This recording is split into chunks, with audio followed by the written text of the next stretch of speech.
Joe cracked the dawn, Herb got it. Shante, Terror Squad. Be about us, be about you. Number one. Got to do with it, baby. Got to do with it, baby.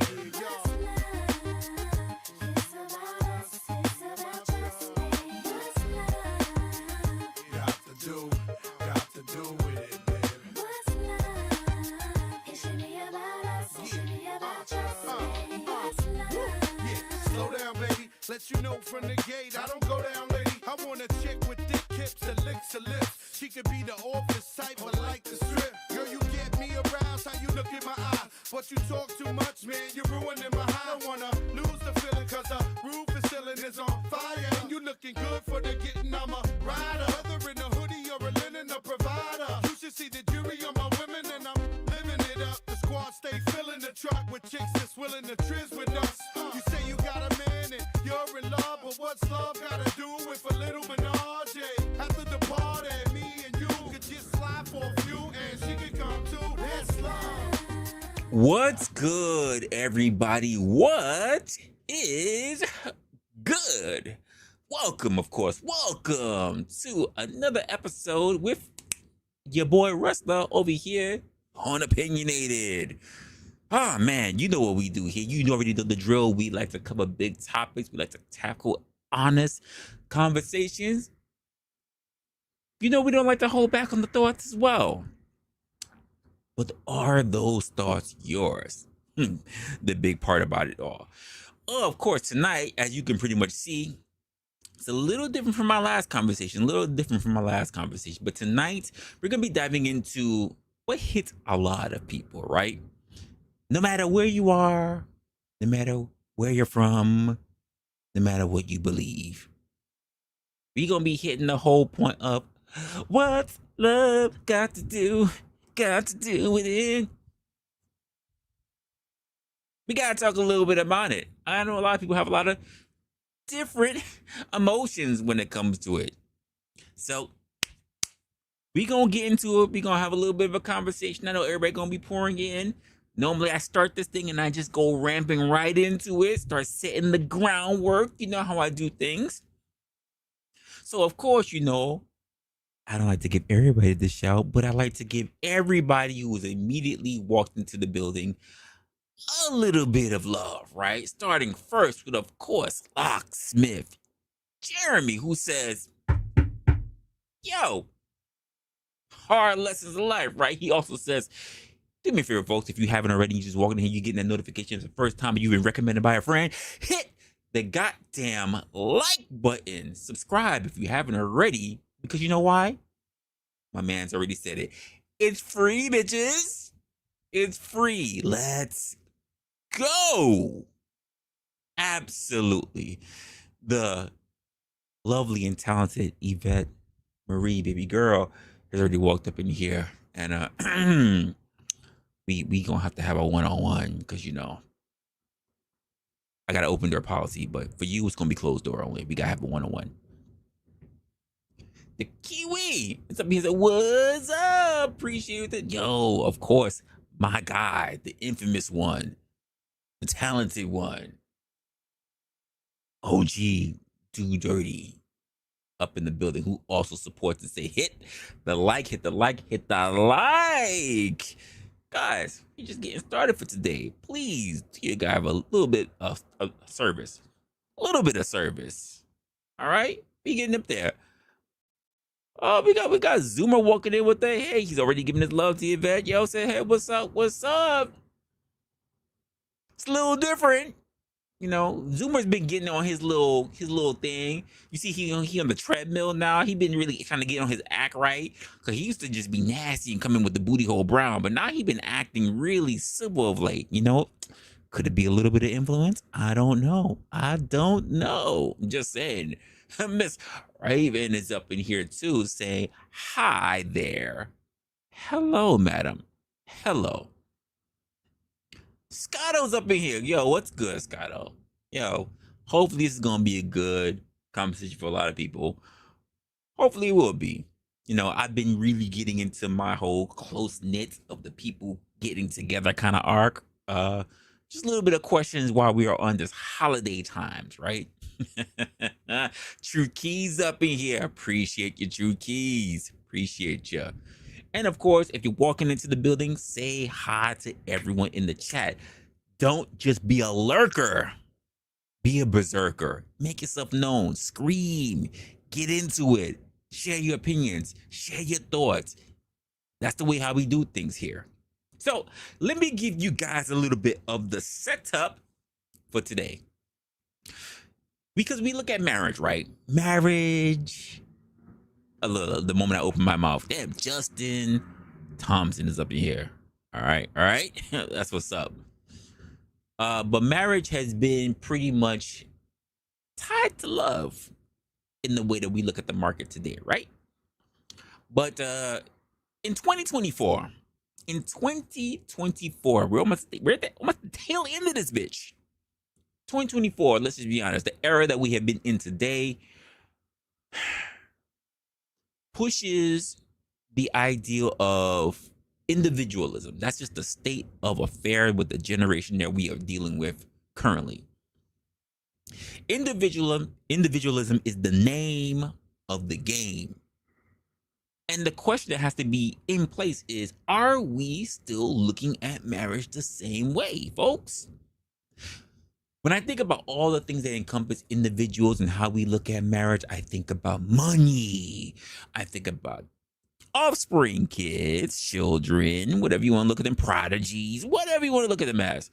I think about also the aspects of things that come up in terms of religion. Hallelujah. These things have been the staple of marriage and conversations. But are they losing their significance? That is a key question that we need to start really diving into. And what about love? Is it even seen the same way? Does it even matter as much anymore?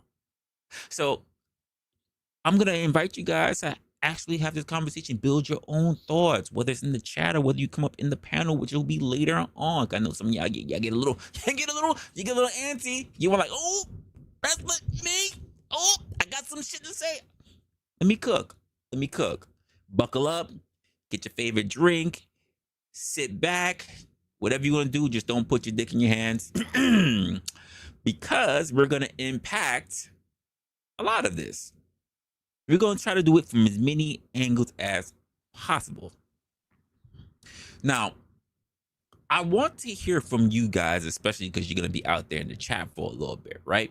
And I want to hear, what does love mean to you in the context of marriage today? Not yesteryear, not back when your mom was married, not back when your grandmammy was married. Today. I don't want to hear about what it was like back in the days of the whipping post. I don't want to hear about back what it was days in the back, the Mongoloids. I don't want to hear about what it was like during when people had the riot or people were doing free love or all that other shit. I said today, 21st century. I'll even put it down a little bit more. 2024 moving into 2025. We about to hit the odd numbers, folks. What does it mean today when we're talking about marriage and this aspect of love? And if you manage to be catching this a little bit later, I know you couldn't manage to be here live when I'm doing this. I don't know why, because you should be getting the notification. But if you manage to get this on the back end, on the replay, let me know in the comments. Let me know. I like to check those things out. So why don't we go ahead, push a little bit forward and get a little into this, right? This idea of revisiting marriage traditions. For centuries, you guys might actually hear a couple points that I made before in some other segments, but for centuries, marriage was, quote, a package deal. Vows in, especially in front of families and friends, combined with finances, having kids, following the religious frameworks. But how much of that is still relevant today? Take weddings, for example, right? Take weddings, for example. These days, people are eloping or having casual ceremonies, if you want to talk about the Vegas ones, casual ceremonies and the big family gatherings. For some reason, more they seem to be more stress than they've ever been worth their salt. And I know some who straight up said to me, if my grandma's not pressuring me, we're skipping the whole wedding together. I'm just gonna keep it a buck. So here's a quick question for you, to the chats, to those who are watching later. Is skipping traditional marriage, the traditional concept of it, disrespectful? Or is it the evolution of marriage? Drop your takes below. I want to know what you think about that. Is it a far gone conclusion, or is it something that we should just be moving forward and say, make it as quick as possible? And I'll get into some reasons why in the future. I would like to know a little bit more about the stats when it comes to a lot about this, because people have their own stats they like to bring up, but of course their stats are always brought up by different regions, not necessarily the regions in which we are making our particular statements or arguments for. And it's kind of hard to say that because we are also on the internet, right? So that means we are global. We are global, folks. Minus Russia. For some reason, Russia and Belarus is having a problem with me in my algorithm. I'm not really sure why, but we gonna find a way to reach out to Russia and Belarus because I think they need to hear this message as well. Like, thank you. I know you're running on that treadmill, but thank you. You guys still got some time to put in that booty hole brown. All right. Appreciate it, Zoomer. Oh, Ron, what's good? What's good? Mayo in the building as well. What's going on, everybody? So, I think when we talk about the stats, right, on how few people are having traditional weddings or are opting out of marriage altogether, I think of the highlighted culture shift that we're dealing with today. And it's around the world, you know. I think about the people who are also dealing with the marriage exceptions, right? And that could be arranged marriages, you know, because even those are on decline. I didn't think I would run into a point where we would start seeing arranged marriages on decline. More couples are actually choosing to not have kids these days. It's a new phenomenon for me, you know, because some of the most successful marriages I've ever come across or ever did research on were actually arranged marriages, and even they are saying no. And if you had a plan, a wedding, right? Would you go about it still making it a large traditional way? What about making it small? You know, making it personal? Or would you just skip it entirely? That's for you guys. If you had to get married, not for those who already are married, if you had to get married, would you want it to be a big thing? Would you make sure that one set of the people that you love are on one side, one set is like, can't stand you guys, but you got to be here for respectful reasons, gonna be on the other side, and then all the other knickknacks are gonna be sitting in the back? Would you make it small to just family, quick friends, maybe an ex you might have boinked at one point or another, who knows? Or would you just say, nobody's gonna know anything, we just gonna go to the county courthouse, or we gonna make it a thing in Vegas, and that'll just be the end of that? I wonder what people's thoughts are on. And while we are actually getting a little bit into that, let's just talk about the other thing that are already the big staple points, but also the big enemy of what I noticed when it comes to marriage and relationships is money versus love. Let's talk a little bit about that money. Because if love isn't, quote, the foundation, then money sure seems to be it. Look, financial stability has always been a part of marriage. I don't care what people are trying to say, because let's just be honest, still to this day, the biggest reason why people even seek out divorce are finances. But now, people are openly admitting that they're choosing partners based on economic compatibility. And shout out, I'm seeing that Nightbot is not being nasty, so apparently I'm doing something right. I want you to think about it for a moment. Think about it. Why struggle with love when you can find someone who helps you pay the bills, right? Who helps you pay the bills, who helps you build wealth, who helps you in all the ways to help avoid drowning in debt. It's practical, sure, but will it make you happy in the long run? You know, part of the conversation I was having in even one of my last previous streams, I'm trying to remember which one it is, but it was the aspect of people who are trying to find a happy, sustainable life. And this was a conversation I was trying to bring up between monogamy and non-monogamy. And I hear this is where I think things get a little bit tricky. What happens when the money disappears? This is the part that we have to really talk about, which is why people start going into wanting to make sure that they are stuck on the concept of love. What happens when the moolah, when the bread disappears? If love wasn't the foundation, if it wasn't the glue, if it wasn't the spit on your hand shake agreement, is there anything left to hold a couple together? Story time. Story time.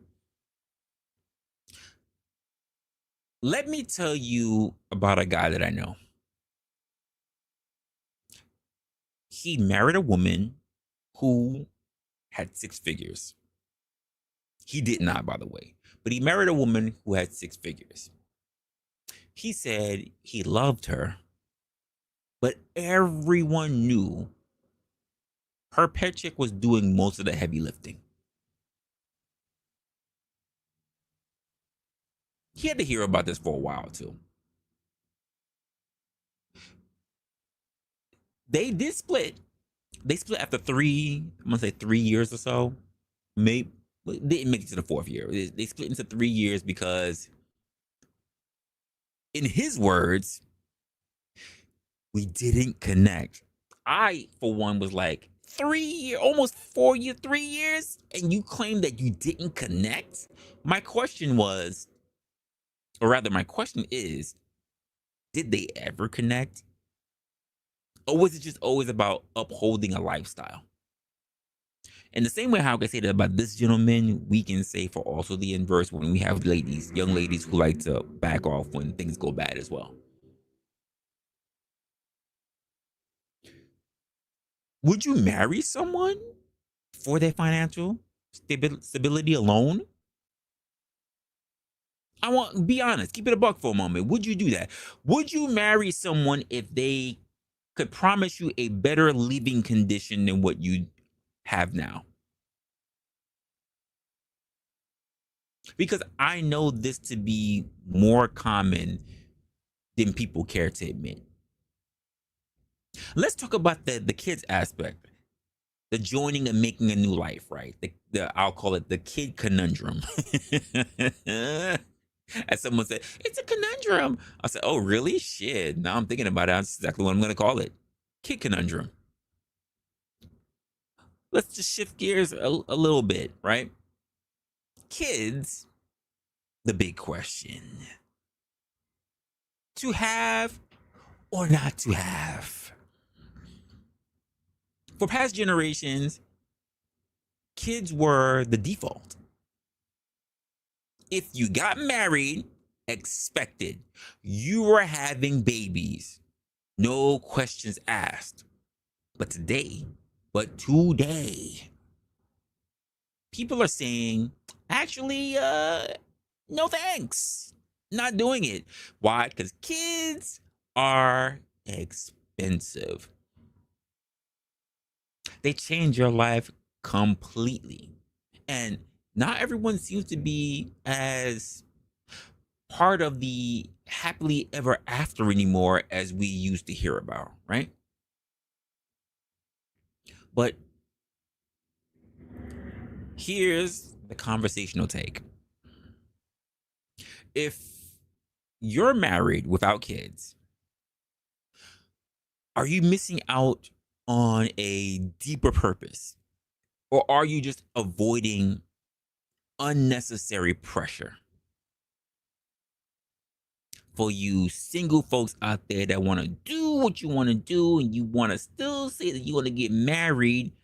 Don't let me get started on a lot of that stuff. But want to get married, but you don't want to have kids. Not that you cannot have kids, that you do not wish to have kids, but you still wish to be married.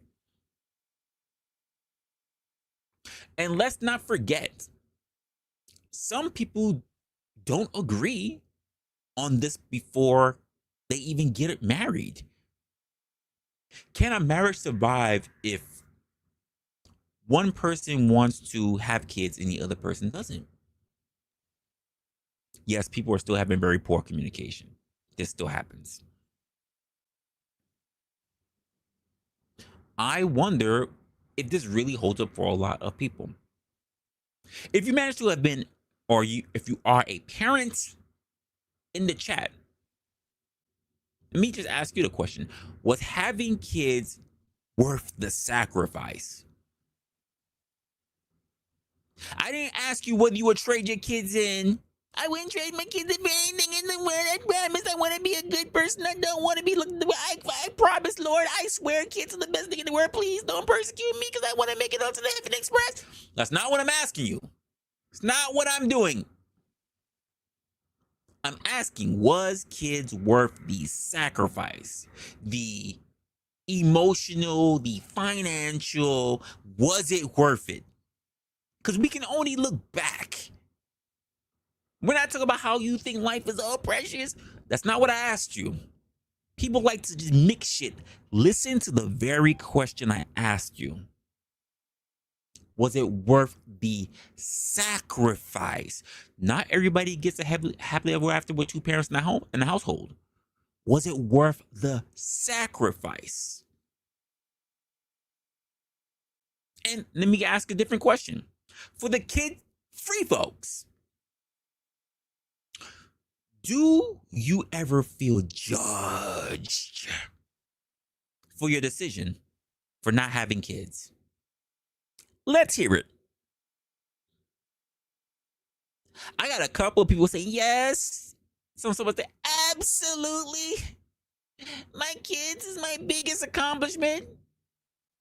So, and I'm gonna say this, no disrespect to you personally, but if kids were, and again, I'll just say to you, your biggest accomplishment, not the biggest accomplishment, because there are people out there who I will absolutely say that I don't think they're worthy of having children, and they were able to do what you were able to do, which is just simply conceive. In the same way how I say a lot of kids are oops babies. A lot of parents out here are not real parents. They're just guardians. And the reason why I say they're just guardians because when they had children, they weren't intentional. They were maintaining, they weren't raising. Just saying. I'm just saying. You think to yourself as to where you are in that spectrum. That's not what I'm saying. I'm not here to judge you and say where you were. But I'm just saying we know there's a lot of mofos out there that are just simply maintaining and not raising. There are a lot of people who are out here in this world, plenty of people that's probably sitting here in this chat, even in the aftermath of watching this video, who are oops babies. There's nothing wrong with that. But let's just be honest. It's a big question.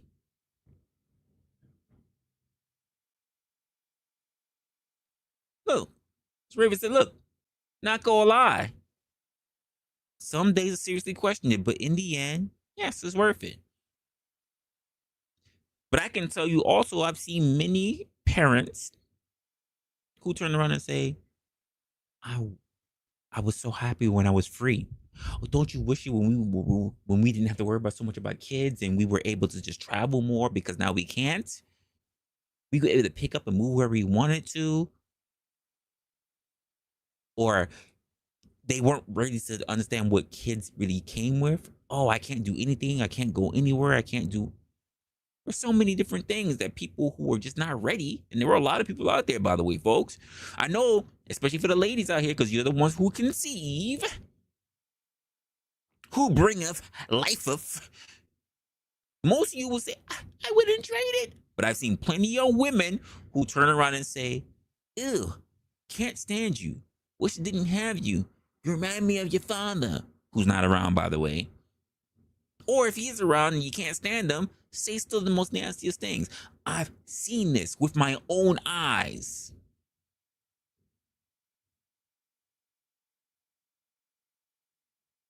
So the question is, especially to those, let me just not take it, put it on the people who are child bearers.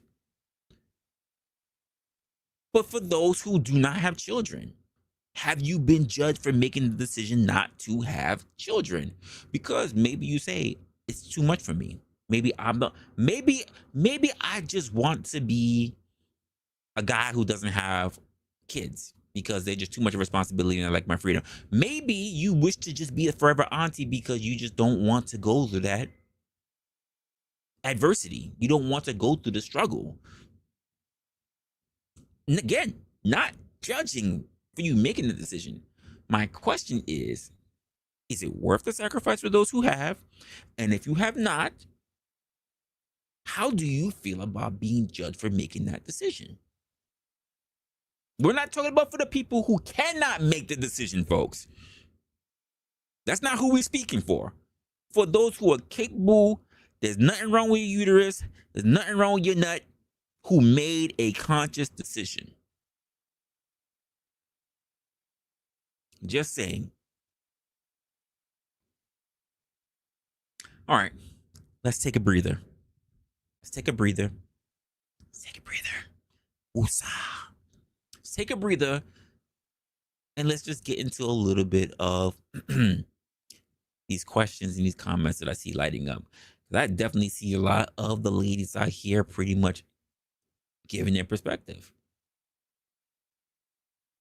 So many people don't deserve children. I don't know. What are the qualifications for non-deserving?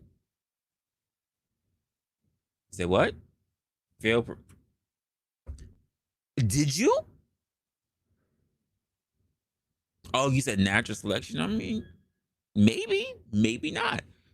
Maybe you're punching above your weight class. Maybe you keep picking undesirables. I don't know.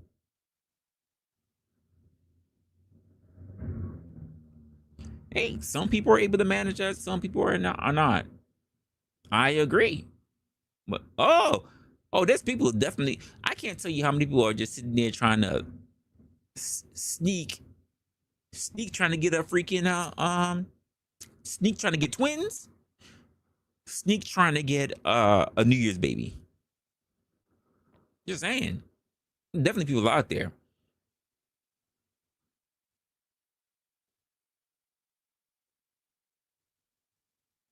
I can tell you there's a lot of people that will not agree with that. Most people are not able to travel because they have kids, because kids come with a lot of financial burdens. Not everybody's able to say, oh, I can just pick up my kids and just go. A lot of people are not able to do it.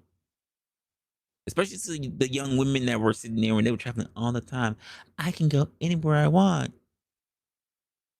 And now they could not because can't go anywhere. The kids in development, the kids in school. Maybe they don't have family to watch the kid. Just saying.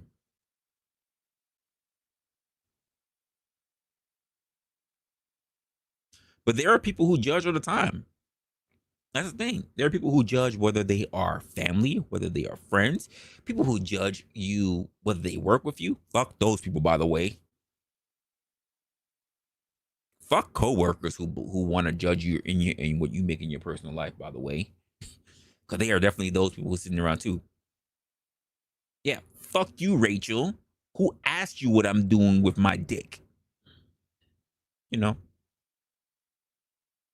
And you know, there's some guys, and there's a lot of guys, who just don't get to procreate. And the same thing for women as well. Not everybody who's born gets the opportunity to procreate. And it's been like that throughout human history. So it's something that we also have to keep in mind, right? Then I got a question that just popped into my mind.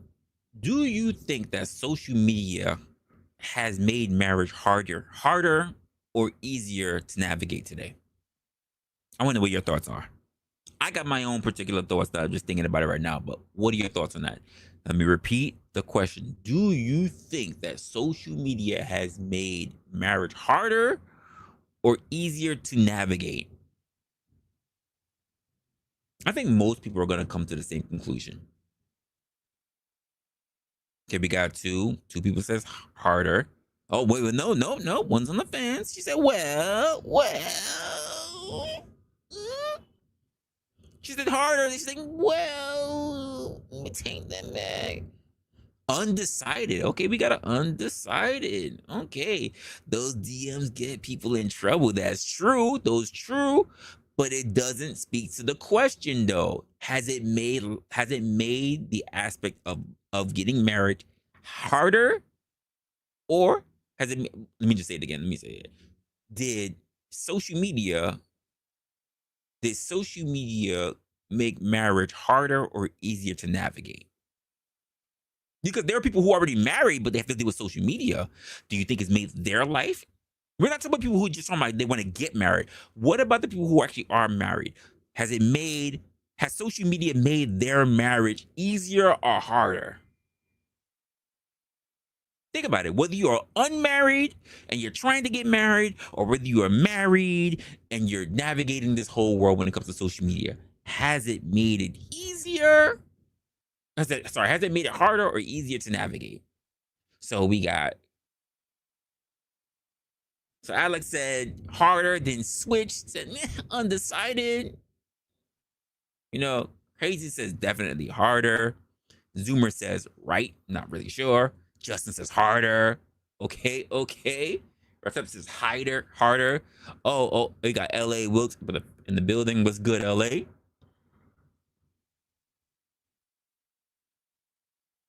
Depends on how private you can keep your life, keep your personal. I hear you, but here's the thing though. I don't know anyone who can keep their lives as private as they would like to on social media. I just don't. Here's a great example. Most men who I know who are on social media, if they don't have pictures of them and their daughter, them and their sons, most people don't pay attention to their social media.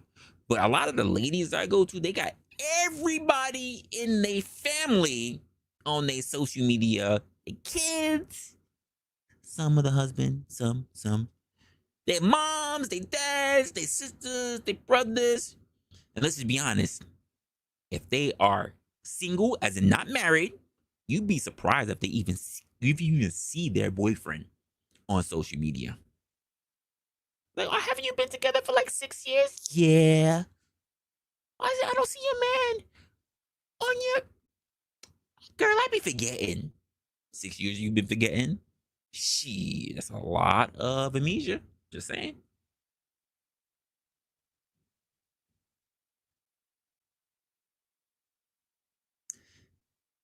Listen, maybe not. I can't say. I really can't say. You said harder. Okay, so you choosing the harder route? All right. I'll take it. Oh, Hanky says there's no difference. Really? You don't think there's any difference between how people have blown up in this explosion and how they do things in social media compared to when social media wasn't as prevalent? Let's just go with a small window, a very small window. Do you think that it was easier when it came to social media or harder when it came to social media just between the days of Black Planet and Facebook? I can tell you there was a huge shift in between that. Just saying.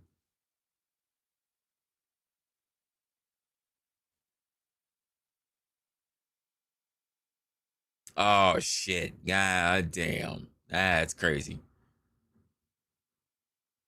Maybe you don't, but I can tell you of probably 100 women that do past you who absolutely will. Absolutely will, without thinking about it. What's good, mama? What's going on?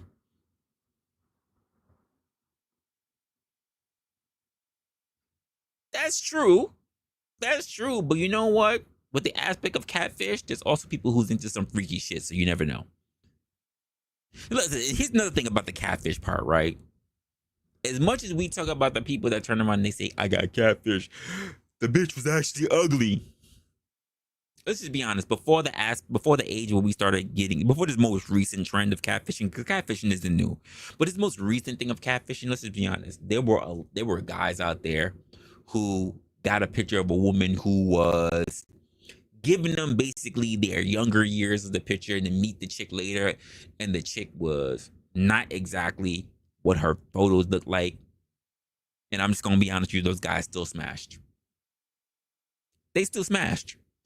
Just like there were guys out there that probably sold a lifestyle, probably even put up pictures that weren't really of their current look.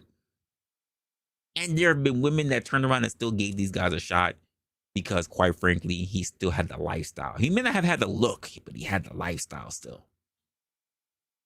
People still will make very suspect changes considering what happens when we talk about catfishing. Because as much as we want to talk about catfish are so ugly. Catfishes are just so freaking ugly. Let's just be honest. Some of the most delicious dishes that we love are catfish. Tell me I'm wrong. You may feel a catfish is ugly, but when I tell you that so many people make so many dishes off of catfish, it's not even funny. So there are a lot of people that will still dine on catfish. Literally, metaphorically, whatever you want. They will still dine on some catfish. I'm just saying. I'm just saying. Hey, LA said it.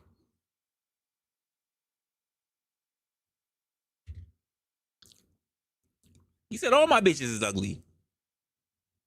And I'll even tell you this right now. I'll take it down some ladies myself. But I'm not gonna tell you like a lot of you guys they were all 10s. That I don't screw with nobody who was in the 8+.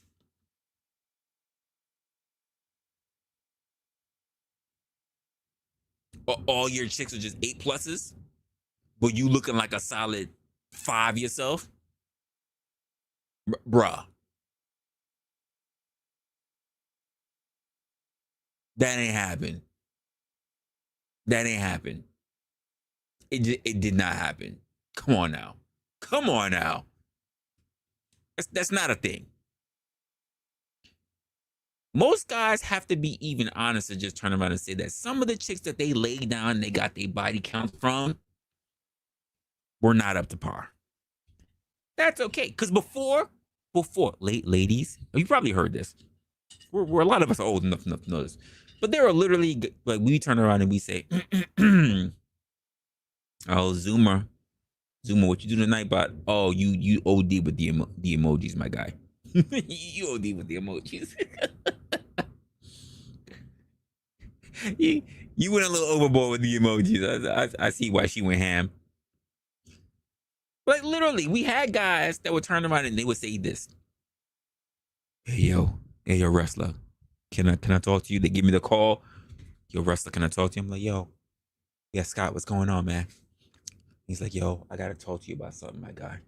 And I'm like, yo, Scott, what's going on? Yo, what's going on? He's like, yo, remember how we was at that bar that we like to go to? I'm like, yeah. He's like, yo, you didn't show up that day, right? You didn't show up that night because you was being a good guy and you was being at home with your girl. Black men don't cheat. Yeah, absolutely, yeah, because black men don't cheat. So what's wrong? Oh, so I got with this chick and I'm not gonna lie, she was a little busted. You know, she was busted, Brenda from the freaking strip club, but I'm not gonna lie, I was drinking too many. I had some Jaeger bombs. Irish car bombs, and she was looking real good. I'm like, okay, so where you getting at? It's like, yo, dude, I smashed, man. I smashed and I smashed with no rubber. I'm like, wait, let me hear that in my other ear. What you said? He gonna be like, yeah, I smashed with no rubber. I'm like, you get one of these, or you pulling a mulligan. And we knew exactly what that was. We knew when someone was pulling a mulligan, we knew exactly what that was. Now, you ain't got to worry about pulling a mulligan. You can just smash some cute, smash some ugly. Here's the reason why we were able to get away with a mulligan. Because ladies, you've been pulling mulligans for a while. You just didn't want to call it a mulligan. We've been pulling mulligans for a while. We've been calling it different things. We call it butterface. We call it beer goggles. We've been making up a lot of excuses to call it what it was, and that was a mulligan.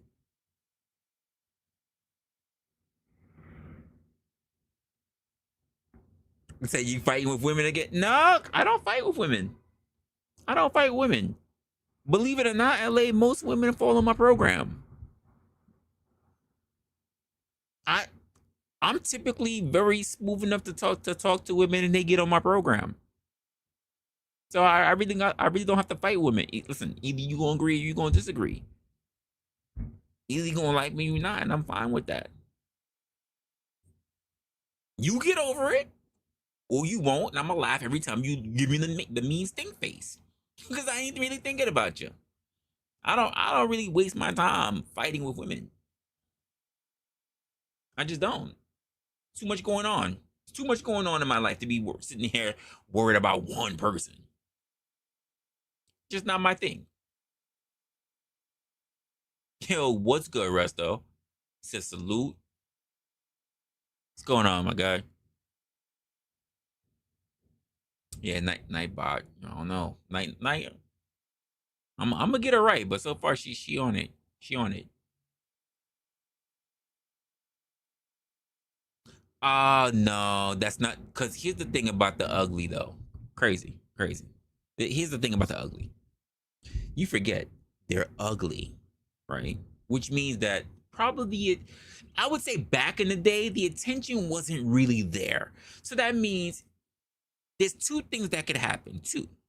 Either they become delusional and they think I can really bag a guy who looks like this. And now my standard is gonna be this guy. Because I got dick down one time, so the standard is gonna be this guy because I know I can get it because of that one time that happened. Or they get hung up and they stalk the shit out that guy and say, no one can have you. These are the people who turn into your bunny boilers. These are the people that stalk you at your job. These are the people that they know when you paid for someone's Uber ride to get home. They know everything. You gotta watch out for these people. You gotta watch out for these people. Just saying. This is the point that I'm making. The beer goggles. This is the point that I'm making. He knows it. He knows exactly what I'm talking about. He knows absolutely what I'm talking about.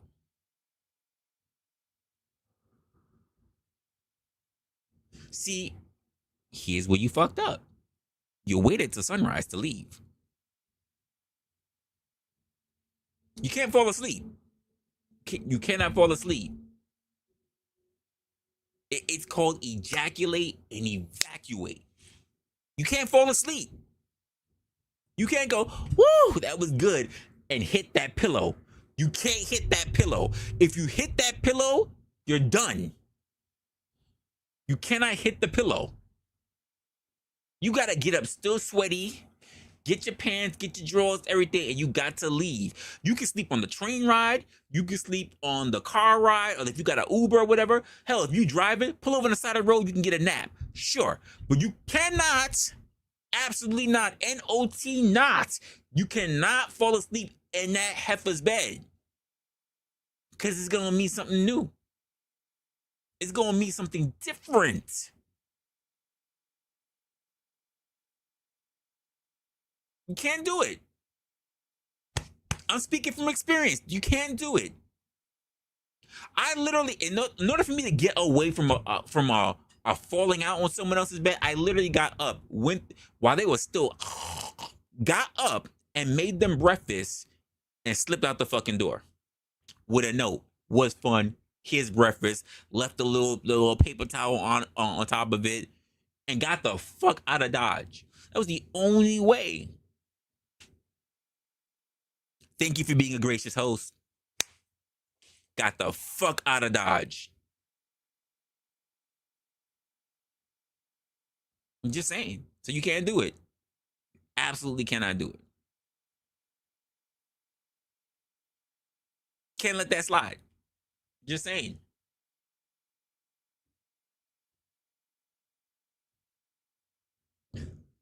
Oh no. No, sir. Absolutely not. Absolutely not. Absolutely not. Do not do that. Oh my goodness. Do not. Why are you gonna do that? Why would you do that to that kid? That possible kid? Why would you? Oh no. Damn. He's nasty. He is nasty. Yo, he is nasty. Jesus. Jesus. You see this? No, the fuck it is not. Like, that is crazy. You don't want that. You don't want that on your conscience. You don't want. Here's the thing. Let's just say, for every guy that goes out there and just starts sowing oats, right? Being reckless, right? You know what you're thinking? You don't want one day for some reason that your phone goes off, or you get a ring at the doorbell, and you're going, fuck is at my doorbell? And you get that one guy or the one girl, and you know you ain't order no food from Uber Eats or DoorDash or fucking Seamless or whatever. And they go, you're my dad. And you're sitting there thinking, was the heifer ugly? You don't want that, right? You want to think about someone that you can have a deep relationship with, but you can also say, I make good babies. I make good babies. You can't really make the decision of how smart they're going to be. That is a genetic lottery. There have been 2 idiots that have made savants. You can't really determine how smart the person is going to be. I can tell you that right now. But you can determine where the looks come from. And if you're saying that it's okay, that you can go raw daddy on ugly chicks, oh man, I don't even know what to say. See, you know what? That's your nickname, sir. Sir holds a lot. That's your new nickname. L.A. Wilkes is Sir Holds a Lot. He's out there turning out these ugly chicks. And he said he's doing it in the DR too. That is so messed up. So messed up. That's crazy. What's good, BM? That's just crazy. Oh no, don't do it. Did you see? He's not trying to use condoms. He's not trying to use condoms. He said raw. That means you raise the money and he's going to use it for more drinks. He's not going to invest. He's not going to go to the freaking, he's not going to go to the Walgreens. He's not going to go to the Rite Aid. He's not going to do anything. He's not even going to go to the gas station. He's not.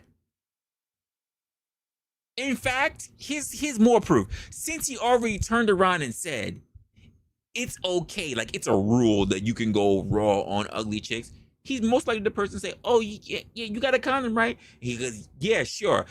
And she probably didn't even see the condom pack has already been ripped open because he already used that condom and it's already well and gone, but he just make it pretend like he got one.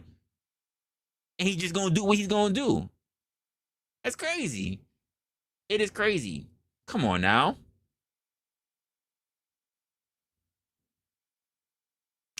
To maintain, listen, we can get into that. I hope we can get into that conversation of what it looked like to be able to maintain one.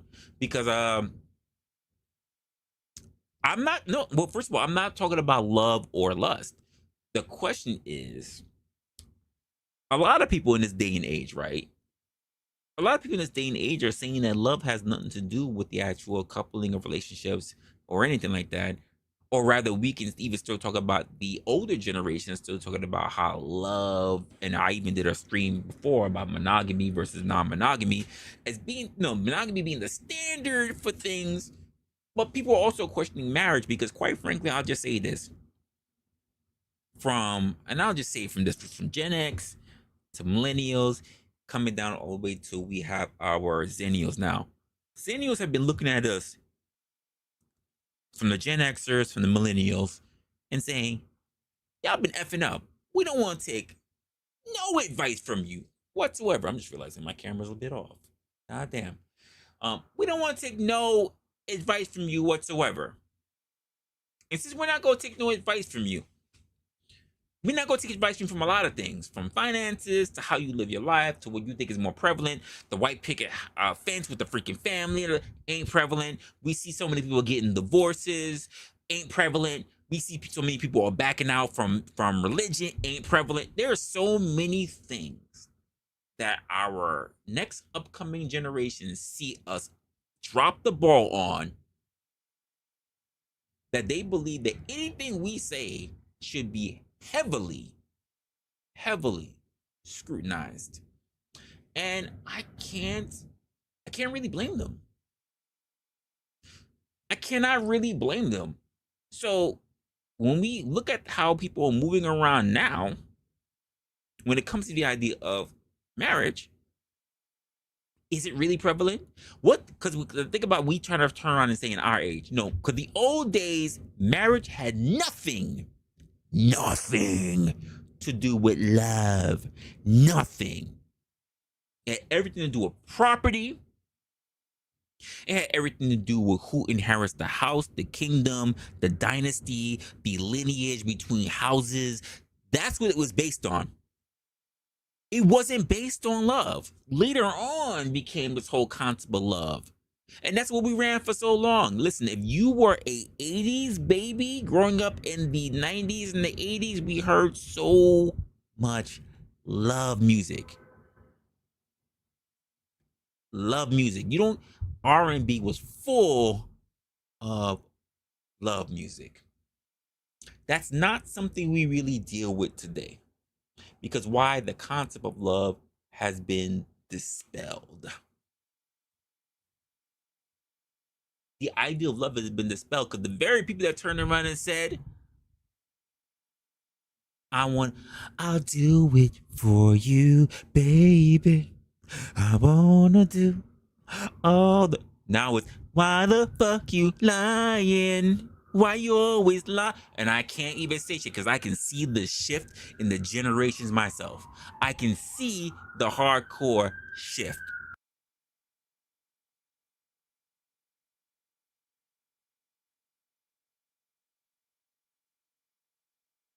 I can't be mad.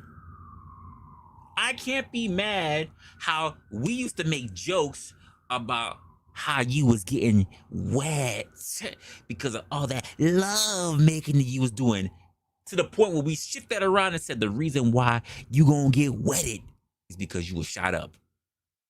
Look how quickly that changed in the industries of music.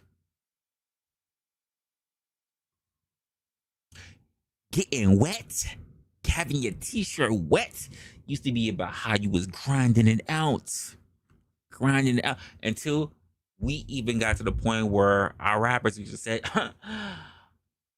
I wet who you want wetted, you wet who I want wetted. Any nigga can get it. And we knew it wasn't about sex.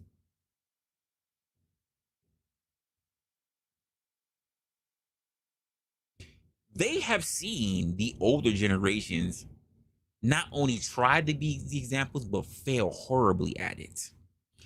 Why would they want to follow in our footsteps? Do you know how many children grew up in broken households, in co-parenting households, in the pending divorce family households? Which is why I asked the question, because if they just thought it was about them and what they were going through when they were in school, in junior high school, in middle school, and even maybe even the higher levels of elementary school, then what do you think social media did for them? Which is why I asked the question, do you think social media has made marriages harder or easier to navigate? Because people weren't even thinking about the kid aspect.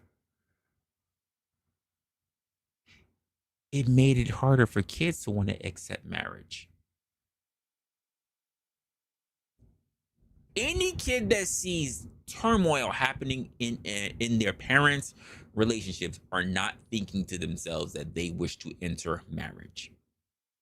Maybe they find some enlightenment because of aunts, uncles, or maybe they get some other figure.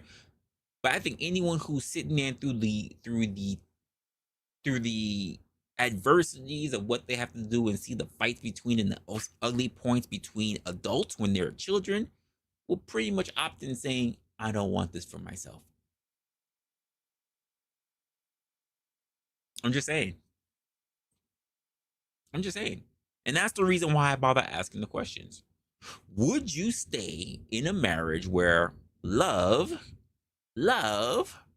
was gone, but everything else was working fine?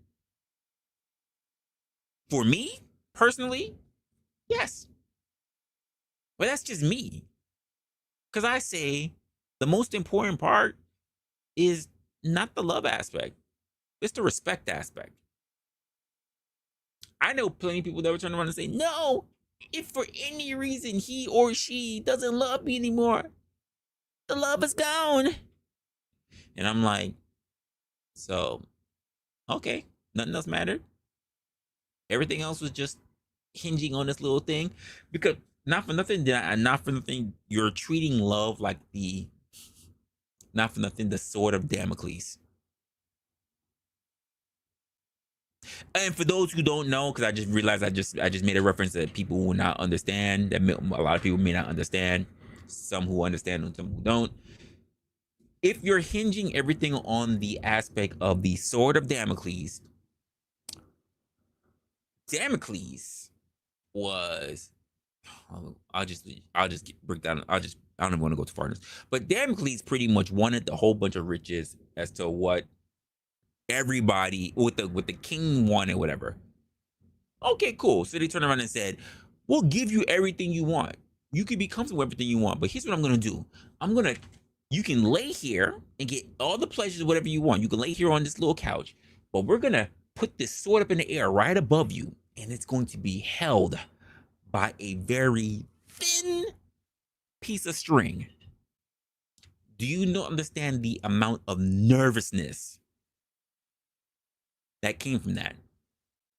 That you're willing to give up everything because, quite frankly, all the comforts and everything that you thought were going to have was just hinging on a thread.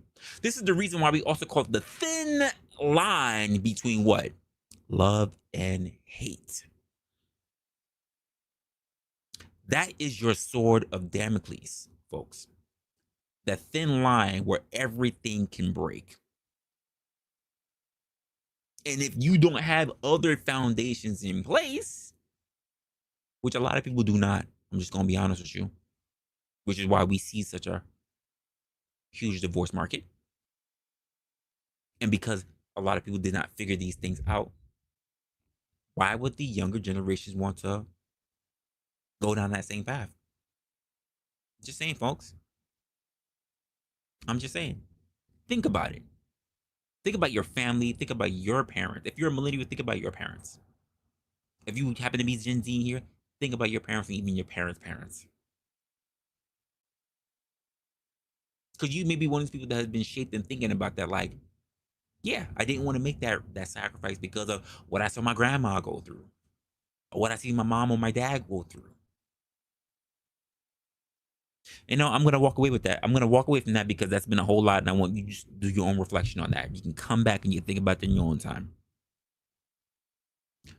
Let's talk about the whole religious aspect, the whole religious role when it comes to marriage. Because for a long time, religion was considered to be the backbone, the guiding light of who you married. Who you married, when you married, how you lived your life as a married couple. But in the world of secularism, as it's been growing, religion isn't the deciding factor for a lot of couples anymore. Just to be honest. I know we like to see our extreme examples of the bride getting on her knees, talking about, I submit to you, I submit to everything to you. Children, household, you are the leader of the household. Yeah, she had the African accent. But let's come on. The thing is, when we remove religion, what does that replace? What is being replaced with it? Shared values, individual goals. Does marriage just become more fragile without that higher power to hold it basically in place?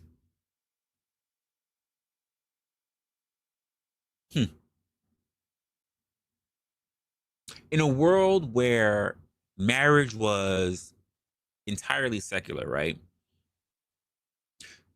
No religious ties, just two people committing to each other. Would marriage still have the same weight? Would it still hold the same weight? Again, I don't have any answers. I'm just asking myself the question out loud because I think it's something that we can all think about ourselves.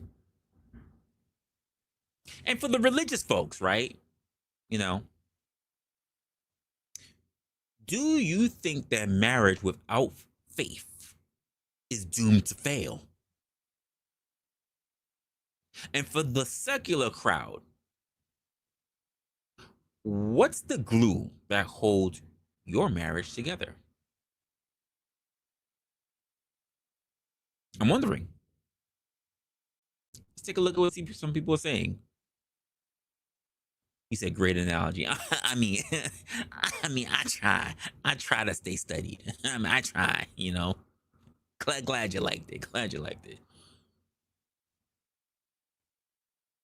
Uh, the consistency of marriage and the couples. Yes, a lot of couples would stay together if it wasn't for the fact of finances heading into poverty. Absolutely. Yes, Thomas Sowell has definitely talked about it as well. Annual profit. Yes, uh, we keep tying it to money. Ooh, you're gonna make me really start that. I was really wondering if I should talk about money, but you're making me think about it now. You made me really think about it. This is what's a new idea. Business is a spiritual practice. It's about culture. Would you not say that also for a lot of places, let's just say outside of the US, hinges a lot of their culture on religion? Just just putting it out there. I see because I think of like a lot of Indian cultures, right? A lot of them is hinging on religion.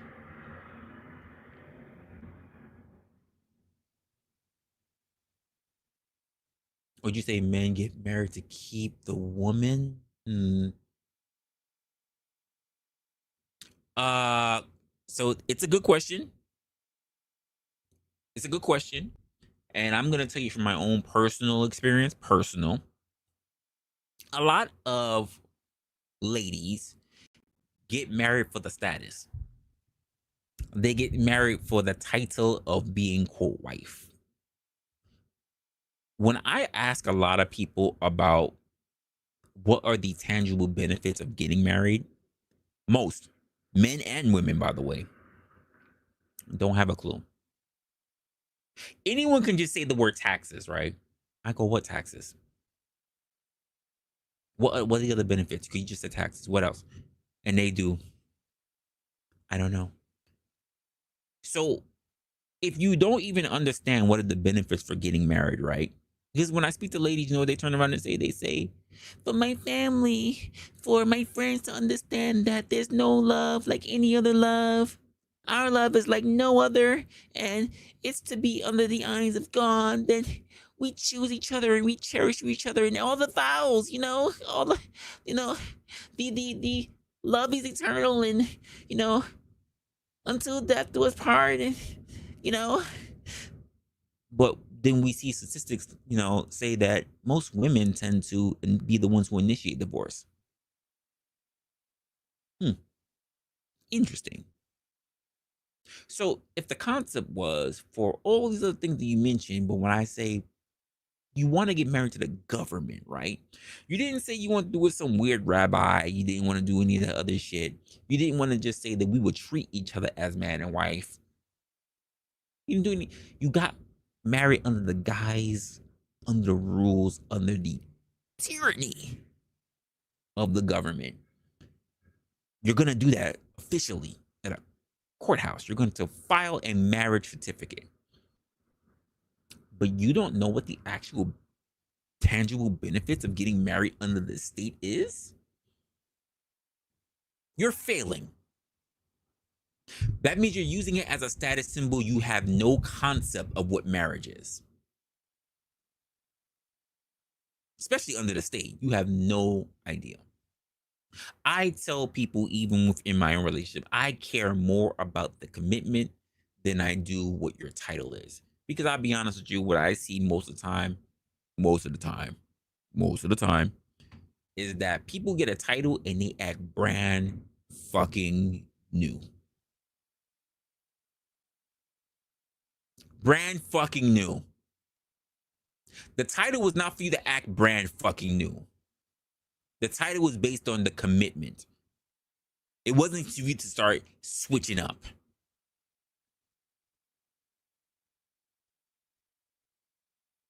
And let's just be honest, a lot of people end up quitting the game early.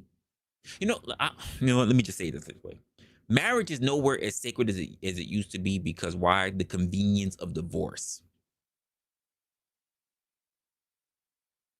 No one, when you turn around, let's be honest, they don't even agree on it at the same time most of the time.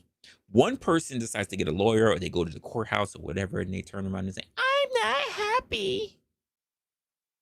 And the other person, check this out. I got, right? You know how he got his divorce papers served to him? Both the mofos, him and her, were sitting on the couch watching Modern Family. He got up to answer the door thinking it was pizza, because normally they end up ordering pizza. And he got served divorce papers. She was sitting on the couch. They were both watching Modern Family, folks. He was served the divorce papers at the door. How do you think that conversation went?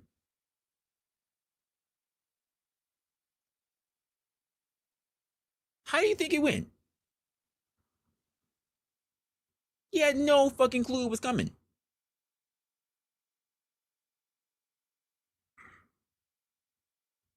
When you're all going for this whole thing of divorce, right? No one stops to ask you, why are you unhappy?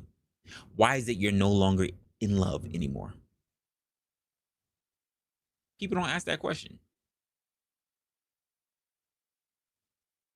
So, when you before was in this whole thing where you were thinking about leaving your partner, guy or gal, you have family. You have family that will come to you and say, stop your shit. you need to get back with her, or you need to work it out, or whatever. You used to have a tighter family structure. They would turn around and say, you better put that woman first. They did the whole Jaheim. They did all that stuff. That the marriage upheld the most. Most people don't have a fucking clue as to what marriage is now. So let me go back and ask that question once more. What is the glue that holds marriage together today? Especially for the people who are non-religious. Because we have come up in our age of individualism. I know there are plenty of people who are religious and say that everybody should just be religious then. Get off your high horse. Because there are plenty of people who are Christians who get divorced. And I can already hear, they're not Christian then. Are you sure you want to run that? Are you sure you want to run that? Because there are plenty of Christians who do good works who have been divorced.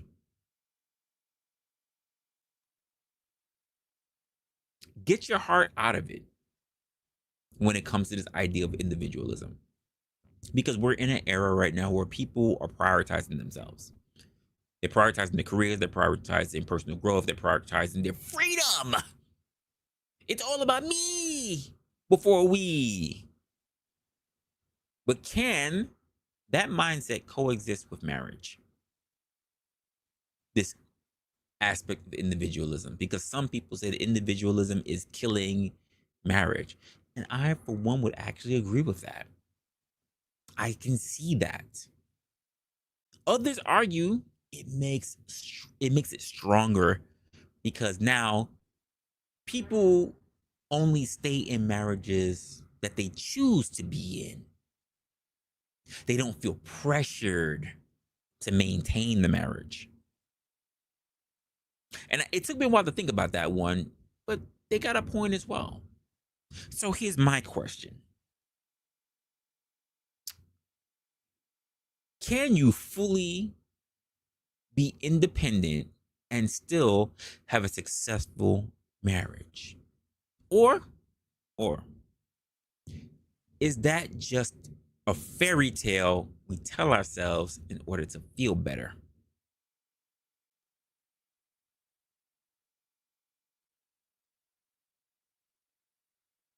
Just a question. Some food for thought.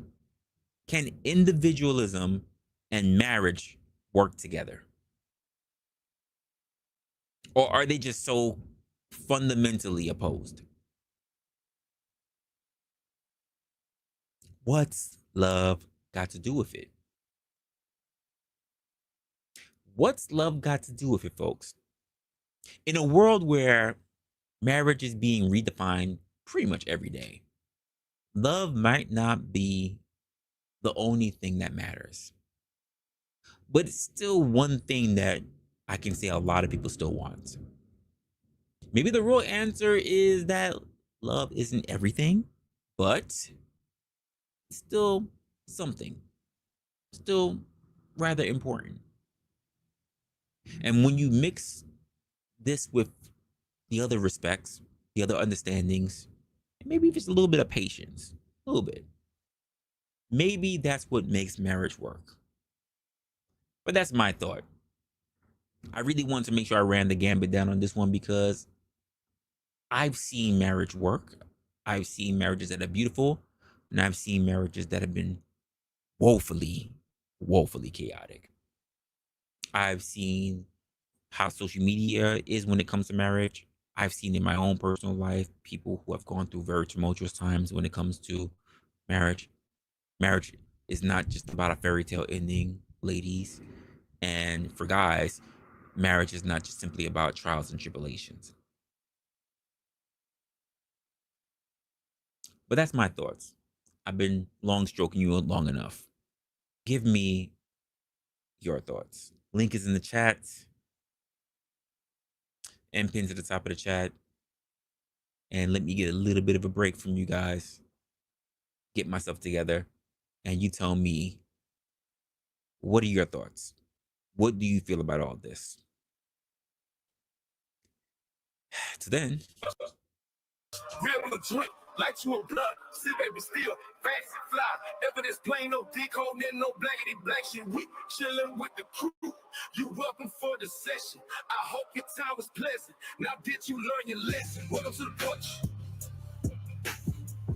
Welcome to the porch. Yeah. Welcome to the porch. Welcome to the porch. Welcome to the porch. Welcome to the porch. Yeah. Welcome to the porch. Grab you a drink, light you a blunt, sit back and steal, facts fly. Evidence plain, no dick holding, no blackety black shit. We chilling with the crew. You welcome for the session. I hope your time was pleasant. Now did you learn your lesson? Welcome to the porch. Welcome to the porch. Welcome to the porch. Welcome to the porch. Yeah. Welcome to the porch. Welcome to the porch. Welcome to the porch. Welcome to the porch. Yeah.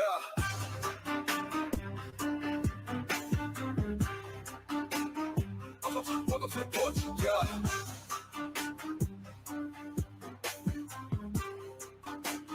Welcome to the porch. Yeah.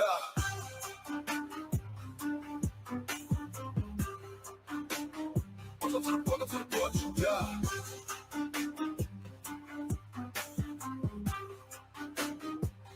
Welcome to the porch.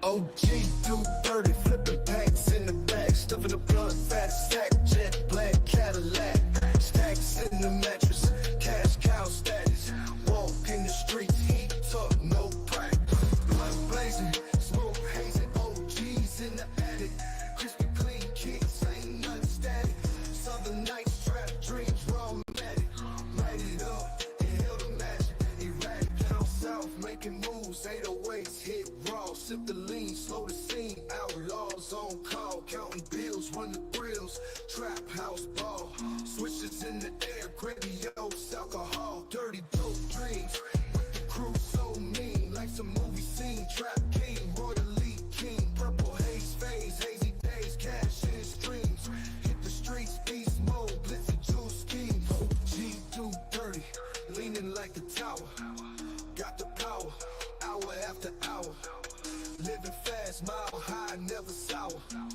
Came up from the grid, dirty money flower. Blood blazing, smoke hazing, OGs in the attic.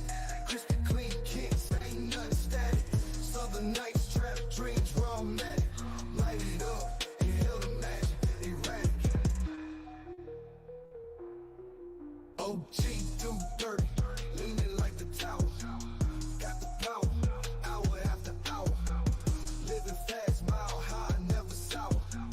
Came up from the grid, dirty money flower. Blood blazing, smoke hazing, OGs in the attic. Crispy clean kicks, ain't nothing static. Southern nights, trap dreams, raw matic. Light it up, inhale the magic, erratic.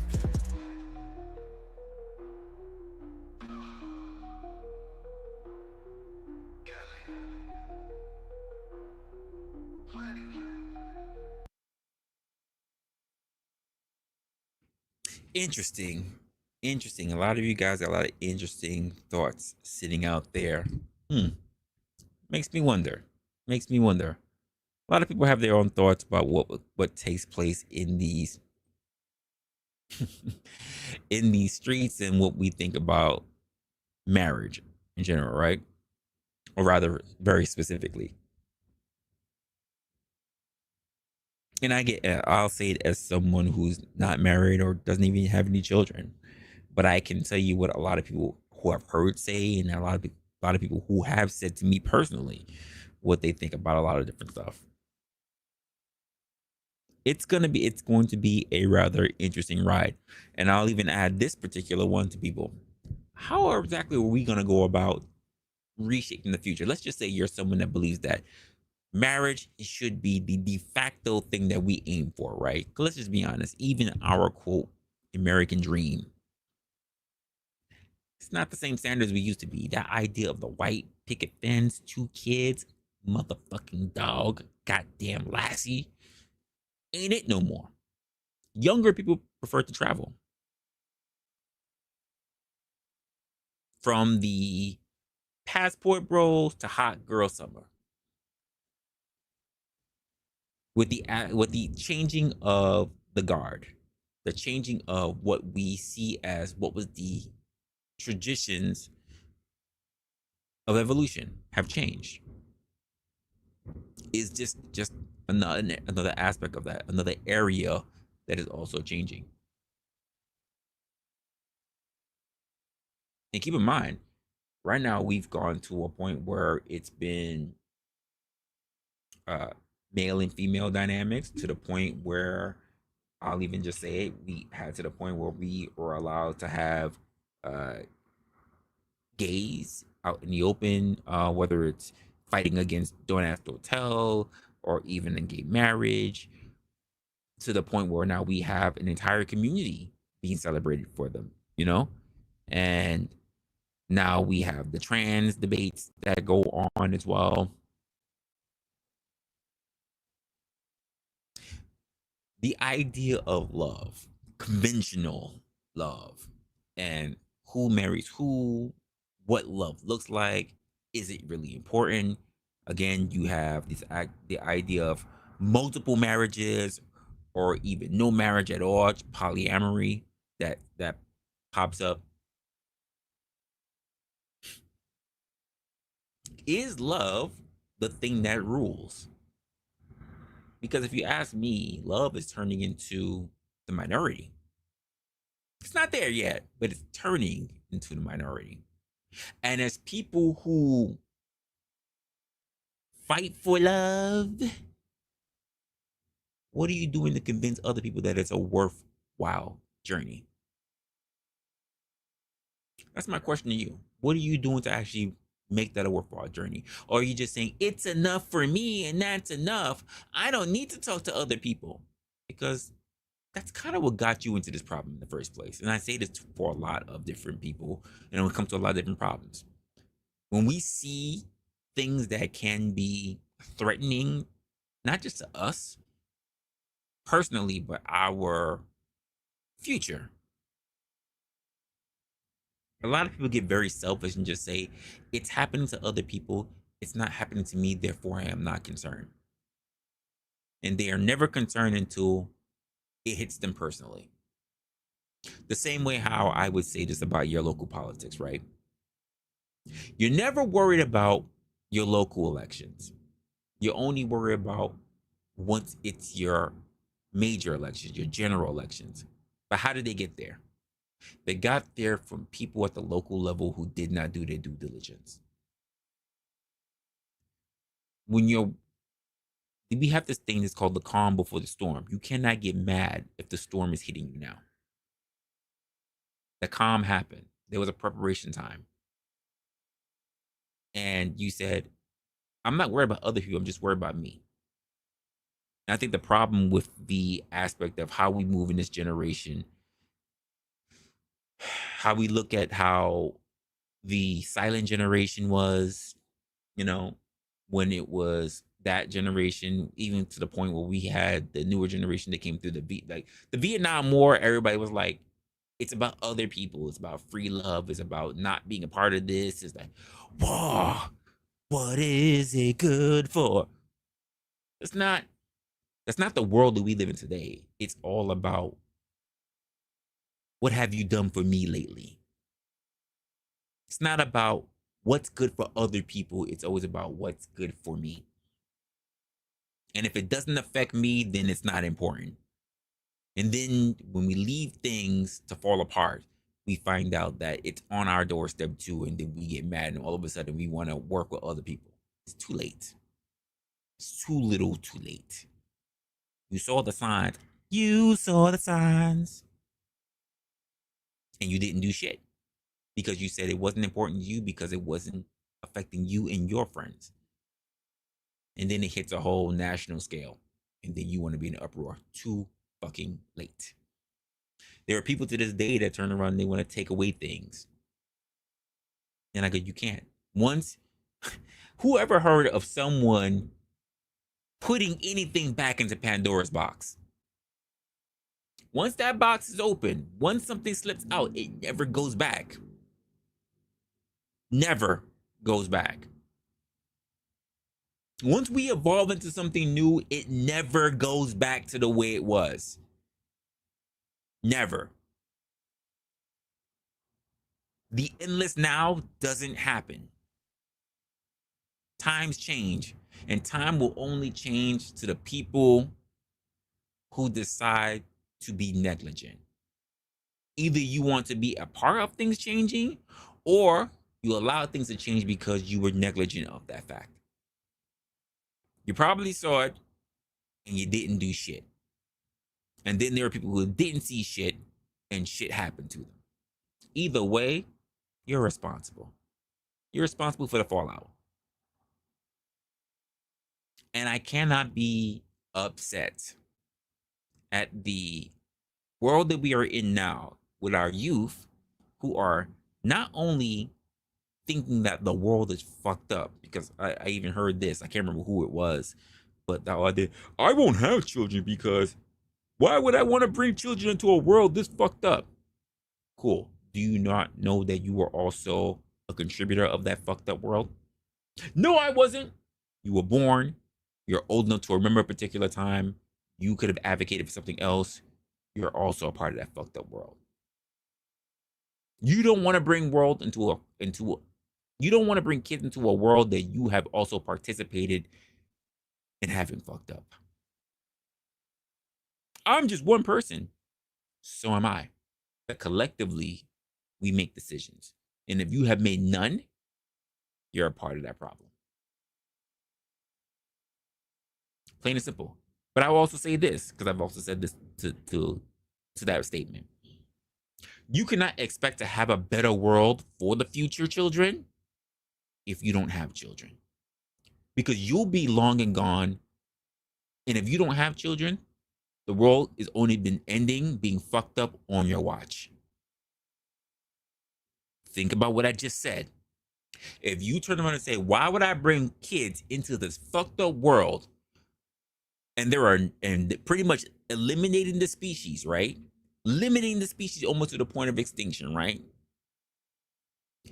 You're part of the problem. What you're basically also stating is that I'm going to have the world end with me on a fucked up note.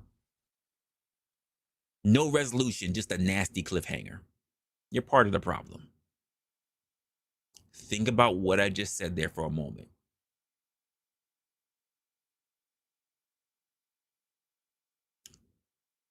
If you think I'm being disingenuous with that, if you think I'm being deceitful, if you think I'm being treacherous with what I just told you, I'm going to tell you you're being delusional, because what I said made absolute sense.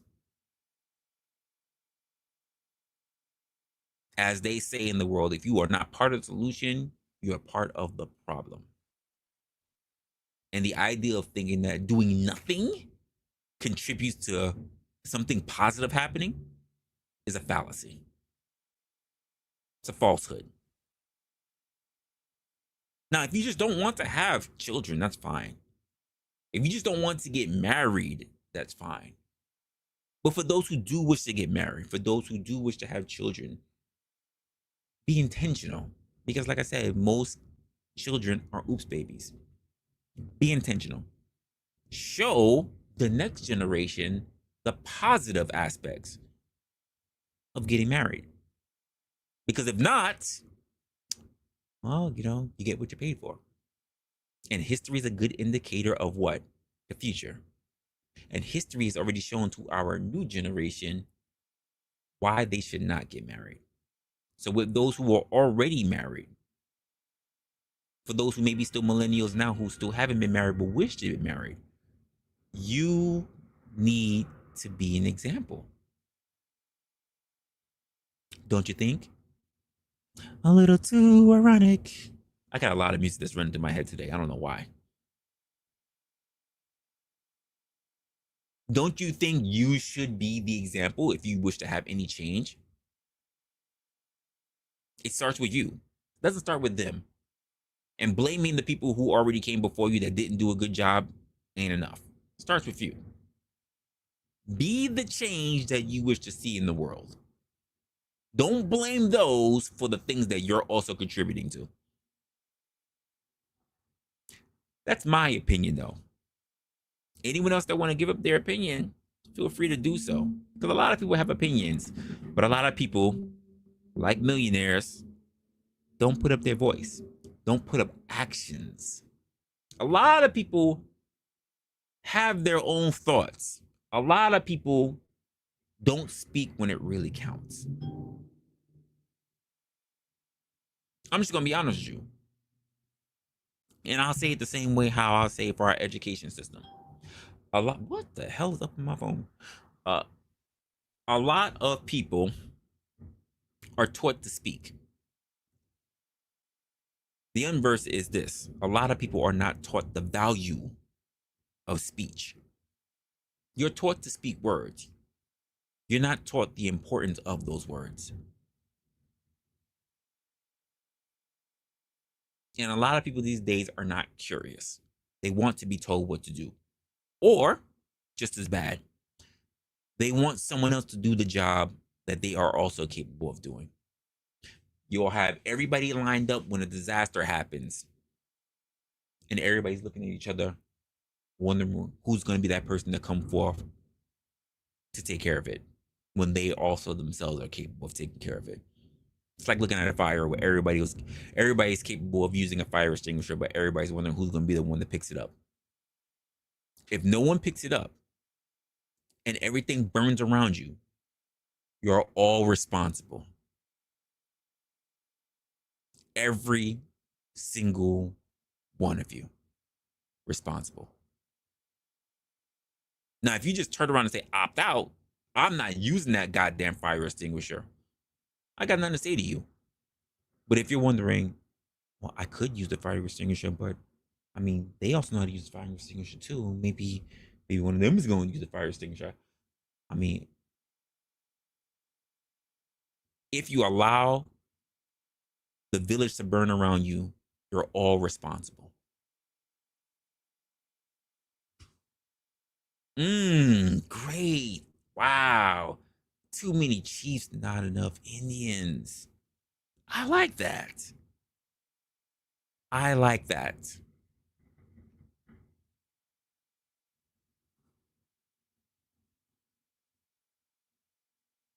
I like that. How's it going, Jess? What's going on?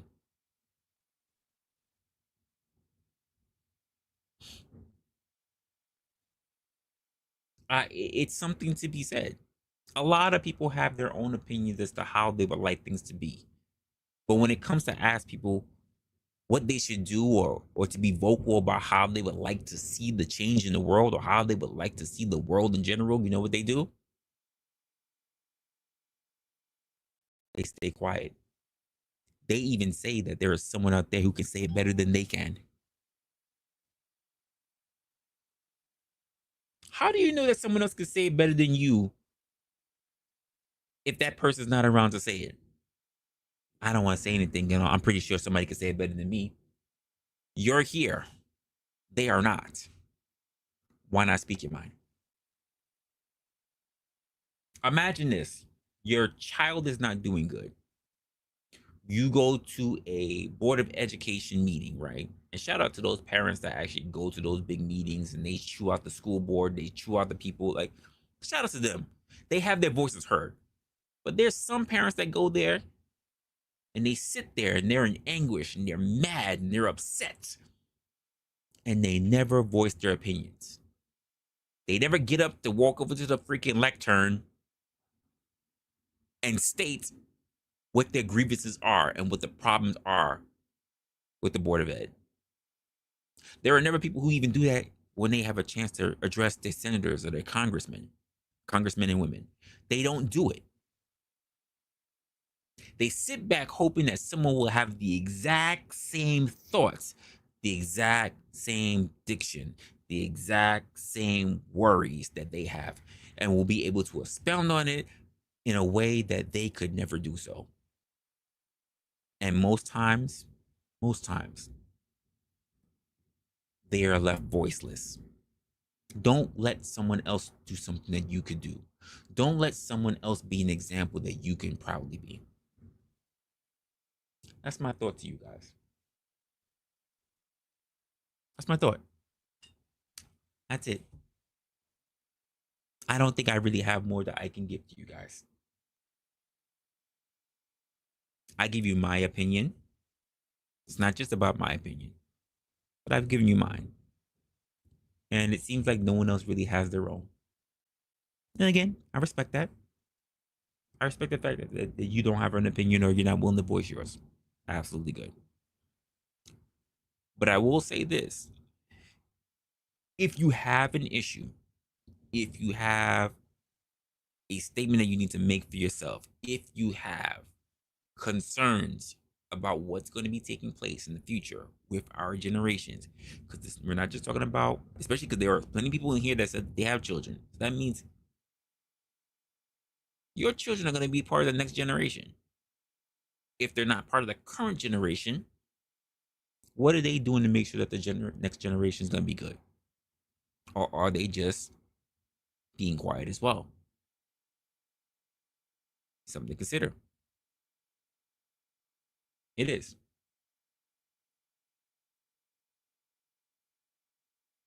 Nightbot is all over my place. What's going on? Nightbot.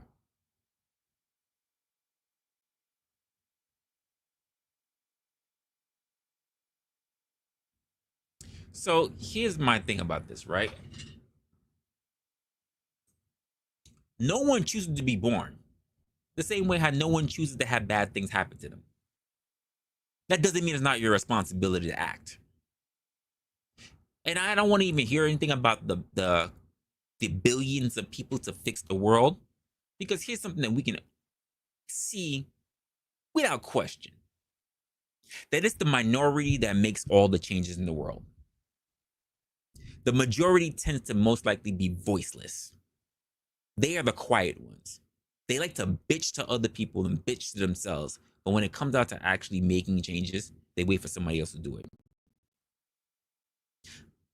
It is amazing how I can see particular ethnicities that will be in uproar when something takes place, right? And can't find a singular message to pull together to make sure that something gets done. Yet, if another ethnicity feels an injustice is happening towards them, like that, they can get an entire bill passed to protect them. Why is that? I'll tell you why. That minority that was able to get that bill passed, they were sitting in low numbers and they spoke louder and they had a very concise message. Message was concise. Most people think that someone else is going to act on their behalf. They don't act. Most people love to talk. They don't act. I have experienced this even being in my position of leadership. I get mad at other people because I want more for them than they want for themselves, and this is their goals. I want to be a leader someday myself. I want to make more money. I want to be able to be one of the best in my department. Cool. Here's the competency profile. Here's the measures that we're going to take. Here's the touch bases that we're going to do. And a lot of people, the majority of people, fall short. Because they wanted it, but they kind of wanted it. So they're never really disappointed when they didn't get it because they didn't want it wholeheartedly. They only kind of wanted it. They wanted the imagination of what it could look like. They didn't really want to put towards much action to actually get it to work.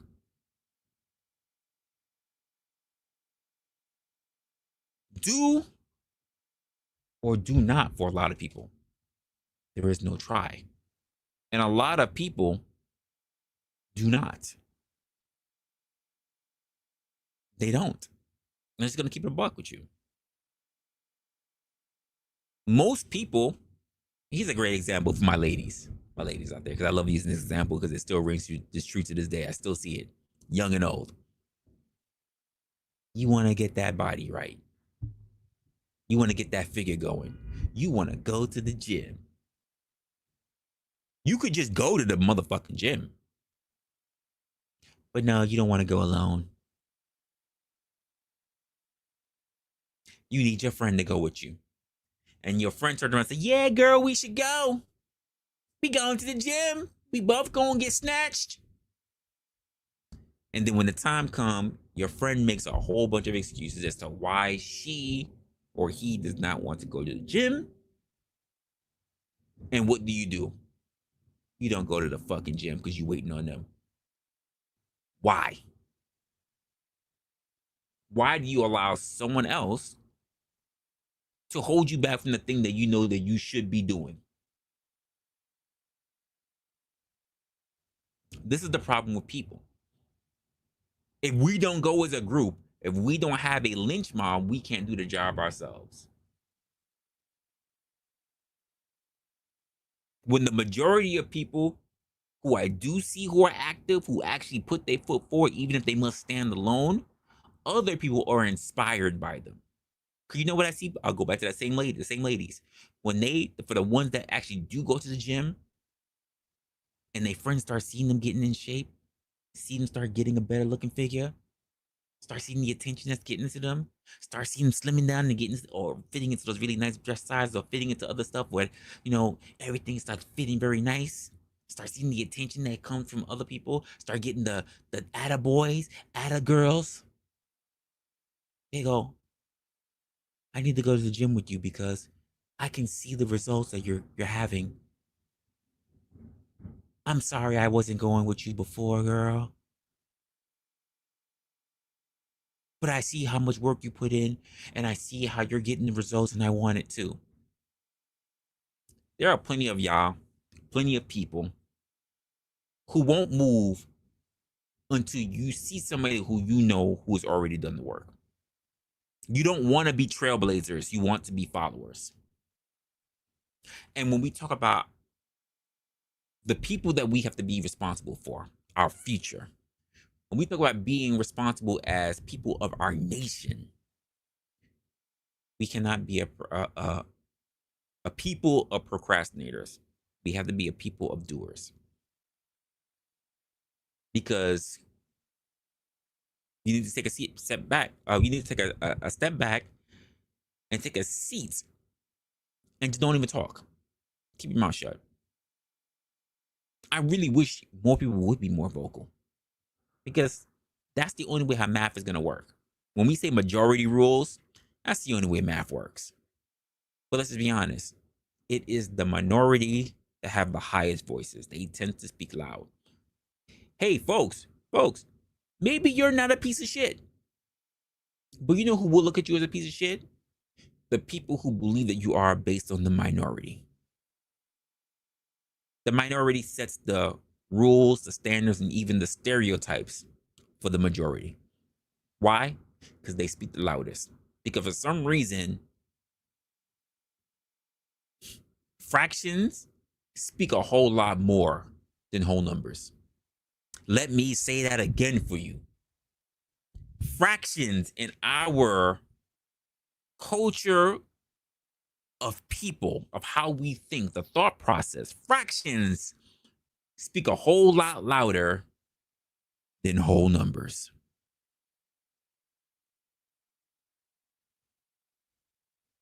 Tell me I'm wrong.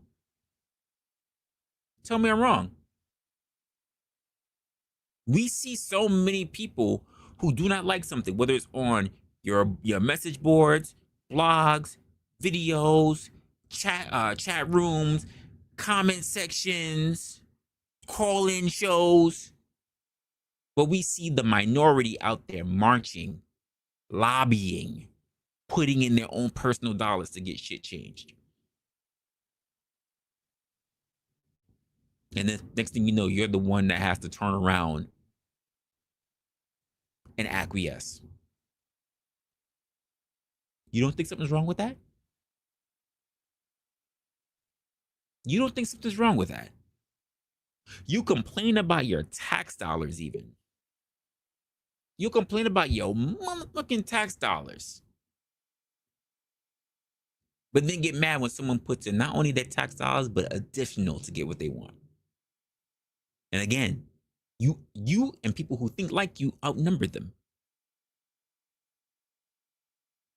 What's good, Josh? Not much. Can you hear me? I'm up here listening to you talk about bitches with balls. Bitches with balls? I don't think I said that. Well, I'm kind of over summarizing here, but generally the people that basically do a lot of complaining but not a lot of doing. Isn't that what women do? Just sit around the house and complain about life? No, because I still see plenty of women who are out there doing it as well. I see a lot of guys who are also sitting on their asses, loving to complain, and they don't do shit. But the concept of what I'm Yeah, even let putting, them sit around. and yeah, but the concept of even what I'm putting out here is when I get people who turn around and say how marriage is still the thing, and I say why? Why is it? And then when you speak to different people, they have different aspects of it, right? But what I tend to hear being the backbone of it is, well, not the backbone, I'll say, but being a leading cause, like it's a freaking symptom, is love. And I say, what's love got to do with it? Because plenty of people are having kids out of lust, not love. Plenty of people are building families out of responsibility, not love. I see plenty of people who are wanting to leave things behind for other people out of responsibility, not necessarily love. So how much are we playing into the aspect of love? It's bitches with balls. It's a bunch of dudes that come up with the idea that, oh, well, the Disney fantasy world worked for women. Right? They're delusional, so let's just jump on the Disney film too. Con says Tina said that Resla. Well, let me just dive into the Fat Joe and Ashanti. What's love got to do with it? Got to do with it. You got Ja Rule up in there too. But what she said, it should be about us. It should be about trust. Slow down, baby. It don't work that way. It don't work that way no more. Uh, we did it ever work that way? Well, that's the thing, though. People tried to claim that it was when the whole starting of marriage had nothing to do with love whatsoever. But people like to conveniently dismiss it because they want to believe that Shakespeare is the one that started it all with Romeo and Juliet. That it was always I about don't think love. I don't think they ever sat down and had a serious conversation. 90-year-old couple has been around for like 1,000 years and then married at least 90 of those. Yeah, we Army watch vet, Disney films or dramas on army vet. Netflix, I right? would That's agree. I agree with you, army vet. However, to this day, it's still not pushed because I even still hear the young ladies still talking about it's love. Okay, cool. What's love? Oh, everything is love. It's about love. It's about understanding. It's about love. So, who would you rather pick out in this world? A scammer? A drug dealer? Okay, never mind. I'm gonna leave you. I'm gonna leave you alone, Shaquana Nisha. well, that's actually some good advice. Separate yourself from fools, or you become foolish yourselves. Well, here's the thing about that, Josh, because I asked the question: has social media made it harder or easier to navigate when it comes to love? When it comes to marriage? For me No, personally, difficult. Absolutely difficult. I think social media is a distraction, probably more detrimental to marriage. Usually, if you're inside of a marriage, my God, the amount of work and bullshit you have to do just in a single day. Who got time for all of that crap? Oh, let me just tell you this right now, Army Vet. You're the first one. We had someone fence it. She was thinking about it, but you're the only one who's actually said easier. You're literally the first one to turn around and say that social media has made it easier, not harder, easier when it comes to marriage.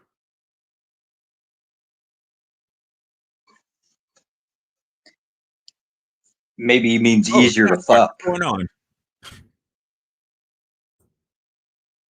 What were you saying, Josh? Maybe he means easier to screw up. Well, I mean, unless your marriage says that it is okay for you to sleep around, that's cool. And again, that's about communication. I know people are like, that's infidelity. No, not if that's a part of your understanding and clause with each other. Not all marriages are made equal. Just like not all people are made equal. Yeah, you start screwing around, you're pretty much, your days are numbered anyways. You think so? Yeah, you're gonna start doing it. She's gonna start doing it. Next thing you know, these like little qualms, little quirks, little conflicts you have just blow up, get bigger and bigger. That only It's one of those happens. slippery slope things. That only happens for people who get greedy. Yeah, When they want boundaries. to leave Most people something only to themselves. think about the guys that, okay, go back like when you're like 18, 19, trying to basically bang everything. It's kind of the same position. You're not basically focused on what's in your own home. You're focused what's out there. Most people live for society. They just want to be, oh, I want to be accepted. I want to be validated. I want to be liked. Pussies. Your entire existence based off of other people. You should be ashamed of yourself. Matter of fact, just go die. I don't care.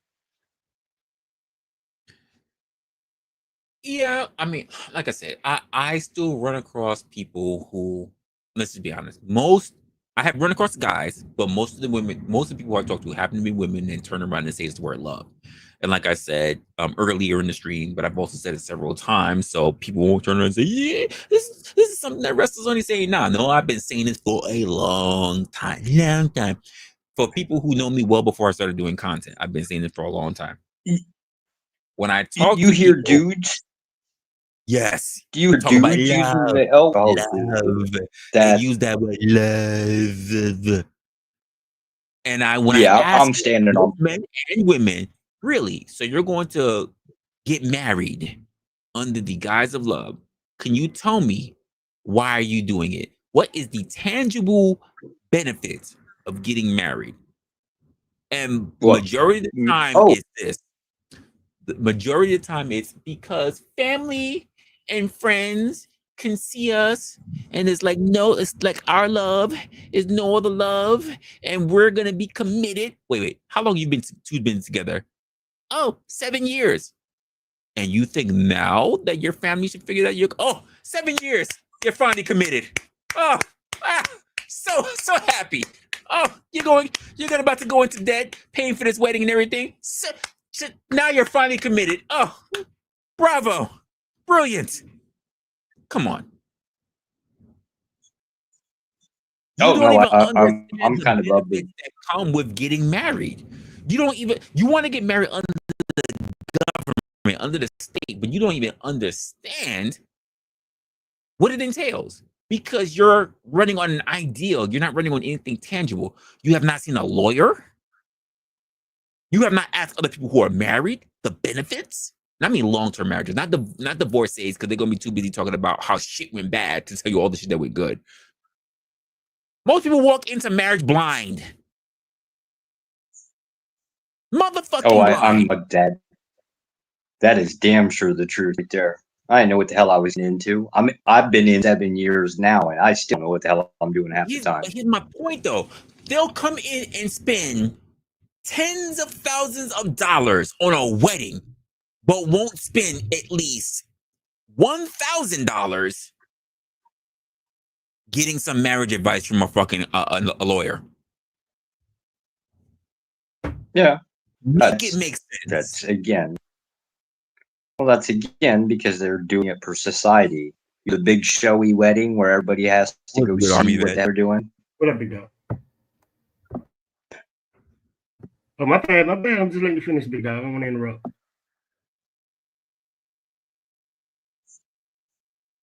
All right. I mean, I run into this like I would turn around and I would start doing my due diligence. And I say this for both guys and gals. Do your due diligence. and most do not. And I think it's appalling. Well, that's always been the case. And that's not just marriage, that's life in general. Most people do the minimum they can do to get by. It's a shame, because if you really understood what you were getting into, then you would be able to maximize not only the thing that you have going on between you and your spouse, but you can maximize for the family, you can maximize for your kids, you can maximize for your monster-in-laws, you can maximize for all of them. Yes, I said monster-in-laws. That's exactly what I said. You can maximize for all of them. And most people don't do due diligence. Hey, is my mic straight, Resla? Your mic is good. It's just low. Hold on. Let me see if I can boost it up for you. Yeah, I'm Bluetooth off another computer. Okay, I got you. So what are your thoughts on this? That's the benefit of marriage. Because without that man teaching that boy how to act or how to go for, who we get it from? Who does he get it from? Wait. How is that the benefit of marriage? That can be done without marriage. What's the benefit of marriage? For me, it's responsibility. It gives you, there's a difference. Because not everybody who is married has children. Yes, that's the difference that I think of responsibility. Okay. Because I think the way that the world is going now is more single men. The married men understand doing something more than me because of what I have behind me, responsibility. Without responsibility, what a man does what he need to do for himself. You give a man responsibility and the sky's the limit. What is he fighting for? Yeah, that's not a benefit. That's what you have to do to get to the benefit. Benefit is what do you get in return? Yes. Yeah, I'm thinking about. I'm like, is that the question that came in my mind is like, is that a responsibility? Is that a benefit? Or is that a penance? Yeah, no comment. You're gonna get them feminists after you. I was like, is that really a benefit or that penance? Like, I can give one. At least my goal. It's basically money and empire. And when I say empire, right, like we're talking about generational wealth. The idea is my family has to compete with your family.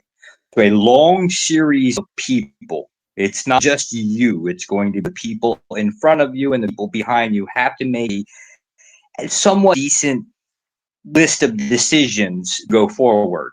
You are one cog in a machine trying to build an empire. And when I say empire, I mean you want your family to dominate the living fuck out of all the other families. It's competition. The benefit of marriage usually is going to entail not just higher income. It's going to the collection of assets that come with it. I don't doubt anything that you just said, Josh. Here's the issue with that. Families don't see themselves as an empire. Back then, back in the old European days or whatever, they understood it. You followed what the fuck the family said because your name, your influence mattered. Now, anyone who has your name attached to it can run off and do anything, whatever the fuck they want, and ruin your entire family image. Because you know why? There were things put in place. If you worked in the family, you worked in the family business. You collaborated with these people. If we told you that you had to get to marry these people because why? They have the same lineage for whatever going over here. They have resources, whatever. You did those things because why? I'll go back to what Army Vet said. You have responsibility, but you have responsibility to the family. There is a reason why, folks, outside of just genetic abnormalities, right? There's a reason why families help each other and don't mate with each other. Because let me tell you the reason why. Let me tell you the reason why. Good. What? Because it increases the chances that your genes will survive. That's the reason why. It Might be increases the skipping reason over why here too. it increases the chances why your genes survive. This is the reason why we tend not to mate with each other, and we help each other to try to mate with other people. Community. Survival of one's genes is paramount to everything else. Before we get into all this other selfish shit going on, procreation is the key thing for all organisms, parasites or otherwise. And the whole Yeah, idea, that biological reason, but that's not going to be a justification. Not from an individual's perspective. You can't convince a person, hey, look, it's not really about you. It's ultimately about somebody else. Usually going to be a generation or two down the road, right? love makes you think that it's about someone else, not about survival, not about passing your genes on. It won't make you think that. In fact, it'll make you think this, that you must sacrifice yourself in spite of you not having your genes passed on. Not sacrifice yourself for your genes that are already been, their offspring has already been there, but prior to that. Ooh, you cook it, Don't dog, but I don't want to get in trouble. Well, hold up. Sacrifice, you do this by default, whether they're in a family or not. We all do it. You're wrong. You're expected to sacrifice prior to the wedding, prior to your kids being born. That's what because men are the sacrifice in the world. Period.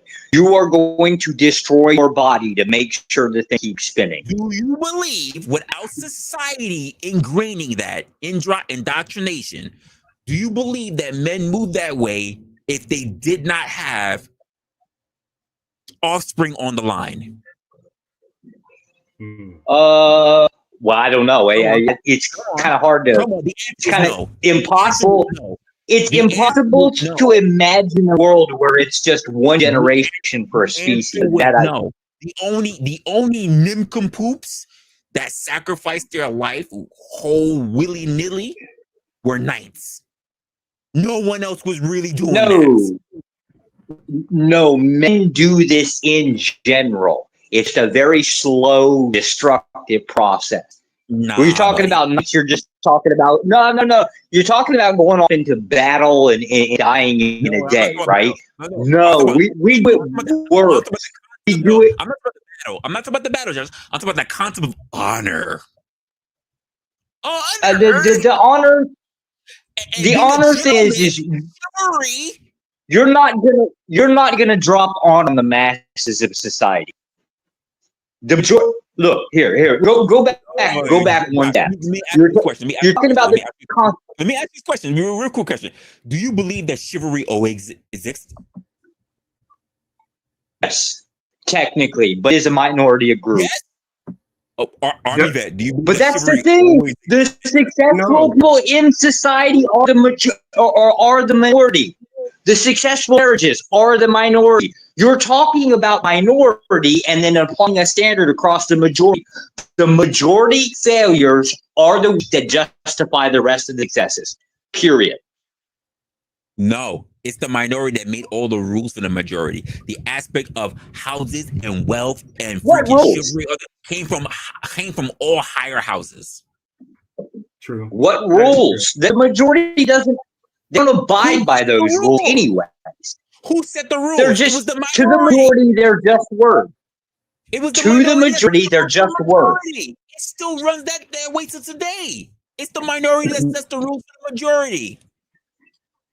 Yeah, so the minority live by the. Hold up, no, the minority live by those rules. The majority just talk about them. To the majority, those rules are just words. To the minority, that's lifestyle. Wait, I love this. So I'm gonna ask this question to Army Vet. If I'm part of the minority and I got money, wealth, status, let's just not even me. I'm a recipient of that. I am an offspring of people who have money, wealth, status, and let's just say I do some criminal activities now. Why am I getting locked up? Versus the average person, part of the majority, who's likely to get off with a technicality? The minority. Thank you. Yeah. But Okay, we know that but you're asking African Americans this question. We always been in that position. No matter what we have or what we get, we always gonna be in that. Yeah. We know this stuff. Would we agree? Would we? Let's be honest. We see bills being passed all the time. Is that made by the majority or minority? Bills that are getting passed, a minority. Thank you. Thank you for saying that. So that means the majority didn't do shit. That's what he's saying. Like I'll give you a big understanding of what he's saying. Transgenders bathroom. Majority of Americans disagree with it, but there's a bill that got passed for it. Explain. Wait, I'll even more than that. Or Army vet. I'll even make more than that. We had so many people talking about the Amadou Louiva, the thing that came by. Then we had to worry about George Floyd and Black Lives Matters. But you know what got passed well before anything else ever came applied? Asian hate crime bill. Yeah, I seen that too. That was crazy in New York. Well, why do you consider this? Who has more bodies? Why do you consider who has more bodies in the country? Why do you consider this to be a bad thing? If the majority needs something to pacify themselves, ultimately give it to them. They're just going to destroy themselves anyways. Eventually, I love them the tool that's going to do. I love that you say that, Josh. What did Black Lives Matter accomplish? What did they get? It basically took a whole bunch of money from people and basically drop off. And I think they rallied. What did they get? Not what they stole. What they get? What did the government give them? Oh no! I'll wait. I don't think anything. Now I think there's some charges on two of the girls. So I guess charges. Anyone can establish a church, sir. That is part of our First Amendment. What did they get from the government? I don't think anything. You know why? They got goose egg, donut, zippity doodah. When a few Asians started getting their heads punched in, again, 5% of the country, by the way, what did they get from the government? A whole bill. Okay, so you got a piece of paper. Give it to them. Who gives a shit? It's a piece of paper. That piece of paper means something. Well, so obviously a minority was able to overrule the majority. What are you talking about? On paper, it's like saying I have a right. We've got a piece of paper that Bill O writes that says, well, I have a right to vote. Until you do something in it, like we take it from you. It's a piece of paper. It's a piece of paper in legislation on the books. What's on the books for the people that were actually complaining prior? Okay, so it's a piece of paper in book. So it also says that if you commit crimes against this person because of his race or his color, it's a federal crime. I'll be more general than that. So you say so, right? Is it a piece of legislation that can be used as a criminal offense? I believe so. So is it? What other pieces of legislation that can be used as a criminal offense that is specifically targeted to a specific ethnicity? Can you tell me? Pretty much all of the what do you call it? Those affirmative action bills. There's always groups of people. That's what the whole protect class is several groups of people. General, specific to a specific ethnicity. Specific. Yeah, there's some for black. There's some for blacks, and some for Asian, some for Asian. So, wait, you think the Asians are dominating? They're not dominating? They show up on bills for like or I'm sorry, they show up on like top rank on income tiers. Now measure that based on assets. Who are wait? Let's look at the people who are making a shit ton of money here in this country. You're saying Asians are not dominating? I didn't say you're looking at one factor. Now look at the assets. Okay, where are their assets? What about education? They're not dominating? Now I mentioned two. Oh, I'm sorry. In mathematics, ooh, they can count. Big deal. We can keep doing this. Like, we can keep doing this. Yeah, it doesn't mean anything. It doesn't mean the thing that you want it to be. It's like, hey, look, there's a piece of paper with a list of 10 different groups, and somebody's at slot number 1. Yeah, so what are the benefits? When it comes down to ownership, assets, generational wealth, that comes down to are the Asians. Oh, they're educated. They can count 1 to 10. Big fucking deal. So there are fucking... Keep in mind, when I say Asians, I don't even mean Orient. I mean West. Oh, okay. I'm married to the... I'm definitely married to a Vietnamese, right? So, like, I only consider the Orientals to be the Asians, right? The Indians, I don't count them. They're the head ones. Indians are Asians too. They are in Asia. By technicality, but fuck them. They know they consider them. They're my taxi driver. To be Asian. They're my taxi driver. That's my taxi driver. I get a kick about him. So many businesses, it's not even funny. Sure, they own a lot of small businesses. The gym store down the road, there can be. Sasquatch is going on. That's your facial expression. And their assets, they'll usually pass off of their business on to the next generation. That generation that inherits it almost nearly by majority will sell that company off. They still understand the rules of the old guard, and they're still able to pass off wealth. Sure. They just can't seem, for some odd reason, to establish it for very long. Those cultures, Asian, whether you want to look at them as Dot or Orient, still understand the family structure enough to put forth and say that the most important thing is family, not your fucking love feelings. The name, your genetics matters more than anything else. I don't know about your genetic part, but I'm gonna do this like Amber. I'm gonna do this like Amber. Period. Yeah, no. I refuse to allow the families that are just like temporary. I'm keeping here. No, it's a lot more. It's not going to be the genetics, right? It's going to be the follow through. You have to maintain that shit. You get divorced, you separate, you start throwing family members out to dry, kind of bullshit, right? It doesn't count. How many failures do our Asian cultures that in turn right they'll still the majority are the failures. Even the rejects, because why? Really? Yes, the majority of population are the failures. Not everybody's winning the race. The minority is always the winners. Across the board, in success rates, it's always a minority number. I'm so lost in this conversation. Sasquatch. You're talking about Asians as an ethnicity. In Asia as an ethnicity are still a majority of failures.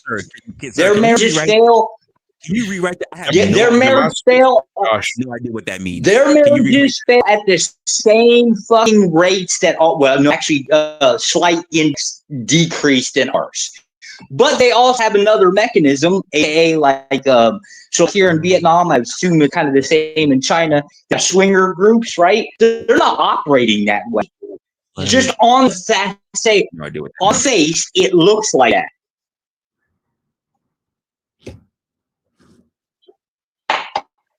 I have literally with my own eyes from working in gigs, seeing people who are, quote, the rejects of the family still be taken care of and still be looked at because why? Bloodline. Hey, Resla, Yeah, guess what I they're did? going to drain. They're going to be a drain on the family. So that actually helps the competition between the families. And the family still keeps them. And they still have other opportunities to still build themselves up. Yes. Well, they have opportunities to build themselves up. Rarely does that happen. That's just bad habits. Once they set it, it's kind of really hard to change them to something else. The difference here is the disappointment in an Asian family happens to own a mini mart, whereas the disappointment in a white family is a crackhead down on 3rd Street. Damn. I'm happy someone said it. I'm happy someone said it. I mean, he may also be a crackhead running his mini mart, but he's still running a mini mart. He's still ahead of the curve. That's my point.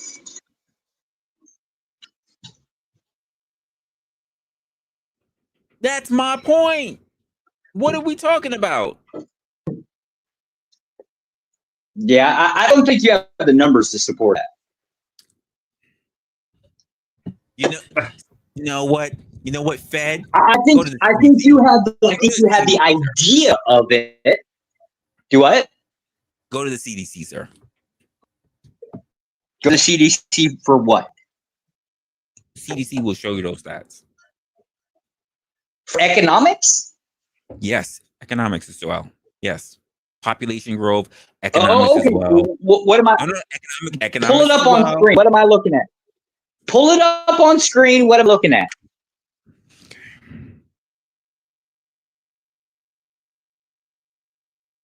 I'm on my phone, so you're gonna have to blow it up a little bit. All right, you guys talk so I can go look up these numbers. I went out to smoke my vape, so I'm lost. Deuces, brother. You don't have to pull it up. Fan, big dog, big fan. You and A-Dot, big fan. Yeah, I love it. You don't have to. You have to pull it up, Resla. You just cite it or get close to it. But I'm not going to hold your feet to fire on a couple of numbers. Oh no, we don't work like that. Because again, for as much as I move around and I talk about shit and I don't tend to talk about shit out my ass. So I actually read shit. Yeah. Just make the claim. I'm not going to research really what I do for a living. Like, I'm not going to be called out to be a liar. I'm not calling you a liar. I'm telling you a liar. I'm laying claim. My claim is the majority are still the failures. Even if they're failures, and it's always going to be this way. My point is that due to even if they are failures, due to genetics in their fucking family, they will still be looked after and still be put in a better position than those who are not. Yeah, what the fuck does that mean? I'm a wealthy family, and I don't know. I sit in my room and play fucking video games all day, and mom and daddy pays my bills. What does that mean? It goes exactly to what I just stated from the fucking beginning, which is that family helps each other and not mate with each other or survive, because the family dynamics are more important because of genetics than anything else. To the point where even if you're a minority group like Asians, and it works against them. What works against them? They're literally Asia is the most leading in finances. They're leading in property. Yeah. Asia is the most populated continent on planet Earth by like a crazy amount. So these United States, sir, here on this ground, here. So are they their culture or are they our culture? Huh? What? Yeah, you're citing that they're from Asia, right? Asian descent, Asian cultures, yes, that come here. Yes. Okay, so they come here within the U.S. Yeah, they're about Americanized. I don't give a shit. So I'll go back to their assets. They're drained. They constantly keep them drained. It works against them.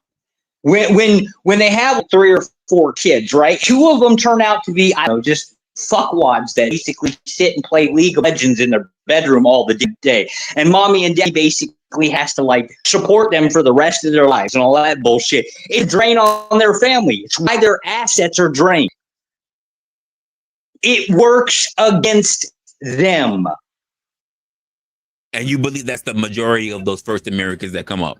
Yeah, it's the majority across planet Earth. It's always the majority that's a failure. Always.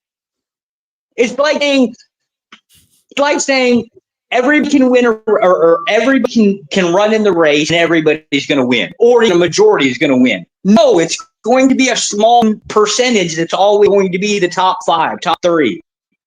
And who gives a fuck about second place? Who ever remembers them? There are those because of how those who came before them have turned around and already put those other people in better positions so that they're even able to fail a whole lot more and still be taken care of, still be ahead of the fucking average, right? Because so why? The minority. Right. What's the benefit? What's the benefit of being taken care of? More advantages than those who are sitting in the majority. Right. So we're boiling back to. We're boiling it back to me. You're saying family is grandpa, parents, and then children. And then you're saying grandpa or the grandparents basically have mom and dad, right? But they're fuck nuts, and they have to be maintained by grandma and grandpa. And where they're going to end up basically taking care of the grandkids too. Got that far down the rabbit hole. I didn't mention none of that shit. But you're talking about in the context of family. It works against them. Long term, they fail, which is good for economy because that money gets spread back out and the rest of us get to compete with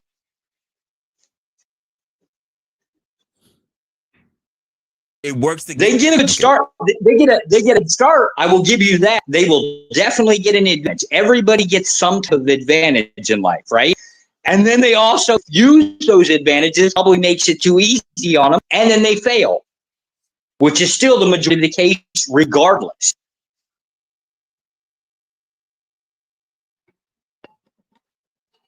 That's why I said I reject the notion that family across the board is the same thing. No, you have to have follow through. Wait. Let me ask you for context. Let me ask you for context. What the fuck do you mean by failure across the board? Failure across the board. If you're looking at 100% of the population, 70% at least is going to be the failure rates. They're going to fail at family. They're going to fail at assets. They're going to fail at economics. They're going to fail at economy. There's so many factors that they can just drop off the face of the earth. 72 to 76% of those families won't even have assets. What are you talking about? Yes, that's one of the countless factors. I'm saying the majority is always the failure. How are you measuring that? With imagination. Successful marriage rate. Imagination. No. Successful marriage rate. Two things. Two metrics are being used for that number. Successful marriage rates after 10 years. We don't really have a lot of data when it comes down to like 25 marriage. You just named like 5 things that they're failing at. How are there only 2? Why do you look at life as a one thing? Why is life one thing? I'm sorry. Here, I put one foot in front of the other and I can walk. That's life. Right? No, it's a lot of shit. I'm sorry. You kind of broke up, so I forgot. I didn't hear what the hell you heard. Pretty sure his name is Josh. Well, Josh, in the beginning of what you just said, I didn't hear what you said because it broke up, so I didn't really catch what you were saying. I apologize. I would ask what did you miss, but you missed it. So what was the question that was being asked of me? How am I come to that conclusion of 70%? I'm using the metric of how did you come to the majority of those people becoming failures? 70% of marriages fail. That's throughout their lifetime. Well, you said a 10-year mark. You said a 10-year plus mark. I used a 10-year plus mark because the only data that you really have to bite onto is the 10-year mark. There are some data from like. No, he's been doing it the whole time. Give me a minute. That's part of the reason. No, it's not you, Blind. It's not you, Let Blind. me reset. Let me reset my connection. Hey, Resla, when you get heated and your voice rises, it clips to top end of your mic too. If you can open your noise gator here. Oh shit! All right, good call. It's only whenever you're like trying to make a point, you really get into it. It clips for just a second. You know what I'm talking about. I got you. Oh man. Well, okay. So what do you thought about this, Sasquatch? About love? Can we talk about love? Dear God, man, I came here to talk about love. That's crazy. I know this is Blind's favorite. He loves to talk about that love. Hey, and salute to you, Caucasian Sasquatch. Yeah, baby. Absolutely. Oh, wait, Blind. There you go. I love love. I came here for the love. I came here to give Resla and that other statistics boy love Wait. in a genuine way. So, how you doing? You know what I did today? I rotisserie'd a duck, and it came out looking just like the picture and tasting just like a restaurant. I was utterly shocked. I followed the directions, and it happened. That's how it works, right? Sure, let's go with that. Yeah, absolutely. I've never cooked a duck before, so like I wouldn't know if it was a failure or not. It was pretty damn tasty. There's nothing but a carcass left in there. It was tasty, and it's a success. There you go. All right, so well, love is a really fluid kind of concept. I've had a just my bad. I don't mean to cut you off, Caucasian Sasquatch. I just wanted to tell y'all, I've had a complete 180 on love, yo. You are a like, liar. I still feel the way when I originally talked to you, Resla, and I told you about. No, I'm serious. Like I understand, I don't think love is even possible. I know him. I couldn't hear you. Y'all were both talking. I said he's been on Care Bear Love for as long as I know them, Sasquatch. I don't believe this. I need proof. And I want to know, what is the name of the woman that hurt you, sir? Yeah, I believe in unconditional love. Unconditional. What? Do you think unconditional love from a non-familiar party? Well, I did. Now you see, it's crazy because it all depends on how you're feeling in that moment. Like, because when you're in love, it's like love is fucking real. And then when you realize it's gone, it's like, nah, this shit wasn't as real as I thought. You just told the truth. It feels like it's real. You just told the truth. Feels like. Not wrong. That man called you a slip, brother. You were not in love. You were Twitter-pated. Go back to your old Bambi movies and they'll teach you a lot. You were Twitter-pated, sir. You were taken in by beautiful visage. Hear me out on this one. Love is what's left when hate burns out. Love is what is left when you're sitting in the waiting room in a jail waiting for your significant other to come out, and you're just as pissed as you could possibly be with everyone on earth. But you want to know she's okay. That's all that really matters. As long as she's fine, everything else is fine. We'll get out of this, and that's love. Love is at 2:00 in the morning. She has a flat tire and she calls your ass to come get her because everyone else is in bed and you're her husband. It's all of that and it's none of that at the same time. It has partly to do with physical attraction, but mostly to do with the way me and my wife put it is our crazies match. I am absolutely stark raving batshit crazy. I'm the most obstinate creature you will ever encounter. If I say no, not God nor creation is going to change my mind. that was the end of the conversation. I will move on with my life and y'all can wallow in whatever self-disrespect y'all want to perpetrate, but I'm not going along with it. All right. You got me back, Caucasian Sasquatch. I'm back. I believe in love again. Love again. There you go. Blind. What were you talking about in the chat? You were talking about somebody about autism. What was that about? Oh, because hold on. Am I walking into a fucking hilarious joke? I don't know. Probably, if I can do it, I will pull it off, sir. Okay.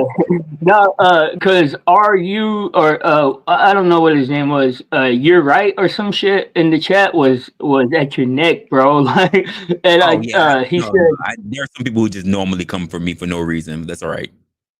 yeah.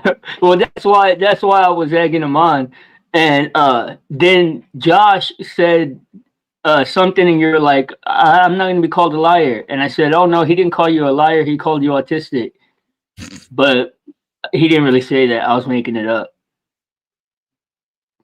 Okay. All right. I was trying to follow. I was like, I have no idea what you guys are really getting One into. thing to keep in mind about Josh is he is not speaking from an American perspective. He is not here. He is not doing this thing. He is speaking from some other country over there, having married and assimilated into that. And so his perspectives might be a little bit off base. Well, and maybe Caucasian, that's what you're wise enough, or you got a little bit of maybe you can understand this because Resla don't maybe not agree, but stats don't show the whole picture. Like statistics only show a tiny portion because they're a microcosm of what's going on, you know? So like me and Resla have thought about stats or went back and forth on stats, and that's what Josh is obsessed with, but it don't show the whole picture. Like you can't, he was saying some crazy shit. I mean, well, with respect, give me anything that shows an entire picture. Living through something. No, that's your perspective. That's not an entire picture. That's singular. Like the examples that I That's just an gave, entire picture as far as is your perspective. It's a But we don't know what you live. It's not the whole pie. Y'all need to give him an understanding of his opinion in the population and how you come. That's what he's trying to understand. He can give you his real life, but you can't go by your real life. You got to go by what the other people live, and you got to get that distinction with him. what? I agree with that, Angry Vet. He can give me his real life. He can't say that his real life is real life for everyone else. That's what you're saying. That's what he No, needs to understand. hold on. Why? Because if it's real life we're talking about, I don't have any problem conceding to anything. No, but it's when somebody comes and tells me you that cannot start a conversation about your life. The conversation can't do that. We can't understand your life. We have to base our opinions on the general public. Not what no. Hold up. You're mistaken, bro, because you're not understanding where this conversation originated. We're talking about immigration, and I live by the border. And I'm not trying. I don't want to dig up that old bitch. But we're not even what do you call it? We're not even talking about that. No, so I don't even know how that came up. Because that's when me and you disagreed on the statistics and shit. But that has nothing to do with the current conversation and the statistics that me and Josh were talking about. That's a totally different conversation. No, okay, but Josh, okay, there was a hurricane going on. There was a hurricane going on in Florida, and Josh tried to use a whole bunch of statistics to make Captain Kurt look like shit. And it was the same thing. Like the statistics that Josh was. Huh? I thought you were there.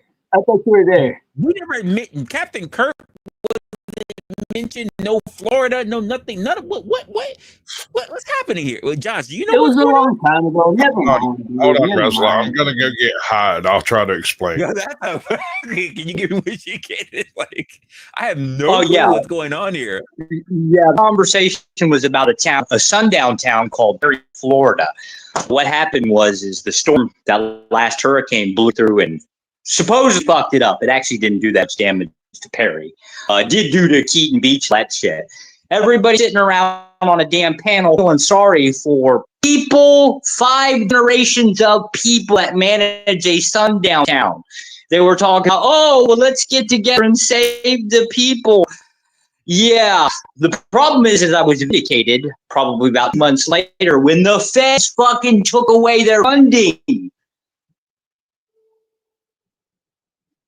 Their financial aid for their storm, whatever the hell bull it is. The feds basically did it. But I knew this because I lived there for 6 months.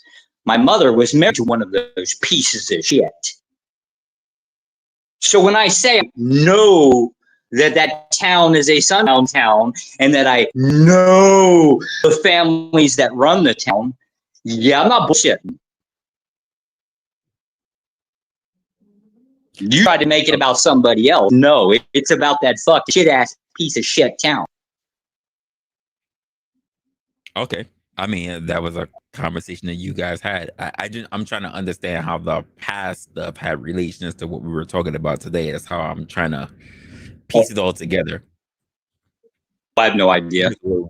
Because I wasn't here for his argument. I set my router. Do I sound okay?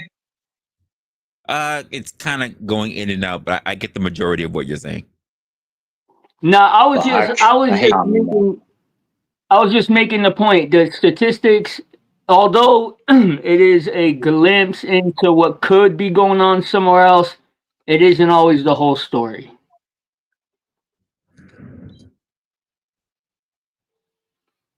What the fuck? Well, if you're making generalized claims, the statistics matter. Well, yeah, I agree with that. If we're talking about the general population, we do that. What I'm saying is that we cannot use anecdotal evidence to try to make that for the majority. That's something we can't do. That's just not the way how I think honestly, I think anecdotal evidence has more weight than statistical evidence in certain situations. Not in the debate. No, no, that's not the way it works. Literally, medicine and science will fall apart if we did that. What do you mean? Why? Because y'all use the word anecdotal as a negative? That's fucking retarded. Do y'all even know what that word means? If we only treat it, let's look at medicine. If we only treat it for one person, the general population would fail. No, bro, you didn't say that. You didn't say when making a decision for everybody, dog. That's not the point. What did I just It's when say? you're trying to understand a specific thing. Wait, guys, what did I just say? What did I just say? You cannot. I don't know. Repeat it. You cannot make anecdotal conversation for the general population. This is the reason why statistics is done. Statistics will fall apart if we only base things off of anecdotal experience. That ain't what you said. What the fuck? It represents to medicine. When medical studies are done, they are done for the most common general population. They are not done specifically. But that's not even what you said. So that's crazy. The thing is, look, is that not everybody. Okay, okay, my bad. I'm not trying to get you to beat me up. But what do you call it? I literally just said that, and you're saying I didn't say that. I even repeated myself, and you said you didn't say that. I digress. I was specifically saying that when you're trying to understand a specific situation, throwing out random statistics isn't going to necessarily say, okay, like the Kurt in Florida situation. You can know all the statistics about all the hurricanes that have ever hit America, and that's not going to help you to understand that piece of anecdotal information any better. Wait, but okay. So let me entertain this for a little bit. So if we already know what the statistics have been like for other hurricanes that have hit Florida, we wouldn't be able to measure how people should be able to prepare based on the other general collective hurricanes compared to the one. The one makes it special. We can't prepare. No, that's not what I said. You're twisting everything that I said, because I didn't say that you can't. Yes, you can use those to of course to make sweeping generalized ideas, like should you watch for the levees to break and shit like this, but you can't use that to understand the full scope of that one situation. Folks, can someone else other than me, because apparently I don't know how stats are done. Can someone else? I thought I made it. Stats are done by getting a tiny group of people from the population and polling them, and then giving an average. And literally a tiny. That's when it comes to people. That's what the census is. That's where stats come from. Most stats. What's the census though? Could someone else explain it? Apparently, I'm not saying it correctly. So what Resla is basically talking about is the large group is the one that gets counted to a specific event. This is called pattern recognition. You're saying you need to take one person and compare that to the group. And you can't derive anything from a singularity. Well, okay, look, this is my only point, bro, and this is the only reason why I even say it, because, like, honestly, I don't care very much about this topic, but what do you call it? People are and you, Josh, and honestly, bro, I kind of like your sense of humor, dog. I think you're kind of cool, bro, but you worry me, dog, because the way that you can give a coherent, strong-ass argument on shit with only statistics, like as if you don't live in the United States or some shit. Like, because you have to have an anecdotal experience to be able to give the proper understanding. Like, if you don't live in the United States, everybody has an anecdotal story. They're useless. That's why I don't bring them up. Resla, I just met an Asian, right? Lady boy with a 12-inch cock. All fucking lady boys are now fucking like larger than everybody else on planet Earth. That sounds like what have you derived? What have you derived Why does that from this sound story? so true? Oh my God. You're a madman. What have you derived from this story? Not only did you not derive, not only did you not derive that lady boys are largest on planet Earth, right? You also derived something that was not even said, which is I'm attracted to lady boys.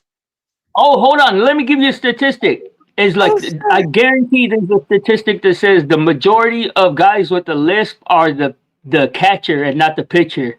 So you think I'm that's statistic? I can name you. I can say you don't have a list. A list of people verify that. I think you're making that stat up. No, but no. I said that it would be. I'm pretty sure. I'm almost pumped, bro. I guarantee the stat probably I don't know where you would go to find a stat like that, but I guarantee if you took 100 guys with the list, you just said it as a claim, right? And then you're now saying that you made it up. Jesus, I said I made it up in the beginning. Are you fucking listening to me? It doesn't matter. That's the thing with antidote too. It doesn't matter. It does not matter how you live your life. It doesn't matter how I live my life. It doesn't matter how Resla lives his life. It matters how we live our lives. Are you fucking retarded? Who are you living your life for then? No, that's exactly the thing that we're going to derive patterns from, you idiot. You see, bro, you're mentally retarded, bro, because who are you living your life for? For Allah or for you have bumped your head. How the fuck are you going to say... Dude, you see, bro, that's your the problem. People conversate with ChatGPT too much, bro, because you've lost the concept of what it is to be a person. You're ChatGPT brained. You're not a person, right? Your feelings don't matter. It's the same love argument. I'm a person. Who cares if you're a person or not? I'm a fucking person. You might not be a person. Here's a big question. Who cares if you're a real person or an AI? Who actually honestly gives a shit? Other people. Who? What other people? Everyone. What other people? Every I honestly don't give a shit. So it can't possibly No, hold on. be Let me give you retarded as a statistic. Every single one of them cares. 100%. nobody. I guarantee you, the majority of population don't even know your name. No, bro. I guarantee every Nobody. chick in the or With every the lady boy with a exception of 12-inch maybe cock your is mother gives a shit. and that's verbatim. Hold on. Every lady boy with the 12-inch cock, if she went on to go on a date with you, she'd be pretty disappointed when she found out you're AI. So I'm just saying, like, She'd be, that's she'd be considering your pretty lady boy. disappointed if I took my pants off. Or he would be. Fuck, now he's got me saying shit. God, asshole. Bro, that's your boyfriend, not mine, bro. I don't know nothing about Oh that my shit. I was God. talking about some Yeah. other shit. But the I am point proud is, of you, antidotes do not Hey, count for baby steps, bro. You anything. can't kick the closet door down and just Superman out. You gotta take baby steps, bro. So I'm proud of you. I'm This going to was a big repeat step. this. I'm going to repeat this again. An antidote story means nothing. It has no value. It's like an opinion. It doesn't matter. No, but you see what's hilarious is that I don't even give a shit because my opinion don't even matter to me. I just laugh at shit like you. Then why the fuck are you talking? I don't know. Why are you talking? Because The I'm different trying thing to is that figure out I'm where not the admitting to disconnect. fucking lady No, boys with a 12-inch No, cock. it's actually a good Bro, question. you're admitting to fucking Because I lady boys don't. with a 12-inch cock. You need to ask yourself why Jesus the fuck you're still talking. Christ. Fuck, don't So ask this is why. me. You need to be in This your is brain why like, stupid people I just are told the whole chat so that I'm fucking fucking lady easily. boys with a 12-inch cock. Why the fuck am I still This talking? is why. That's what you need to be asking. This is why society is so easily entertained by stupidity, because they are the dumbasses. Now, you asked why I'm here in this conversation. Actually, that's finally a good question. The reason is because I don't disagree with Resla's final conclusion, but I think I disagree with how he got there. Josh, And I haven't figured that out yet. What?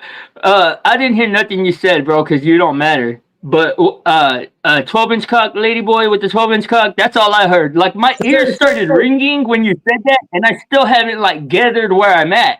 Like, I thought a fucking grenade went off beside me, because all I heard was lady boy with the 12-inch cock, and it was like... So somebody says the word 12-inch cock, and that's now ingrained in your head. Is 12-inch cock living rent-free in your head right now? Like, I hear your lisp, and I hear you're, like, obviously saying words, but I'm just wondering, like, are you the pitcher or are you the catcher? That's the main thing that I'm wondering right now. You don't have to be tell me. If it's okay, look, no, hold on. Let me give you some fucking logic. Let me give you some logic, bro. Sit down. If you ain't got no damn logic, you already laid in the antidote means thing.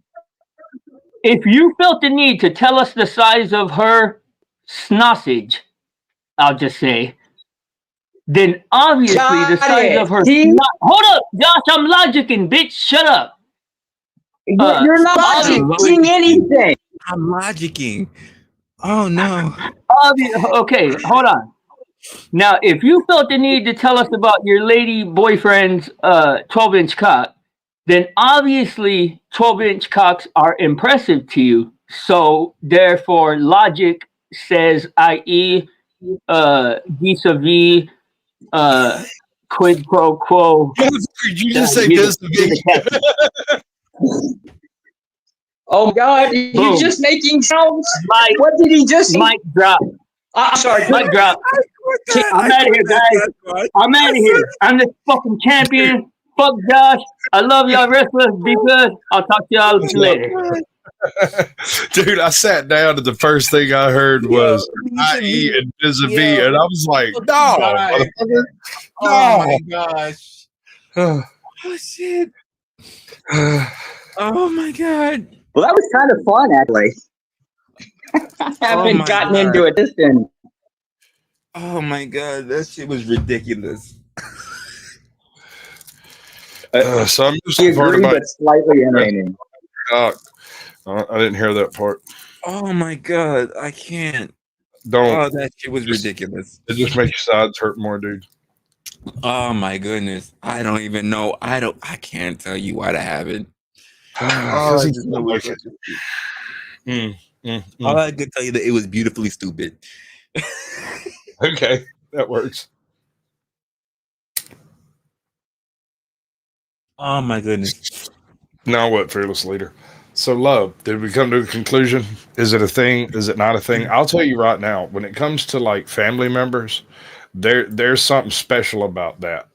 I will get viciously defensive about a family member, whether they know we're related or not.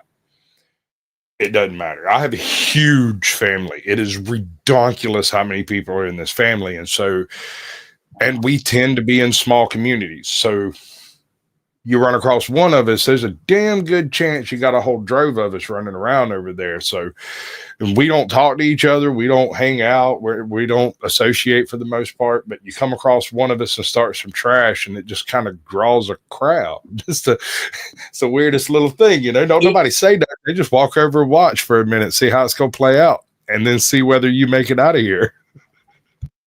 So let me ask this. Your mentality toward family, does it have boundaries? Does it have limitations? Does that Certainly rule does apply to all family members Absolutely not. in all cases? Okay. Why are you speaking in absolute, sir? Well, generally speaking, because we're saying like things like, so it's like saying my family I'll defend at any cost in all, I'll stand on that in defense of my family, right? It is a generalized statement. The problem is my family, yes. Right. Except for, especially within the white community, more so than within the black community, we're notoriously known for tossing members of family out of the family. It's kind of a problem that we tend to have culturally, if there is such thing as a white culture. I'm still not convinced of that yet. But if there is a case, there absolutely is. There absolutely is. Yeah. So if it is the case that there is a thing, Resla, you see what he's doing, right? You see the whole thing? This isn't actually an exchange of information. This is a dissertation from Josh. He's just talking down to us as though from on high while we don't care. No, because we don't operate that way. No! Okay, well, are you trying to claim the moral high ground of, I'll just, my family is the most important thing to me, right? Like it's the big nothing bird then. Wait. Why would you introduce it? Why would you introduce it to the conversation? Do what? Is your family the most important thing to you? No. Understand that the takes that we have to go on based on how we speak about this now. We already heard that his family's not the most important. My goal for my family is the most important thing for me. That's a thing that would allow me to disassociate, disown, or eject a member of the family out. Which means it's more of duty and responsibility than it is of blood, of procreation. Yes. I think it might be more this is why I did. This is why I had a contention with the. I am tyrannical.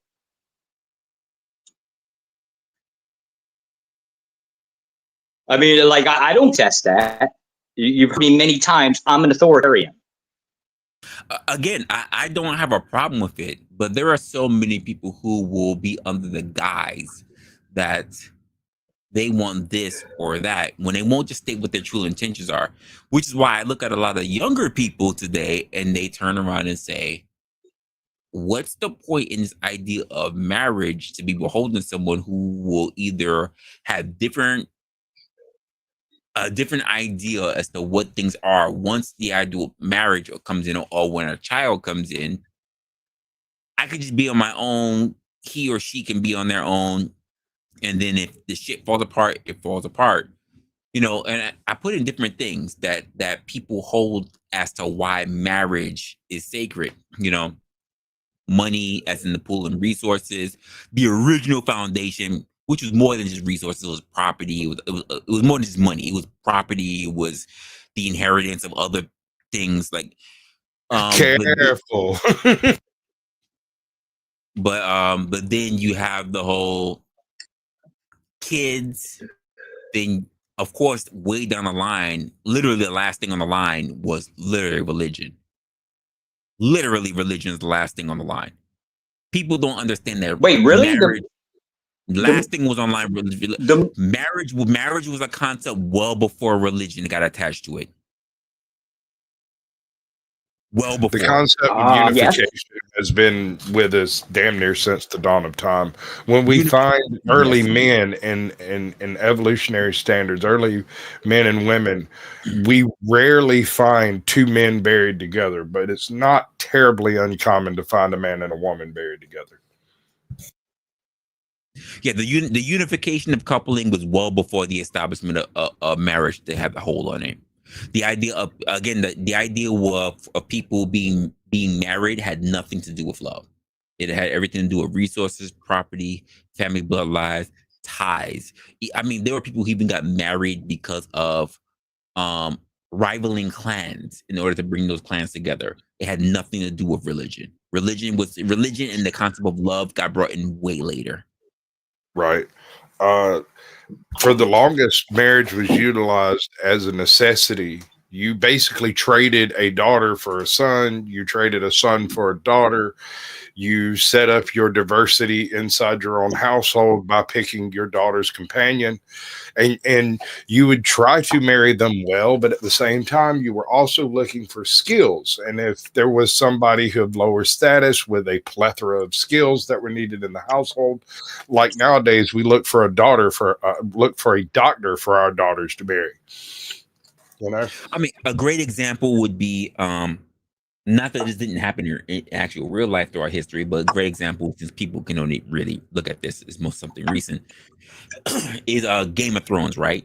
If you conquered another kingdom, you could take their son and raise them in your own kingdom, because that will be the less likely choice for you actually going about your way to raid that kingdom once again out of spite. Because if you raid that kingdom, you would also be raiding your offspring. there's another point here, which doesn't come into it as much, but is a consideration. Mind children. You get what I mean when I say that? So, like, when you raise a child from an infant, and you're the primary feature in that child's life as provider, shelter, that kind of stuff, that child will develop certain thought processes based around how you deal with problem solving, what you do, through witnessing you learning at your knee, so to speak. Right? That's not my child, but I see so much of me in her decision making and how she reaches a conclusion. Like the fact that she has zero chill when it comes to something that she does know. But if you call her ignorant, she'll be like, okay, and turn around and try to figure out what she doesn't know, and then come back with a vengeance, with receipts and facts and dates, you know, and that's me. That's not her mama. That's not her daddy. That's me. That's all me, baby. And ain't nobody else taught her to do that. That was moi. And she's a savage.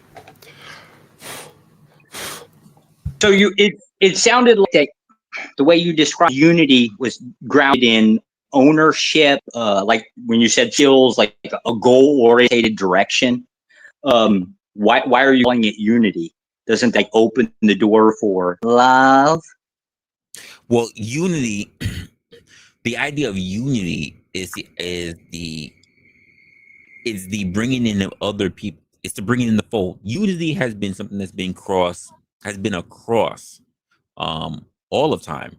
whether you want to talk about conquest or whether you want even talk about as small as the family dynamic. It's been the same way. This is the reason why, quite frankly, Josh, as much as we talk about women being the ones who, quote, bring life, that the ones who have been considered the most valuable, I know where the women are going to disagree, but has been boys. Because quite frankly, women were the ones that got boys' names. Boys were the namesakes of fathers. Fathers would do as much as they could in order to ensure that they had boys, because quite frankly, if you had a girl, they would be subjugated to take the whose name? The male's name of the other person, not having their own. Right. So that means family and Yeah. bloodline ties and the names mean more. I mean, not for nothing. When we look at things in terms of dominant and recessive genes, who tend to hold the dominant? The boys. And therefore, there are so many other things associated with boys. That's because of that retarded little Higley down thing. The leadership, the quote, the proclivities to hold on to command, the leadership aspect, Yeah, I'm of not that, inheritance, all that I'm stuff. I'm not in disagreement here. I'm just slightly concerned about the framing. What you guys are talking about or describing is ownership. That's the whole thing with my wife, my friends, my home, my spouse. The difference between now and then is that ownership fell upon the person who was the quote person who had to lead. Ownership, the idea of having Correct. separate ownership, is something new compared to how centuries of how it was. Okay, elaborate. I mean, even if you had a family who had a daughter who never married, some rinky-dink man could come through and claim it because why? She never married. That was a thing. Still back on. Yeah, still on ownership. Right. That was a thing, which means that bloodlines really mattered. I said it before earlier. Bloodlines would normally be able to hold onto property, to ties, and also to take care of rivalries. Okay, elaborate more on the bloodline concept, because from what I'm looking at the top 25. Prior to the top. Yeah. So prior to the idea of holding on to bloodlines was incestuous. It was absolutely brother on sister or first cousins or whatever in order to hold on to bloodlines. Now, the problem with the whole ancestral parts is that if two brothers wind up with a split and they were warring against each other, that would cause a division. So people will be breeding within each other. Now, what they learned later on was incest was a problem because you would not have viable offspring. You know, that's how the whole aspect of how we look at mental health and even how we classified it later on, because not all offspring turn out to be healthy, turn out to be a thing. So the concept of the concept of family members not mating with each other. This is how we found out that you cannot have first cousins mating with each other. It can be second or third or whatever. Like this, we got down to that part because we realized through evolution, through warring and everything else, from being so greedy and trying to build our it had a lot to do with them. They're Habsburgs, brother.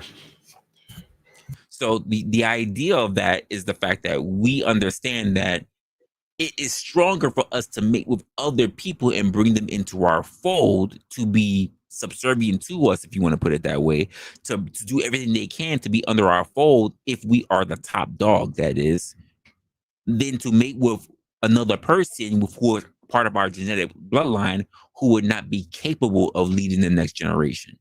It's literally genetic survival.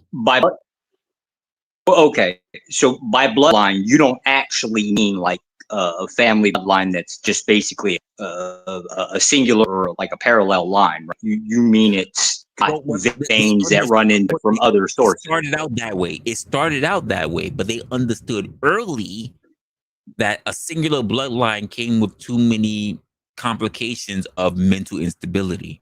So the best way to be able to circumvent that was to find other people who were also doing well and to have warring families, and the one who was at the top would acquire the other.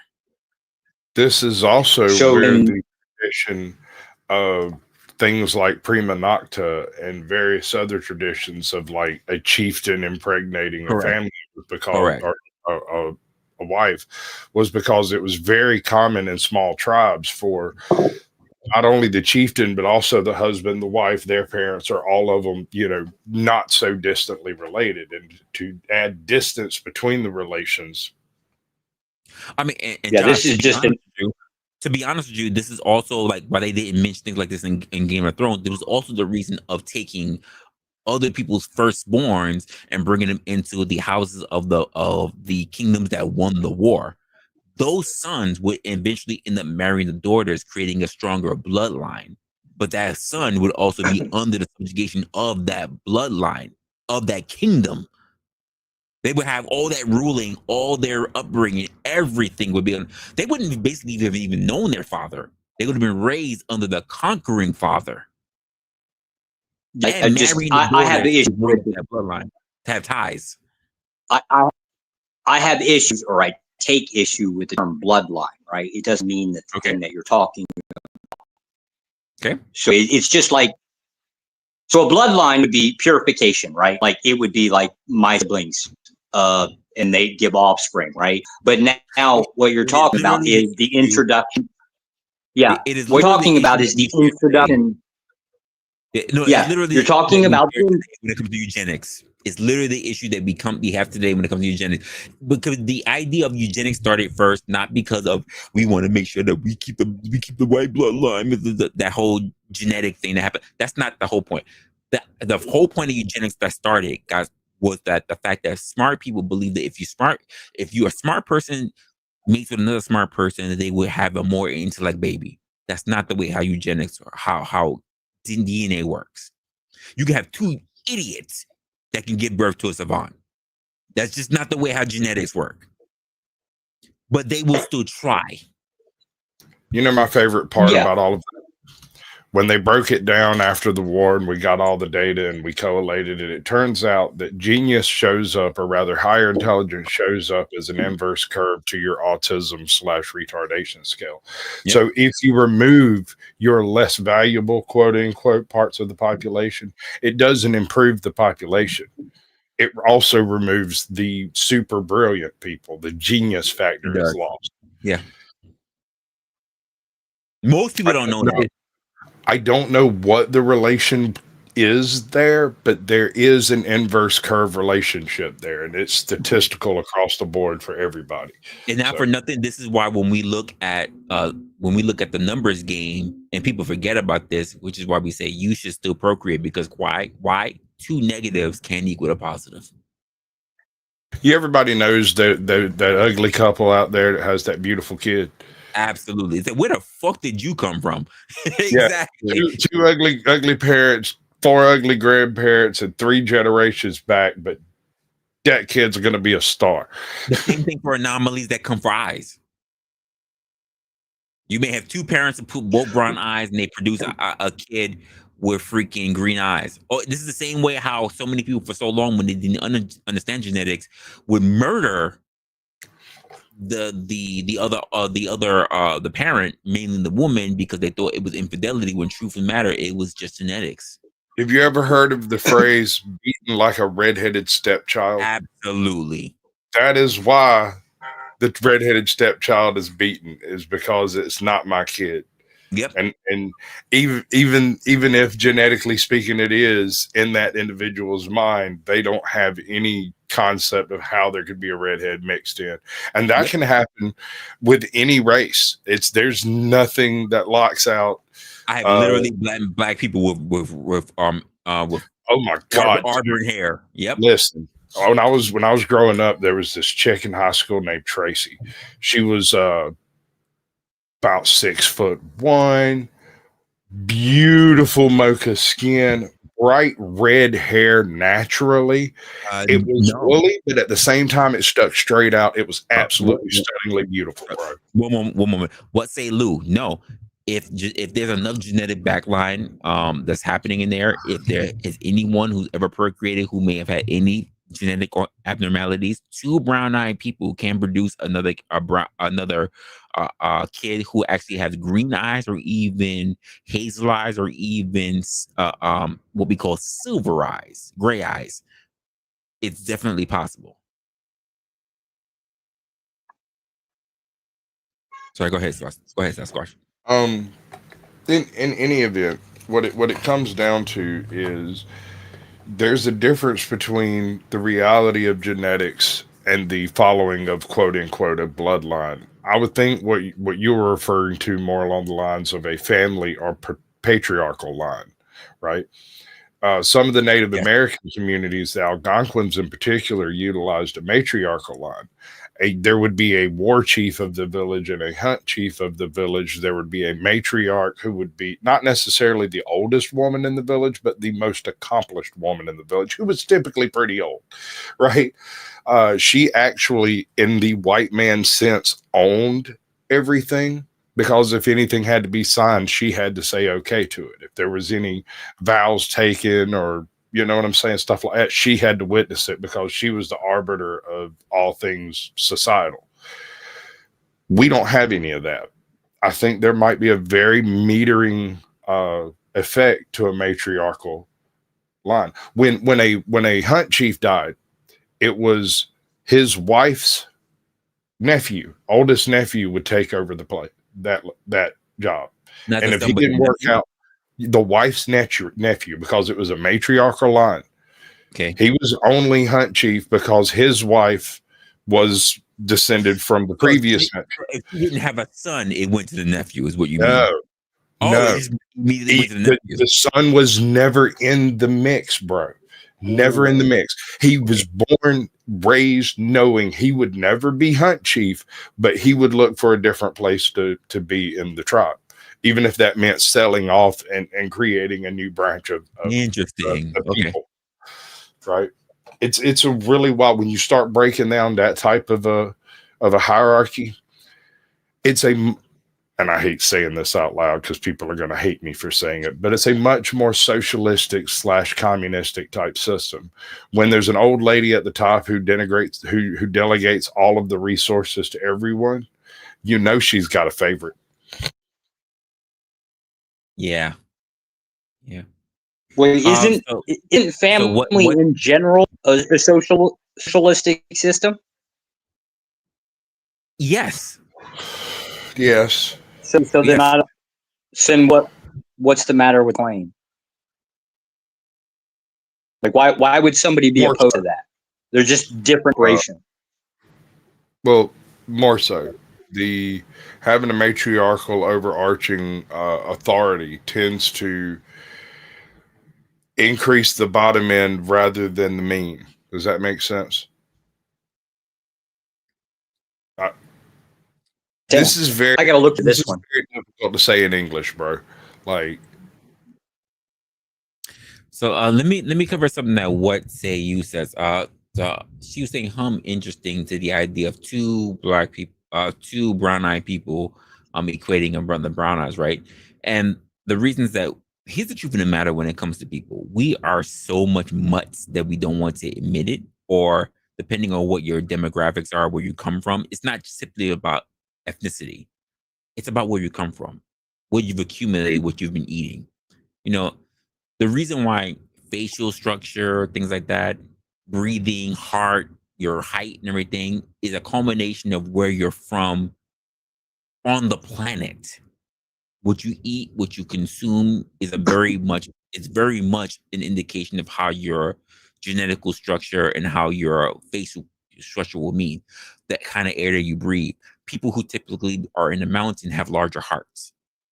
Typically, who are down past the equator have smaller hearts and tend to be shorter. Like, that's just the way it is. People who tend to be south of the equator tend to be shorter. People who tend to be somewhere just above the equator tend to be somewhere in the average. People who tend to be in mountain ranges tend to be tall. We can't really quantify what all that's for, but also because of the things that we eat and because we have crossbred for so long that you never know what happens. For a good example, we all know that at some point as kids we will be put into in a situation where, as kids, we'll be all put into a situation where we know we have to come across chickenpox. Chickenpox. Now, some people who have kids don't want to put their kids into a situation, and then those people end up with chickenpox parties, baby. Later on, when they're adults, and it's worse than having it as a kid. Because what are we told? If you get chickenpox when you are young, you will not develop it again. But if you eat something that triggers a genetic or abnormality within your system, you end up with something called shingles, which is a reactivation of chickenpox. And the nerve ending specifically. Yes. So the idea is, what was that thing genetically that triggered you in order to be able to re-trigger what you had as a child, which is called shingles now instead of chickenpox. I mean, you already had it as a child. You're an adult now. You can be at any time of your age. It can be in your 20s, your 30s, your 40s, your 50s. And if you eat something that triggers that genetic code, you can end up with chickenpox. So it's all about what gets reactivated within your lifetime. Because quite frankly, there are people who have genetic code, because we're not that advanced yet. We have people who have genetic code that, quite frankly, we have not been able to unlock it in order to be able to get the hierarchy, higher intelligence, if you want to, or the green eyes that we want to, or the particular height that we want to, because we haven't figured that out. These are weird codes that happen somehow between that stage being in the womb that gets unlocked to when we experience that when we're after we're born, where we're still cooking. That's what matters. We're born and we're still cooking. Like we're not just done. We're still cooking. Not done yet. We're not done yet. Are you done yet? I'm not done yet. Something you said a minute ago about two idiots birthing a genius. It could happen, right? Yeah, absolutely. So, my dad hated to read. Was not a reader. Got all of his information from like headlines, and that was it. But he could do long math. Really complicated math in his head on the fly, like a freaking computer. It was the most amazing thing you ever saw. My mom, terrible at math, spoke 6 languages, did not train to do any of that, played 4 instruments. She just picked them up and could play them. I can't play instruments. One thing I can do is quote from books that I haven't read in years. Books that I read when I was 14, when I was 12, 2 months ago. You know what I mean? Like it just, you say something that triggers a specific quote line or whatever from the books. I call that latent potential. So the question that what Say Lou says is shingles an activation of activated from chickenpox. The truth of the matter is that here's the thing about the chickenpox. This is the reason why they don't call it chickenpox when you're older, after you already had chickenpox as a child. Because when you've gotten chickenpox and then you receive, quote, the chickenpox vaccine, you're supposed to be inoculated from it. You receive the vaccine for inoculation, which is why they call it shingles, because for some reason it's an abnormality that reactivated something that should not have taken place. They can't even track down what it is that reactivated, quote, the chickenpox in your system as an adult. If you go and look at the medication for this stuff, every single one of them starts with, it is believed, or we assume, or we understand that, and none of this, we don't know what the hell's going on. But in some people, in some measurable group of people, this helps. Yeah. That's literally what it is. It's code word for we don't know what the fuck started it. For all you know, it could be Chinese food. It could be you could be eating sushi all your life, Chinese food all your life, and maybe somebody put a little something extra in your Chinese food that didn't know. Maybe you ate something new for the first time, whatever the fuck it means. But that's the thing that triggered it. For instance, great example for something, right? You can be an adult, never had an allergy any day of your life. I'm one of those people. I never had an allergy any day of my life. But as an adult, you can develop allergies. What does that? I'm And a allergic to genetic beans, brother. abnormality that takes place. I've been allergic to beans my whole life. I didn't figure out. When I say everyone is pissed at me, everyone, a lot of my family members are pissed at me. I have no allergies. Sometimes I go out of my way to eat shit I have no business eating. Things I'm not interested in eating just to figure out if I have an allergy. I have nothing. So far, I've run across most of my life being really careful about what I eat. Sasquatch. I even went out of my way to risk my life to take blowfish. No abnormality. I have no idea what I'm allergic to. There's That probably might be an something. abnormality. I probably have something. I have not run across it yet. You're gonna be walking down a beach one day, trip over a snail, and find out that you're allergic to escargot. You know what? Escargot, I haven't tried that. You know what? You got a point. I might have to give that a shot. Yeah. I haven't given escargot a shot. I've had frog, but I haven't had escargot. You're absolutely right. Maybe frog is unrelated to snail, sir. Yeah, I know. But I'm saying as far as cold-blooded, like I haven't done escargot, so maybe that's the thing. I just gotta think about it. Snail, mussels, one thing, but snail, no. I'm not a big fan of clams. I don't like clams and oysters for the most part. I do like a good oyster stew, but I don't eat the oysters. I don't like oysters. I don't like clams, but I do love scallops. Maybe it's how they're cooked or how they taste or something. I don't know, but whatever. I like shrimp. Not a huge fan of crab. Hey, what's good, GS? I don't know where are we at on the topic. Are we still on topic or are we going elsewhere? We can go on topic. It's all good. So we can talk about this aspect of what love has to do with it. Right. Especially if we want it. Yes, I've already done that several times in my head. But I even went to the most latest one, was 2002. What's love got to do with it? Got to do with it. I went to the whole Ja Rule, Fat Joe, freaking Ashanti. But the idea is that if we are trying to convince people that, because my last show was about monogamy versus non-monogamy. Yeah, I missed that one, dude. I wanted to be there for that, but I missed it. So the idea is that if we're going to claim that love is the thing that we use to push forth as the standard, and I broke it down from when we wasn't using love, when it's resources, responsibility, then it kind of went to religion or dependency, children, then it went to religion.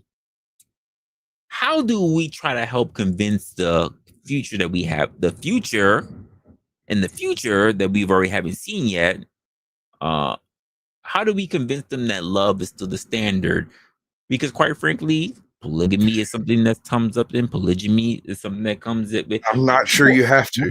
Yeah, we're in an age right now where, this is what I was talking about before, we're in an age where instead of people who were talking about working together, being together in order to foster a future, we are in literally a community, a culture that fosters being an individual.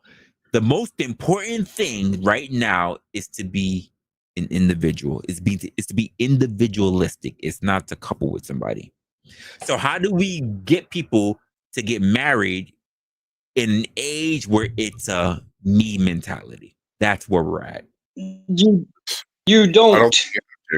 You don't have to. And I see where me and Josh are going to agree on this point. and then disagree about why. Yeah. Let's go. Yeah. Let's go. Let's go. So, which one of us goes first? I want to hear what you got to say Go ahead, first. I Sasquatch. want to hear what Josh going to say later. All right. So, in any population, and we could just take this statistically, in any population, you have a handful of people that will be leaders, you will have a handful of people that will be followers, and you will have a handful of people that will be basically useless to the society in general. These numbers flip-flop around a little bit, but for the most part, the few are the leaders, typically. No disagreement.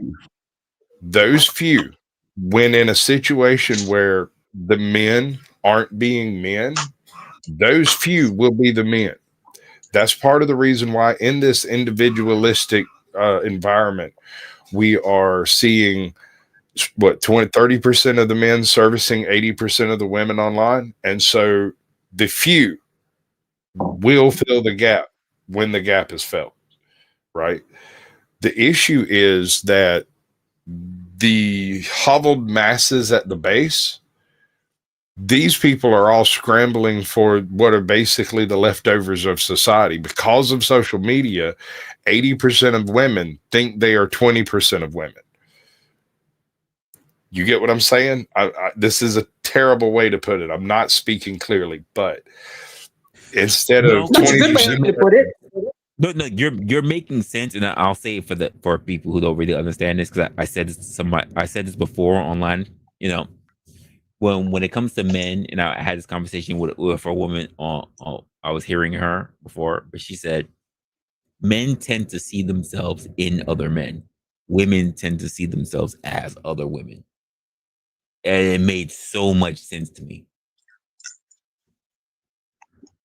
It made so much freaking sense to me. So I get that. Okay, I'm gonna have to think on that, brother. Thank you. So your why claim is just a basically security blanket for a select few to replace fallen leaders, if you want to call it that. Wherever the vacuum lies, the leaders will go there. Now, these leaders may not be an idiocracy leaders. You know what I'm saying? I'm not saying the best or strongest. It might be just that funky dude down the street who lays fat bars. Oh no, I don't necessarily disagree with you, but that's like more of an is claim, not a not claim, right? So there's not much to really disagree with in the first place. So I'll throw contention on the table. The reason why you want the majority of the useless motherfuckers that walk the face of the planet, consumerism. The upper echelons need consumerism to basically generate their wealth and assets. You can blame the rich people for being rich, but at the end of the day, you're buying their fucking shit. By majority, no less. And so we need, if you want your economics, if you want that wealth, you're gonna have to stand on somebody. So ruthless. Like if you want to be part of that upper echelon, get your boot, learn how to be ruthless, start putting some on next, do something. But for the most part, the vast majority aren't. They're going to be consumers. So I like the useless nut jobs. I don't need any part of having it have any direct dealings with them outside of business. But generally speaking, I don't want them eradicated. But that's from an economical perspective. Hey, Josh, from a moral perspective, kill them all. Can you try something first? Go into your StreamYard settings, turn off your echo cancellation, count to 3, and then turn it back on. Okay, I don't know how to get into the settings.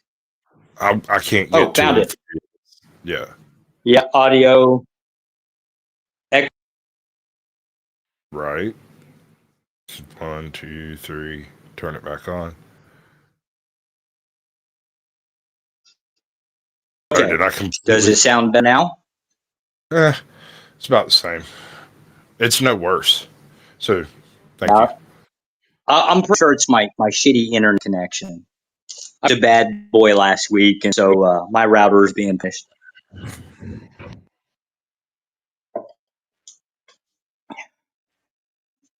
Hey, Resla. I got Yes, nailed sir. like Welcome to the world of tomorrow.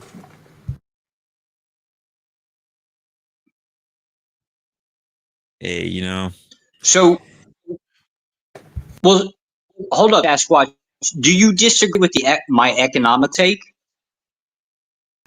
I think I disagree with your economic take at a much more foundational level than Okay, help me.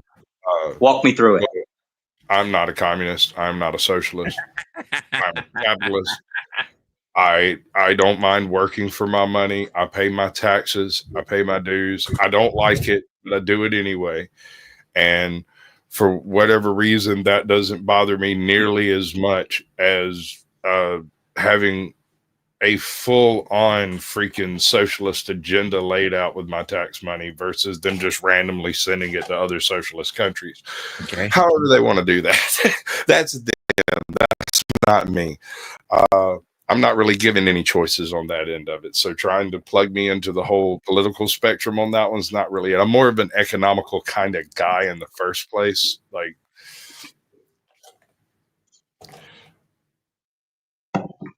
shit.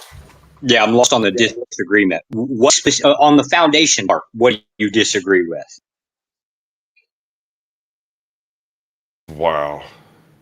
So I just don't really dig the whole communist aspect of your rhetoric. Almost everything What you say makes you think that communistic?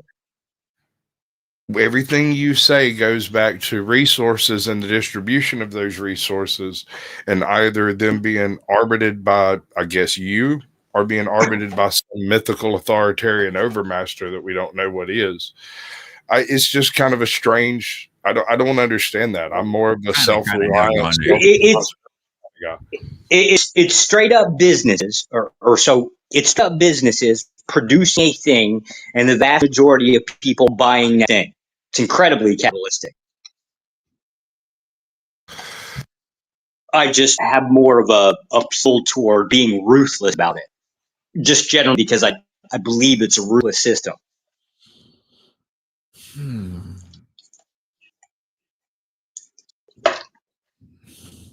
To be effective at it, you can't basically stop and say, "Oh, what about the starving kids in Ethiopia?" Right? Like, you can't do that. That's gonna come back and bite you in your ass if you like basically bite onto that too much.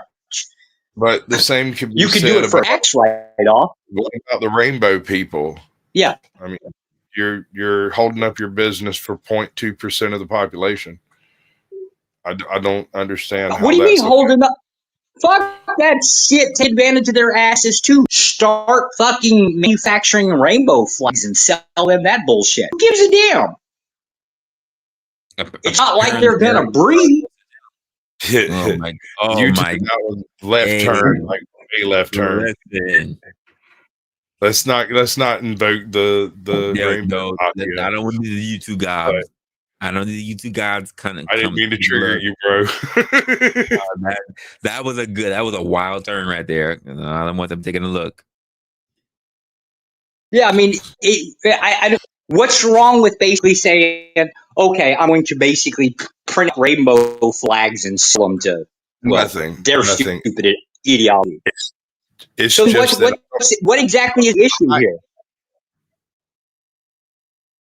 I don't understand why business would direct itself to 3% of the population to exclude the rest of the population. I can tell you why. Because the rest of the vis-a-vis Jaguar. The rest of the population behave as sheeple and will do what's being told, and that quote 3% or whatever are the people that are willing to actually open their mouths and actually do something. Most of all, when I say open their mouths, I really mean they're willing to actually put dollars outside of their tax dollars to get something done. They're actually willing to. They're actually willing to lie, to cheat, to steal. Activated. They are activists, sir. Yes, absolutely. And most of the people are not willing to be to not want to be activists for a cause. I have an analogy for you. They're spectators. I want you to hear this from Good. There is virtually no difference between your average activist and your average evangelist. Not lying. Not lying.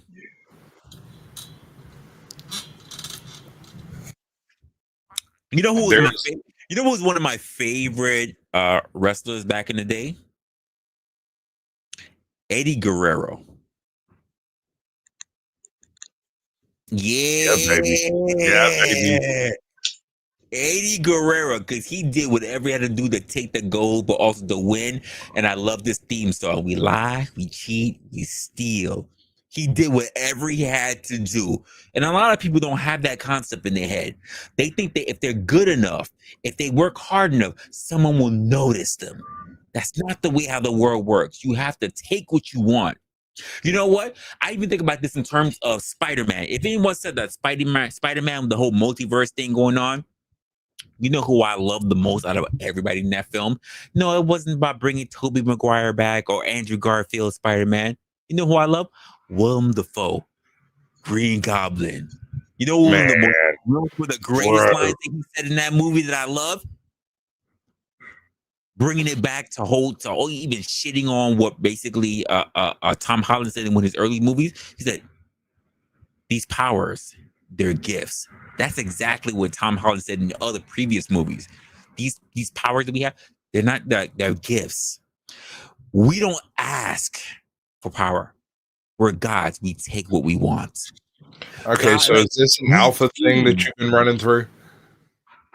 Because does that leave room for charity? Does that leave room for forgiveness, for mercy? You know, I thought about a whole idea of whether we even go about forgiving when it comes to like that kind of stuff. But quite frankly, so many people don't care about forgiveness. I'm going to be honest with you. Okay, so let's drop forgiveness from that list. Charity and mercy.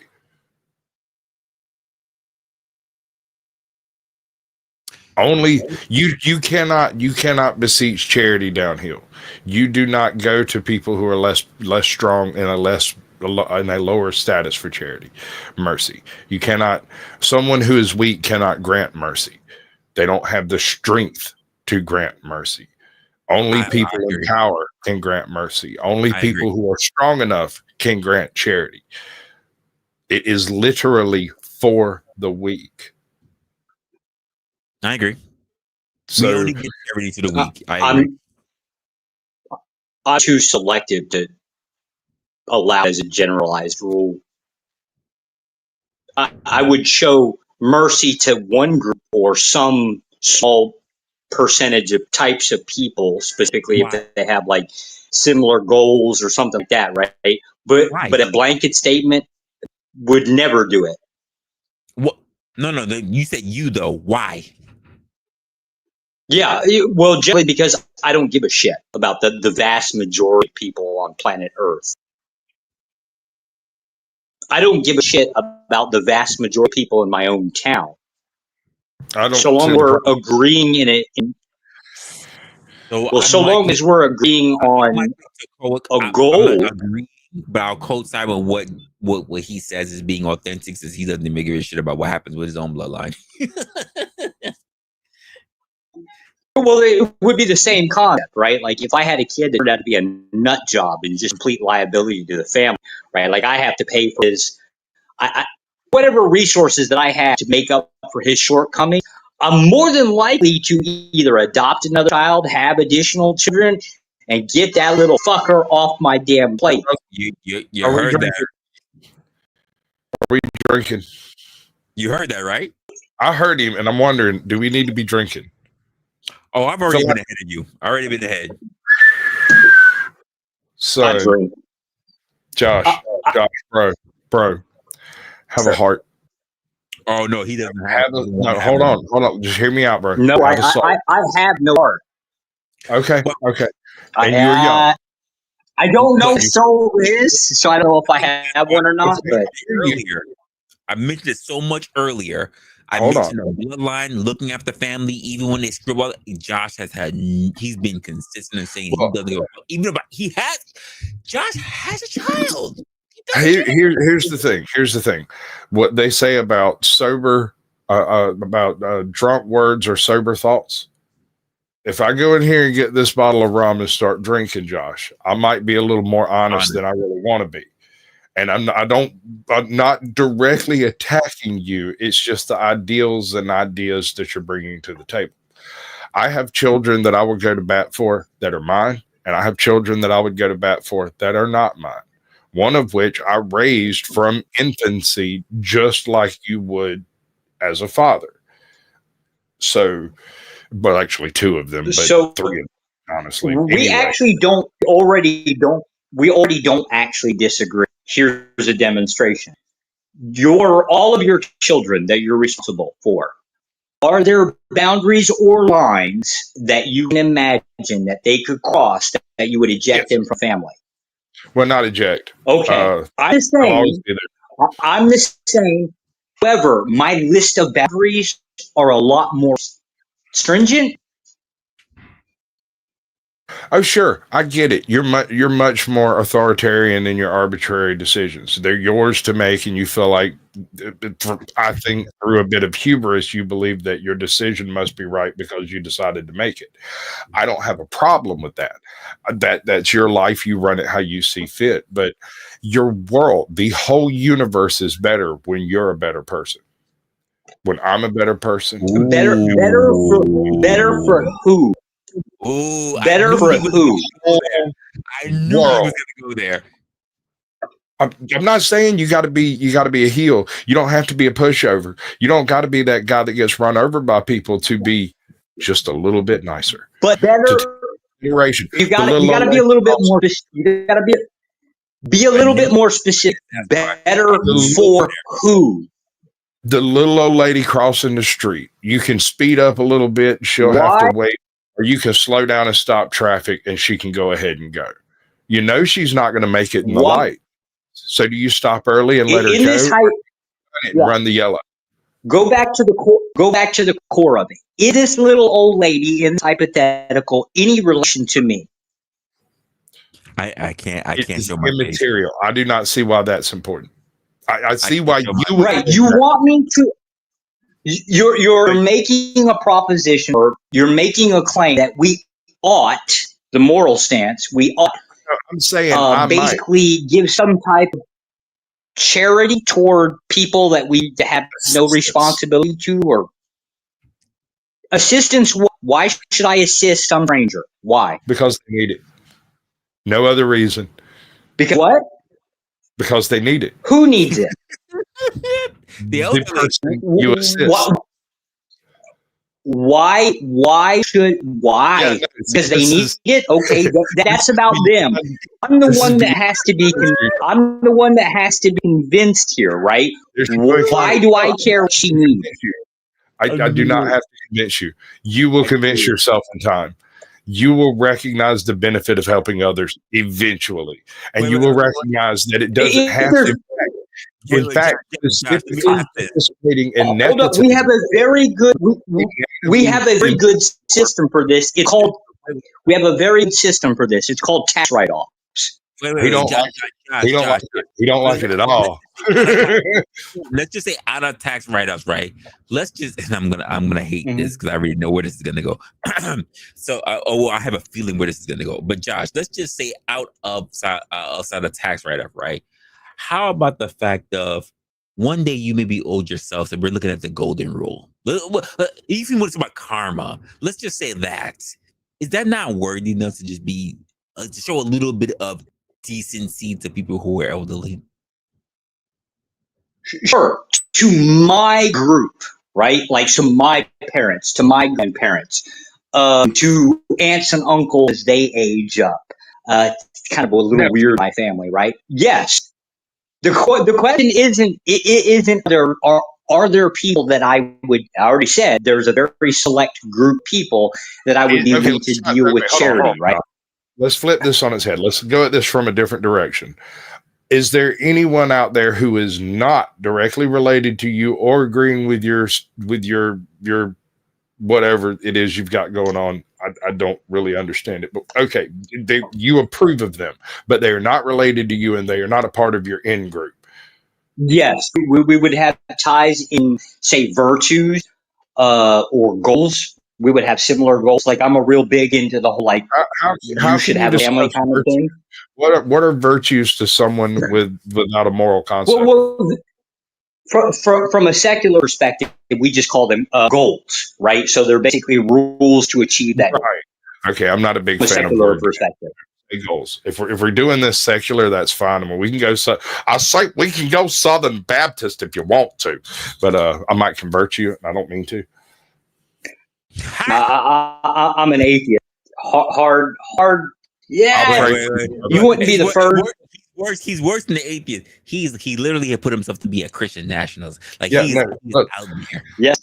sir, I know what you're saying, and that's not what you mean. I know what you mean because we got a few of them here myself. I am in Georgia, sir. We invented that shit, that doublespeak concept on exactly what it is. We know what it is, but we don't have to tell people what it is. Let's go. I'm just saying, bro. Like, let's go. What part of it was doublespeak? He's got your number, Josh. Let's go. you do realize we've been on a lot of right?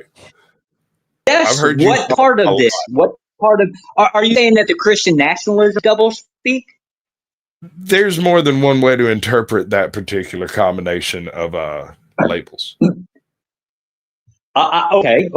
So from the authoritarian perspective, the difference between the two sides. From my side is okay. Let's All right, go. I'll be right I'm back. looking to get educated. Much Let's love. go. I'll be right back. Let's go. I'm looking to get educated. Let's go.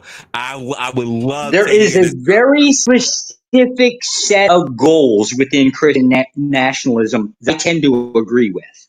I would love to hear this conversation. Oh my goodness. I would love to. I am not even gonna lie. This would be immense to me. So one example would be a stringent rule on modesty and pornography would be one example. Oh shit. Right? And so the prescription being given there is to criminalize it to a degree that's just ridiculous, right? I agree with that, thus I promote that group. Another example would be the concept of voting rights.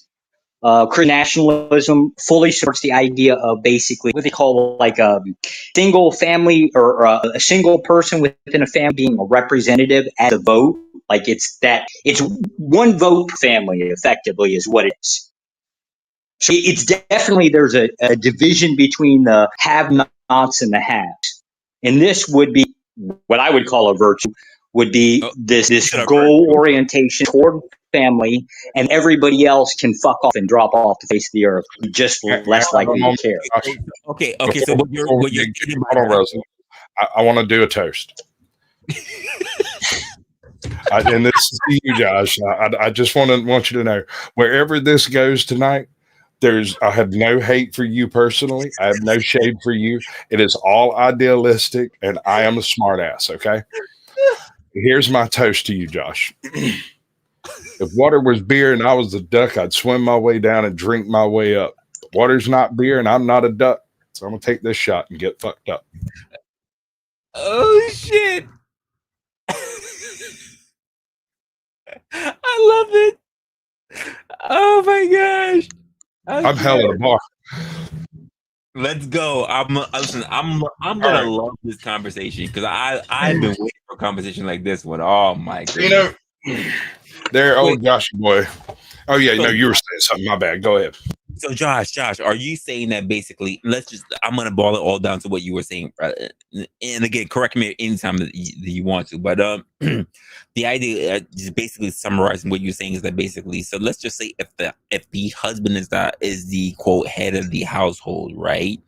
Then anyone who even wants to talk about voting on a particular standard should be voting as the head of the household. Like if it's the woman, if it's the husband and the wife, and let's just say even the child old enough but they haven't left the household yet, they should be voting under the guise of how the head of the household chooses to vote.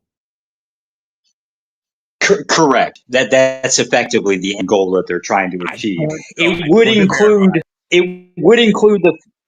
would actually, as much as I dislike it, it would actually include women as well, right? Like, a woman could be the head of the household. She might be a single mom kind of thing, and so because she's the head of the household, I dislike it, but is eventually the goal. Okay. I just wanted to confirm that. It seemed like that's where it was going. Okay. I brought the smoke. Okay. Now listen. Not too terrible long ago, there was a certain Christian nationalist group here in Georgia. They became world famous for wearing their little pointy hats, marching up and down Macon. Oh no. So, like, how can you differentiate yourself from that particular group of Christian nationalists? The KKK were not Christian nationalists. Matter of fact, they hated Catholicism, hated most of the religious groups. I don't. Talking to the They hated Jews, they hated Catholics. Did you not see that? No, I'm going to go further. You're just stating the concept of authoritarianism. Okay. All right. Let's go further back. Before they were those pointy-headed people with, we have laws in Georgia that were specifically made because of them. Oh my gosh. No 3 men in public can be wearing a mask at the same time.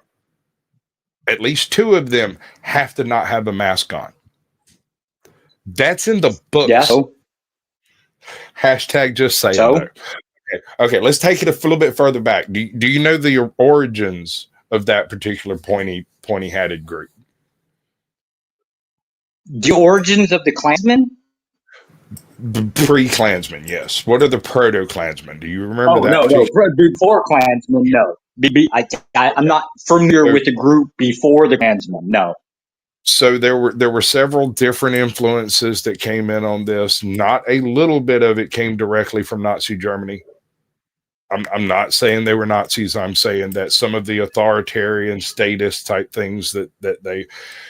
But the other side of it was a group of people called the Legion of White Decency.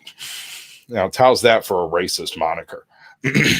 What these people did is they sat around doing absolutely nothing until Cousin Elmo over here beat down on his wife too much. And then they'd show up and give Cousin Elmo a visit. And they didn't wear pointy hats. They just wore a white sack over their head, and they'd show up, tarred, feather your ass, leave you sitting in Main Street with a sign about what you did. Public shaming by force. Now, I'm not saying that this is a good idea. I'm just saying, given the time, like, for instance, and this is one of those controversial things that doesn't get a lot of press. Yes, they protected white women. But if you were to accost a black woman, they would come get your ass too, because it was decency. These people just happened to be white. And that decency was largely defined by sort of the Christian Bible concept. And that's where an awful lot of, like, the grassroots influence from the Klan came from when the Legion of White Decency stopped being a thing by, I think, federal order. They were ordered to disband because they were considered a rebel militia, because they predated the Civil War by about 7 years. Let me ask some clarifying questions here. Well, probably one. Do you disagree with public shaming? I am on record stating we need freaking stockades in front of every city hall in America. He has said that. Okay. So then what does it matter what group did what? What does it matter that what group did what? Because I'm definitely on board public shaming. I mean, I don't think it's very effective right at this moment. I think currently the public shaming is not a shaming, it's views. You get rewarded for doing audacious and absurd stuff. And audacious and absurd stuff. I tend to agree. Yeah, I tend to agree. However, I tend to agree. I just don't understand I don't understand bringing up some past group, right? If you don't agree with the grassroots of it, or if you don't agree with the grassroots of it, what's the issue? Not so much the philosophy of the Klan was derived from this group, but the actual numbers and people were derived from this group. So the Grand Wizard over there might have been some weird socialist Marxist type dude. I don't know. You just let me see. I think I got this. Let me just make sure I understand your point here. You disagree that if there's a group of authoritarians that go around utilizing force to basically enforce what outsiders would call arbitrary rules, right? And that number would grow into some majority or some large group that might turn into something else. That's the contention. Dude, did you just hit me with 5 variables in the same sentence? He sure did. Hold on, let me see if I can catch up to it. If one group was one thing and joined another group and became another thing, does that change the basis of that group? Was that the question? Or the original group gets so large that they turn into something else, aka Nazis or whatever other thing that you can imagine. Well, collectivists tend to go to large social functions to group because they are collectivists. We don't disagree that whatever group is formed to deal with society that will remain that thing for very long. Yes, they will turn into something else. If you've got a group of 5 people and you're planning anything larger than a freaking sock hop, there's probably 3 feds involved. I'm a fed. See what I mean? 3 I'm people. involved. Yeah, I'm involved. I'm involved and also a contributor. I'm involved and also a contributor. You actually go down the orthodox, the ortho bros list. You got judges, lawyers, district attorneys, doctors. Like there's all kinds of, I guess, people. God damn it, dude! Oh, you're making my fucking head hurt. Are you an ortho bro? Not. I align with their goals. I lack faith to be able to be an ortho bro. If it was the case, if it was the case that I could adopt faith, I would become an Orthodox. Yes. Wow. Oh, wow. Okay, so you don't believe, but if you did, you'd really, really, really believe? I would become an Orthodox. But generally speaking, I find the strictness, the stringent rules to be appealing. They do cast people out, right? They don't have their like little church and everybody's welcome. They will throw you out faster than hell. Matter of fact, most of the Eastern Orthodox churches are highly selective. You can't just walk into church in the back pew. So the only part you agree on with the Ortho Bros is the authoritarian patriarchy? Yes, you would effectively need the faith to buy into the doctrine. I lack the faith, so I can't like go that far. Give me 2 hours, I'll put this motherfucker in a box. I'll put a label on his ass and just stick it to a wall. I'm not even throwing smoke. I'm just saying he will identify himself. Give him time. Identify as what? It doesn't sound good. It doesn't sound good, does it? A collective? Yes, I believe. Yes, I believe in groups. Oh, sir, we are not going to play semantic games all night. I'm going to get drunk. You're going to play semantic games all night. I have another toast. And this one's for Resla. No, you're just making claims and saying this word is this thing, and we're just agreeing on the definition. So we're going to have to go back and do some definitions, but we'll get there. Resla, my brother, my brother from another mother. Listen. Here's to you and his to me, and may we never disagree. But if we do, to hell with you. Here's to me.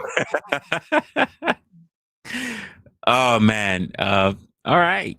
I believe it. Listen, I'm leaving that alone. All right. So, believing in groups is not a collectivist. Do you believe that groups are more important than individuals? Yes. There we go. Okay. Okay. But you believe in an authoritarian household?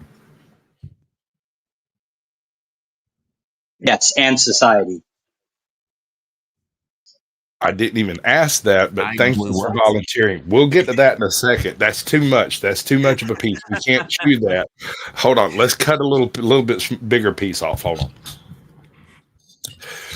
You are an atheist and you don't believe in an overarching higher power. God specifically, no. I do believe in a higher power. It's just in a higher authority, aka like government. Do you believe that? Hold on. I'm there. We're right there, bro.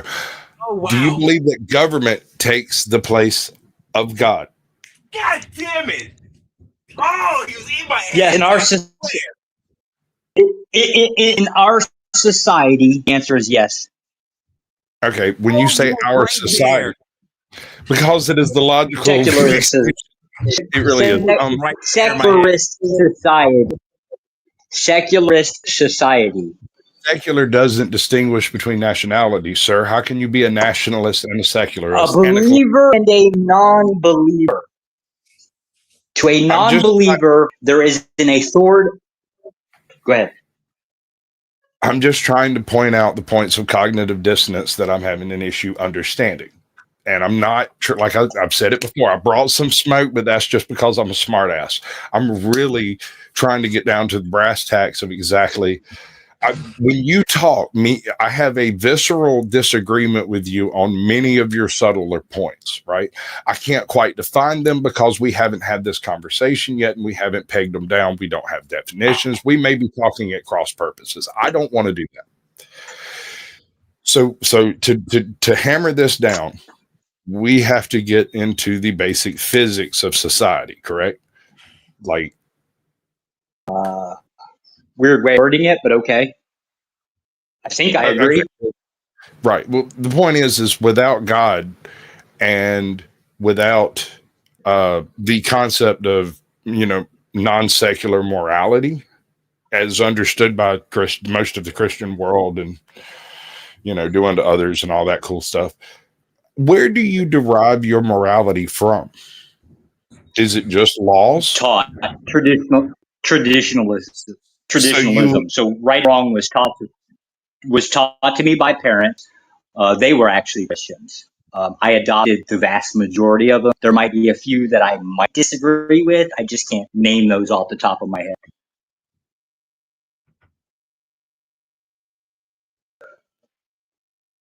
All right. Let me traditionalism would be where I derive. So would you traditionalism where? Are we talking biblical traditionalist?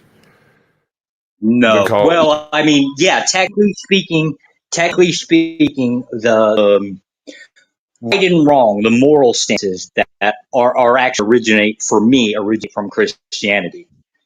Traditionalism would be the mechanic or the mechanism that it's passed on.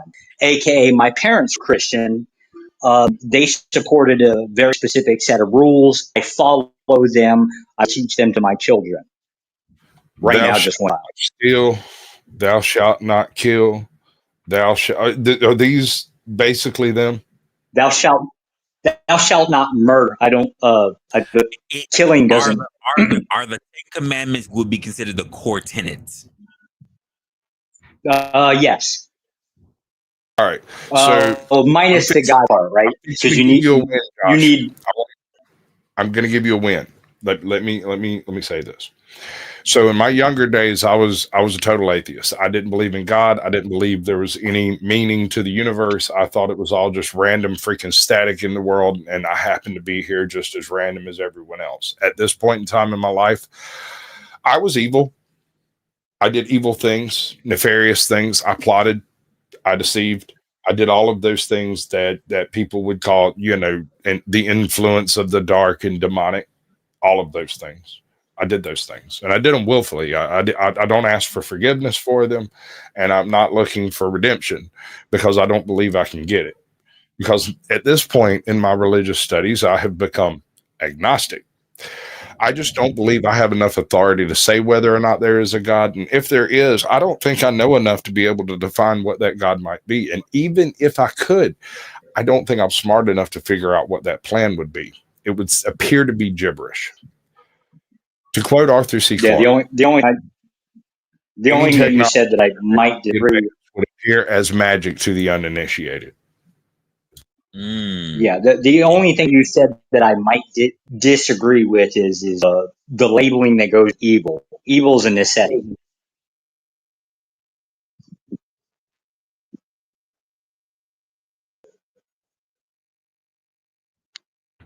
So the reason I perpetrated these things is because I hated myself. I know that's what it is because that is exactly what motivated me. Being in that type of mentality eliminates your need for morals. Reasonableness goes out the window. None of this matters. All that matters is accomplishing whatever task was set before you to get the resources needed to move forward. That is it. Okay. Speaking from my personal anecdotal experience, it was a very empty way of living. And I did not enjoy it. Empty. Yeah, you're describing utilitarianism. You're not too far off base. I'm a consequentialist.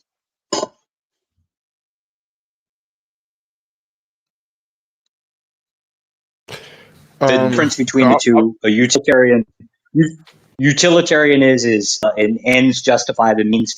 Same thing with a consequentialist. The difference with the consequentialist part is there's less consideration for moral stances, unless that moral stance might have something that promotes specifically to, like it has a benefit toward a goal.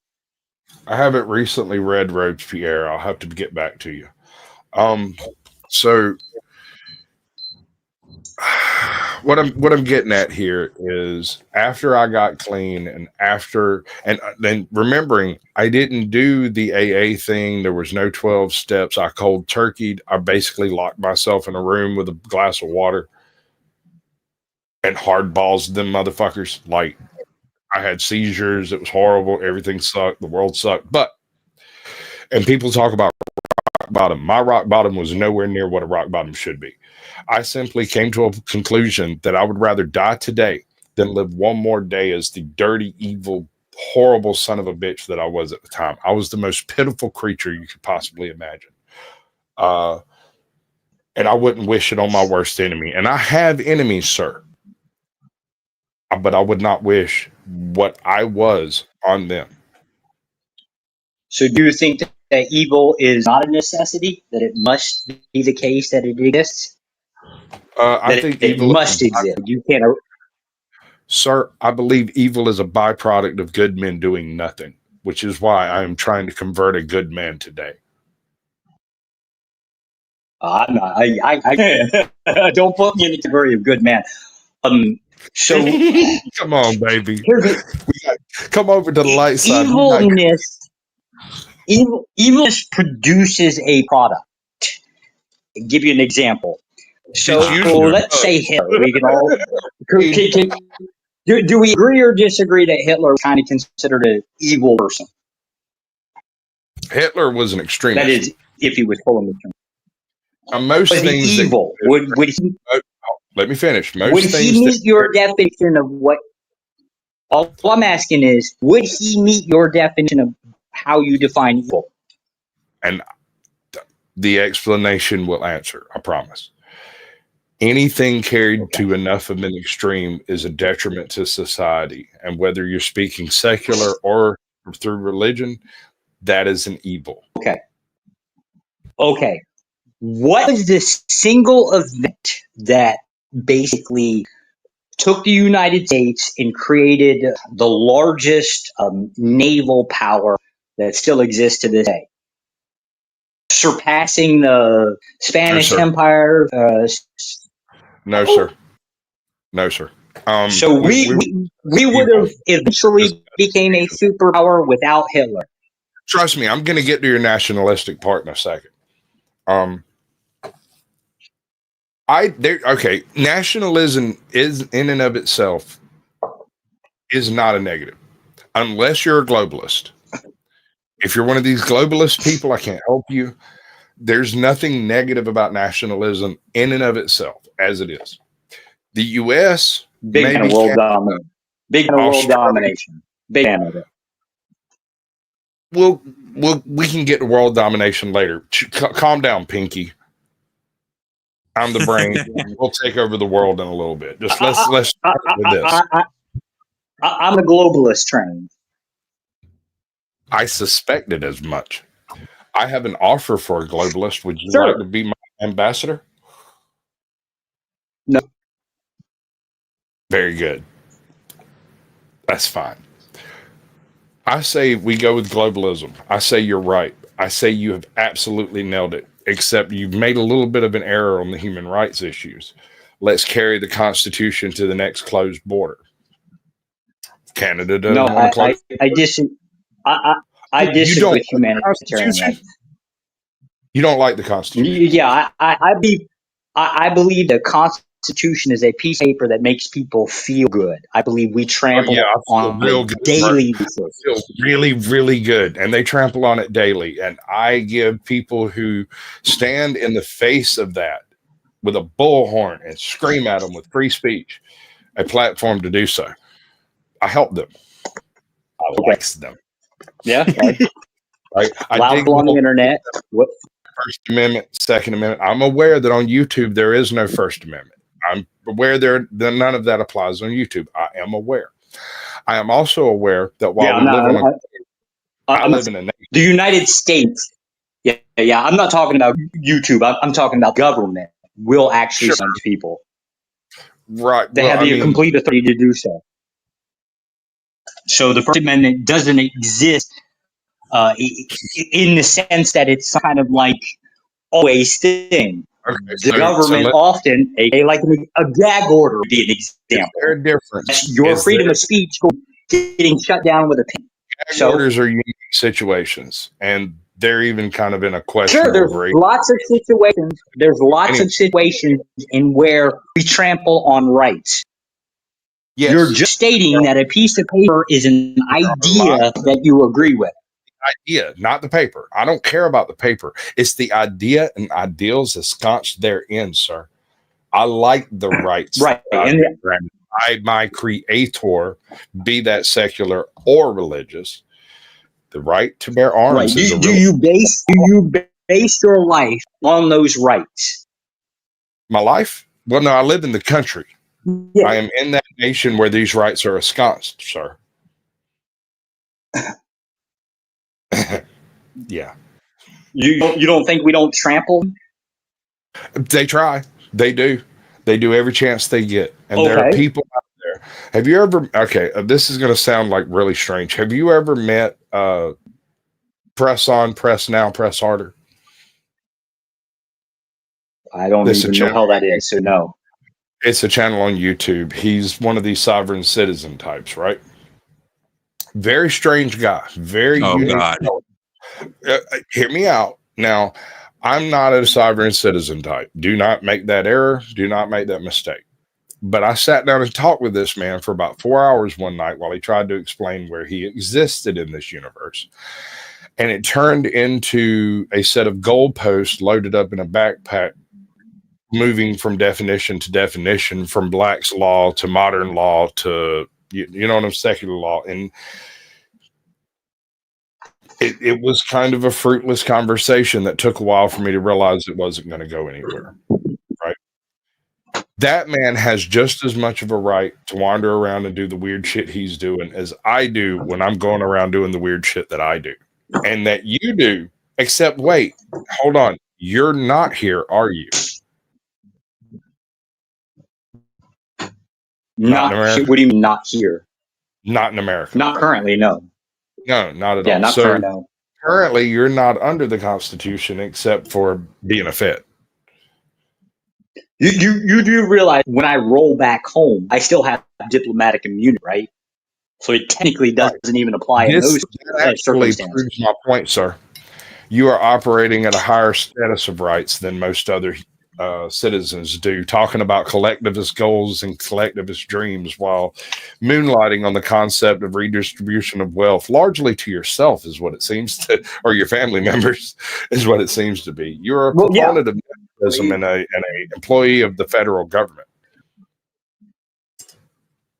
Correct. Yeah. So you don't prioritize your family above others? Obviously. Okay. So what's the problem specifically, or what? Let's start with that. What's the contention with anything taken to extreme becomes a detriment to the societal strictures. Nepotism, especially. A big fan of nepotism.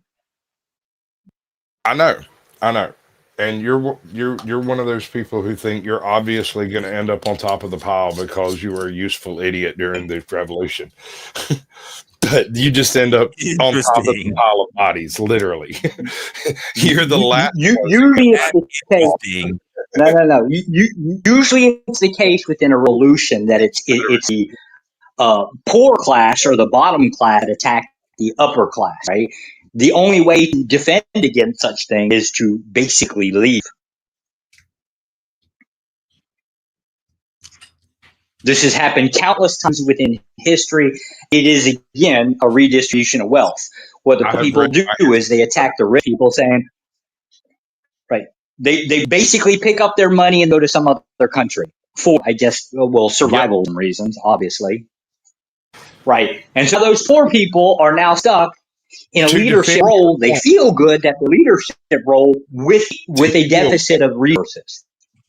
To give you a win here, if the family is intelligent, they put people in safe locations and people in the dangerous locations, and whoever wins, they're always coming out on top. It's generally the case with upper class, and they're highly paranoid. Yes, they are. So again, what's the problem here? Is paranoia do you believe paranoia is a bad thing, right? Like, I'm trying to see the negativity here. Do you have an issue with meritocracy?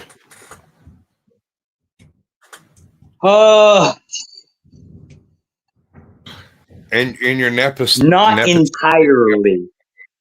In your nepotistic government set up, would there be room for a person who is exceptionally skilled at something that's not related? No. Yes, there's room. Yes, there would be acceptance. You would absolutely rely on skills wherever you could find them.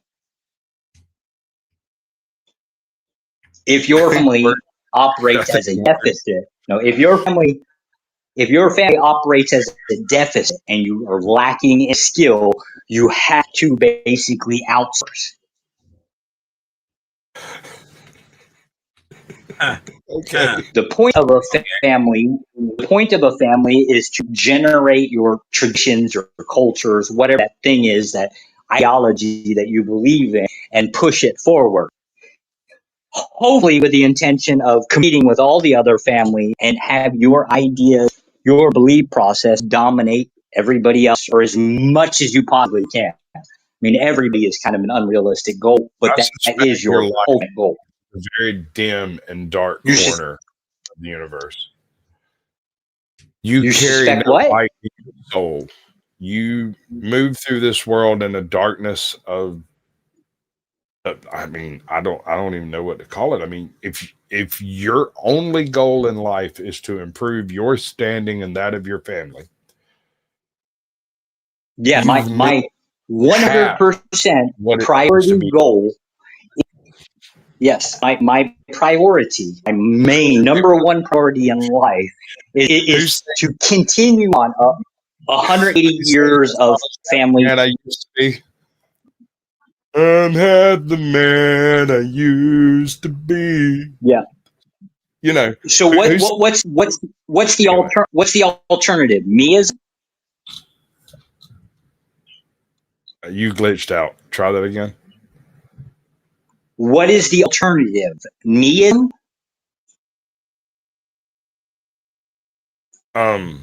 You could be a person, like whole and true. what the? Yeah. What does it matter if it's just me?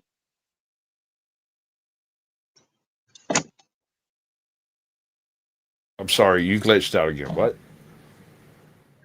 What does it matter if it is just me? I'm a person. Okay. What Just next? you.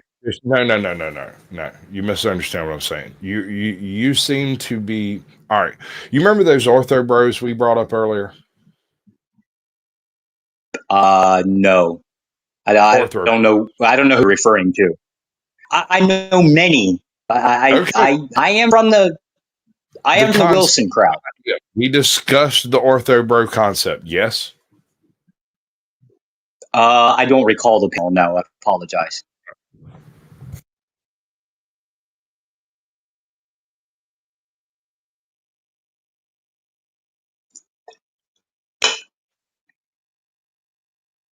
But you can say it. Like, just say your point.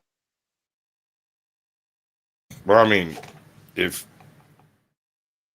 you're not in the same lane with me, why would I drive in the same direction? Here We don't have similar goals. No, we're not in the same lane. we don't need similar goals to have similar definitions.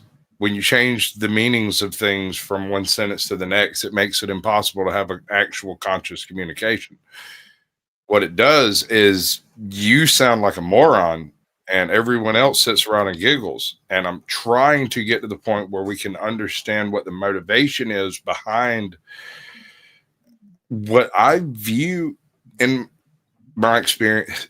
As something of an empty life. Here, we'll start with it. Collectivism, as defined, aka by Webster's or Oxford dictionary, right? It's basically a person that prioritizes the group over the individual. aka family would be that thing, right? Extension of family would be your local neighborhood. An extension of that would be your city. Keep going more and more. However, if you're going to add principles in BC, a man draws if you're going to add principles onto that, man draws a bigger circle. I get it. I would like to toast Bricks. Brick, welcome in, Jonesy. What's up, bud? I got a toast for you. Do you want a good toast or a bad toast? Bad toast. We'll go one, with bad I thought you were asking me. Because I like you. You're cool. May we get what we want. May we get what we need. But may we never get what we deserve. Okay, I like it. Yeah, that's different. You do realize Resla has permitted me to drink, which means that all the brakes are off. Absolutely. Something about sober. What is it? Drunk words or sober thoughts or something like that.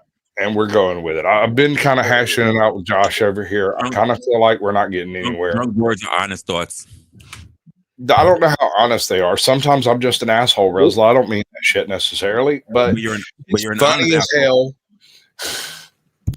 Well, spirits, right? So you're in the spirits.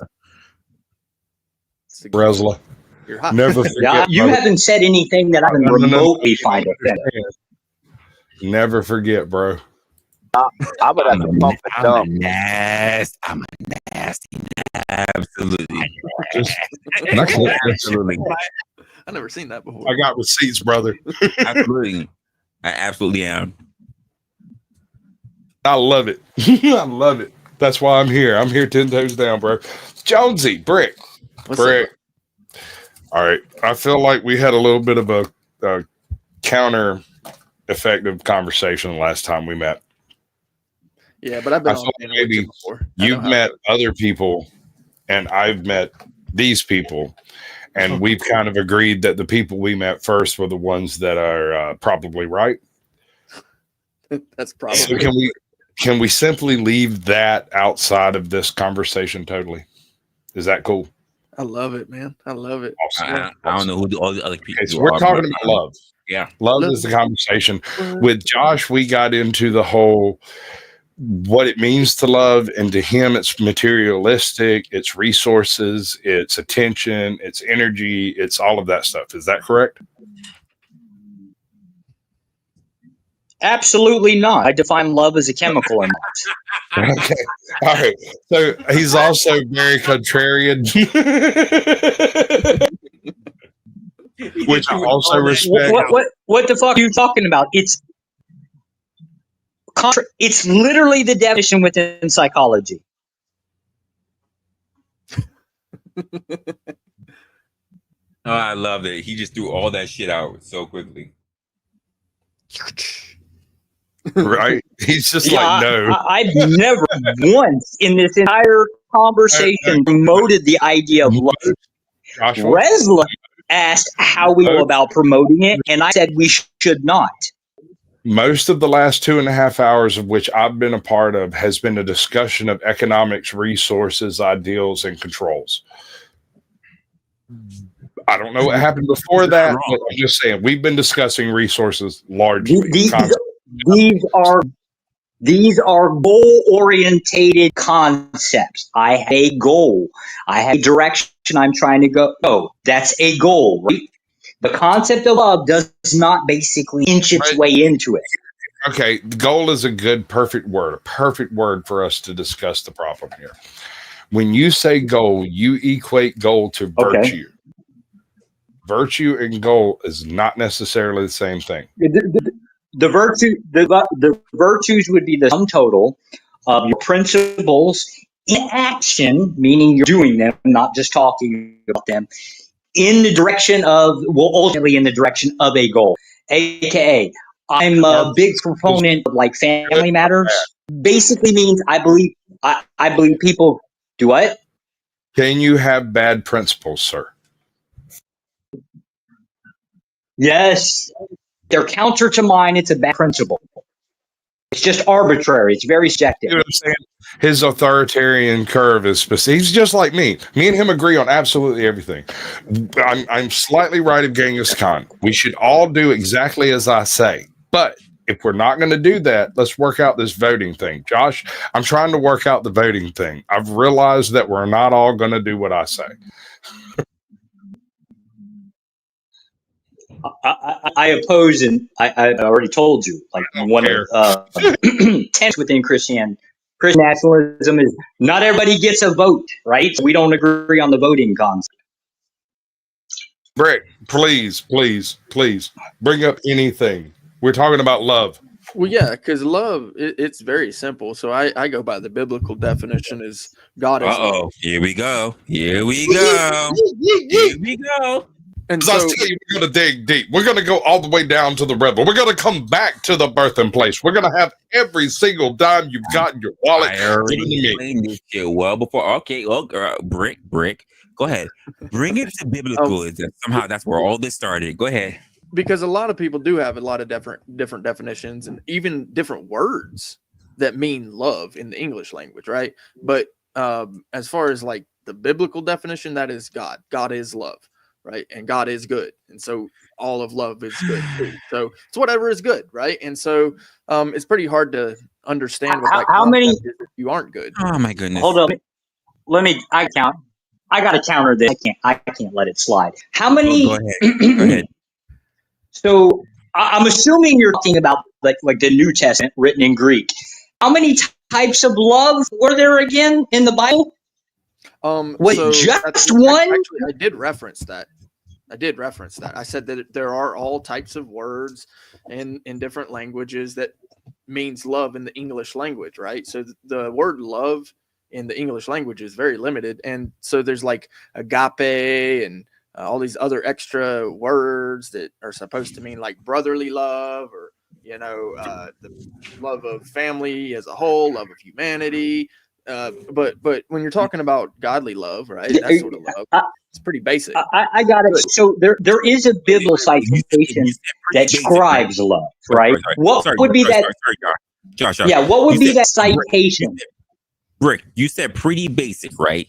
Yeah, a basic. Pretty basic to whom? And to all those people that say that they express love godly, do they all express it the same way? I would certainly hope so. But No. can't- No. I like the way you tried, but no. Do they express it the same way?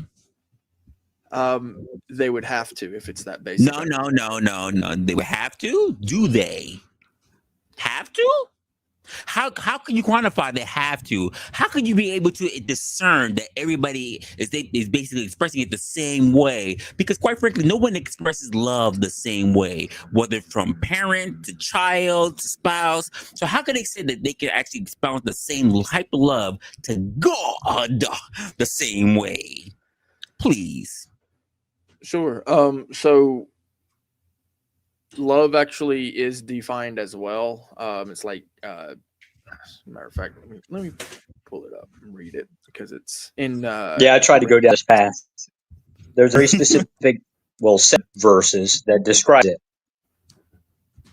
13. Matter of fact, I think the list is a little bit bigger on the what it is not part. Well, let's just go by what it is. It's Mhm. patient, it's kind, Mhm. and enduring, and it Mhm. never fails. Mm-hmm. The same thing you can express with your child, the same thing you can express with your spouse, the same way you can express with God, right? Is that feeling the same way? Because I think I have more synonymous feeling with people who claim to be horny than they do expressing their times of being loved. Well, let's take for Come instance on. something outside the scope and bound of humanity, right? Let's say your crop, right? Let's say that you love your crop. Okay, you've planted rows, and you put patience into it. You put kindness, endurance, and you never fail to water it. That is love. Is it, or is it That responsibility? is a sin, sir. You have described a sin. Is Hold that on, love or Resla. responsibility? No, hold on, Resla. Responsibility. We'll get to that. You have described a sin, sir. I have. Yeah, that's right. Okay. Yep. All right. Yeah. So you can put love into something like that godly kind of love, but what that means is that now you are replacing that thing for God, and that is sin. Ooh. Okay, slight couple problems here. So let's start with the patience one. Is it always be patient? That's love? It just says patient. Is it an absolute? Oh, it's just whenever. Ooh, absolute. Thank you for saying that. Words do have meaning. Yeah, Yes, they do. Yeah, is it whenever? Is it absolute? Does it have limitations? No. They don't. No. Oh, okay, so it is I absolute. have to ask this because we deal with this even to this day, and I've dealt with this between non and even people who are of a faith, both from Hebrew to freaking to Muslim and even Christian, right? When they try to make the distinction between love and unconditional love, which one is it? Is that not a difference? Come on now. Yeah, there's no difference right there. No, there is a difference. There's absolutely difference. Oh, so we're talking about agape. Are humans capable of agape? Well, in the English language, love means love. Unconditional is like an adjective. So you're adding. No, I'm using the Greek word. I'm literally using the word that's being coded within that word. But the word unconditional, just basically you're stating the same exact thing. No, you're not. No, you're absolutely not. Unconditional is without condition. Rick, the same way I love my mother is not the same way I love my girl. It's not. That's not godly love. Either one. Hold on. So we go back to the point of it's a thing that humans are incapable of. Across the board. This has to do with limits. Will you murder for your mother, sir? Murder? Don't answer that question. Will you murder for your girl, sir? Murder. Don't answer that question. Will you murder for your daughter? Murder? Murder! Patting an eye. Murder! Will you? No, because and this is my opinion of it. I don't have the ability to. Sir, you are under oath. I don't have the ability to. I don't have the ability to. No, don't say, everybody has the ability to. If you ever killed a cockroach in your life, you have the ability to. Absolutely. That's not murder. That is absolute murder. You killed. No, You it's took not. a life. Yes, it is. You Squashing took a a life. cockroach. You took a with my life. foot God gave ain't that no life. murder. No, God that's gave not that murder. life. You murdered. Have you ever brushed your teeth? Intentionally, you murdered, sir. No. Hold on, Resla. Have you ever brushed your teeth? Yes. Okay, so you've murdered germs, bro. Wait, Come guess on what? now. Guess what? But guess what? I will say I absolutely will murder. See, You I can can't. say that. I What can say that happens? openly. Hold on. What So, happens to the life? Hold on, Resla. I hear what you're saying, but this is one of those extreme things doing the detriment to society. Murder does not include dogs, does not include freaking birds. It's not, we go forth unto the earth and we multiply. Sir, it still applies. Killing is not murder. By definition, murder is the human killing another human variety. Yes, sir. I will do so. And so we all have. I know. I asked those questions because I already do the answer, brother. I'm just saying. Here's the thing: lots of sticky holes. Both of you. Literally, my definition of murder is completely different than yours, because the life that's in you, I can't take that life. It goes back to the source once it leaves your body. Your definition of murder is erroneous. No, but I love how we moved. He didn't answer the question yet. Will you murder for, say, your child or even? I love how you kind of move it. I pay attention. Answer the question. How am I supposed to take your life? Do I look like Shang Tsung? So do I look like Speakeasy? I don't think so. The answer was would you? There was a yes or a no in that. Okay. Would I? Would Come on. I? No. Yes, you. It was directed towards you, sir. You. I wouldn't. Wait. So okay. So here's the other question: would you murder if the Lord told you? If the Lord, like as in my Creator, the Creator, God, like if He told me to do it. Told you to do it. Commanded. Cut your son in half, sir, so that I might know that you love me. Would you do it? Would I follow the commandment of the Creator? Hell yeah, I would follow the commandment of the Creator. Sir, I question your morality at its source, because anytime you run across something you believe my creator wouldn't ask me to do that. Wait. Anytime you run across something you assume to be creator, I assume you've been duped by a demon, sir. But my creator would never ask me to do that. In fact, he's never asked me to do that. So what my creator would never ask me to do that. Was a fallacy in itself. No. It was a fallacy. You literally said, because what you did was saying, has the creator does the potter have a right murder? Does the potter have the right to smash the pot? Sasquatch, has the creator ever asked anyone to commit murder? No. Yes. No. Your creator, maybe. Your creator. No, sir. Are you a Christian? Are you a Christian? Are you a Christian? You are of the father of the lie. No. Are you a Christian, I sir? am of the father of the truth. The father of the truth would not ask someone to Southern murder. Baptist, let me handle it. Brick, are you a Christian? My father doesn't ask that. Are you a Christian? I am just a man. No. Step to the left, son. Crazy. I just answered it. No. Crazy. No, I hear you. No. I hear you. Are you a heathen? No. Oh. Nope. Resla, take this one. Oh no, you got no. I'm kidding. No. I made my point. My point is, if you're not a Christian and you're not a heathen, you simply do not exist. No, that is not There true. you go. I do not exist in you are either Christian or heathen. You are either Islam or infidel, sir. Here I am. From high places. Here I am. Here I sit. I am real. I am just a man.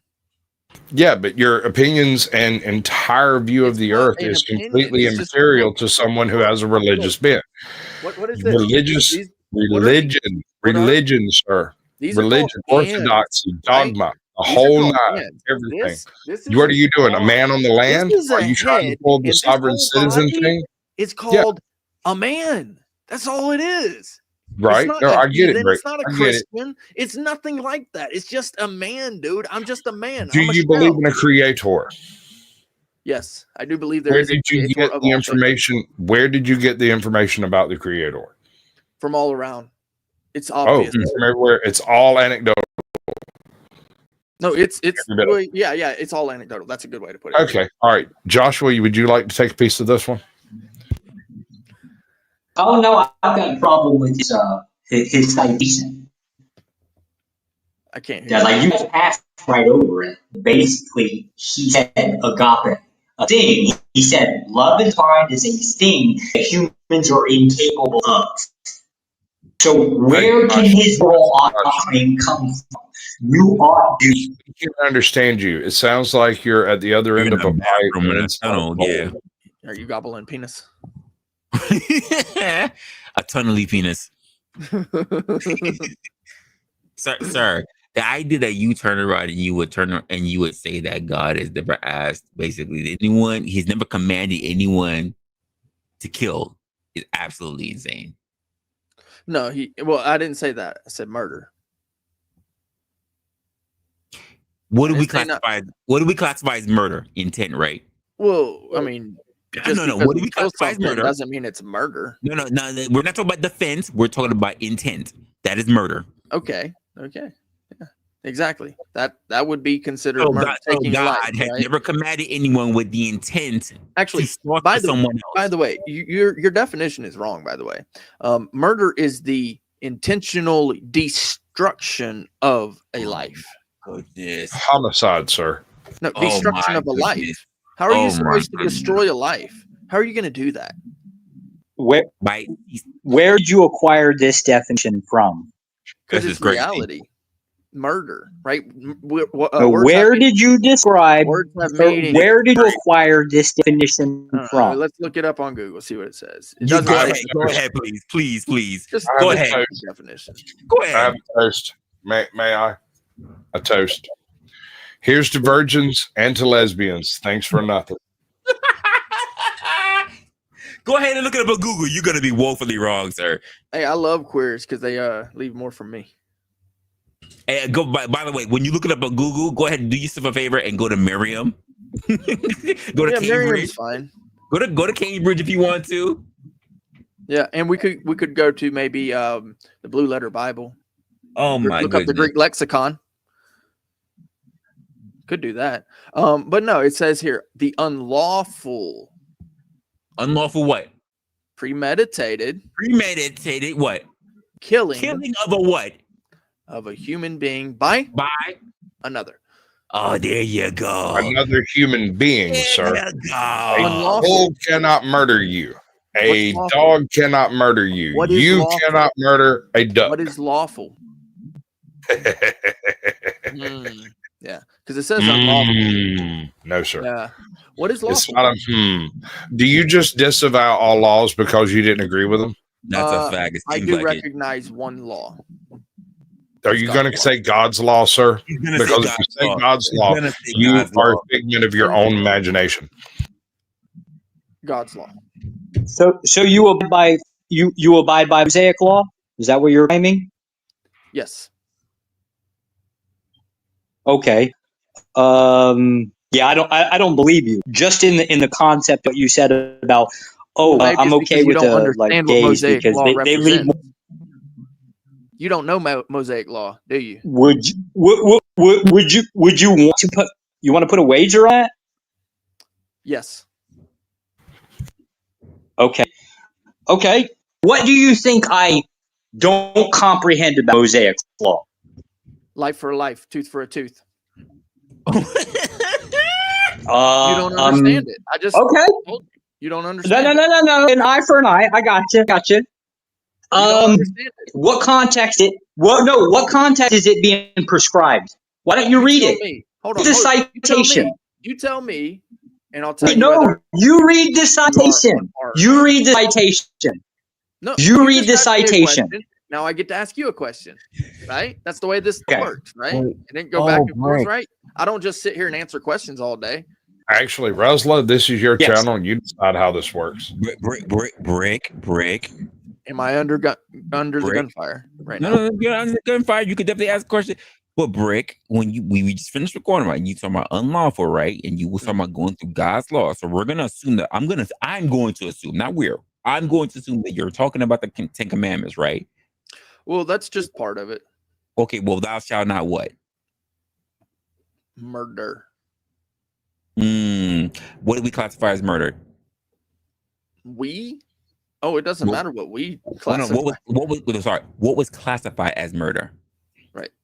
Well, I mean, you can look at the dictionary definition, but that's not accurate. What was classified as murder? It's not accurate according to the biblical definition. Really? Is not murder. So what is considered intent for murder?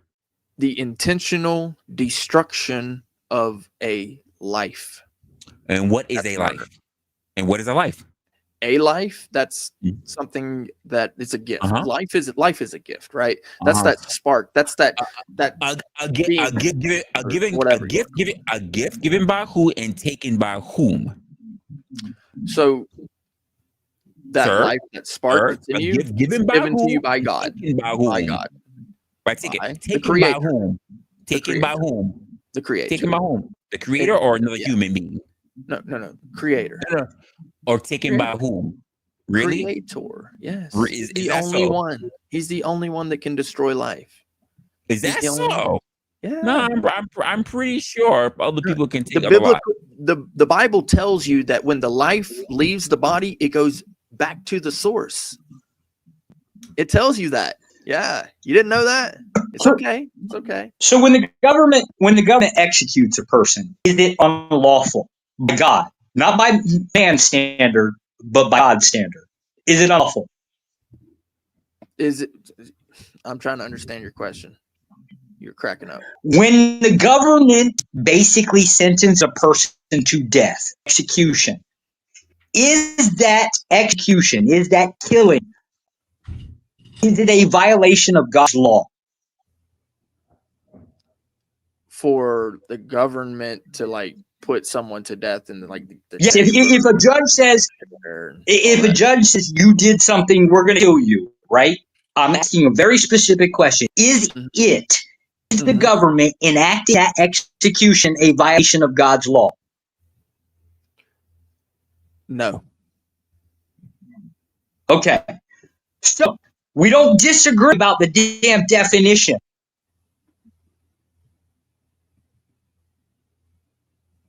However, at the end of the day, your Bible specifically tells you to obey the laws of thy government. Romans 13.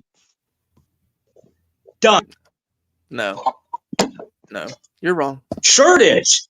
Oh, wait. Is Romans 13 inaccurate? Bro, I'm under the judicial law of the Creator, and I've always been under that law. Okay. And that was basically put there by God. Romans 13. Basically isn't actual. Yes. So the governments are being allowed to rule over the earth, right? The government were put there by God. Romans 13 again. What God?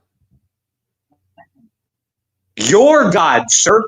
Romans 13. Wrong. Obey the laws of thy government. Wrong. Something about God, for God has ordained it to be so, or some shit like that. Romans 13. Literally verses 1 and 2. Wrong. What do you mean wrong? Romans 13. Is Romans 13 wrong? Or am I citing the wrong chapter and verse? You're wrong. You're misquoting. What does it say?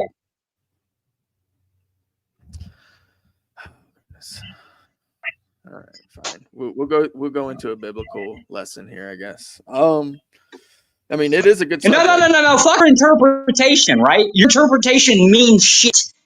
Your Bible specifically fucking specifically commands you to obey the laws of the government. Says, dude, you've never read my Bible. What are you talking about?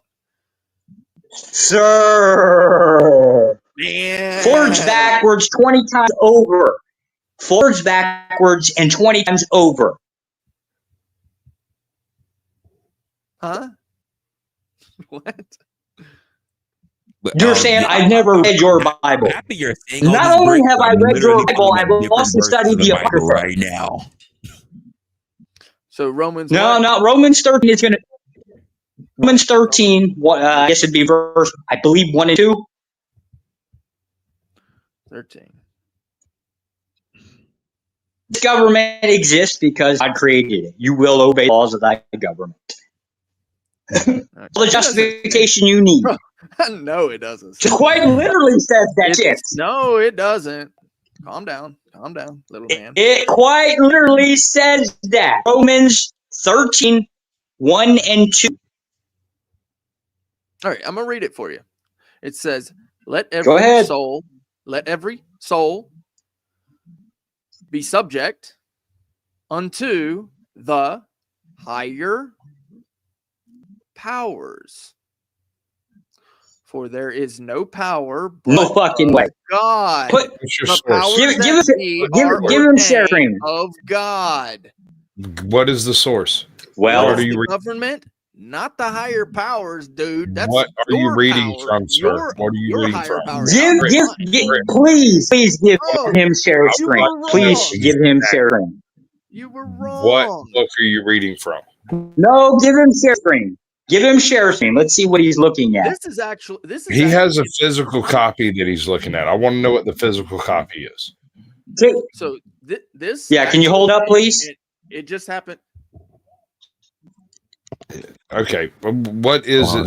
So he does. He is it? What give is him it? share screen. Give him share screen. Please give him share screen. Look here. Can you see it? Hold on. Good. No. We can't read it. We can't read it. See that. You can't see that. Resla, please give him share screen. You see that I've got these. He has to be willing to share something. He's not. He's looking at. He's showing his phone. KJV. That's what I meant by a physical copy. He's physically looking at something off. He can't. He does. I'm not sure he knows how to do it. He generally doesn't do it if he wants. He does it when he wants to. I've also got this one, right? Is that King? What? That looks like King James. Is it? That That looks like looks King like James. Gideon's actually.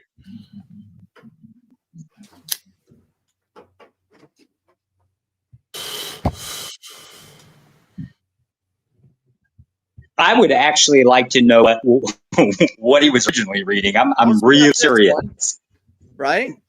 So, and then I've also got this, which is literally like the easiest way to do it, right? So I've got two Bibles, right? Sitting. Sure. Can you do us a favor? Can you post the link you're reading? Can you post that in that chat? I mean, it's on the phone. It's on the Blue Letter Bible, dude.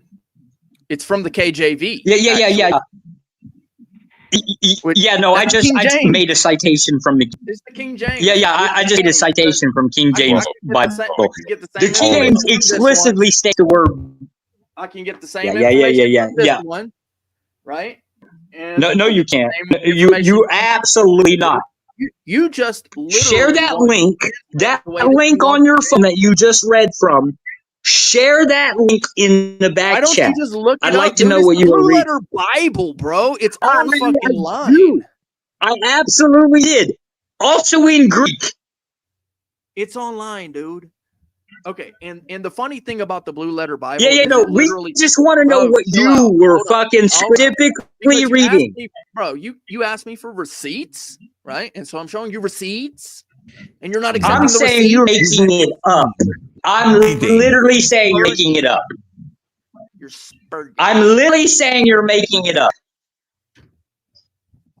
Well, you can say it all you want, bro, but that doesn't mean it's true. Yeah, that's what I'm accusing you of, and that's why I'm saying, why don't you share the link in the back chat? Since you brought the 13:1 up of Romans, you show your receipts. Share page. I brought it up because the Bible tells you to do a thing they say you're not supposed to do. Hold on, Brick. Give unto Caesar's that which is Caesar's. Give unto God that which is God. What is that one? Anybody? If Caesar has laid claim, Fucking taxation. then God damn it.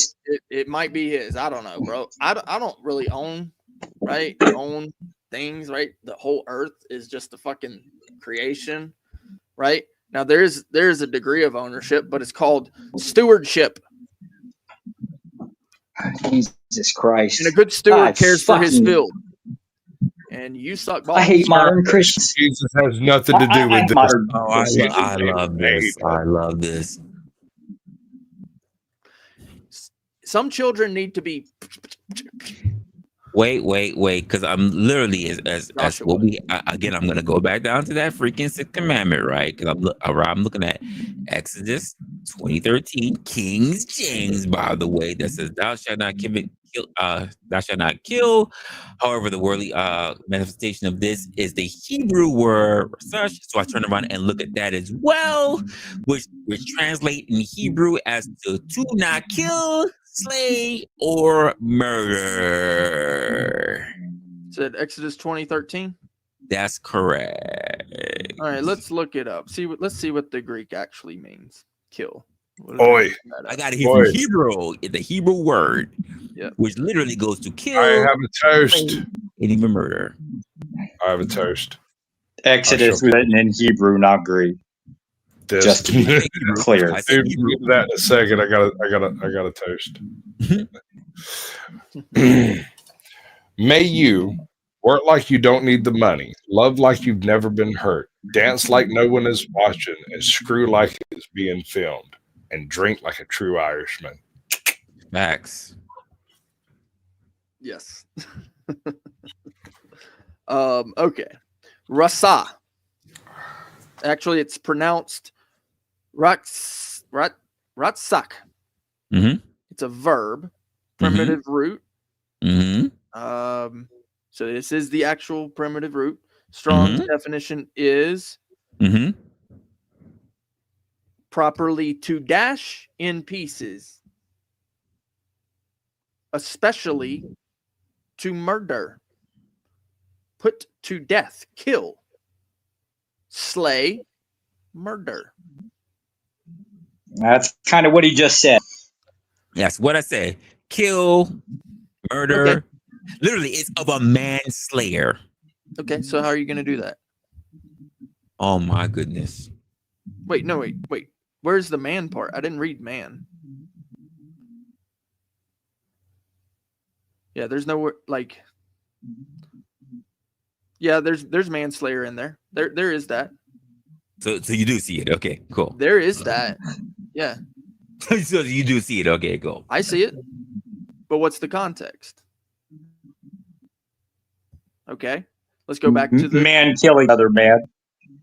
Thank go you. back- I'm hold happy on, somebody hold on, else to see hold it. on. Now this is interesting. It says, "Thou shalt," and what does "shout" mean? Right? Jesus, that this actually- fucker's gonna run through Old English.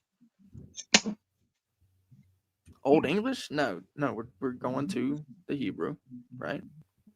Okay. Shout? Oh, Jesus Christ.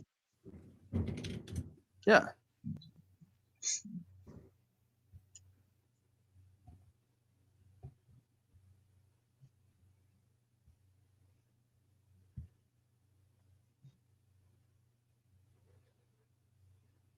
Actually, it's funny because that actually, the way it's worded, It's a moral ought claim. It means should. It's literally a moral ought claim. It's what makes a statement a moral ought it's claim. actually written the same word as kill. Thou shalt, which is literally written as kill in Hebrew. The So word it's shalt or actually kill. Kill, not kill. That's literally what it's saying. The Kill, not word kill. shalt or kill. Yeah, the Thou word shalt or kill. Which word are you? Thou shalt is being translated as kill. Yeah, The rasad. word shout. So the thou word shalt. shout is rasad. Thou shalt. The word Yeah, shout. that's what is being translated. shalt. as. Jesus shout. Christ. Kill, The not word kill. shall means rasad. Kill, not kill. That's literally what it's saying. Kill, not kill. So you figure that one out, dude. Right? Now, what I would translate that to mean is No, what I see here. Oh, you're doing your translation. what I would translate, and yes, What I'll put what my I translation, see- my no, no, what I understanding, see my here best. in Yes. Hebrew, shout is the future tense to be. Okay. So Either define that, shall or will right? to be. So you will not what? Kill. Not What? don't kill. That leap of faith was crazy. No, read it There's again. no faith there. Read it There's again. no faith in this. It's not faith. Read it This again. is mental gymnastics in order No, to do what you we're read doing. it yourself. And what does it say? No, You you said words out shall loud to me. kill. You will not kill. No. That's what he said. He just read it, bro. What are you Sir. talking about? Semantics is boring, and I find you distasteful at best. Words have meaning. Are we Disturbing. just going to make Treacherous. the meanings? Now girls are boys and Treacherous. boys That's are a good word. girls. Training, Treacherous is a good whatever. word. Like that. We're just going to call boys, girls, and girls, boys. I get it. Yeah, that's what we're going to do, right? Words have no meaning. Gotcha. I will call a moron a moron. Yeah, well, I will call moron a square a square. and a nerd is I will a call nerd. a prude a prude, a Turd prune is a prune. And if you want to change the meanings and the definitions of the words, then go right ahead. But I'm not going to. That's wild. You've been fighting literally every definition of man- every word being brought forth. Hold on. Here's the issue. Here's the issue, Resla. Here's the issue. This man is going through 5 different, or I don't know how many. Every definition word before. What's the word? Interpret translations. You've chosen a translation to go with. Your translation is one of many, correct? No. Oh no, there are no other translations than yours. No, I actually went to the Hebrew. And then I brought him Hebrew, and he still went up against that. Rasa, Translation. right? Rasa. Translation. Rasalo, Rasa. Who translated? Rasalo, Rasa. Who translated it? I mean, I guess this is on the Blue Letter Bible Strong's definition, which is pretty much the most widely accepted I'll be definition back. of anybody. So, I mean, it's studied by Hebrew and Christian scholars alike. Strong's definition. And if you don't want to accept what basically people have accepted for like thousands of years, I don't know, man. Boys are girls, girls are boys now. Whatever. Kill, not kill. Rasa, lo, rasa. That's what it's saying. Bro, no sir. You sir have chosen an amorphous source. No, I hear what you're saying, and I can understand how you would be sucked in by this. The Blue Letter Bible is a collaboration. It is a group effort by a globalist agenda who is attempting to push a secular norm. I think you missed the point. No. The choice of who translates the original is the one who determines the message, sir. Yeah, the victors write history. I get it. That is not what I just said.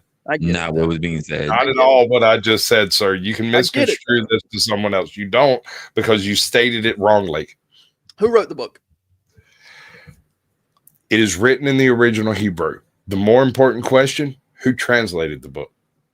What translation do you go by? The Blue Letter Bible is a search and study tool for multiple Bible sources. So they are forced to utilize globalist terms in order to include everyone and everything. Perhaps. The original Hebrew only takes into account the Arabic and the Hebrew, and it doesn't do a whole lot of justice to the fucking Arabic. So, well, here's the thing. Just know. I have a basic understanding of reality, I guess, in my opinion. Right? I know reality. I know that the end of all matters is peace. Right? When you die, it's not like you're going to know what's going on, okay? So that life that's in you, it's not like it's churning in some torturous, fiery pit of hell. No, it goes back to the source. That life, it goes back to the source, bro. According to whom? I mean, it's just common sense, bro. Look at it. No, it's not common. Not everybody believes that. Okay, well then they're pretty dumb, bro, because it's pretty obvious to me. This is what we've been talking about this all day. In fact, this a lot of this conversation right now is exactly what we were experiencing earlier. Blind. Gotcha. Well, here's the thing. I do know that there's life after death. You know how I know that? You've been there, right? No, You have the every source. time. Hold on. You have absolute proof. Yes, I do. Mm. You ever seen a thing die? Anecdotal. Absolute proof, right? You ever seen a thing die? Again, Sasquatch, we had this conversation with Blind earlier about anecdotal I know. versus general. I know, brother. I know. Let's do it again. You ever seen a thing die? Like an animal or a cockroach or Multiple times over. And after that thing dies, do you see more life? From what? Do you see more life after the thing dies? What does that mean? Are you talking about reincarnation? Semantics. We are going to semantics. Are you talking about reincarnation? Is that what you mean? No, I'm talking about, do you see more life after something dies? Is it the same life that was there? I'm not asking that. I'm saying I'm asking exactly what I'm asking, dude. When something dies, do you see more life? Thank you, Con. Lordy Lord. Is it the life that died? I didn't ask about that, bro. Wait, so your idea of other life existing other than one that perishes everlasting? I asked a very simple question. If you don't want to answer, no, it's not a very simple question. It It's is. not. The only reason you believe it is simple is because you wish to simplify it to a non-entity. The reality is, I haven't even gone to the entity yet. I haven't even gone to the entity. The reality is, when you lose a life, that life is lost. Break. I was born during the day, not yesterday. Okay. So then how can you not answer this question? It's a pretty easy question to me, but maybe let me clarify it, okay? When a blade of grass, a flower dies, okay? And you look over after that death, right? And you look over to the other side of the field. I need to be high. Is there still grass growing over there? Yeah. I need to be high. I can't believe there's it. life. More life. All right, it's time for another shot. It's time for another toast. I'm sorry, YouTube. It's time for another toast. Brick, this was not for you, bro. I need rum. This is crazy. You've lost your right to toast tonight. For the night. Just for tonight. We'll do it. Later you'll get another toast, but tonight you okay, let's see. Are we toasting brides? Oh, here we go. This one will do. Let me put it in chat so everybody can read it so that when I mess it up, it doesn't get misunderstood. Because I'm that asshole. Here's to hell. May our stay be there. May our stay there be as much fun as our way there. Kind of poignant, isn't it? I mean, I'll never know. You ever met the preacher on YouTube? A guy who his YouTube channel is in caps, The Preacher. No, you should go check him out, dude. You and him have a lot of things, like a lot of ideas in common. He has this belief that once saved, one can perpetrate no sin. Oh, I don't believe that. It's a weird sort of hubris. I don't really understand it. I've tried to talk to him about it, but me and him come to the same odds that me and you come to, where you've decided on definitions that I do not accept, and you refuse to accept that other people disagree. So I mean, like, you do you, boo-boo. Yeah, that happens though. I mean, nobody's gonna agree on every single thing in life, man. It's just not gonna happen. I like green, but red is my favorite color. You know? Even I don't agree on everything. For myself. I have a favorite food. Do you often argue with yourself? Huh? Do you often argue with yourself? What? He has a distinct lack of self-awareness, brother. I swear, if this gets worse, I'm going to look up the recipe to make lean.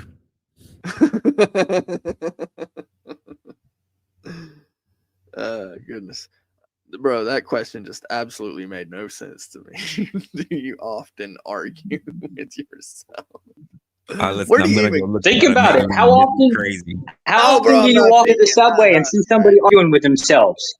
I'm not getting into your fucking ideologies. You're thinking. Bro, every time you think, you weaken the nation. You get that, right? Huh? Stop. Everybody stop. Yeah, that, Everybody stop. Stop. No. Stop thinking immediately. Everybody. Brick, I know you're already there, but everyone else work with me here. Stop thinking. Just quit it. okay. I mean, Oh goddamn. quit. Jesus Christ, I'm ruining everything.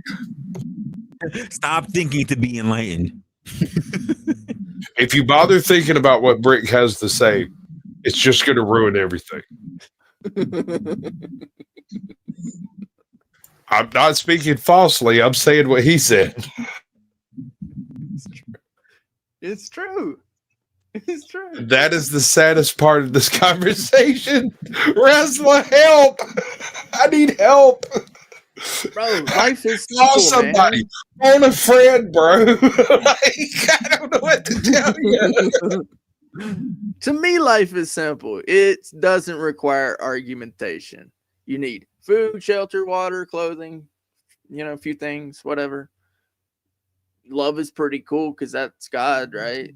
I mean, bro. Then why do you disagree with yourself often?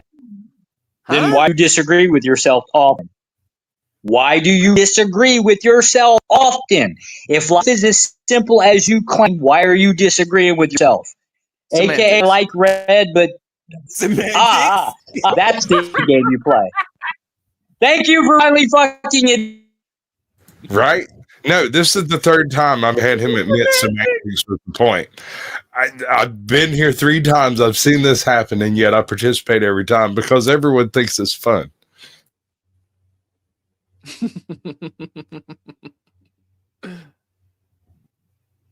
Bro, life is a game. You can't make this shit up. Right? Bro, don't worry about winning. You'll never get out alive. The fuck? If life is a game, what would be the point? It isn't to win. No, it's not to win. No. Oh no? So if you're an idea, is the case that life is a game, what would be the point of the game? Joshua, get to work, boy. Aren't you a Fed? Get to work. Wait. So let me just ask this question. Let me ask this question, Brick. If the idea of life is not to win, there's no winning. So are we not trying to win our place in the kingdom of heaven? I wouldn't call it a win. Huh? No, I wouldn't call it a win. It's not a win? That wouldn't be a loss if you didn't make it there?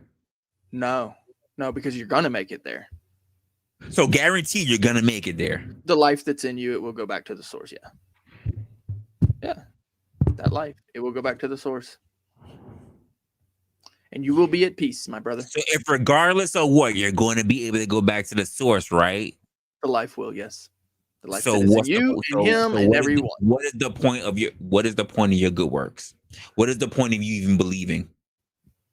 Well, so funny thing about I like to know. Inquiring minds would like to know.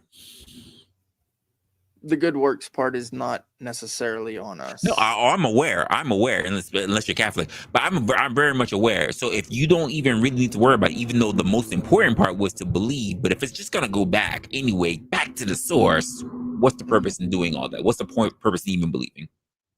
Because it's about Jesus, not us. It's about what? About Jesus. Well, if you're gonna get there regardless or not, well, what's the point of even worrying about Jesus Christ now? Because you're gonna go there regardless, right? Oh, I'm not worried. Jesus is there. No, what's the point of anyone having to worry about it if they're gonna go back to the source regardless, right? No, you're yeah, exactly. No, you don't have to worry. You don't have to. That's the thing. Okay, Squash, you heard it. Yeah. I have to. I mean, like, it's his own thing. He's going to hell in his own handbasket. I didn't even weave it for him. He's got it all put together and ready. I don't even need to go any further into it. I mean, I'll be honest. If you want me to bring out my Southern Baptist and try to take him to the promised land, I can try to do that. But I feel like praying for this man might be a waste of effort, time, and emotion. Nah, I feel like it would be good. It would be good. You would be communicating with the Father. You would be communicating with the Creator through Jesus. That's a good thing, right? I mean, I feel like it's a good All right. thing. So anything that you do is an interaction with the Creator. Sure. Good. He said, even It is if an you don't, interaction. even if you don't believe, Hold on, the hold most on, important hold on, thing is to hold on. believe. Good things that you do, Good things that interaction you with the Creator. Bad Yeah. things that you do are an interaction with the Creator. That's And right. it is an interaction with the Creator that is most important, but not your personal choices that lead you anywhere. No. No, there's It- no personal choice. Hold on. I'm sorry. I not apologize. I have not asked you a question. I need to ask. I don't know if I've asked you. I can't remember. I'm sorry. If I've asked you, I apologize for forgetting. Do you believe in coincidence? No. Okay. All right. There you go. Okay. So, Listen. I also don't believe in that predetermination thing either. I don't believe in either one of them. like I said, you don't exist. Okay. Your All right. idealism Right here. does not exist. I believe in the saving power of Jesus Christ. He said no coincidence, no predetermination. That Which eliminates means so nothing much. exists. Nothing believe- exists. Semantics. I don't believe No, in it's not. It's not No, semantics. it's not. I know you love semantics break, and we've been down this road a few times. And this is the point where we get to the same point we've gotten before on different topics, where your belief in the word and my belief in the word are so different, the interpretation of the definition perhaps, that they cannot be unified. There's no way to come to a point, Yeah, right? I get that. Yeah. I So appreciate that. how am I supposed to justify my belief in your First Amendment when you're spewing absolute sewage? I firmly believe you should have the right to spew your sewage, but I can't justify it to myself. Yeah, no, actually, I that's love good. you. I want you to because that's hilarious, but at the same time, I'm trying to talk to you, and it's not making any sense to you or me or Resla for that matter. It's his channel. Now you know where I'm at in my head. Oh, Because No, I don't, because No, you I don't hear- accept definitions. No, I hear people talking, right? Using these Are words. they real? Are they To me, they're actual illogical. people? The- I the- don't the believe words that they're real, using. sir. These are voices in your head. You need They to talk ask to a questions- therapist. People ask questions that don't make sense. People, bro, like But to you're me- not to- supposed to answer the voices in your head. You're supposed to talk to a therapist about them and move on with your life. No. I'm saying you see where I'm at in my head means that my head is devoid of all that bullshit. Yeah. I'm not thinking, bro. I'm just acting upon what is reality. Amen, sister. Yeah, I'm acting upon what is reality. That's it, bro.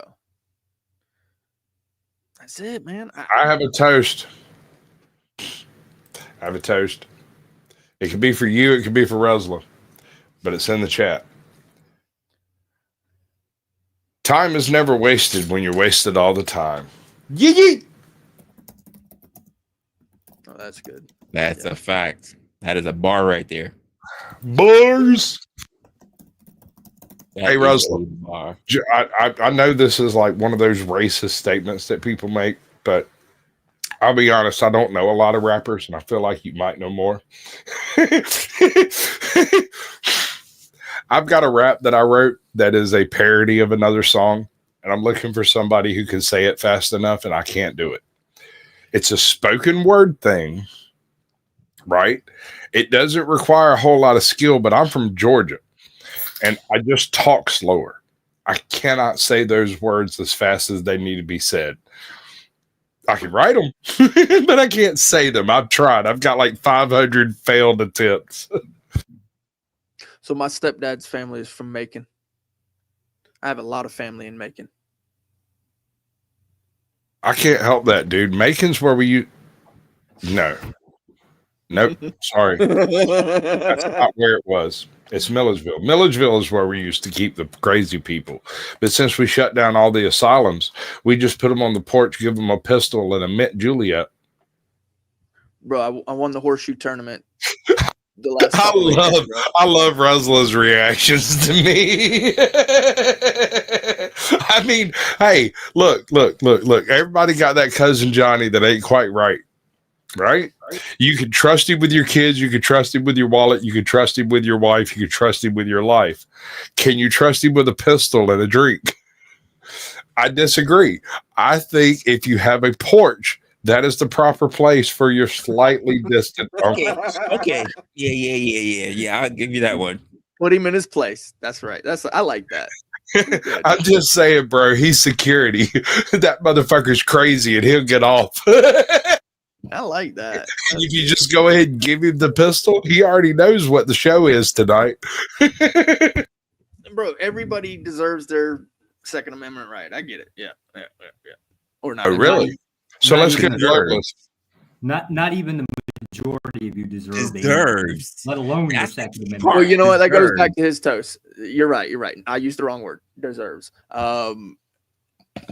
Needs is a better word. Needs. I agree. I 100% agree. I see where this man is coming from.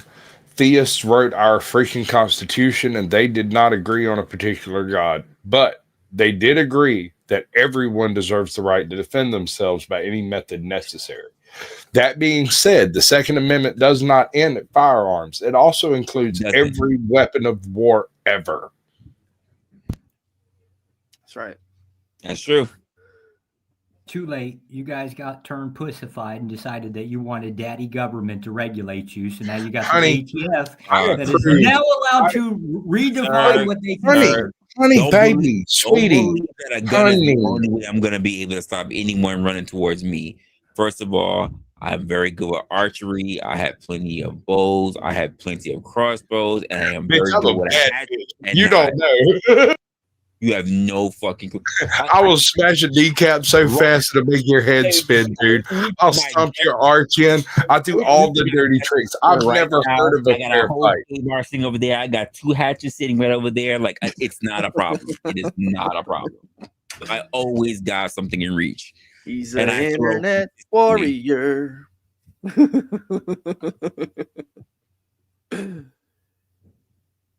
Everybody does. Yeah, go ahead. I'm not worried. Yeah, I mean it. And I am one of the absolute as well. I believe every man should have the right to say anything that they want. And that means all the way up until the point of lying and threatening.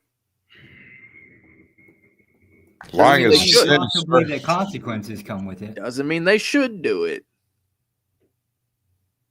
Right? But we should. You counter your own mandate, sir, in 2 separate sentences in the same conversation. You counter your own mandate. I think that pretty much is a problem.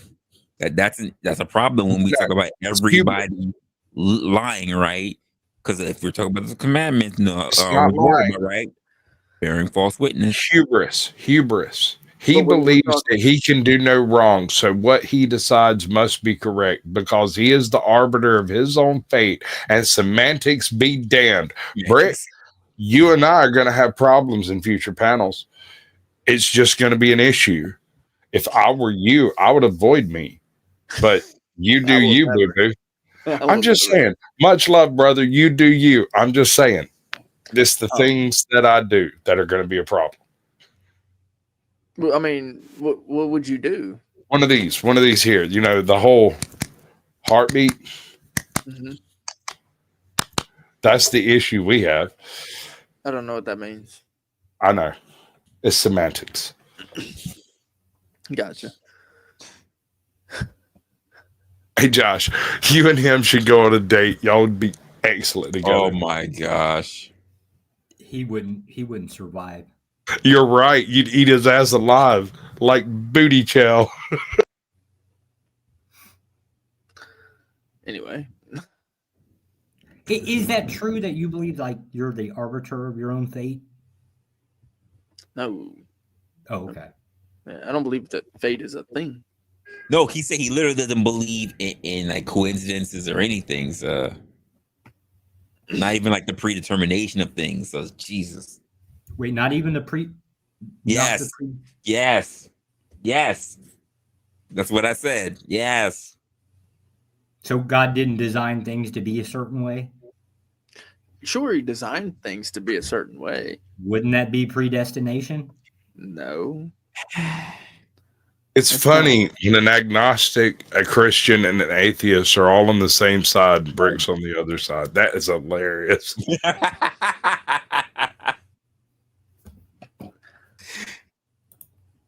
See, very interesting. Very, yeah. Well, the problem for me is the ideologies. You don't say. So what is the ideology of predestination? The predestination says that everything happens. Everything. I mean everything. And don't get me wrong. I say it sometimes. Everything happens for a reason, but not the way you're talking about. Like predetermination. Like every single stinking atom, every electron, everything is perfectly directed. And not for God. Not for God, though.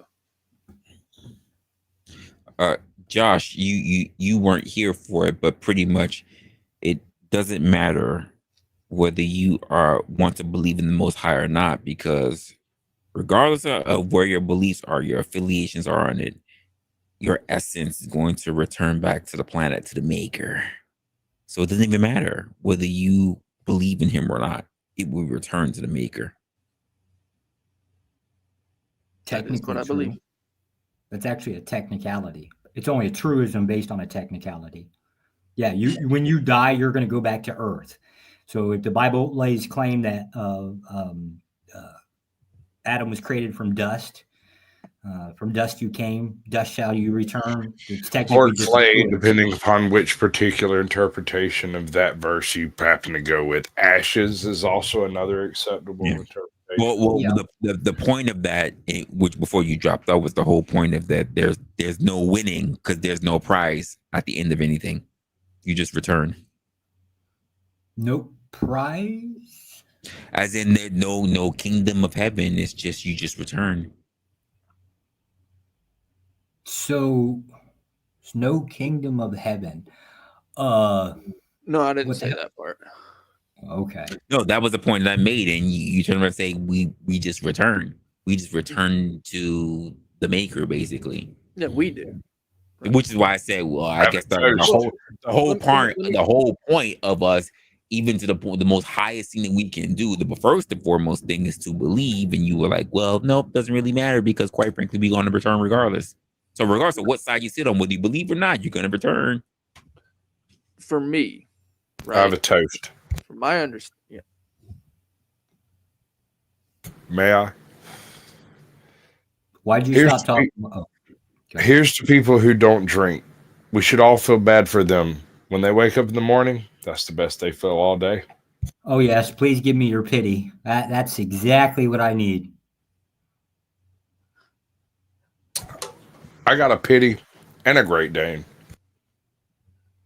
Well, I don't drink beer or alcohol, but I do drink excessive amounts of coffee. Does that count? Like, that's a vice. Well, only peripherally because I'm from the South and I drink coffee on a hot day, bro. I'm the same. Well, that's Vietnam. Like, this place just is on fire constantly. So you have no choice but to drink it on hot days. Well, I mean, when everything grows constantly, you kind of have to burn it constantly to keep it from overtaking the universe.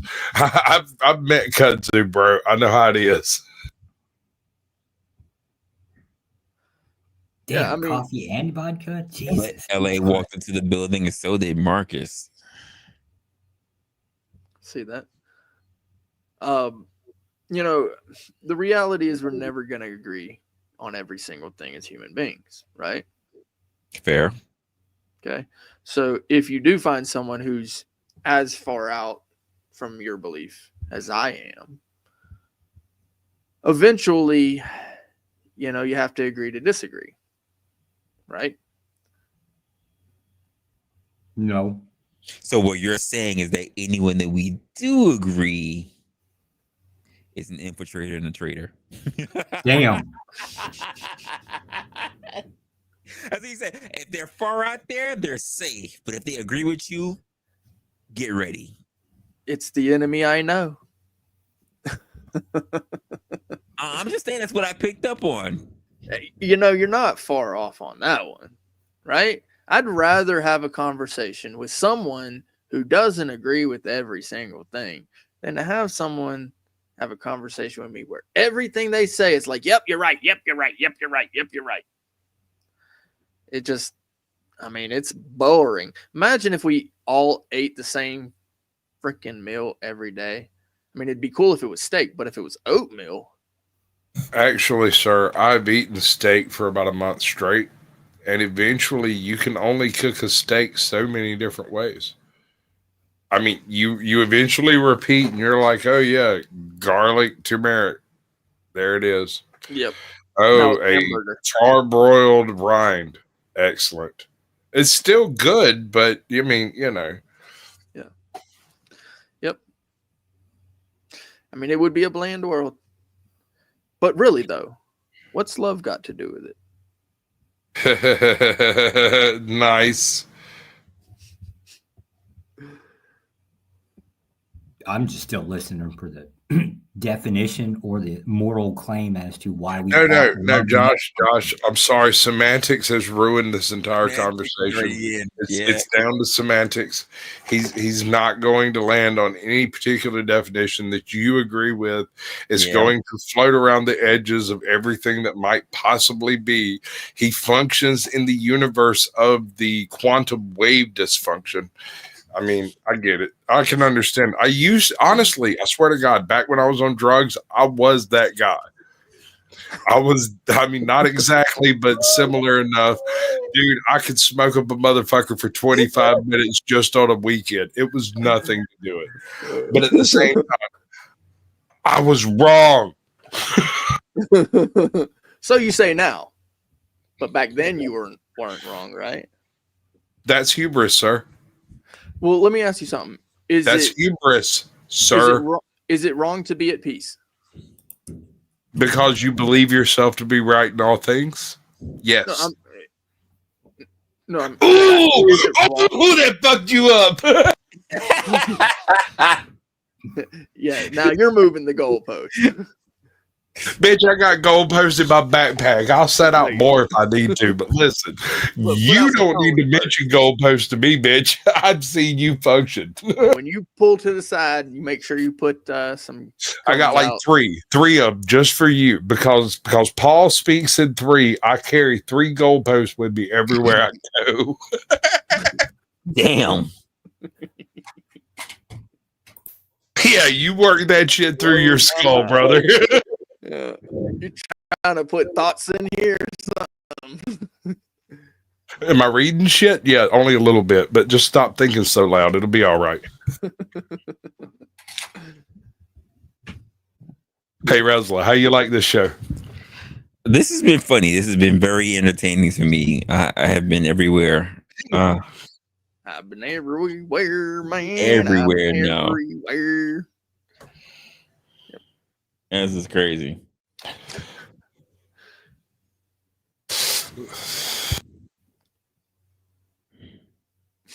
Zephyr says, I'm a shaman. I'm not ready for that. Just like I'm not ready for them tarot cards either.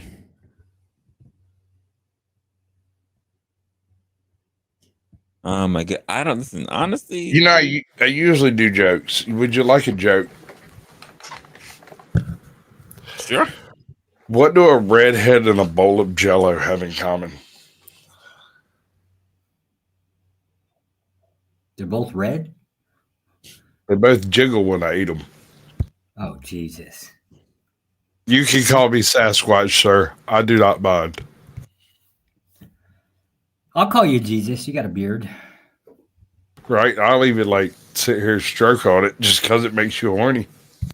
Damn. I'm gonna fuck Restless whole night up. This motherfucker's gonna wake up He's gonna be laughing so hard. He's gonna wake up in the morning and start giggling.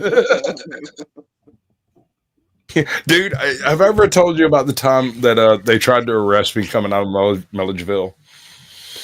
So I ended up going through this fucking roadblock. And at the time, I was doing some illicit, illegal things. And there were illicit, illegal things in the car. But I forgot all about that because the first guy that stopped me, waved me down. He's like, hey, where are you headed? I went that way. He's like, where are you coming from? I said, that way. And he laughed. And once he laughed, I just kind of rolled with it because apparently Sasquatch existed before my YouTube channel did. And I had him laughing and giggling the whole way through. And he waved me over to the next guy. And I got him laughing and giggling the whole way through. And I waved on to the next guy where they got me out of the car, checked my ID and did all this stuff. And then I got back in the car and I leave. And the whole time there was a guy passed out in the passenger seat and they did not wake him up. They left him there because I told him, I was like, he's drunk. I'm taking him home. I'm dropping him off. I'm going to go home. He's like, okay, well, this is his car. I'm like, yeah, no, my car's at his house. I'm going to drive him home. I'm sober. Everything's fine. And then we went back to joking and laughing. And everything's hilarious. And when we left, I had 125 pounds of marijuana in the fucking car with me. Hobie wasn't asleep. He was the plug. I have almost God tier status in that game. These motherfuckers hear legends and myths of how I talk to cops. Mythology has been generated. But it's all because I have the ability of annexing certain points out of my brain. I can just completely eliminate that shit from my thought process and move on with the conversation without having to go forward. Brick, you challenge that shit. Josh, you make me struggle. I struggle with it. I struggle, brother. Love you. Hearts and butterflies and all that shit.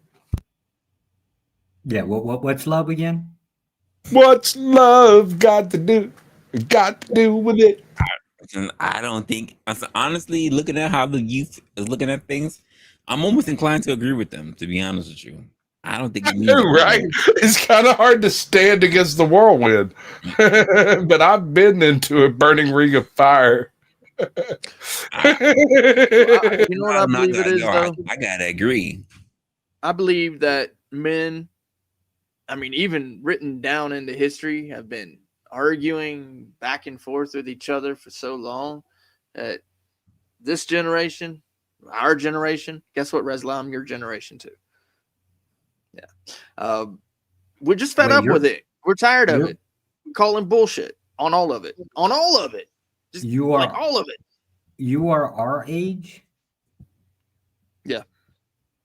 Jesus Christ. That's right. So I guess it did start with the fuckery did start with our generation. Damn it. No, it didn't. No. It didn't.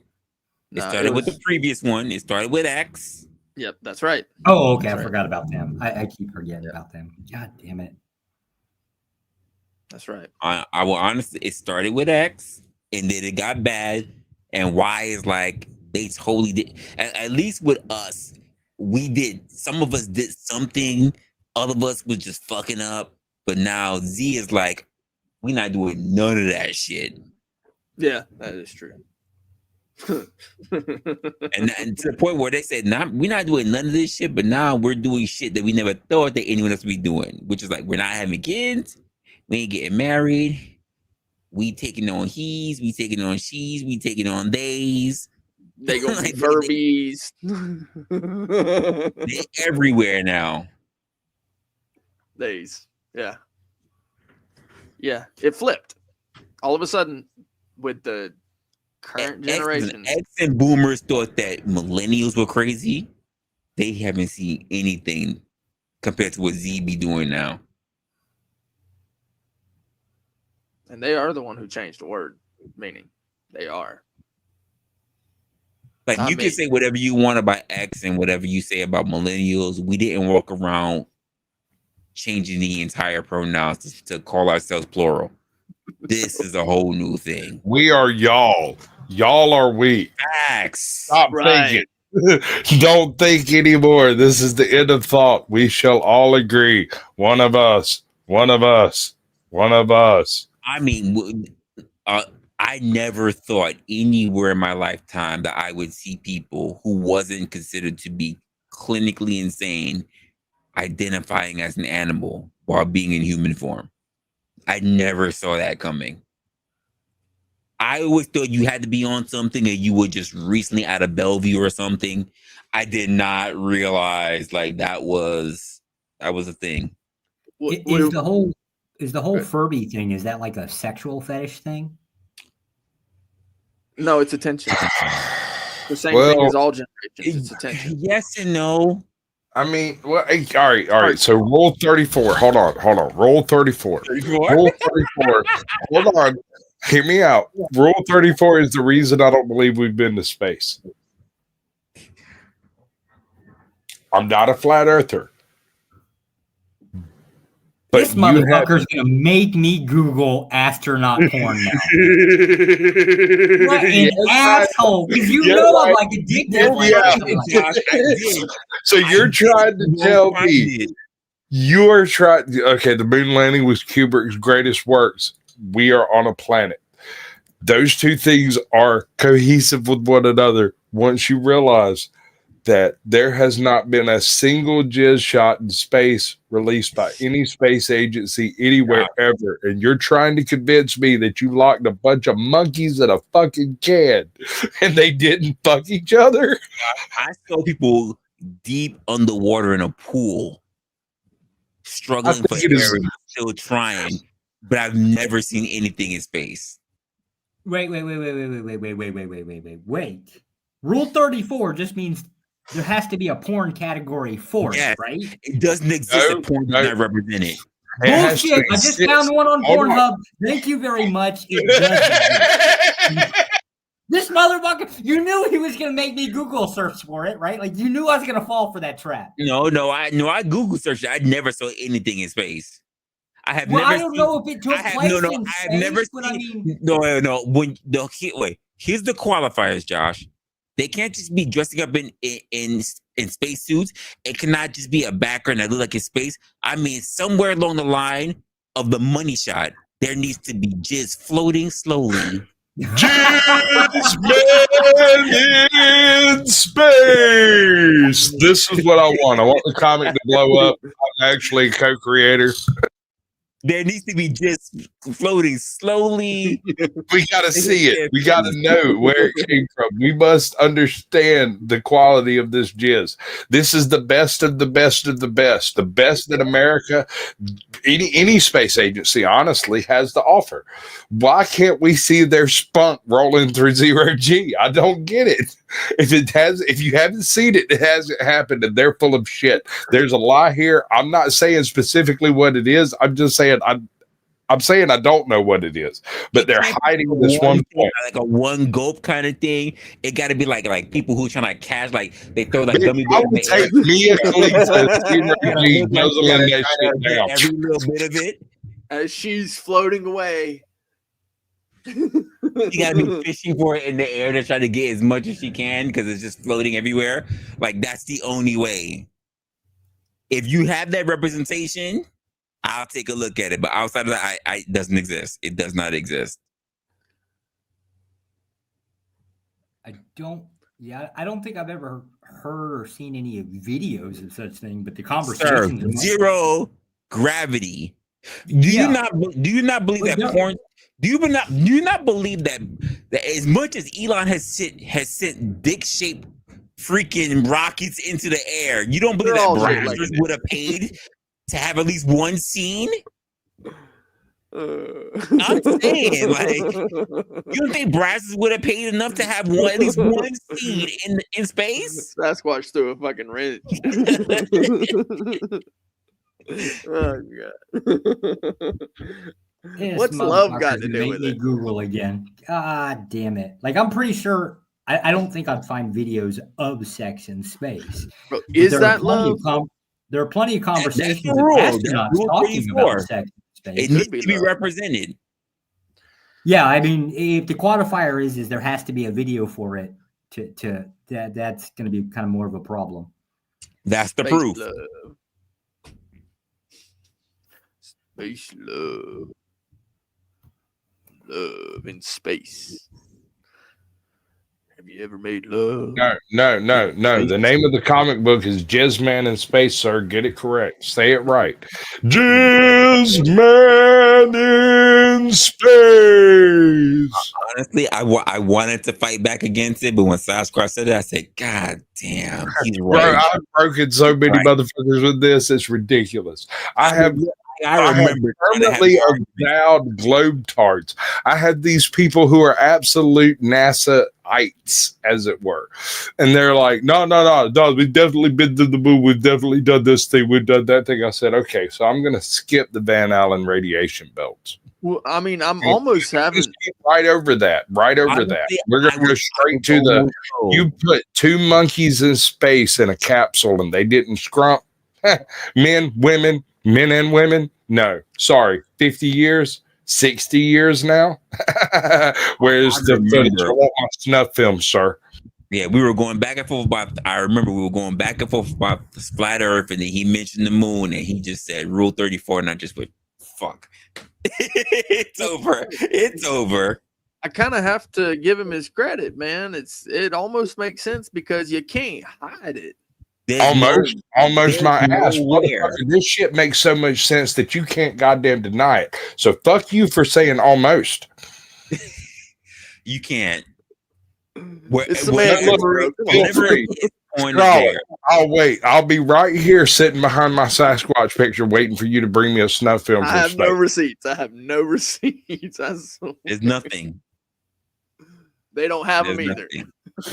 Honestly, like is that not in and of itself suspect? No, like listen, Josh is going through government fees right now. He's not going to find it. If anybody can find it, it's Josh. No, I'm pretty sure. I'm almost pretty sure that nothing like that would exist. He's coming NSA feeds. He's like, no, I can't. No, nothing. Like, I mean, if you think about it, like on the space station, you don't really have a lot of privacy, right? So, like, no. I would listen. Hold on. I would accept an explanation such as 0G removes enough blood pressure from your extremities that you can't maintain an erection, or something along those lines. I would accept that we dose all of our astronauts so that they couldn't possibly have any amount of sexual drive. I would accept that. None of this. None of it. No denials. No explanations. No nothing. It is a void of information, and I do not accept that, sir. Well, the issue with that is no, because I can't even accept that though. Because even if they don't even if you say no sexual drive, right, that wouldn't stop people from just doing it for the hell of doing it. Maybe there's no erection, whatever. But we're gonna say not that in 0G, no one at least try to muff dive on someone else. Yeah, I got nothing for that, dude. Like, you got me over a box on that one. Like, you're preaching to the choir on this one. I'm the wrong one. You need to call someone else. The problem with my claim as to why you wouldn't find videos, at least like on things like the space station, that kind of thing, is due to privacy issues, right? Like, you don't get, like, there is no privacy. However, the problem is there is actually a counter for that, simply because there have been astronauts, specifically on the space station, that have laid claim to having sex on the space station, right? So they're laying claim to it. I'm saying, Josh, you told me yourself you don't accept anecdotal information. So why are we having this conversation about things because my claim would be why you wouldn't have it there is kind of anecdotal. There isn't much for in the concept of, like, when I say privacy, they got your ass hooked up, right? They know when your heartbeat accelerates, right? I got you, Josh. And I understand if that's not something that the government's willing to put out through, NSA, NASA's not going to really want me part of that as well. But what do we say to a private company like SpaceX? Do you believe Brazzers will not put up enough money to get something going as being the first? How much money is a porn film worth to you to produce? Enough to prove that space is real? Absolutely, it's worth it. Oh, okay. To have that added to Rule 34, absolutely, it's worth it. To be the first, absolutely, it's worth it. I don't know, because have we not brought back photos and everybody says they're doctored? Right. But you can't doctor Peter North jizzing in zero gravity. Oh, Jesus Christ. Wait. No, that's not true either. There have been films. Now, I don't know how they make the stuff float, like do that thing. I don't know. Maybe they like put it through water. They're filming in water kind of thing. I have no idea how they go about doing it. Wait, no, there are films Josh, for it. Josh, if I want to right now, I can literally watch a show a film that shows all of the guys in green suits on different films for stuff that was done that could not be explained. We can find the same thing if they wanted to fake that out. Right. So, what I'm saying is which means all it they're needs to going to be do authentic. The idea that there's a film. Okay, so if somebody were to present a film and say, let's say you rented a SpaceX rocket to go up and do right, and somebody filmed the thing, right? Whatever they brought back, people are just generally going to denounce it and say it's not real anyways. No. And they're most likely willing to believe it because you know why? If this was something that was filmed by NASA, it would be harder to believe because here's the simple reason. NASA has not successfully landed a rocket back, but Elon has. Well, no, Joshua is right because there's flat earthers, bro. So. Oh, we can't help them. Anyone that's still talking about the touching the ice wall, but they haven't built a ship yet. I have nothing to say to them. There are people who won't believe it, even if it's literally on video right in their face. Even if the jizz hits them in their face because it landed. But Brick, there are literally old women in church right now that still don't believe that their niece or their granddaughter is doing OnlyFans who sit in the first pew with them. We're not listening to these people. Their opinions don't count. No, that's true. Having their granddaughter smashing the tambourine, but she's getting smashed on OF. Like, I'm not taking her word for anything. Yeah, if you don't believe Strong's definition, I don't trust you. Yeah, I'm kidding. It's not accurate. But no, you're right. But I will say this: I am actually going to have to head out. It's been great, bro. Thank you for letting me up again. Sasquatch, good to see you. Joshua, good to see you. Love's got nothing to do with it. I'm just kidding. See you guys. All right. And we're gonna end it in about 9 minutes or so. Snaps. How can I help you? What's going on? NASA means to deceive in Hebrew. Let's remember that. And also, the question we should be asking is, why is Sasquatch supporting pedophiles? And also, why is Sasquatch supporting... Yeah, we can dub that right now. I wander off to go pee, and I come back to find Snap saying my name. And I'm curious. I'm gonna have to go look and see what it was that took place when I stepped away for 2 seconds. I stepped away for 2 seconds. And the boogeyman comes out of the darkness. I'm gonna go look at it. I'll be right back. Yeah, you can go ahead and go look at all that stuff. That had nothing to do with anything else. We were pretty good into the end. Snaps is the first time walking up in here and he couldn't even begin to behave himself because he thought that what we do here was the same bullshit that he does and everywhere else he goes. So he found out the hard way. Oh, so you are aware of who Snapu is? Okay. I've seen him on other places, yes. I've seen him here thinking that he was going to do the same bullshit that he does everywhere else. No. I've seen him on his way out of everywhere else. I've never really seen him. Then I just saw him on his way out here too. Yeah. Why is it like? Why is it people got to go to other people's streams to? Let's just say they want to start shit with somebody else, right? All at the cost of just. How disrespectful do you have to be to just ruin everybody else's stuff because you're after third party? That was pretty cool, brother. And did you see this guy? You see this guy, Crew? I mean, seriously. Can somebody say something? I muted y'all for a second. I can't tell. Nothing. You see this guy's Good. curious comments? No, I can't see them because they've been deleted by other people. And No, other like literally, Nightbot had turned around to get them, but this shit was crazy. So I guess they're a supporter of the bullshit. That is weird. I wonder how that is. I don't give a damn if you have a problem with somebody. Don't come here trying to get this fucking channel in trouble for the bullshit. Yeah, no, I'm not associated with this channel, bud. Like, all I do is come talk to Resla, come talk to Josh, come talk to you know what?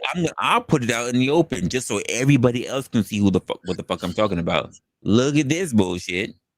Right. Wait, look at this bullshit. Hold on 1 second. He waited until I walked away from the camera.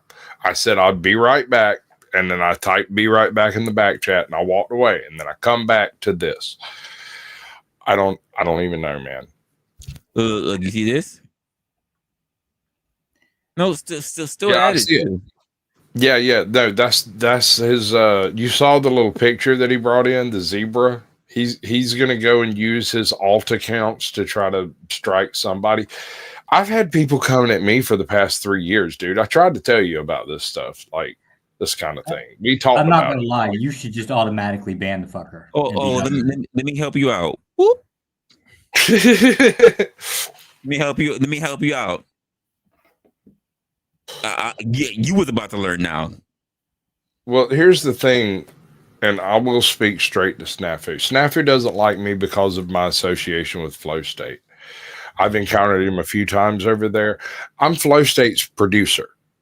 I'm as close to a producer as he has. He doesn't listen to a thing I say. He doesn't do nothing I suggest. He doesn't do anything to improve his channel. He just does Flow State, and that's fine.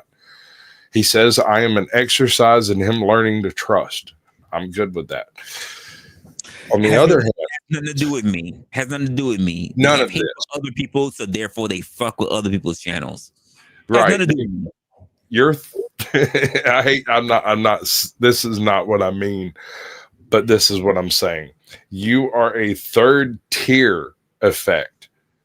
He hates Flow State, so he hates me, so he hates you.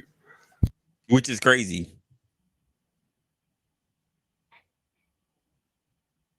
What's that? I'll help him out. Oh no, Swiss Miz, I've been drinking for the past 2 hours. You can thank Josh for that. He made me do it. Is that love? Isn't obsession a type of love? All right, sir, I want to be perfectly clear about love. Love is one thing. Hate is another. But hate is not the opposite of love. Indifference is. I think Snafu loves you. I think it's just obsession. I hope so. I really do. Is it love or is it lust? Oh, shit. I am open to all comers. Emphasis on the comers part. That's the part that's concerning. I'm laughing. He came up, didn't really get the chance to say anything, and then people said, "I'm gonna strike your channel now." Keep in mind, documented, by the way. I didn't just leave it in the chat. I pulled it up for a reason. Documented. Rest is gonna learn. We are going to strike, period. Strike time for you. Gonna send out troll army to strike you. I don't even understand why he's pissy with me. I don't know that I've ever referred to Snafu. If I have, it's always been in passing and because of something specific that he said. I'm particular like that. And I don't rightly, what's that word? We used to, care. Right. I don't care. Yeah, being that I know enough people in content law, they better be lucky that I don't IP or even just have their whole channel stricken. Bitch, I'm a retired troll. If I wanted to go head to head with him, I'd bring the horns. Like, not paid enough for me to do it. I can definitely do it with no problem. I'm not even thinking about it. I sleep like a goddamn baby. It's normally not worth my attention.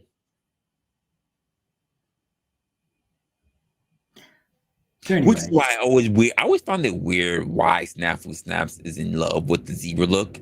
Never really figured that out. I don't know what's the cause behind it. I know I've seen Snafu Snap on a couple other places, and I'm just like, I don't care. Has nothing to do with me. And then other people who I know have had beef with him or whatever, and I just go, it has nothing to do with me. First time he ever comes up on my platform. Hey, does that, you know what that means, right? You have been baptized. You have been touched by the hand of Snafu. All you need is a little bit of Jack Talcott and some Paul Enslaved, and I'm not ready for Jack. I'm not ready for Jack yet. I'm not. Brother, hey, hold on. God. Before you deal with Jack, just come talk to me backstage for about 20 minutes. I can explain the whole situation in a way that makes some sort of sense. And after that, you'll be able to deal with Jack on a ad hoc as is basis, and it won't bother you nearly as much. Promise. I talked to him for about 2 hours before the show, 2 hours during the show, and maybe 45 minutes an hour after, with a whole bunch of people that hated him up there. Honestly, I here's the truth of the matter, though. I don't even expect to really be running into a lot of these people. Look, I get surprised when I run across someone new. I'm like, yeah, you've been around for a little bit. How the fuck did I wind up talking to you? Like, it's weird, but it's just the growth of what we're doing here. We get to speak to more minds and what's been going on in the space, which I'm good with. I just don't. I'm still trying to understand the theory, the concept of hate watching. All right. So you remember what I said about the difference between hate and love and indifference? Mm-hmm. Okay, so if someone hates you, they're giving your energy. They're giving you respect on some level. Even I mean, like Snafu Snaps, he hates me. I'm aware of this. He hates me because of association, not because of anything I've done. I don't know that I've ever had a conversation with him. The only time I've ever been on a panel that I can remember with him, he screamed the whole time and never referenced me. So I don't really understand this, but it makes sense as far as his personality cluster, if you get that. That being said, I don't have an issue with it because hate gives me as much energy as love does. Now, I'd rather have somebody slobbing on my knob, but I mean, I'll take what I can get.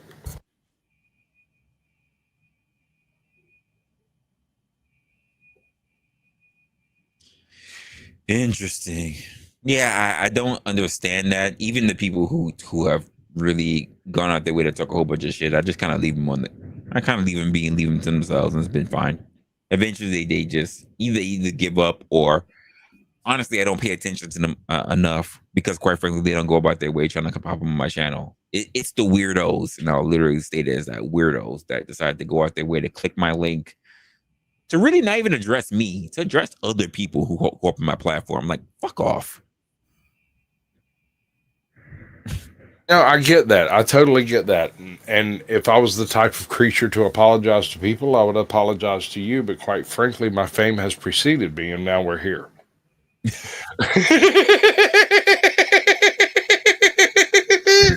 Like, you hear this?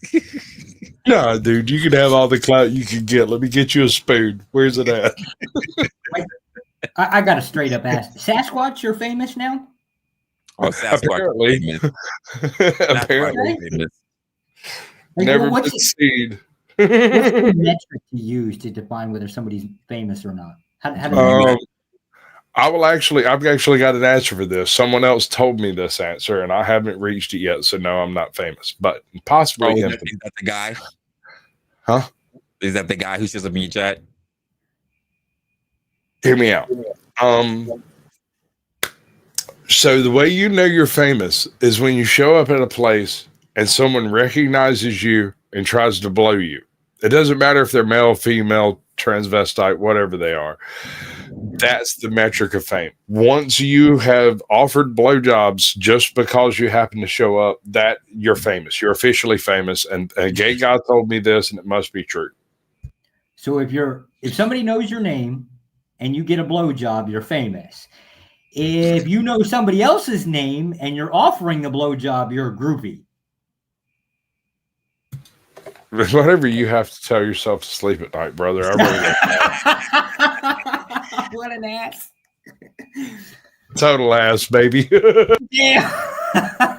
I'm one of those Brazilian butt jobs, just to tell you what kind of an ass I am. I like the definition. I just don't know how do you use that? Like, how would you? You'd have to have an OnlyFans, or at least have some video proof to say. I'm not at liberty to discuss where I put my feet for financial gain. Are there any videos of you running around Sasquatch? I have an NDA. I can't really discuss these types of things. I understand that. I'm just saying, like, it's not your responsibility to know where I get my money. Well, kind of don't disagree with him. I would be the last person to tell me where your money came from, but I'm not so much concerned about the money part, right? Like, I'm curious if you're famous or not and how you would go about proving it, right? So you need a sex tape, apparently. Right. No, I get that. I totally get that issue. I have that same problem. But let me tell you something strange about YouTube. And it's not true like this anymore, but it used to be this way like 5 years ago. When you made a video, there were two metrics that determined who saw that video. One was your subscribers and who they were and who subscribes to them. The other was your location and where you uploaded from. And so there's a weird byproduct of doing a whole lot of videos on YouTube in places that you tend to be often, is the people in those places tend to see you, right? Yeah. Yeah. So I get this thing that happens locally because I'm in a small town, and the vacation spot I go to is also a small town, and the other place I go to vacation is also another small town, and these are where I upload most of my videos. These people recognize me, but they can't figure out where. Hey man, have I seen you on TV? You look familiar to me. I feel like I just want to laugh when I see you. See, and I instantly think of porn. Oh, right. I've been asked that. I have been asked if I've done, are you in porn? I'm like, no, sir. At least not yet. Technically, is the other guy admitting that he watches gay porn? Oh, damn. I mean, just being fair, right? Like, if he thinks he recognizes you specifically, right? It implies that you're in a video banging something else, whether it's a guy or a girl, right? But he's looking into your eyes to remember your face. Technically, it's a flex. I mean, I don't know how much of a flex, but it's technically a flex. I don't know if that's a flex, my guy. Sure it is. It is if you're homosexual, Resla. I've met a few of these people, and they do it this way. What is the most famous male porn star you know? I know? I would say John Holmes. Oh, why's it gotta be John Holmes? Because John Holmes, motherfucker, what? What was the guy that did the fucking Mario porn? Ron Jeremy. Yeah, that's the guy. That's you should see what the young daughter do. She pull up on my cheeky like a Fu Manchu. She smoke up on my anus like a Louis dog. She suck up on my anus like a dirty hog. These things exist. That's the Ron Jeremy song. It's a flex, no matter how. Like, you're technically famous. I mean, that is how it is. Infamous, sir. I am infamous. My aunt told me that I was a dirty man.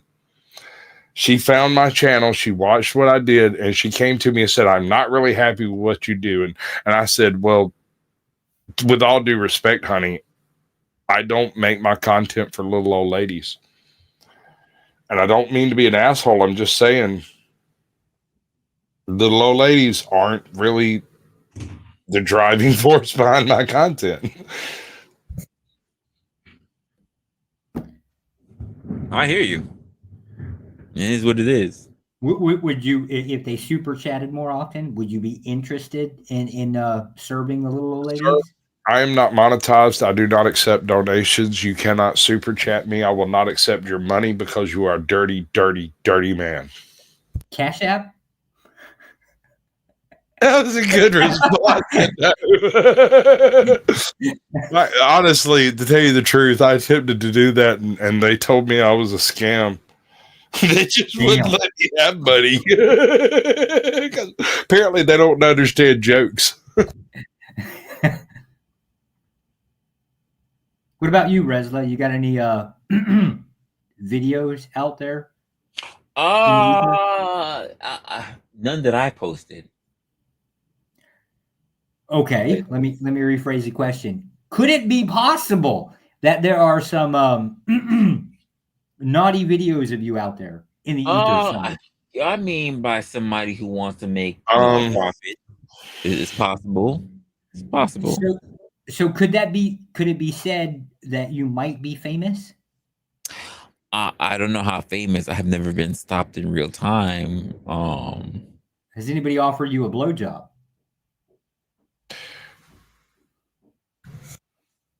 I've gotten a blowjob, but I don't do YouTube, right? So like I almost lay claim that I'm trying to define the line here. Not because of YouTube. Well, I mean, okay, famous does it matter how you got famous? His definition said they had to basically know your name and offer you a blowjob. I've been offered a blowjob, just never known no one who knew my name. The person that offered you a blowjob didn't know your name. Hold on, wait, you got it like that? Hold on, Josh, I got this one. None of them ever knew your name, sir. I don't know what bus station bathroom you're going through at 2 in the morning, but I would like the address. You see, here's the thing. I don't mind being the butt of my own joke. It does not bother me. So if you are the butt of my joke, you should get the fuck over it, you sensitive fuck. Love you. But now, like we've gotten into this conversation, I'm slightly concerned, Resla. The hell have you been doing? I mean, I've been in bars. I've met people at parties, and without even really knowing me, maybe they got to know me through just conversations or hearing about me from other people who I may have spent time with. They didn't know your name though, but didn't know my name. Didn't know my name. Motherfucker. That's sometimes the best. And here's the truth, Matt. Sometimes I've literally had the conversation where they say, I feel cheap because I don't know. I dropped my phone. I don't even know anything about you. And I just lie and I just go, oh, well, here, my favorite color is blue. And they say, mine too. And that's enough. Damn. It's for them to feel better about themselves, not me. There was a time. There was a time. There was a time. Damn, I'm Sometimes, concerned. I don't think I've ever been in a position where I've ever had like any type of sexual encounter and the other person didn't know my name. Sometimes it's just a matter of word of mouth. What an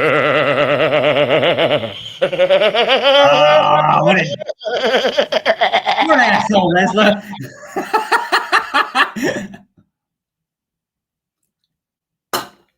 Yep, you're I'm gonna go get a smoke. Fuck both of you. You're assholes. I hate both of you jerks.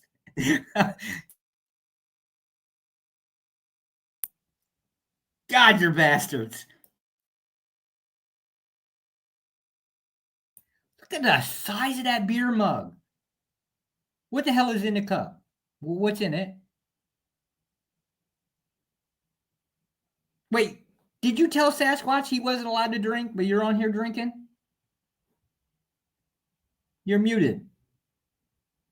Sir, I've been drinking since I gave you your first toast. We both know Sasquatch is drinking water and he's just faking it, right? He was drinking off camera. Doesn't count. And Resla, I think you're muted. I've been drinking on and off camera. Oh, okay. Authentic assholes are better than fake pricks. Thank you. Yes, I would rather somebody who is utterly confused, has no idea what they're talking about, but come at me honestly, than I would somebody who has a fucking agenda. Well, I've got an agenda. Facts.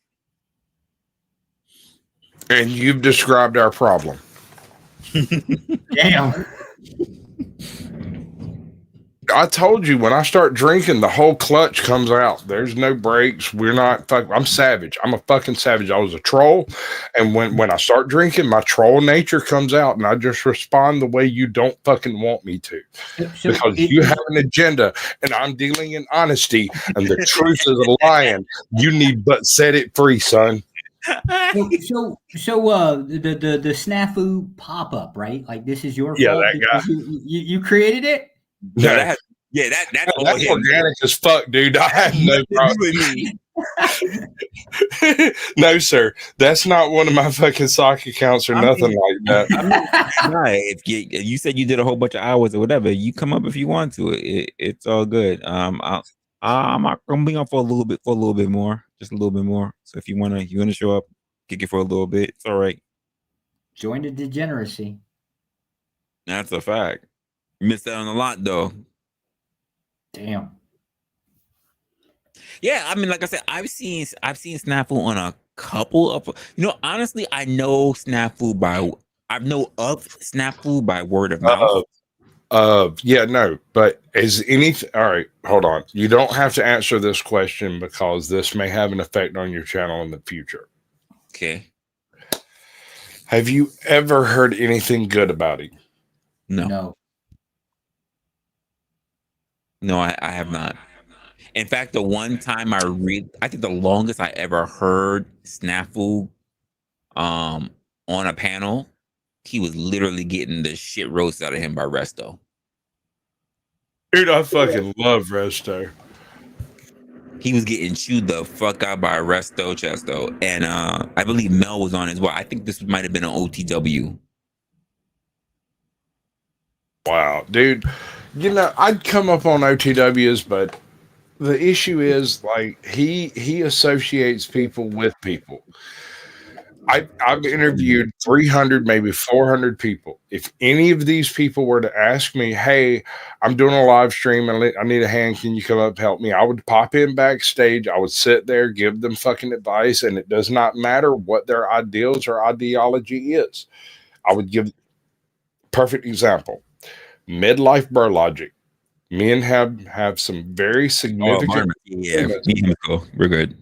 We have disagreements on basic premises, like how people function. We disagree on fundamentals, but we don't disagree on the goal of his channel. He wants to make money. I would like to help him make money. I got nothing else to say about that shit. Let's do this. That's where my involvement ends, is at the point he wants it to end. I'm as involved as he wishes me to be, right? He runs a blank, doesn't know what to do for a show. He hits me up. I throw ideas at the fucking wall like spaghetti until something sticks. This works for you too, Resla. He throws it back at you as well, right? As long as he hits with some strong muscles, I don't mind. Practice those Kegels, baby. But it's all. I think they're trying to like build a community of streamers, right? So, well, not everybody's aware of that. It's really grassroots right now, so not everybody's really aware of it. True. Yeah, cool. I won't speak any more about it. I'm saying, so I know we've heard that, but it's really not widespread right now. So right now, like I said, we've only heard it really on one. Like you said, grassroots. That's a perfect description. Yeah. But yeah, I like it. If it happens, it's going to be awesome. Yeah. If it's done right.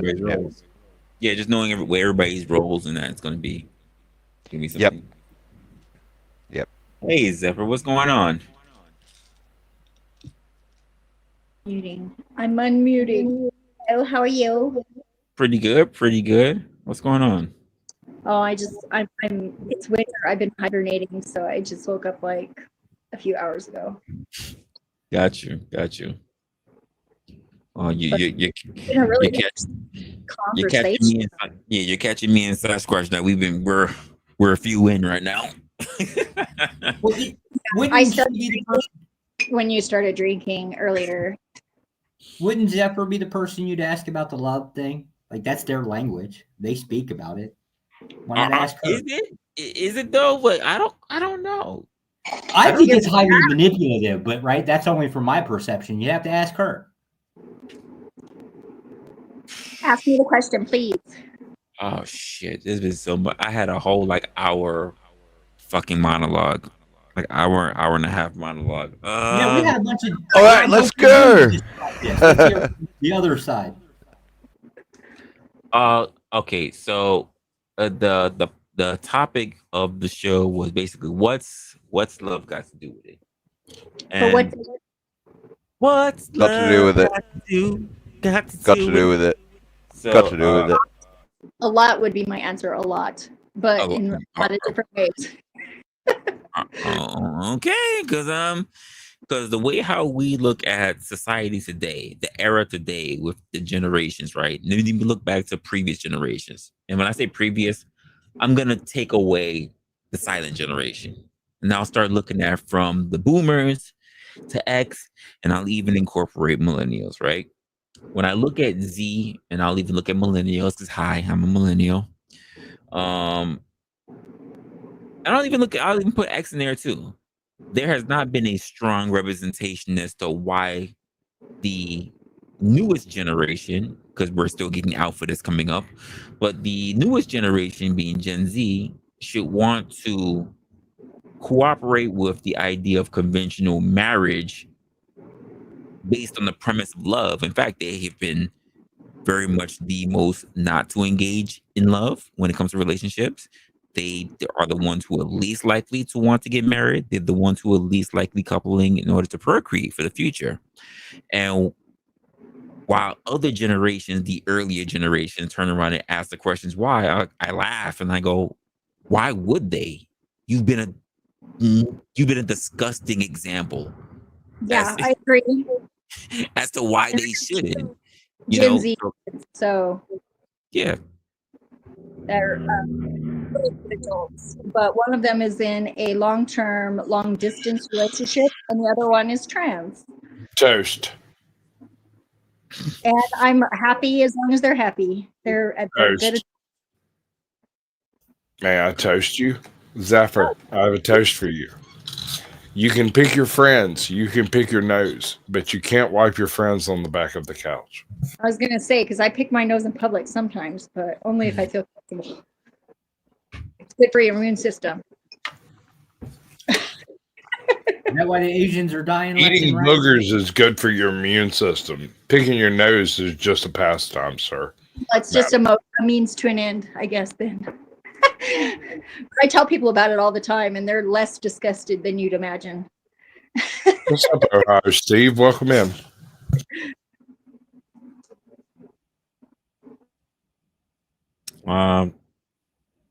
Yeah, but if people want to talk about having, so I guess the part of the conversation I was having was, is the quote idea of love, really the thing that's necessary when it comes to relationships? And I put it all the way back to the furthest instance when it even came to marriage.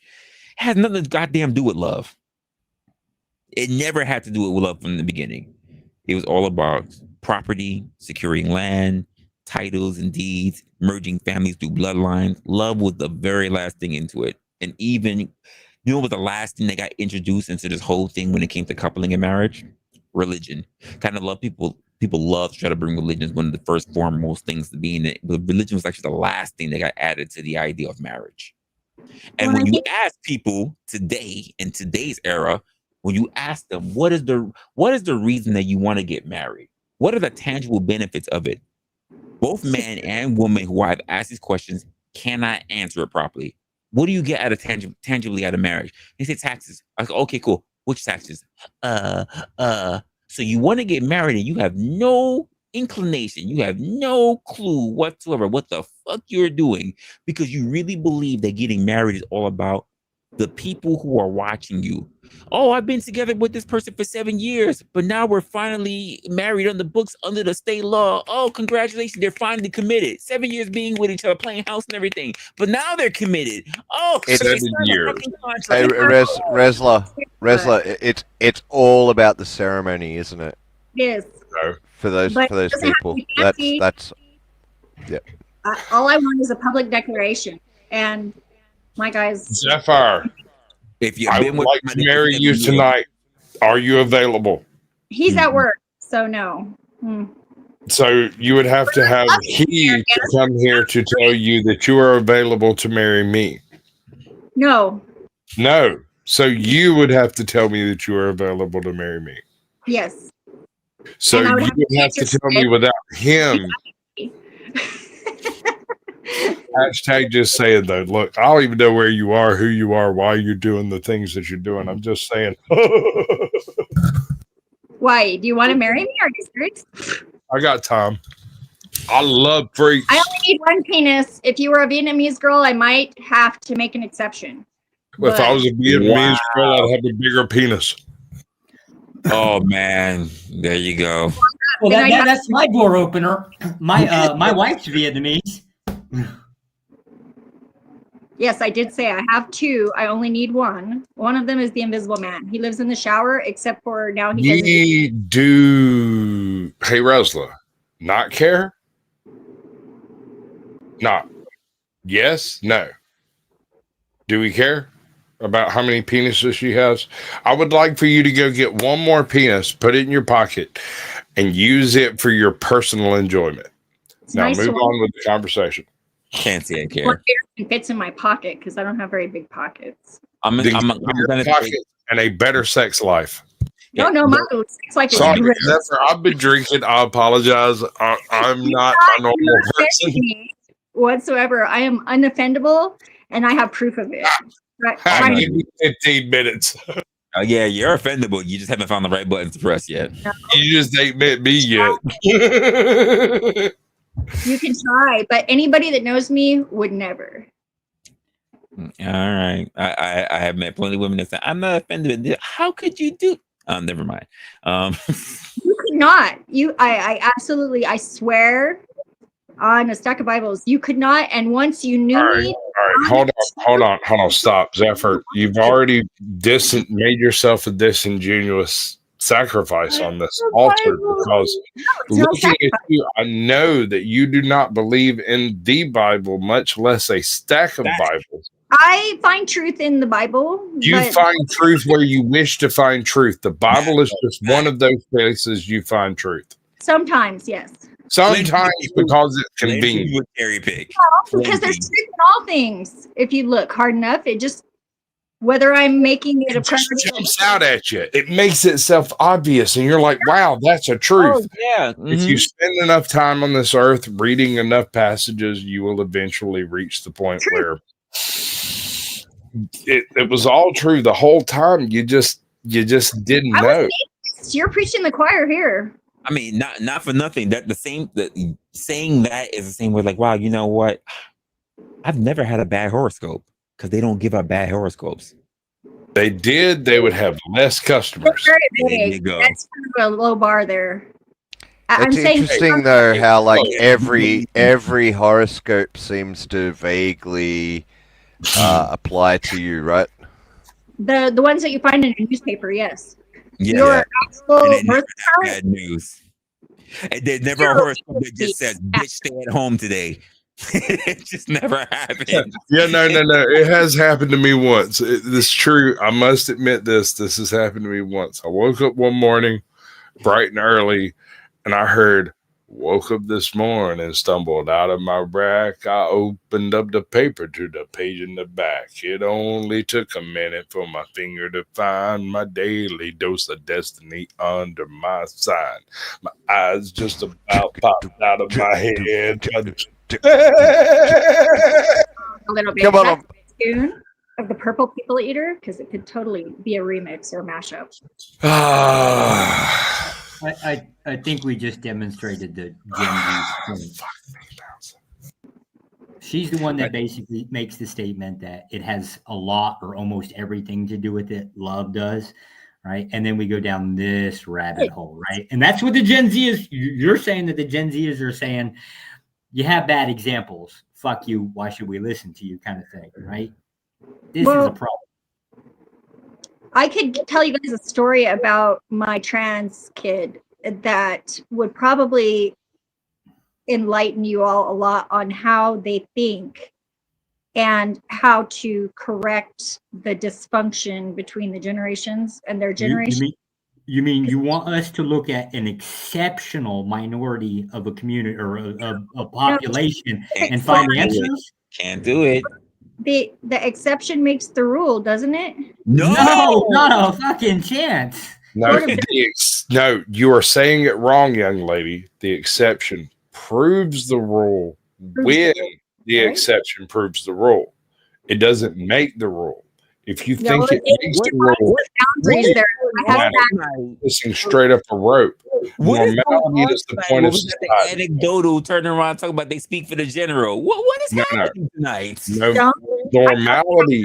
But I have asked them. Hold on. Normality is the point of society. Society is developed by normality. If you are operating outside of the normal functions of society, you are divergent and therefore an interference in society's functions. I love it. I promote it. I'm a bounty walker. I fathered a daughter on abnormality. So do not come at me for disliking abnormality. I love it. But the exception does not make the rule. They the rule that makes it real. When they prove it. When they prove it, yes. Well, I'm trying. God damn it. Well, I mean, I'll try with you, but it's going to be sticky. Oh, God. I don't know. You can call me Sasquatch, and I do not mind. On what you mean by that before I'll ever agree. But I'm not asking you to agree. I'm simply stating a fact. You may either accept it or deny it. Either way, I really don't care. Well, hey, Resla, I accidentally came in. I accidentally came in on the wrong browser. This thing fucking sucks. So I'm gonna drop and come back in if that's cool. Okay, that's fine. I'm happy that you made I'm happy you made the clarification and you didn't just end saying I accidentally came. I'm happy that you finished out the sentence. Yeah, that was very sexy. Cheers, man. Cheers, Resla, I filters. Nobody believes me. Well, to be fair, I'm sexist as hell, right? So, like, you're a woman. I'm instantly not going to listen. That's my default position. I'm fine with that. Resla, I agree with it. I think you should re-ask this question and actually get a panel of women together and kind of ask this question again. I hate to say this, Josh. But a lot of women, I have a good amount of subscribers who are women. Most of them don't want to pop up on the panel. They like giving their opinions. They don't like talking about them. Hey, Josh, Resla, this might be interesting to you. I have a direct split in my demographics. I have 50-50 women, men, and then I have a 43 or 42% like under the age of 25. It's because I think about the things I produce before I produce them, and I try to balance that stuff out. I consciously do this.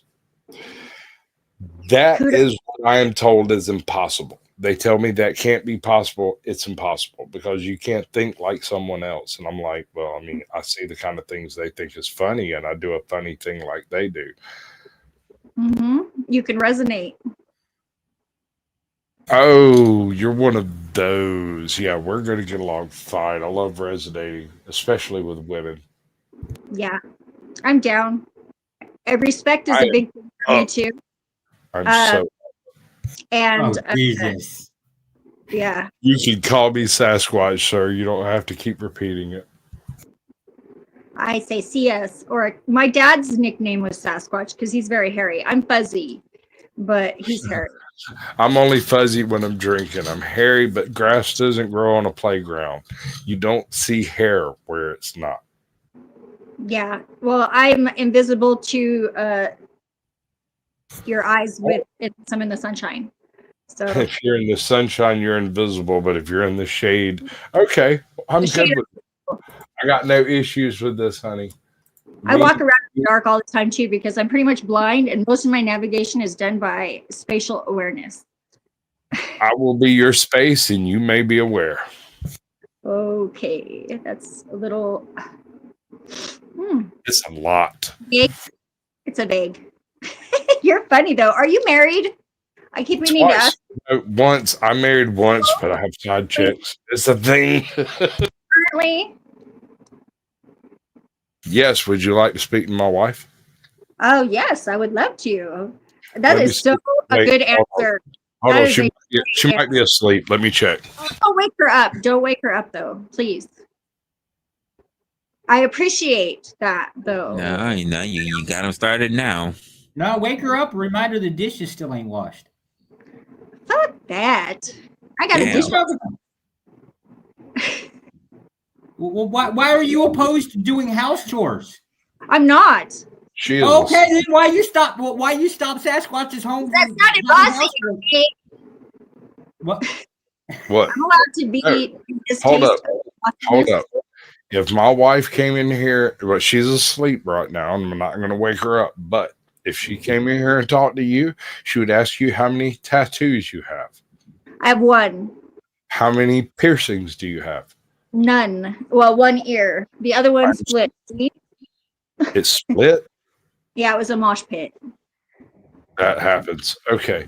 You might qualify. I'll have to talk to her because I'm only allowed to have alternative chicks as my side chick.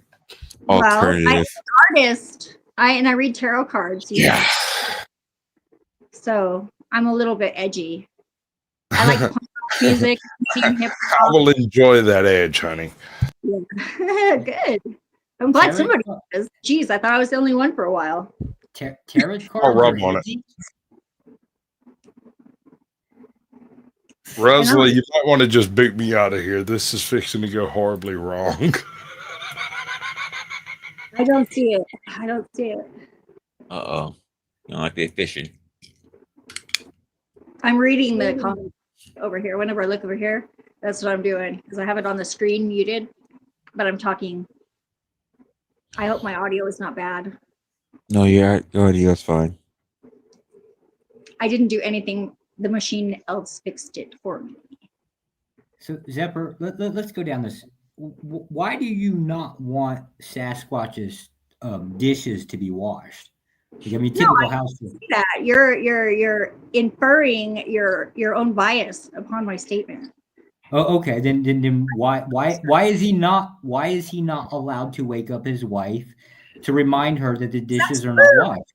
It's rude and disrespectful. What's your problem with rude? And why would you say it? Especially that's like third party bossy. That's even worse. Oh, I don't discriminate. I say it to everybody. That's a really good point, Zephyr. If it hits, if you get real triggered, then maybe you should think about it. Well, see, I don't want him to repeat his same mistake that he made the first time, right? Hold on. Hello. You got some house training that has to be done. Okay. How are you today? Resla, so you know, Smith is one of those people who don't believe in coincidence. I don't even believe in synchronicity. Who does? Who does? Synchronicity. Tell me about your coincidence theory.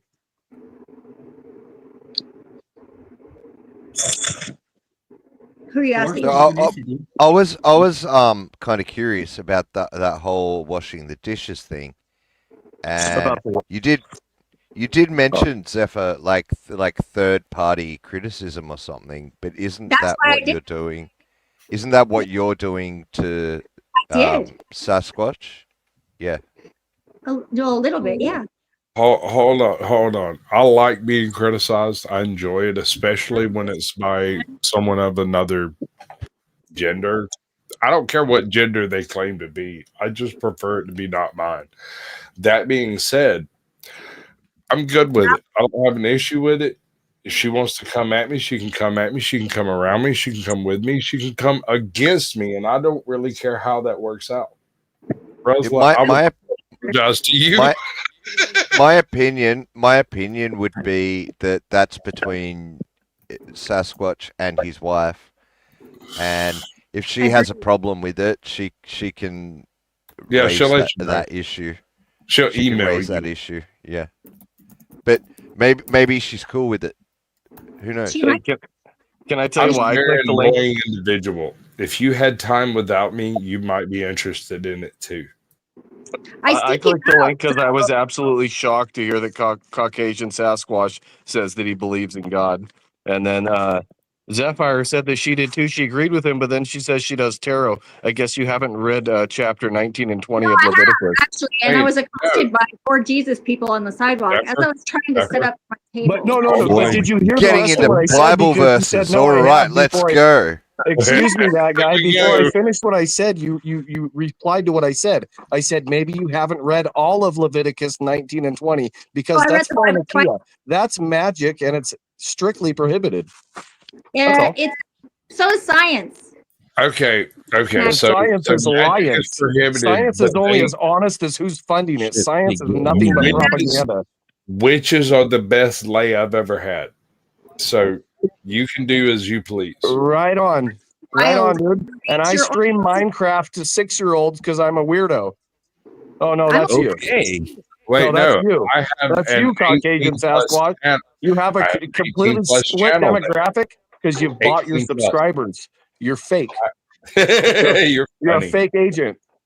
Agent. I'm an agent. Fuck yeah, I've been trying to be an agent this whole time. Shit. Yeah. Pushing the pedophilia and degeneracy and drug use and everything else you do. I just want to say, Smith, I looked up that verse. It says, if a man commits adultery with another man's wife, with the wife of his neighbor, both the adulterer and the adulteress are to be put to death. Through the first You didn't listen. It's 2 chapters, not verses. Chapters 19 and 20 of Leviticus. Tarot, any of that shit with the astrology, it's all prohibited. I know, thou shalt not suffer a witch to live. So don't suffer my living. I'm not going to suffer. I shall enjoy it. My point is, Smith, why is my channel 18 plus?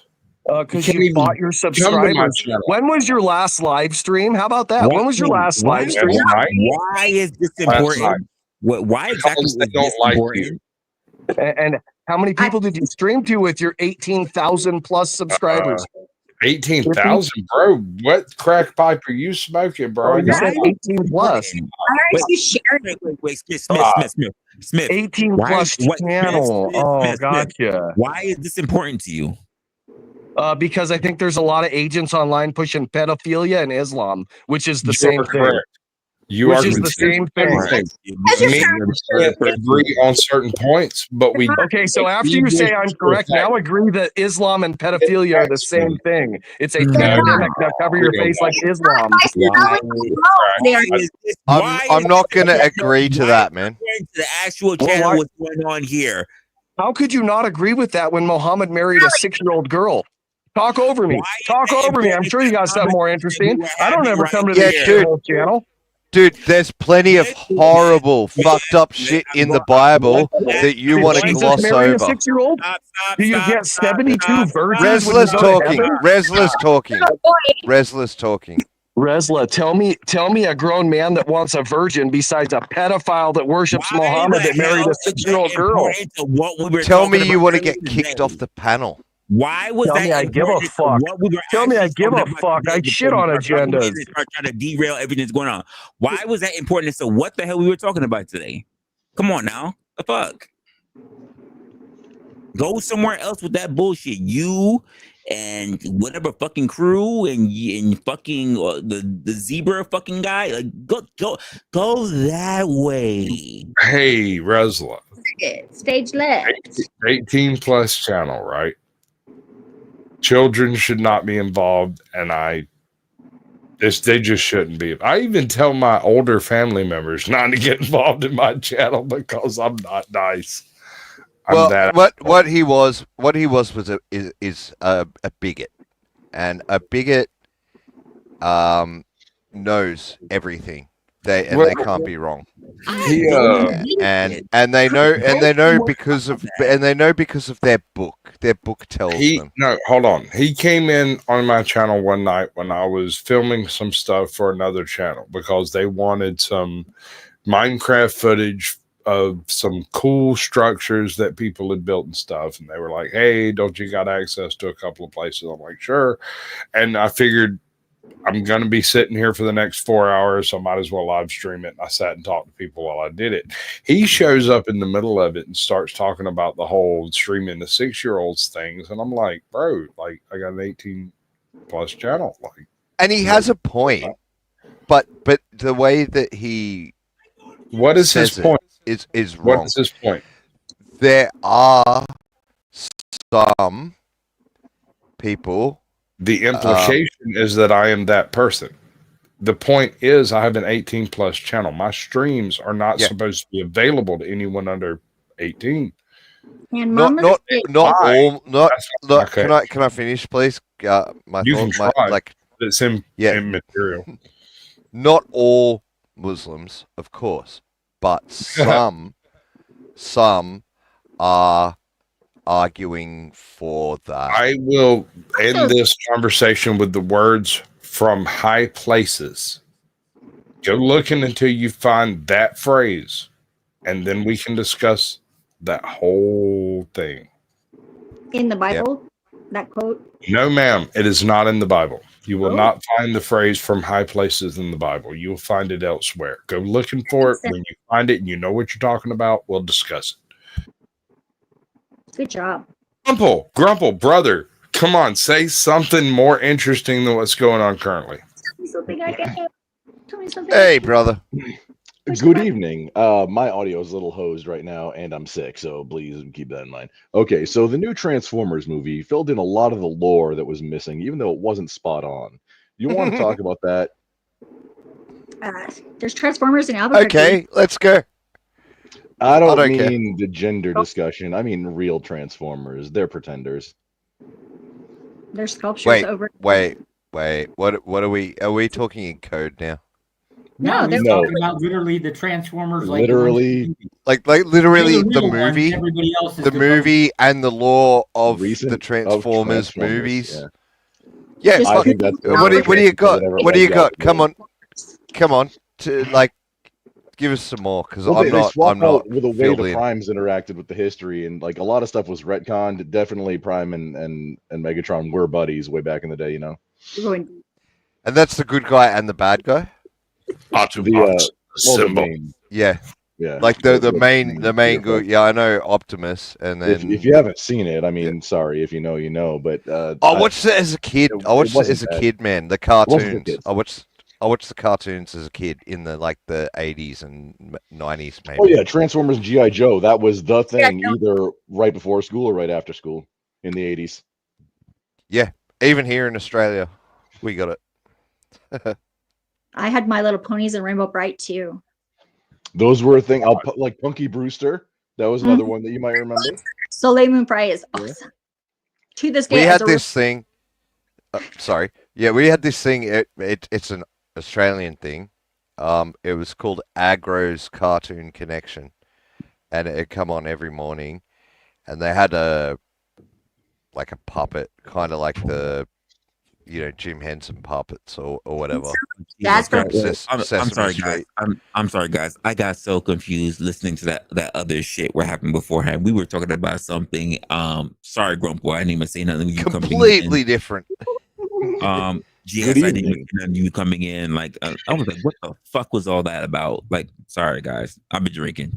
And now for something completely different. Exactly the philosophy I run my channel on. Yeah, I didn't even bother. That just threw me the fuck off. I was like, what is happening here? It was interesting, wasn't it? A man with 3 buttocks. Nobody interesting. It was something. The conversation felt to me much like the first two Michael Bay Transformers movies, where the writers were on strike, so they were just like, just fuck it, and nothing made sense. The dialogue didn't make sense at all. There you go, wrapping it back around. This is called a callback. Who's the interviewer? Bro, I'm with it. I'm 10 toes down in it. I'm with it. I think it's okay, whatever's happening. I'm down with it. Down with the pastries. Hashtag. Yeah, right. Pastries. No, Patrix. I mean, Patrix.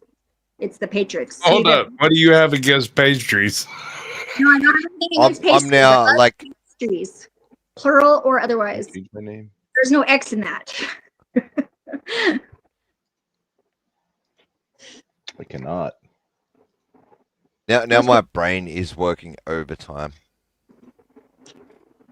Good, you're challenged. I find that fascinating, and that's like pretty much where I want to be, like all the time that I'm conscious. It usually is more in the middle. Wait. Hold on. Are you telling me I need a break sometimes. This is my break. I have two hemispheres. Always challenged. You wish to. This is my break. You know You're what? breaking currently on YouTube with a bunch of people who refuse to hear you speak. Weird. I love it. I'm down for it. Like, I'm 10 toes in. That guy. I love the fact that you need a break. I absolutely appreciate the fact that you need a break. You know who also needs a break? You? This guy needs a break. Oh, geez, 6:49:21. You need a break, sir. Take a seat. Everybody's talking about something else, and you are spitting rhetoric, sir. You could take a break. Take a nap. I only have Twixes. No. Me? Are we talking about me now? No, sir. Somebody else. We're talking about that other guy. He can take a break. Yep. Cool. Like as long as it's I not don't me. have it. Like literally, I'm a few drinks in before you start getting the wrong side of me. Hold on. Generally, my brain was already working overtime, like That's trying to alright. figure out like how I'd that done really something Todd? wrong. Which... Is that Todd over there?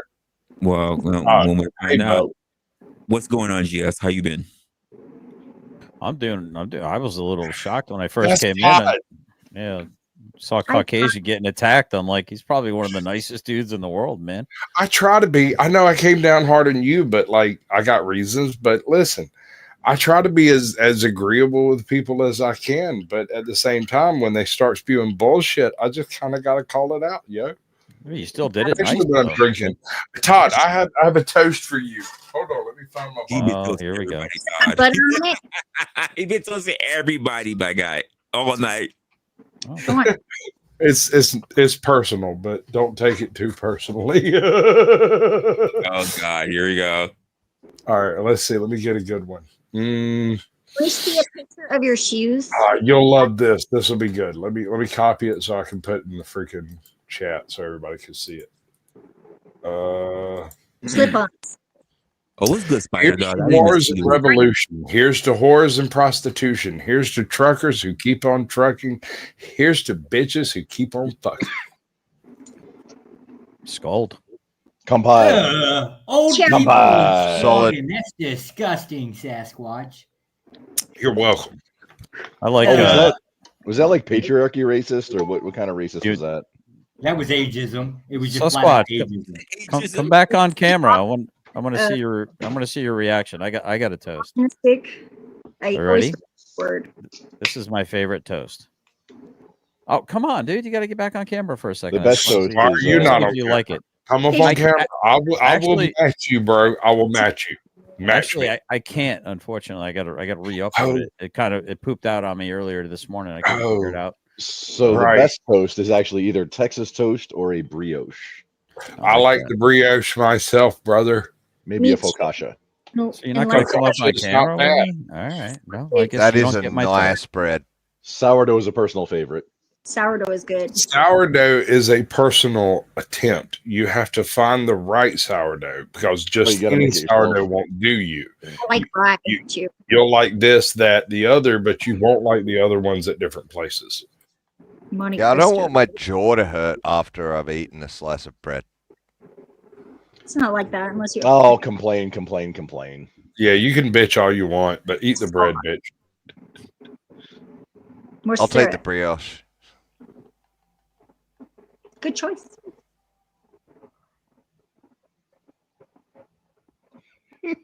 Resla, this is the point where you're supposed to redirect the conversation. So what? I'm waiting. I'm wondering when the next fuck shit's gonna show up. I've done it. I've done it twice now, Resla. We got a whole full delivery of all the bullshit you want on YouTube. It's right here on your screen, bro. Oh my shit! I listen. I had been told that pretty much they are all on the whole PDF file, freaking Muhammad shit. I had been told that they got personal gripes with you over other PDF file shit. I had been told that I got my I'm gonna get my channel stricken. I'm like, you know what? Fuck. Are you convinced? That's what we call fuck shit. Fuck shit stacks. I'm just saying, man. Like, here's the thing. You'll get a lot of people who come to you and they'll tell you stuff. You'll get different people tell you different things. And then certain things will come true over and over again. And you'll look back and go, oh, these people said the true things over and over and over again. Maybe, just maybe, they're the honest ones. Maybe. Yeah. Imagine. But they don't get listened to a lot, unfortunately, but that's changing. You are a sweet summer child. I love you. Never change. No, I have to. Sorry. I'm having trouble. What? Not really sorry. Sorry, not sorry. I get it. No, it's okay. You can apologize after you've abused me. It's okay. I like that kind of thing. Because I'm not sorry usually. If I'm doing it, I know. It's hubris. It's classic hubris. Because you're doing it must be right, and so you do it and feel good about it. If somebody wants to tell me if they think it's wrong, I'll listen. I feel good about it too because I enjoy it, and therefore it's right. It's I just also want an explanation as to why. why you enjoy it, why I think it's right, why you think it's right, why someone else thinks it's wrong. I don't understand where we're at here. You're gonna have to be more clear. I just did. It's not that important. I like you. You're cool. Do you need to be told what you need? It'll come back up. That's not a threat. Because I don't do that. I like threats. Threaten me, please. No, it's super serious. Unless you really should think about it. I usually warn people a long ways ahead of where they need to be worried about. No, honey. You warned me once. You told me in chat. You were like, "Look, I'm not a normal person. You're gonna have to take me as you." What'd you say? Hold on. What'd you say? You have to get me as you take me, which I thought was funny because it should be the other way around. No, man. That means that I don't have an other inner self, but I do. But it's like, so you're an NPC. You're one of those people without an internal monologue. Do you know I have several. All right. Well, let's deal with one at a time. Is who you're speaking with, but you can request sitting with any of them once you know their name. I'm far too inebriated to really do this. Resla saved me. I also have an egregore, so I can't say an egregore. Hold up. This is that your zodiac? English. His name is Oxel. He's kind of like a squid, but more rainbow iridescent clear. Look, as long as you have suckers on my intimate parts, I do not mind. You probably have had them for a while, but they're higher dimensional, so you wouldn't feel them. I would feel them because I like them. I enjoy it. Maybe I'll feel you up. Please do. I have time. Wait, maybe she'll fill you up. Okay. Damn right. What's going on? This is some brown chicken, brown cow stuff going on. Yo, that's a fact. We're gonna have little podcast babies before too long. I have babies. The whole ranch. Hey, I might be the only one on the panel with actual podcast babies. Ajot met her husband on my panel one night. They went on to produce children, which I am the godfather of. YouTube godfather. Fuck all of y'all equally. Nice. Thank you. Can I be fucked more? Yes. Only if you're especially talented, sir. No, I'm not good at anything. I take back my I'm really good at stuff, but I'm not going to teach you. I fully take back my suggestion, Resla. Less women on panel. Less women on panel, please. You're welcome. You have to remove generally specific. I don't see how this works. He's not a woman. Whammons. I would donate to him if he'd get more toes, but I really don't have the money to do that. How many toes does he have? One. Well, actually two. One for each foot, as far as I can tell. I've seen some pictures, but that's it. I knew a kid that had no toes, and he could ride a horse. Not even one toe. No, his mom put him in a hot bath, and his toes got removed. I don't know. But I was following him. My horse was following his horse. He was riding this horse through this forest, Pinon Forest. Wait a second. Hold on. Was this gentleman a horse? Was he a horse? No, he was Horse a had four that was on a ranch for a couple of weeks, where my parents were friends with the owners. Does this person have hooves? No. Okay. No, he had a horse named Silver. And I was on Pirate following behind because I could not steer the horse because the horse was running after the other horse. And then I got nailed with this green pinion branch in the forehead, and the horse didn't stop. It broke off and landed in my lap, and it's green. Wow. Whew. Hey, Zephyr, are you aware of how much you just told me? Yeah. Pinion. A little bit of damage. No. Just the word pinion, a pinion branch. Yeah, I know. We're in New Mexico. I'm down with that. Yeah, I know. I know you're in New Mexico because you said pinion. They're really good. I love pinions. And that's how I got my hand scales, because we used to go shake the trees. We put sheets down under the trees. My mom climbed up and shake it, and then we would take them home, put it in gunny sacks, and I would just sit in front on the coffee table and just like pick out the good ones, a cup at a time, on a cookie sheet. She is talking about basically pine nuts. Mm-hmm. It's a good source of protein in the desert, and they happen periodically. You can store them for a long time, though. Keep them cool and dry. Yes, ma'am. I am aware about the prepper and the whole Native American thing where we learn to eat what's available. Yeah. Unfortunately for me, I was born extremely poor, and I spent most of my childhood crawling around in a swamp on the East Coast. Oh. And then I met some money and married them immediately. How lucky. Immediately. Lucky nothing. I planned that shit from the beginning. I'm cool as shit. I'm funny as hell, and I can make anyone laugh. That's good enough to get into a decent family. I'm hilariously to myself. I know, like Kabbalah jokes. Most people don't get them. Tell me a Kabbalah joke, please. Oh, I know two. I made these up. Two? Okay, you know Kabbalah jokes, and most people don't get them, but you only know two. Tell me one, please. Manufactured them myself. I put them together. They just came. I have one joke that I've written myself. I'll tell you after you tell me yours. Okay, so the first one is 3 is the secret 4. And that's it. And then that's pretty good, actually. God is my +1. I get it. Now, you didn't have to tell me both. All right, so here's the joke that I wrote. Have you ever played any Red Dead Redemption 2? No. Okay. So when you're playing Red Dead Redemption 2, you play as a character known as Arthur Morgan. And the joke goes like this, although you won't get it. What is Arthur Morgan's favorite type of woman? Hip, hop, ho! Yeah, I don't get it. It is 3. I know. But hip, hop, ho is what he says to his horse every time he tries to ride away. I have a picture of me somewhere that has me all dressed in like the regalia for Christmas, and I had the. Can you email it to me?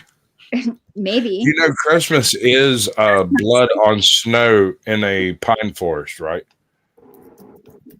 No, I wasn't aware. That is the colors of Christmas. Colors of Christmas are based around the sacrifices delivered at the solstice, and that is where Christmas comes from. So, blood on snow in a pine forest, madam. Let's go white. Spots, dots. I like dots. What dots? No, I'm sorry. I just like her. I'm trying to talk to her, and it's not going well. Resla, save me. I'm gonna let you drown first. It's just going down like the fucking Titanic. Let's do this shit. I can breathe underwater. You want to talk about wiccanry? Would you prefer to talk about witchery? Would you prefer to talk about old magic? I'm a magician, so primarily, so You're magicians, huh? yeah. Oh, so you must be speaking on the old magic. Yeah, and I have like this used to be an inland sea where I live, and so I have my egregore is like a octopus cephalopod. I love the tentacles, baby. You're making me horny. What? Shut up, Resla. This is personal. This is hentai. No. Yes. Yes. Only Things tomorrow. are taking a few interesting turns. You're talking about Sasquatch and Kraken having a sexual encounter. That I know hentai. happen. Hey, yeah, you're fun. I'm going to bed, but you're real fun. We're gonna have to get together later. Rumpelstiltskin, I can't thank you enough. You came in just in fucking time. That was amazing. Joshua, I'm gonna give you one more toast before I leave, but it's not because I like you, it's because I dislike you. That guy, I don't know if I've encountered you before, but we'll do the thing. I think we run I think our circles interact. Yeah, they overlap like a Venn diagram, but as far as being in the same panel at the same time, I'm usually done by this point. I usually go to bed around midnight, just in general principle. I'm live at really weird hours, and I'm not right now. But can y'all link? Yeah, no. But I haven't encountered. I don't think either of you before. That guy, Caucasian. Actually, I've been on panel with you like 5 times. You fucking self. I'm like, that's bullshit. Yeah, no, that's total bullshit. Actually, I think Resla's been on panel with me, with you, you fucking simp. All I'm saying is this: fuck you. I don't care. Fuck you. Fuck you. Fuck you. You're cool. Fuck you. Nice. This guy. I'm going to bed, y'all. I'm going to do this shot. I'm going to give you this one toast. But here's to wars and revolution. Here's to wait, no, I've already done that one. Let's do the next one. This is a good one. And here's one just for the ladies. Now he lays me down the screw. I hope this clown knows what to do. If he should come before I end, I swear to God, I'll beg his friend. Good to see you, man. Don't let the man get you down. Fuck that guy. Well, you just had a long conversation with him, but fuck him. What the hell? What's good, OG Do Dirty? Hey, what's cracking, Playboy? I just wanted to stop on through and tell you, boy, you over here clowning, boy. You do show off the chain, boy. You hear me? Hey, Dirty, why don't you take over the host spot, right? Like we need no, sir. I just got through doing the whole show. I'm through for the night. I'm trying to roll up. That's the way. Fuck that shit. Not hosting, not being live. Just go play on somebody else's. Yeah, like, I already ran my show for the night. I'm good. I'm trying to come over here and enjoy y'all. Shit, I keep looking at the time and I go, yeah, I'm still up and running. Jeez, how am I? I think Mel's about to stream, isn't she? Mel's already on. She's doing her monologue. Mm-hmm. She warming the crowd up. Oh, Resla, you've been doing, I think it just kicked over to 7 hours, man. You got another 5 hours to go. What you doing? Shit, I got a whole shift right now I'm about to do. I actually did some work today. You hear me? I did 4 hours. That was strong enough for me. I hopped off. I've been up since like fucking 5:30. I was like, God damn. No, I feel that. I got an OBS. I got an OBS, Resla, and I've been having a little play with it, and holy shit, this thing's complicated. It's not. It's really not. To be honest, well, you'll get used to it. I'll look up a YouTube and it'll probably point me in the right direction. If you want to like a really good intro to OBS, hang on, I got the video for you. Oh, buddy, sweet. If you can drop a link in the private chat, that'd be great. Yeah, I got you. Cheers, this guy goes into like audio filters, which like a lot of people don't know you can do in OBS sources, which is great. Yeah, I've done sound production, so yeah, I'm all over the audio. See, that's where I lack at audio production. I'm a lighting guy, so I'm good with visuals. I suck at sound. Yeah, cool. Well, that's why we have a community, right? We all help each other out. I mean, we try. Yeah. Actually, I've got a whole section of my Discord on this stuff. If I can put y'all are cool. I'll put the link in the chat if you want to join. But I'll also pull up that specific video. Please do. He made, I think, 3 now at this point. Let's see. So yeah, I'm playing around with it now. I'm like actually running that. Oh geez, how was the show? That guy thing. Like I saw it, but I was like I couldn't hear anything. So. Well, I'm playing around with it, and look, like it's doing something. I saw you guys are going back and forth. I saw you. Some guy was going back and forth. John the Baptist was going back. Somebody else was up in there too. Ruthless. Ruthless was there. Yeah, man. If you watch my banner, it like hold on. We put up one of them streams it's like, that Tom did on. It's fucking up. It's not doing what it's supposed to do. What you want? Get this nigga down. What are we doing? No, I got you. I was about to say, bro, who was that talking? No, we there was just 2 different conversations. That's all. I was about to say, bro, what in the world is going on? No, sorry, man. No, my bad. I was drinking for so long, I was literally hearing you both at the same time. That's how I know I'm fucked up. I can literally understand both of you at the same time. I'm high as shit, so you know I get you. Understand? I was so fucked up right now. I'm literally hearing both of you, and I was understanding what both of you were doing at the same time. No, he was. I just brought up one of Tom's old streams, bro, when he was talking about what determines a successful man. So I was just asking them different questions. Everybody gave their own opinions, and we went through, and then we looked at we had a deep conversation about it. It was pretty good. I mean, Ruthless was doing Ruthless. You know what I'm saying? It's cool with me. You know, some people didn't like it, but I loved it. He was talking that nigga talk. What was the final conclusion on what defines success? Everybody had it. Basically, everybody had their own opinion.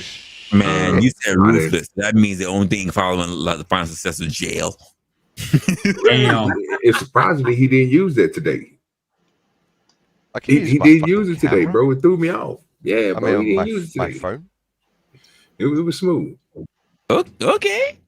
Yeah, but he got into an argument with some dude, and that was hilarious. I had to let them go for a minute. That was just pure gold. But besides honestly, that, bro, it's pretty good. I thought I was gonna get up there, but then we were running for some time, and I said, "Damn, we're still up there." I said, "Okay, I'll let it run a little bit." And then I saw you guys were off. I said, "What time is it?" I said, "Holy shit! I've been over 6 hours. Damn." Yeah. Did John the Baptist give a metric? If so, what was that? You know what, Josh? Just for you, sir, I'm gonna get you. I need you to go watch it so you can hear verbatim what he said. So next time you see him, you can bring it up and we can have a conversation about it. Oh yeah, I got it. I don't want to mischaracterize what the man said. I'd rather you go listen to it. Oh God! I thought it was pretty good though. I thought it was pretty good. So it was a good conversation. We're gonna have to fight over John, right? Like we're gonna have to fight to get him on it. Oh, well, that's y'all. Resla and Dirty, both of you two hash it out, right? Fight over John and see. He can have John. I ain't gonna fight over no man. Just think of this like it's child custody, right? I don't like how you and Resla just gonna throw John my way, like I'm just gonna accept him or something. What we doing here? Wrong for that. No man, that is a rap right there. That's not even up for debate. You can have him. I think I would have used a different word, but the same sentiment. Don't want to do toss now, So I see that y'all was over here talking about what's love got to do with it. Who was getting beat? Who got the Ike hand? It went all over the place. We had a couple.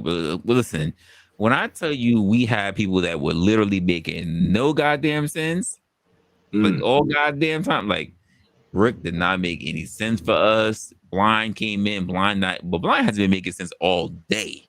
like all day, Blind has not been making sense. This shit is ridiculous. And the point that I was making was when we were going through the whole thing is that, yeah, I fucking repeating myself, but we got the boomers, we got X, we got millennials, and I'm looking at how Z is looking. They're not trying to do all the shit the rest of us was doing because we've been bad examples. We got the low birth rate. They ain't trying to subscribe to relationships. They ain't trying to subscribe to really marriage. Like now they interested in getting to everybody, like literally guys on guys, girls on girls, trans, freaking, and whatever else. They interested in all that stuff. And I'm like, they're doing all this stuff, and you know what you really don't hear about? Love. You hear about the people like X and millennials and boomers talking about, oh, you get married for love. But I see people having relationships. I see people in poly. I see people doing whatever they're gonna do. I see people getting married for all kind of reasons. But one thing I don't really hear that much of is love. People get married for green cards. People getting married for financial situation. I literally had a guy telling me he getting married because you know why? It's easier to pay the bills, meaning tax returns and everything. And I'm like, God damn. And here's the sad part about it. And it's true. Here's the sad part, but it's true. When I speak to most people, when I say, can you tell me what's good, what's tangible about getting married? What's your benefits when it comes to it? Both male and female cannot tell me it because they're both somehow in this delusional world of believing that it's all about your circle of friends and everybody seeing you getting married under God. Like that means that there are benefits though, right, Resla? No, there are, but they don't know what they are. Yeah. They want to get married, but they did not do any previous research. Let me put this way, Grumple. They're willing to spend tens of thousands of dollars on a wedding, but they won't even spend $1,000 to get educated by a lawyer to understand what are the tangible benefits of what they're going to be getting into. Also, just as a point of clarity, people, I think, get confused all the time and maybe conflate and then maybe argue past each other because they're not on the same page. So the definition of marriage is it's a sacrament under God of a union between a man and a woman. But then also marriage is a contract under the title system that confers certain subsidies and tax benefits, social security status, things of that nature. The thing is that these two things have the exact same name, and that's where the confusion comes in, I think. Well, I think there's more of a confusion bit because you know why? This whole aspect of people getting married, quote, under love. Even when I looked at the whole act, I did a whole deep dive. You know what's the last thing sitting at the list from top to bottom? You know what's the last thing that got introduced as to why people started getting married? Religion. That's what I the thought top it was. thing was about property. It was about lineage. It was about property. It was about who inherited the cows, who inherited the castle, what family did better, what family to be able to tie each other together. Later on, arranged marriages worth like to add on to that. Arranged marriages have been a thing like forever. Yes, absolutely. That went down into the point where we started getting the oligarchs and everything being able to give rights to everybody be able to get married. And then for some reason, everybody believed that love was the whole point of marriage, especially when we start talking about Shakespeare. And everybody felt like it was love. And then marriage should be getting, when it comes to religion, should be about love and the covenant of two people, whatever. But I say even to this age, even to the current era that we're in, when a person wants to get divorced, no one ever stops to ask, oh, why is it you want to get divorced? Why is it you don't love each other anymore? They don't do any of that shit. And I made it personal when I talked about a friend of mine who literally He was sitting at home with his girl. They were watching Modern Family. He hears his doorbell go off. They live together in a house that he's paying for. He gets up to go open the damn door, thinking they ordered pizza, because normally they will order pizza when they're watching Modern Family. Instead, he gets served with divorce papers. She's sitting on the motherfucking couch. How do you think that conversation afterwards turned out? Modern Just day saying. shit. Just saying. And yet people to this day are still going to try to serve up and say, well, the reason you should get married is because of love. That's not the way how the new generation looks at it, because I say the previous generations, millennials, X, boomers, have not given a good, strong definition of what marriage should look like. And that's why the younger generation ain't trying to follow no more. They say, I'm not following someone who looks broken. I'm just not going to play altogether. And on top of me not playing altogether, I'm a screw a chick with a dick. I'm a screw whatever guy I want to screw with. I'm gonna do all this stuff. I'm gonna love whoever I want to love, because quite frankly, me following your rules shows that it's not necessarily beneficial. Because why? Even when we say, no, you should get with a woman and you should make sure that he's a man. You know what we see? A high divorce rate regardless. People having broken homes, kids living out of backpacks. They're not following our lead because we've been a very bad example. And instead of people in our ages and our generations scrutinizing them, I say, get your shit together and give them a proper definition. That was my point that I was making. So what does love have to do with it? I oppose. I don't think we ought give them a definition. I think the vast majority they need failures. They need a demonstration of what it looks like. No. Well, Joshua, how would they be able to grow, bro, if they don't know what it looks like? We don't want them to grow. We want a majority of failures in society. But Josh, I'll even say it to this point, because I addressed somebody who said this in one of my previous chats, and I think it was when I was talking about monogamy versus non-monogamy. When people turn around and say, why would I want to have kids? Because the world is just so terrible, which is also the same reason why our latest generations are also saying, why would I want to bring a kid into this world, right? And I turn around and say this: oh, so you would rather have the world currently as bad as you claim it is, and under you. That means it's never going to get better, because you know why? If you don't have generations that come afterwards, no one can actually make it better. So that means you're okay with the world and society just being fucked up the way how you've also contributed to being that way. It's never going to get better, because you know why? You won't fucking procreate. They're contributing to consumerism. They hate the corporate world so much that they're actually the ones that are fucking like basically feeding it. But it won't get better if they don't procreate. No, it just ends with them. It depends. Are we talking like from a moral stance or from like an economic stance? From an economic stance, for an economic stance, Josh, we have more people alive than we do. We have more elderly getting ready to be on the precipice of dying than we have kids being born. Good. That's the first time. But the death. Well, I mean, I kind of from an economical standpoint, I am pro breeding, right? From a moral standpoint, I'd rather like the 2/3 of the population, the dumbasses, die off. The dumbasses will never die off because the dumbasses are the majority. That's true. That's going to be a truism across the board, at least across history, for sure. But that's a moral stance, right? It's the economical stance. We can see that every day. I keep saying all the time, I remember a time where the dumb people allowed the smart people to take care of them. Instead, we allowed everybody to have a voice.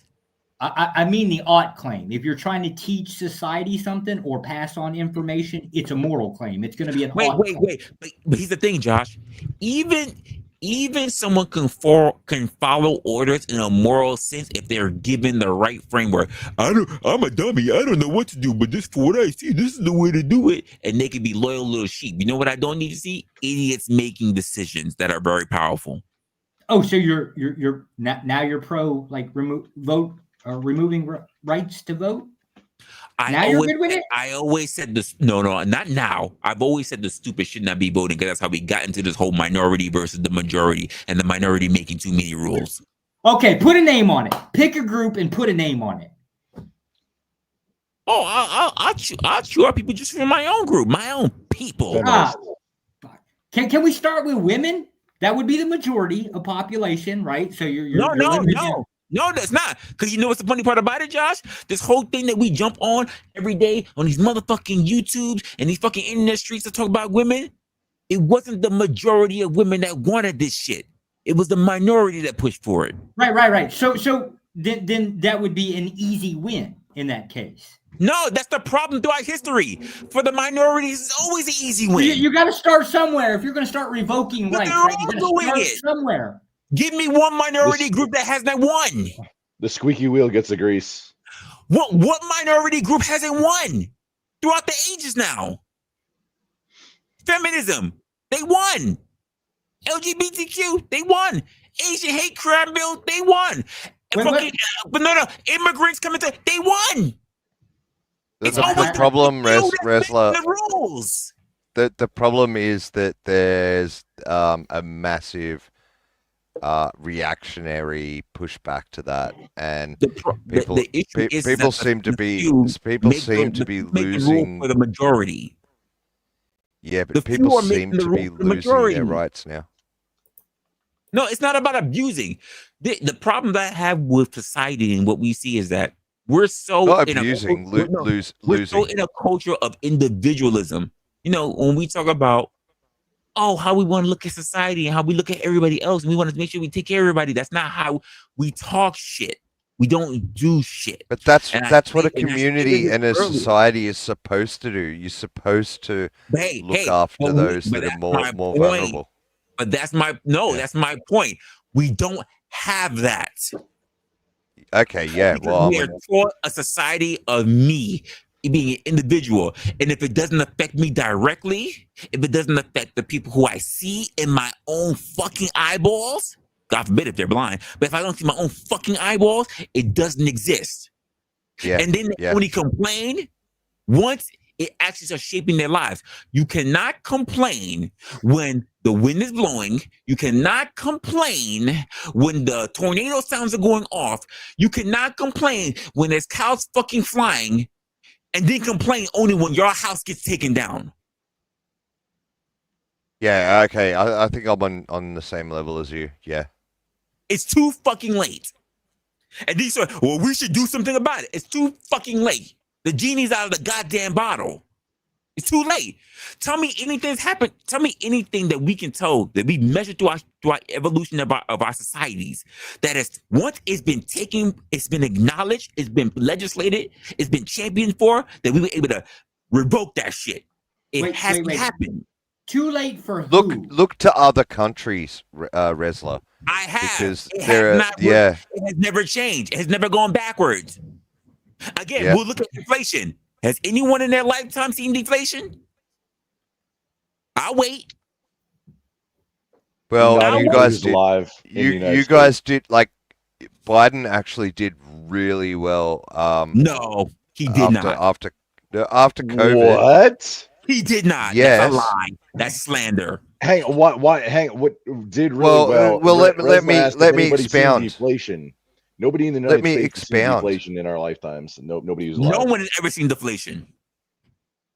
Yeah, but you're not supposed to have deflation. That's not how capitalism doesn't work that way. Capitalism is about exponential growth, right? Everyone's always making money. Everyone's always getting richer. Wait, no, that's incorrect. It's only it's only the suckers at the bottom who are getting.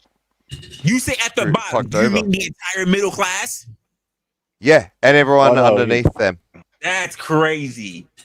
Who's underneath them? We're literally at a point in our society where we don't even have a bottom class. The middle class is the bottom class.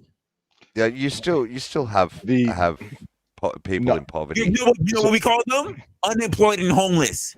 The middle class middle class. If I may, middle class. Yeah. So we're so everybody's on the same page. But definitions, nobody's ever given me a real definition of what is the middle class.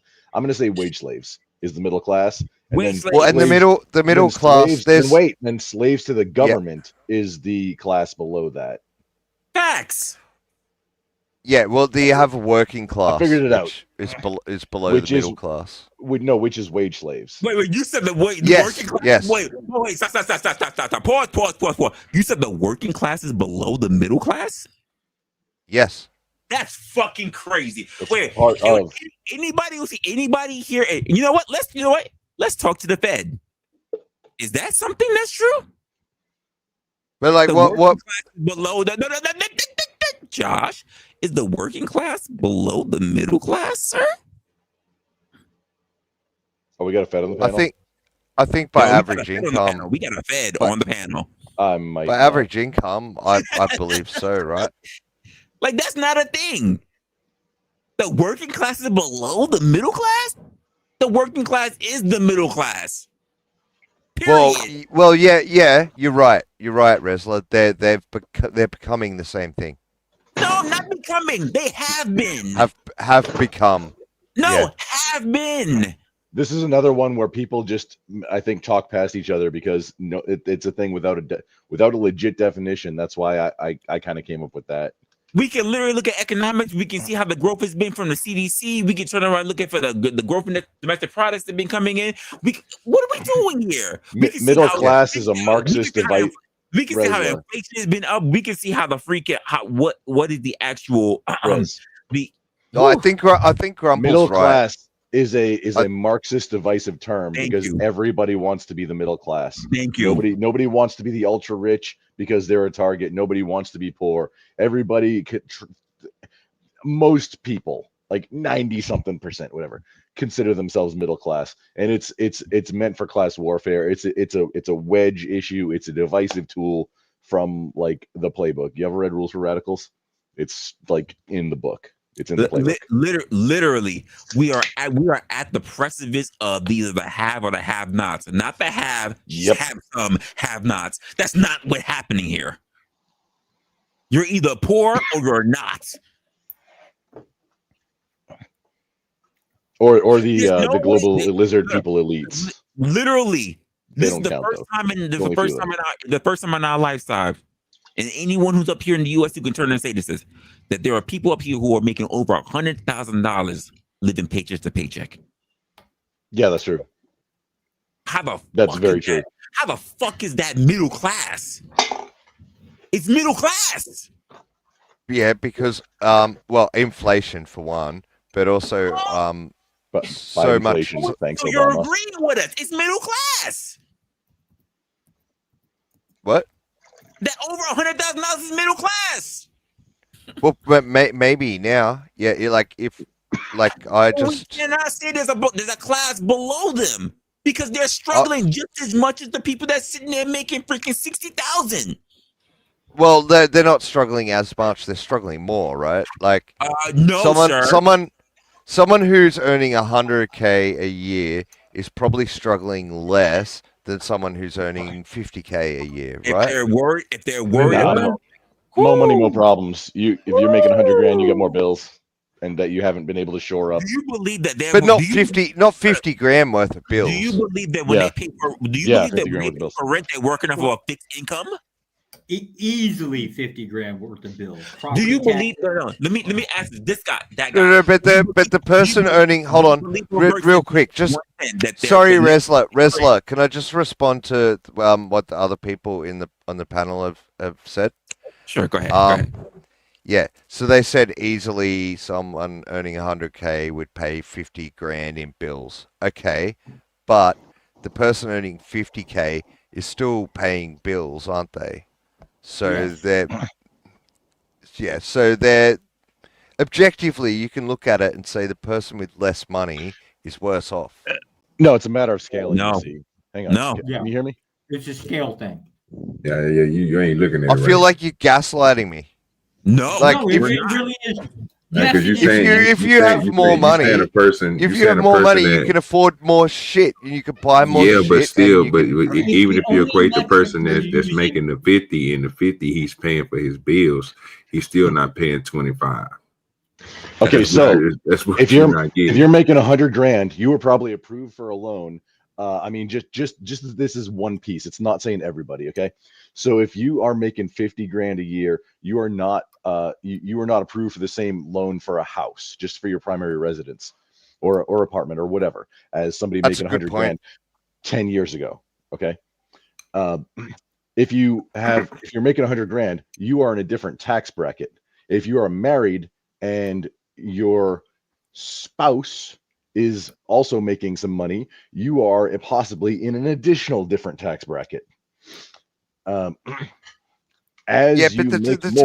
tax, like, how much do the tax brackets jump? They don't jump from like 5% to 95%, do they? Well, if you're going by the US, go back to the 70s and then ask that. But no, the highest, last time I checked, the maximum marginal tax bracket was went down from like 39 to 37.5% under Trump, the Trump tax cuts, which is that's for people earning like millions for the rich. That's for people earning millions, right? No, that's like 400K, I think. It's like the 400K. Come on, guys, that's heaps. That's heaps of money. Come on, not these days. Let's face it. Those brackets have not changed. 400K a year. You don't think that's a lot of money? That's the highest bracket. Here's the thing: someone who's turning around and making 120, they're living paycheck to paycheck. Here's the thing: is that those numbers of the brackets haven't changed.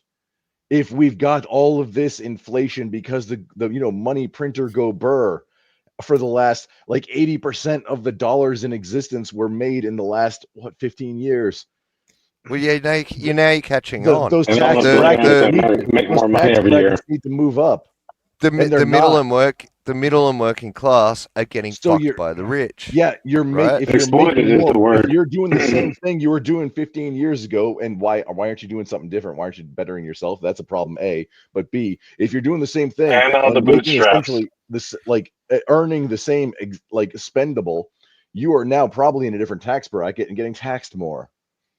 All right, so and secondarily, real estate. Property values have gone up incredibly in the last 5-6 years. Plus housing that's slow to be created. Two things. Plus, landlords using algorithms so as to jack all of them. First thing I want to say was good, Dom, and second I want to say, yo, what's good, Glenn? Glenn was in the chat. Good evening, Dom. What are your thoughts on this? Hey, Glenn. My thoughts are, as a socialist, that it's all bullshit. I don't want to hear Reagan bootstrap shit. Whatever your name is in the middle. This is not what you think it is. You're roboting real bad, dude. You're really roboting bad. I'm sorry. I have hearing damage. Also, I'm hard of hearing. Yeah, you're roboting. Maybe can you drop and come back? Yeah, no. Wait, hang on, I literally have my neck above my head. How can? All right, grumpy. Okay. Yeah. So anyway, you're fucking roboting. Dude, you're roboting. Dom, you're roboting really bad, and I know if other people were talking at the same time, I really can't understand what the hell you're saying. My bad. All right, I'll come back. Cheers, man. Just want you to know, according to the IRS, 122,000 is the top of the middle scale. The middle class scale is defined as the upper middle class is $122,000 income, 122.6. Not class, you mean tax bracket, right? Yeah, that's what they're talking about, as in their income according class to the IRS is different than tax bracket, but it's now from 56 to 169.8. For married filing single or head of household? I think that one's actually. I think that one's married file. Hold on one second. Middle class income household income range. Yeah, middle class. Or I'm sorry, married filing collective. There's like 5 tax brackets though, so you're seeing the exact middle one. Yeah. Yeah, I'm putting in the married part. Apologize, I'm eating. Yeah, I'm putting in the married part. But usually 122 for the upper middle class would be 122 to 169. That's your range for income. household income. You want to know the cheat code? Lots of cheat codes. Start a business and use like business take if you anything that's a business expense, you take it off the top before you calculate your personal income taxes. And then if everyone does that, if everyone just like quits their job and starts their own business. Oh no, you don't have to quit your job to do that. Everyone would be sweet, wouldn't they? No, you don't understand. You don't have to quit your job to do that. You just register an LLC, you have a company now. And if it's your first business, you generally I get what you're saying. Okay. Yeah. You do there is some work and knowledge that you have to gain in order to do this, but having a business, you unlock the whole US tax code instead of just, being stuck on Chump Street with 1040 EZs or, just filing 1040 and like the government getting their whole hand inside your ass to pull out whatever they want. Yeah, it's another thing that like rich people use to exploit. I'll use that word. Exploit the non-rich. Oh, I'm all about exploiting the tax you code. now defining? Are you now defining middle How much class? of wealth is inherited is what I have to ask. Am I still a robot? Yeah, a little bit. Yeah, kind of. Yeah. Damn. Not like Soundwave, but because he sounds really sexy. But You sound like you're in the world. All right, thanks, man. Yeah, I don't know what to do. I have my earbuds in. All and right, well, Dom, give us your thought, and we'll just cipher through it. What's going on? Hey, Don, you're on your phone, yeah? Yeah, and both earbuds. Yeah. And they're Samsung earbuds. Have you tried just like giving your phone a reboot? Or okay, maybe that'll help. Mic on the phone and just talking to the phone. Is that? I'm not gonna do this. I don't do speakerphone. I can try it. Yeah, that might help. All right, 1 second.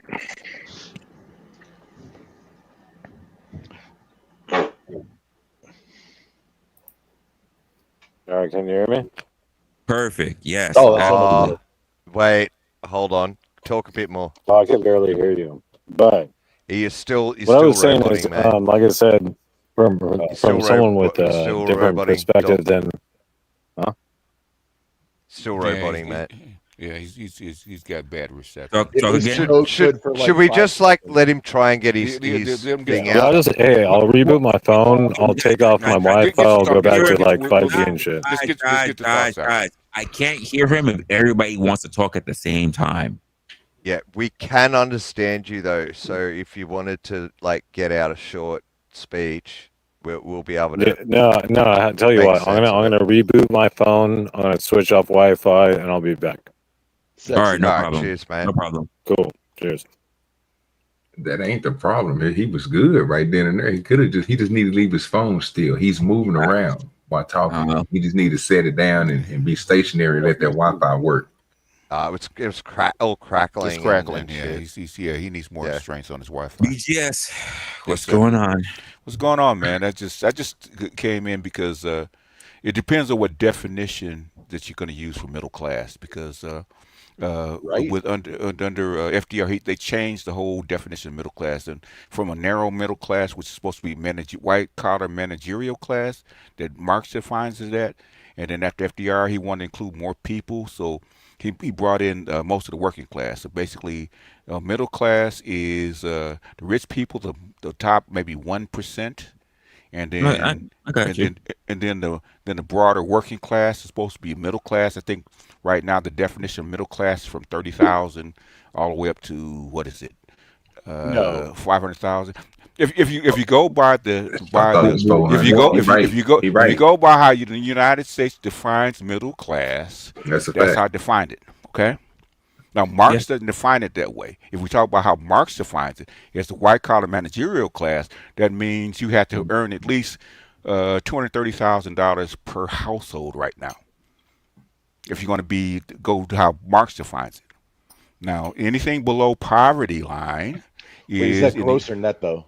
Huh? Curiosity. That's gross. Gross or net? That's gross. That's gross. That's gross. Before all the before everything. Before taxes. Mm-hmm. Before taxes. That's your gross net worth. In fact, if I can find it, I'll pull up the chart where it tells you how much you need to live comfortably in the United States. And then the least amount was Mississippi at $193,000 per household. Okay. as according to 2023. What I'm saying is, according to the United States, the way the United States defines the middle class, it goes from anything that's above what they call poverty line is deemed to be middle class and above. Okay, some people disagree with it, but that's not how Marx defines it. But that's how FDR redefined the whole middle class to include the working class. Now, Marx after the Industrial Revolution defined middle class as the ownership class, the royalty, the factory owners and business owners, and then the workers that work for them would be the managerial class, the people that went to school, and the bosses and the managers and the accountants and shit like that. They would become defined as professional middle class, and then the working class was below that. So working class and below, those were the three defined classes. They changed that in the United States under FDR because he wanted to make a broad middle class. So in other words, he took the managerial class. He didn't like the word upper, I guess. Yeah. Well, yeah. You know how you wanted the United States to be more inclusive. So in other words, he wanted to kind of soften this class warfare. Stop picking on the rich people. They're cool. Well, the thing is, okay. Let's start That's not the rich people. That's the rich people trying to define themselves. Let's get all the poor people fighting amongst themselves, so the rich people can live in luxury and not have to worry about it. That's the strategy. In other words, basically, this is something why, if you go back and see who Marx was and where he came from, right, which is socialism, where socialism came from, he didn't invent it. Okay. In fact, he was kicked out of Germany. It is because he was the advocate for it. But the thing is, the industrial.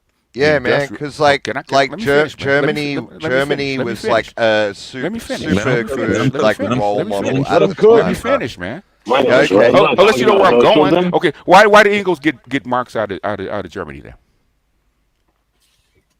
Because they didn't like what he was saying. Anyway, sorry. Go ahead and finish me. I'm sorry, man. You keep going. Okay. I mean, because if you want to finish for me, you can go ahead and finish for me.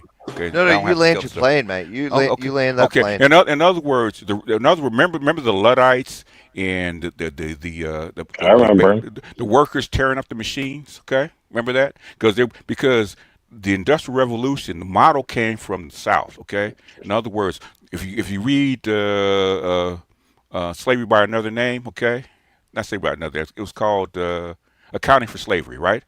Everything from the supervisor came from the overseer, okay, and all the accounting and clocking how many hours you work, that came from the American slave South, okay. So they're working these factory workers just like slaves. In other words, slaves work from 15, 16 hours a day, 6 days a week, and they're working the white folks, the white folks who weren't slaves. Can I jump in real quick with the Luddite, and then you can go? Go ahead. Go jump in with the Luddites. Okay. Hey, so Luddites.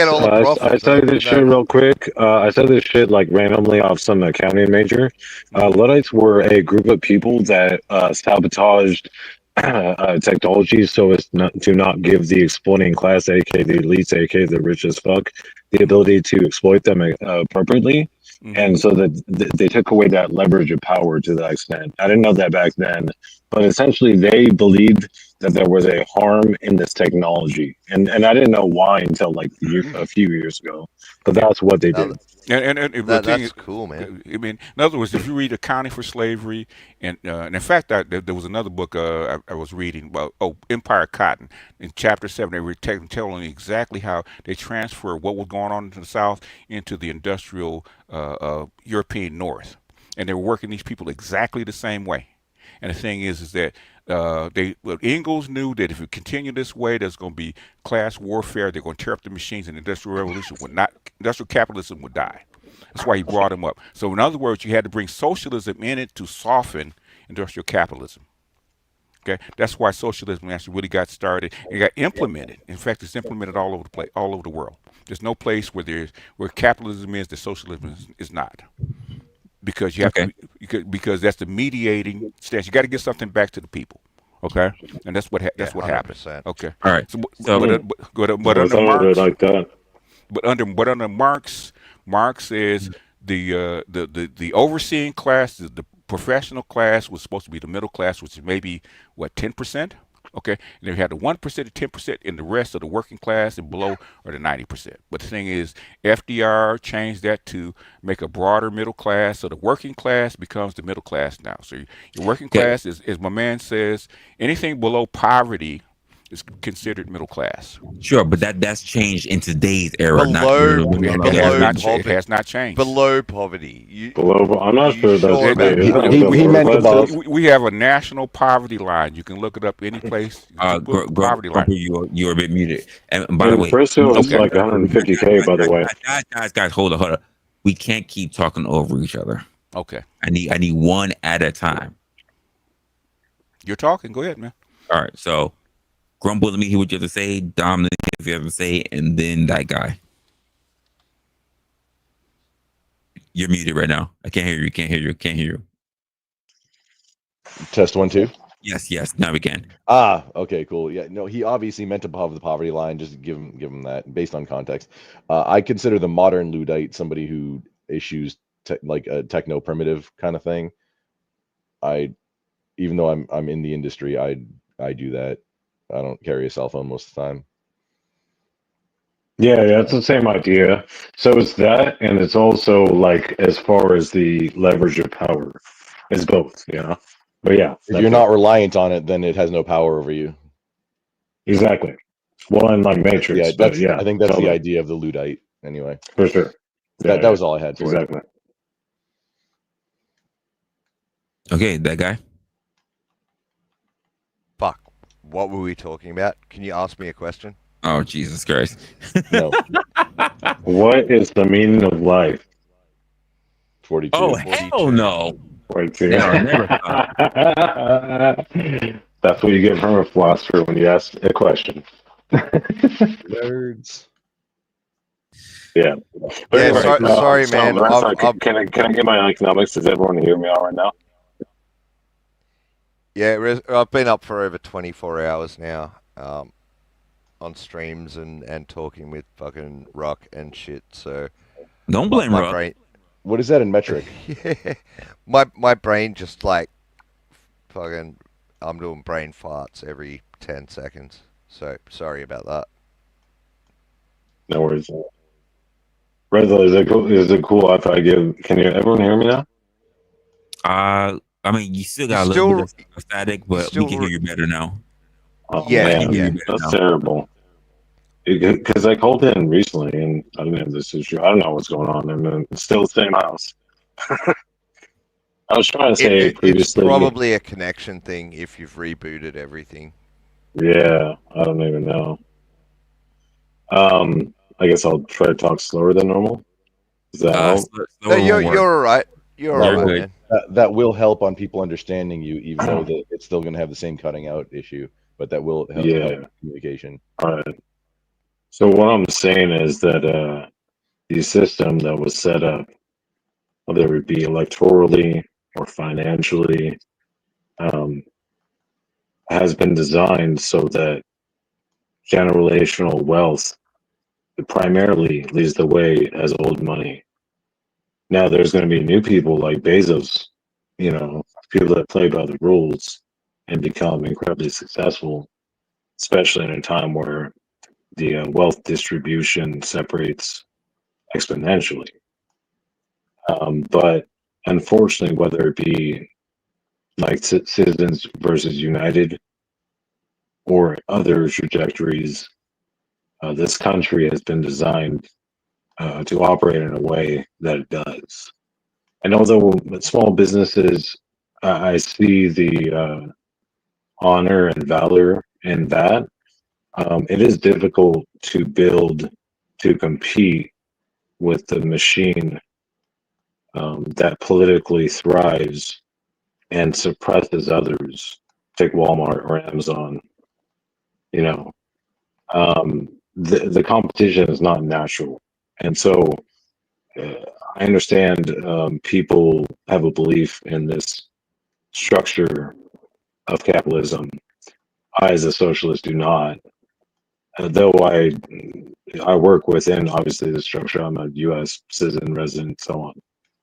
But I don't find like a solace in an ideology that either party or just this idea of capitalism offers as a philosopher that didn't give a shit about politics until maybe a decade ago and got my degree like 2 decades ago. There's unfortunately the dream, the American dream, is a facade, in my opinion, and I'll leave there. Wow. All right. May I jump in now, Resla? Leftist audio. Okay, but I'll be honest with you, I don't want to get too stuck on this topic. Yeah. I'll be quick. So I was about to ask that nigga. He don't think capitalism is the American dream. No, hold on. No, I don't think that capitalism is achievable in an American dream such that is offered. That is what I'm saying. Mm-hmm. That's kind of. I think that it's a facade. This is your show, brother. Go ahead. That enough people can achieve that. Yeah, it's more for thee and less for we. Hold up, before we dogpile him, why don't we get his definition of capitalism? Does he mean like a free open market, unregulated? Look, I knew it, Resla. I knew it. I had a fucking feeling. God damn it. I mean, is there a definite? I mean, do you need like define capitalism? I'm pretty sure you can look it up. The free market capitalism that is in the United States is not a system in which I think the American dream can be achieved by a substantial amount of people, aka, if you want to look up, John Stuart Mill utilitarianism. So there's the pyramid. And guys, like, especially in America, capitalism is so ubiquitous that it's hard to recognize it. It's hard to separate it from. We're getting ready to nail that down. From America. Nail that down. Dom, yeah. Would you agree that a mixed market economy would operate within the United States? It does operate in the United States. I mean, almost every couple. I mean, like even in another country, I'd rather live in, like a Scandinavian, for example, which is more so democratic. That's still a mixed economy. Have you lived in places like, say, Estonia or Finland, Norway? Yeah, even China has. Not yet, but what I'm saying is their economic model is something closer to which I identify with. I strongly suggest, especially Estonia, the women are a lot better looking, but I strongly suggest you go to Estonia or maybe Norway. You might like to go there and try it out. If I may, just one sentence quick. Norway has the population of a medium-sized to major-sized U.S. city. Yep. For what that's worth.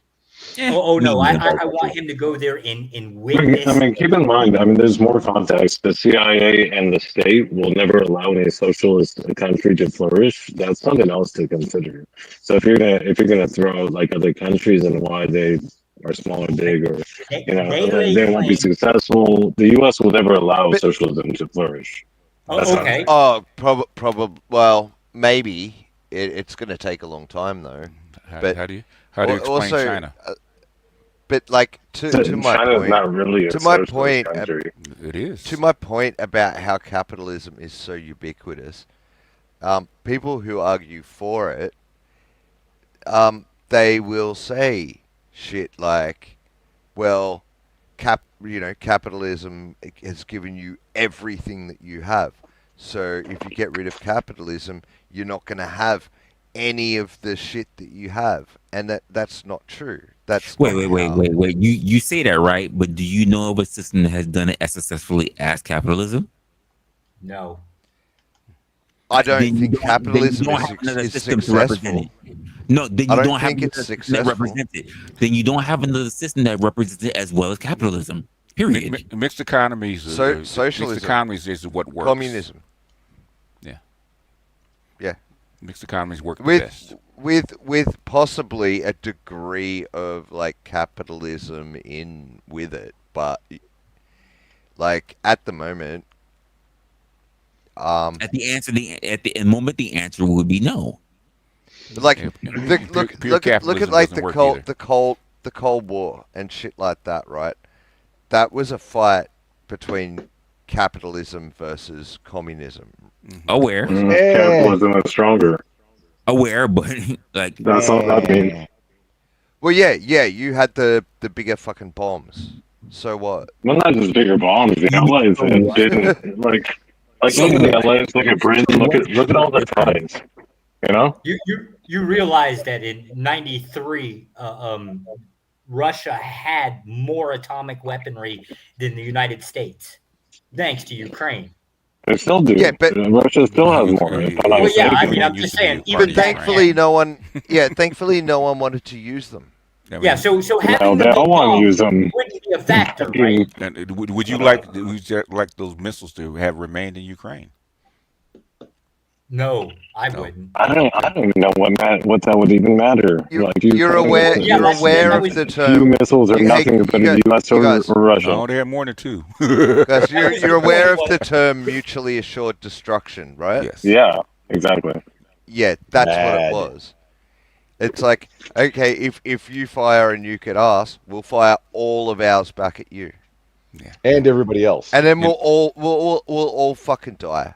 But the who United cares? States has never been a Can we take a vote on NATO? Can we take a vote on NATO? NATO will probably break apart within 10 years. You reckon? Yes. So along That's not the vote I was asking for. But yeah, interesting. Go on. It's really hard to say. It's really hard to predict what's going to happen. I don't really have my thoughts when it comes to NATO. Not really. The League of Nations that took place before NATO or European Union, the military of it, fell apart because of war. You have a conflict, a thing that is supposed to or perceived to bring stability is going to fall apart. Yeah. If people have the faith in it, in that concept, yes. Eisenhower wanted to kill NATO back in the 50s, but he couldn't. Yeah, but if we could get back to capitalism real quick, it's like capitalism is designed for rich people to make money, right? And they use the work. I'd say it's a continuation of feudalism into oligarchy. It's a trade system. But like everyone's working paycheck to paycheck, right?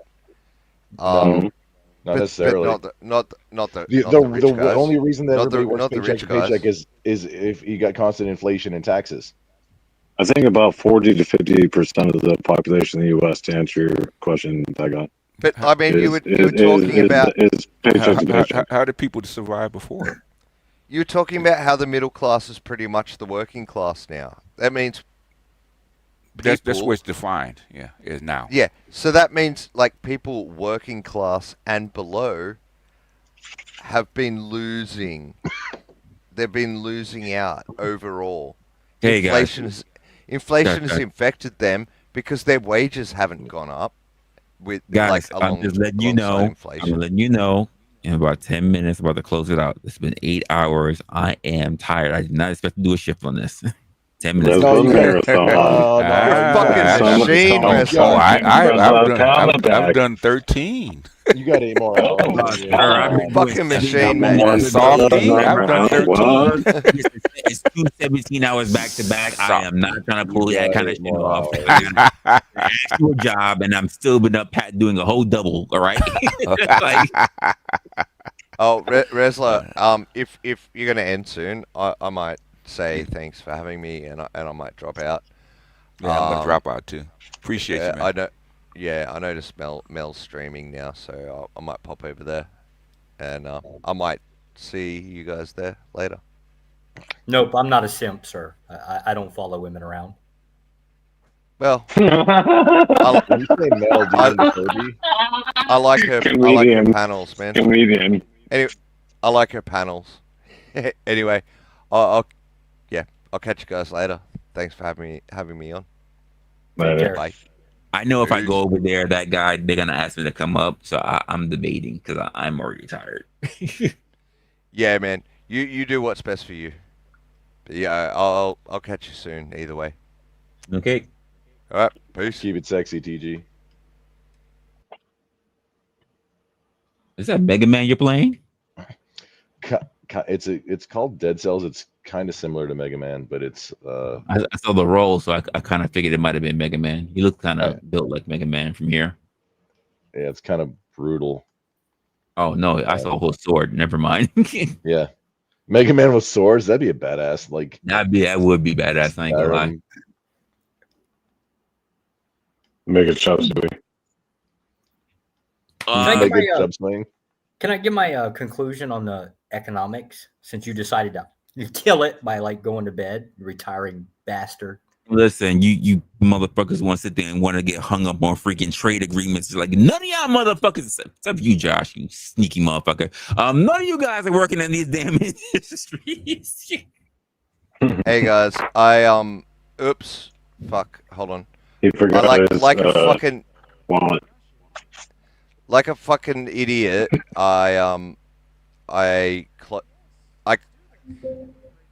Fuck, this shit's still playing. Spit it out, Daffy. All right. Those links that the Grumple shared, I had them like in tabs, and then like an idiot, I just closed all of my tabs. So you need them all again? Is that what you're saying? Yeah, well, I just came back to grab those links again, and do you need them again? He came for the Grumple Skills Team Tab Lab. I'll repost them right now. Copy and paste it. No, dude, I grabbed them. I grabbed them. I grabbed them. I grabbed them again. They're in the private chat still. It's all good. It's private. Thanks. Bye. Later, nerd.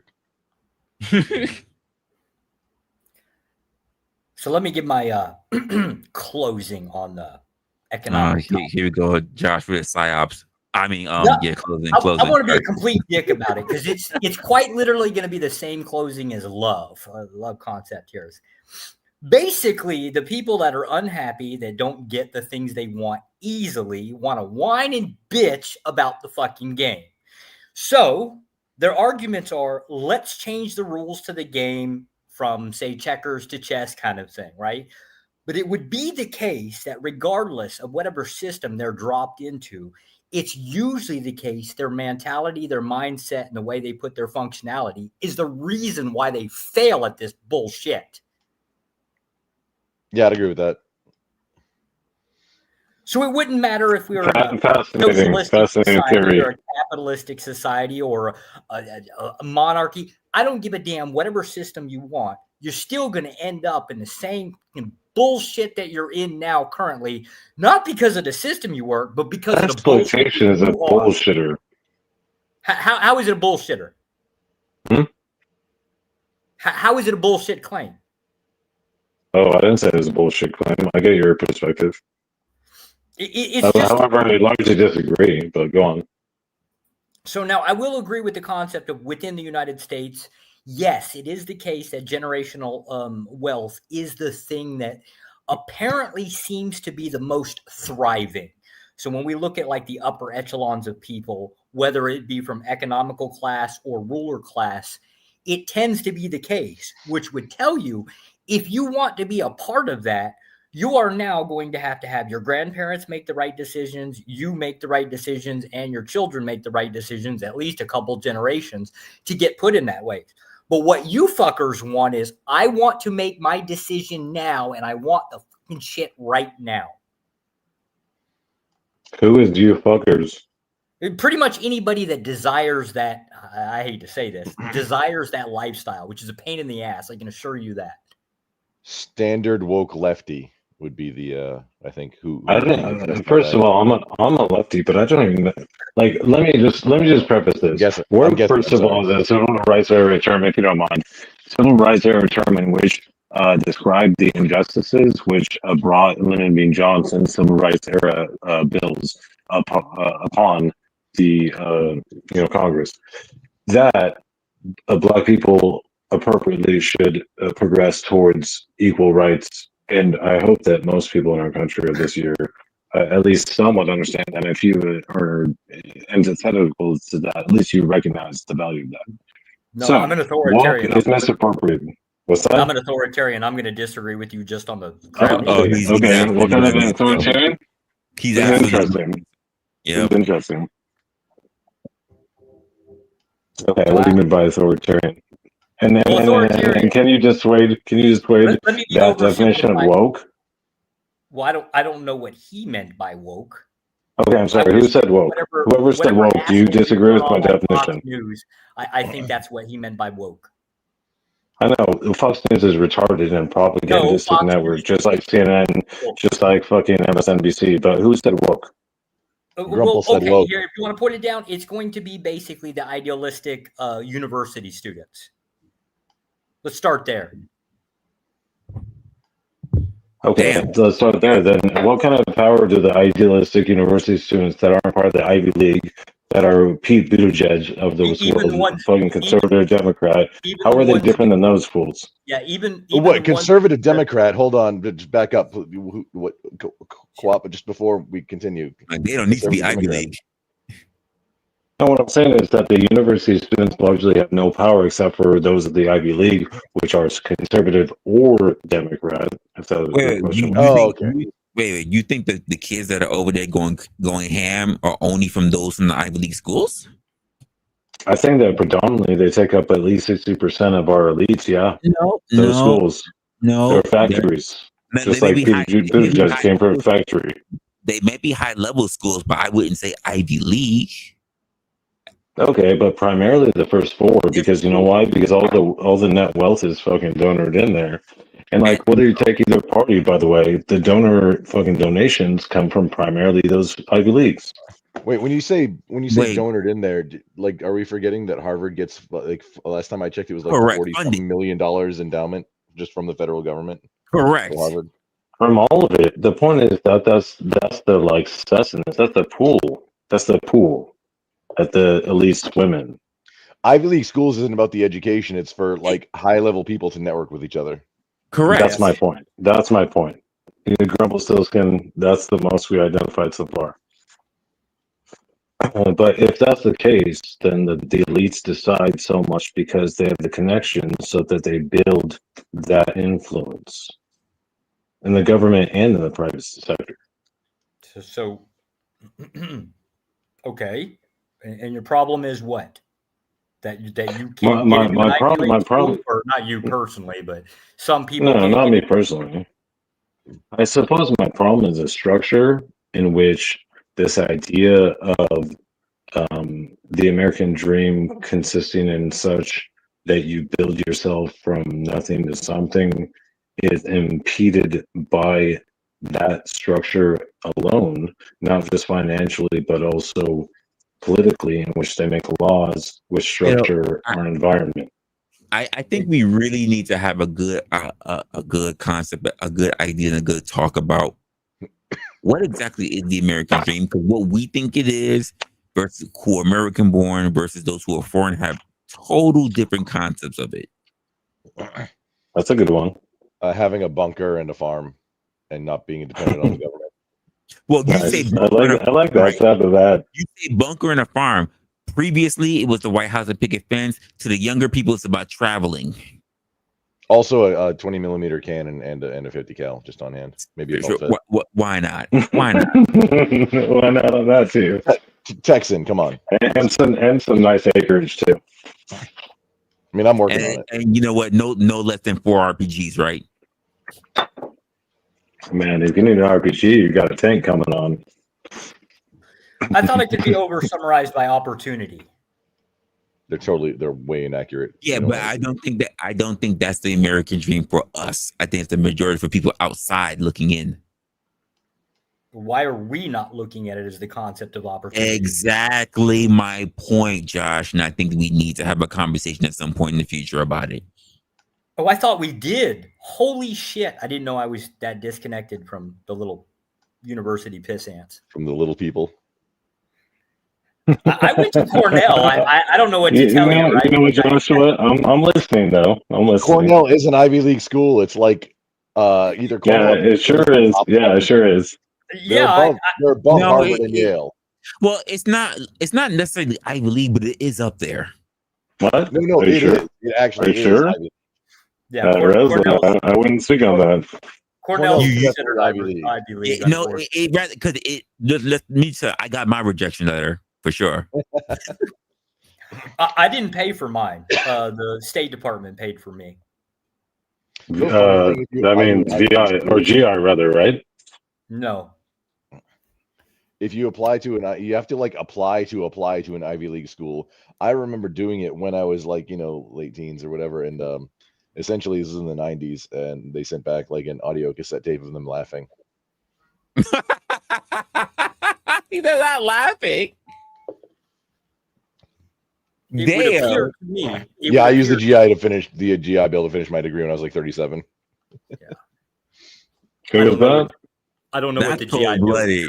I'm not military. Is that Gumple? Yeah. Oh, nice, dude. Props. Man, you better get that. They almost killed you out there. Well. So what's the disconnect between, say, AKA, I guess apparently now we're going to break it down to my class and your class. What is the difference in disconnect in the starting point? Between what? The starting point. Let's say I'm a teenager, 15, 16 years old, right? And you're a teenager, 15, 16 years old.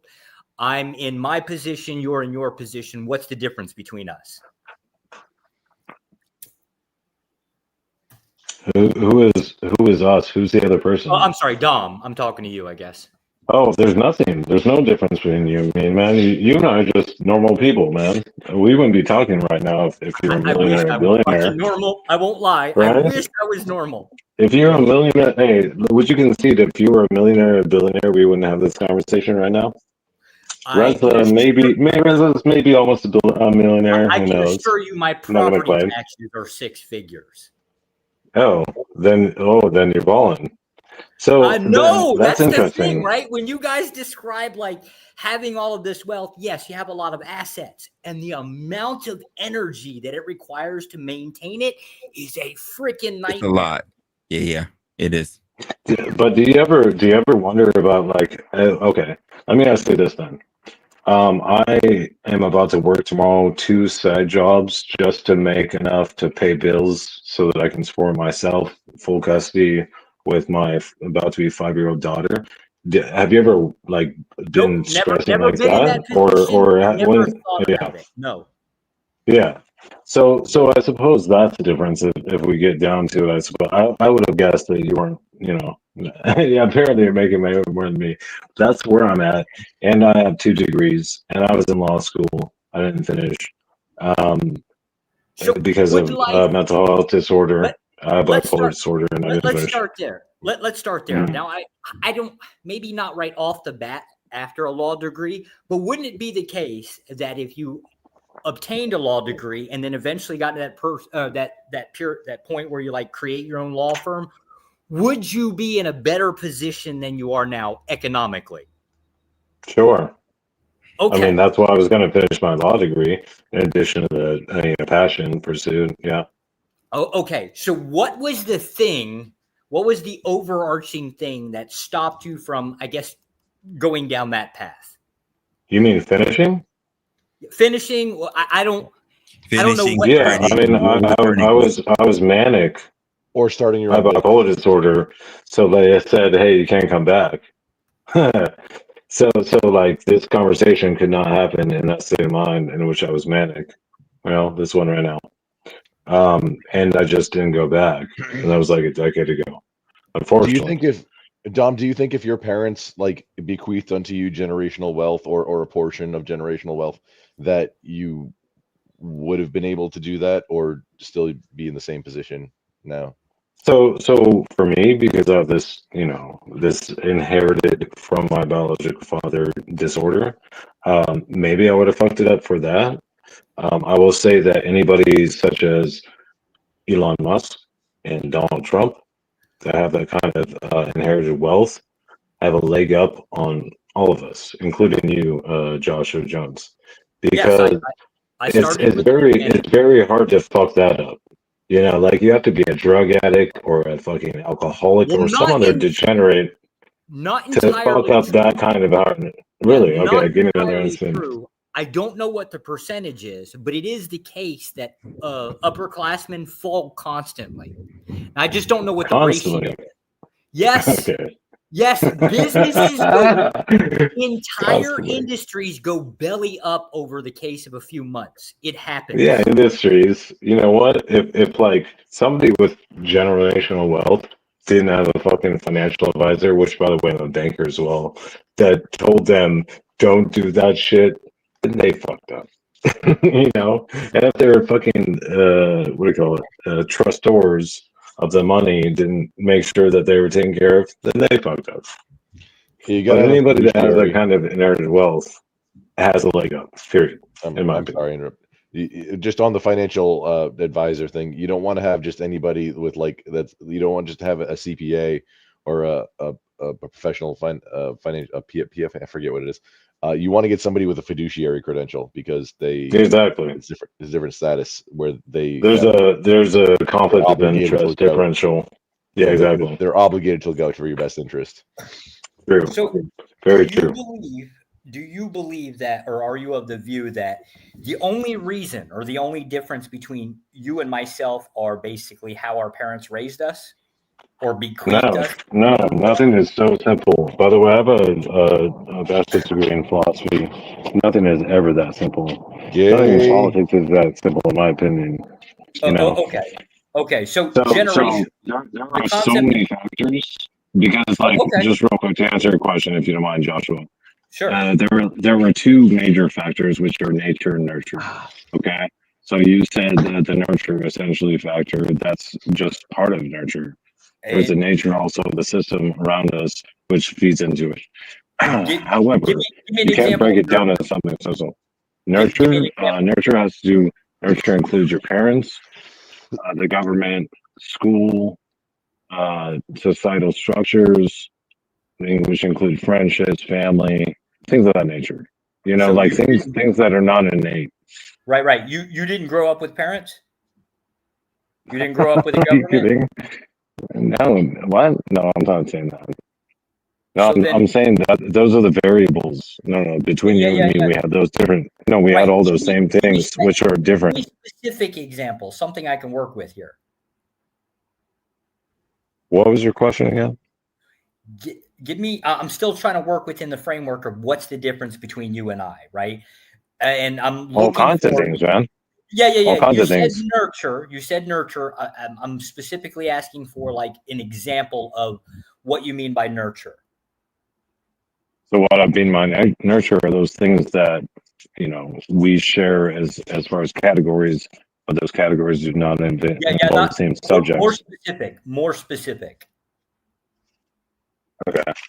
So I was saying that nurture has to do with our family, which you have a family different than mine. And you have friends and family that are not the same. You have a school that's not the same. There's many things. The environment that shapes you, your hobbies. I mean, all these things shape the person you are that are different, that are not innate, but they're like a product of your environment, essentially, right? Right. Give me something a little bit more specific, right? Like I understand our parents probably raised us differently. Give me an example of what you mean by nurture. Oh, I'm almost sure my father was cutthroat military. There was no such thing as a hug. There was definitely a thing as a beating, right? He was incredibly strict. Yeah, I mean, that's something where we have a difference of experience. Right. Exactly. That's my point.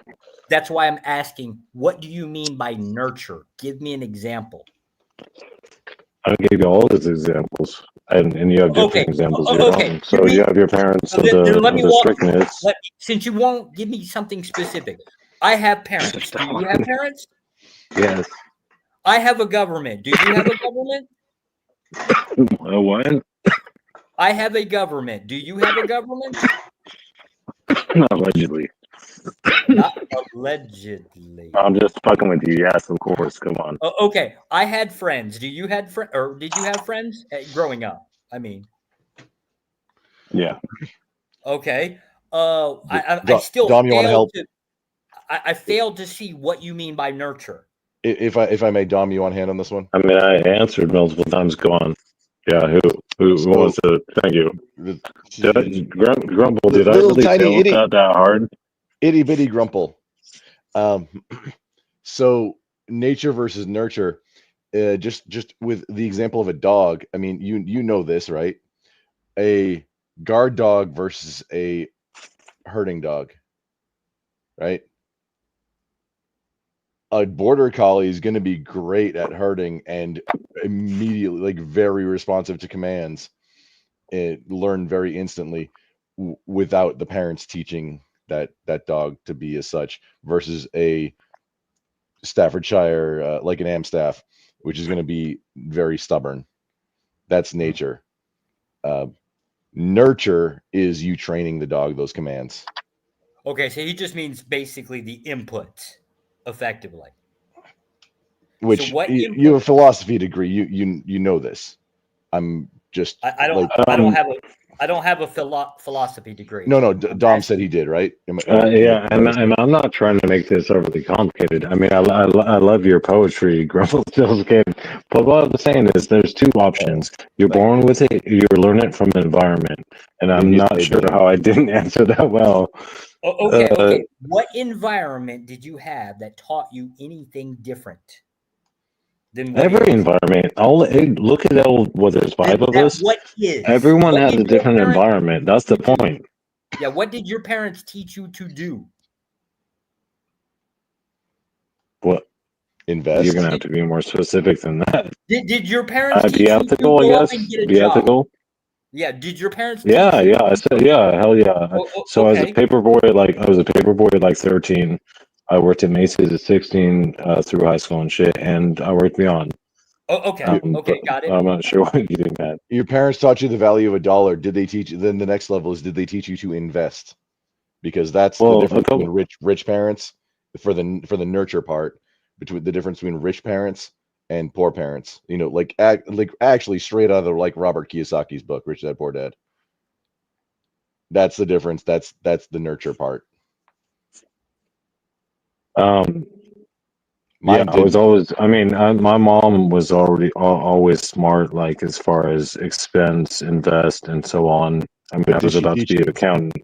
I was about to be an accountant before I was a philosopher, so I know about money. Yeah. But did she teach you to invest? How to invest? Like as far as a stock market, not really. I mean, but I became a banker, so does it matter?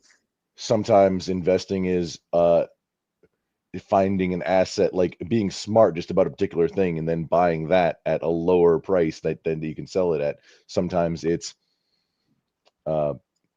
stocks. Yeah, sometimes it's real estate. Sometimes it's how to evaluate a business to buy. Sometimes it's hey, how to evaluate an apartment complex that you want to buy, which also, by the way, has no impact. It doesn't matter what your credit score is. It's how the business already operates if you're looking at buying an apartment complex.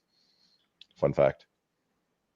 Yeah, and also I was saying earlier, the apartments and landlords, these BlackRock and other assholes, use an algorithm to jack us normal people, except for maybe Joshua because he's richer than us. Oh no, there's plenty of normal people. Anyway, so I was going to say, my wife's as far as cousin, investment, both of you, real quick. My wife's cousin's husband just bought an All right. apartment complex. Normal people All own right. apartment complexes too, All right. and like That's nice. storage businesses, buy businesses. I hope it doesn't exploit those assholes.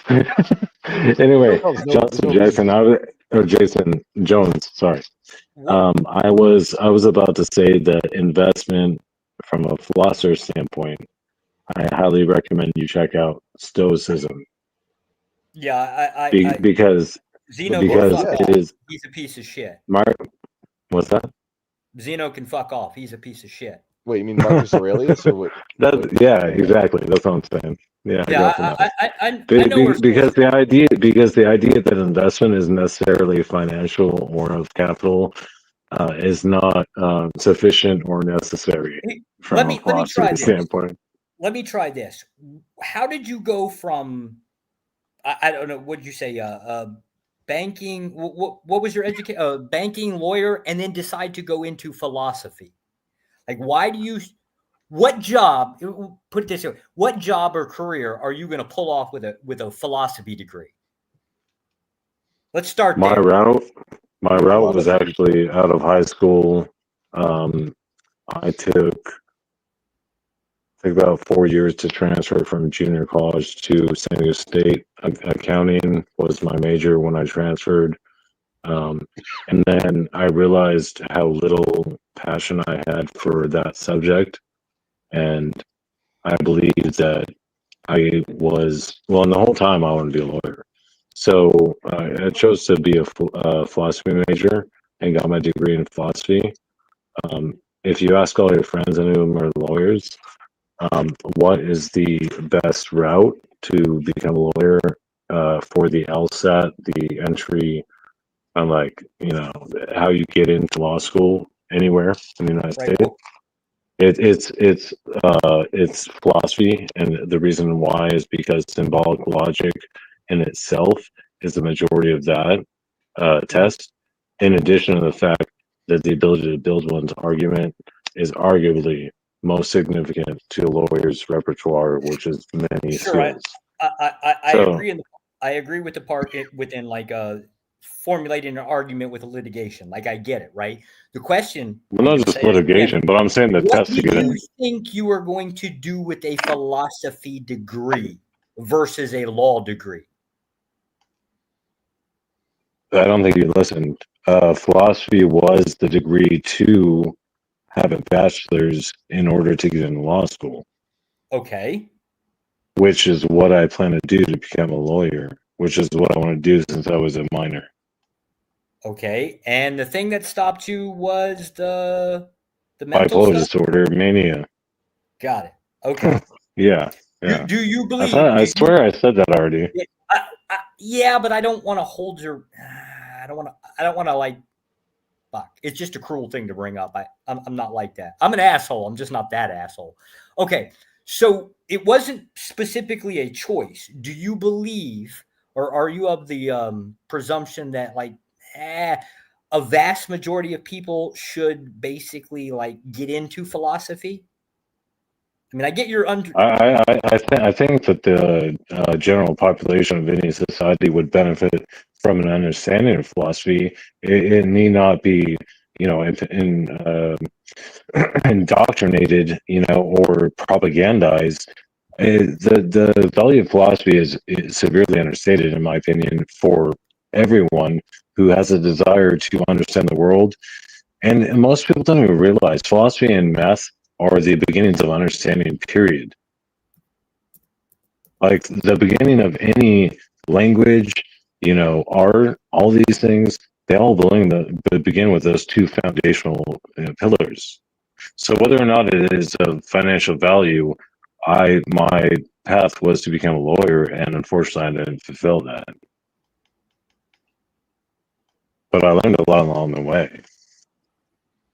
Got it.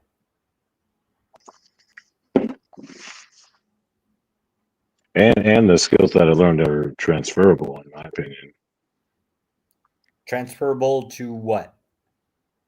To whatever.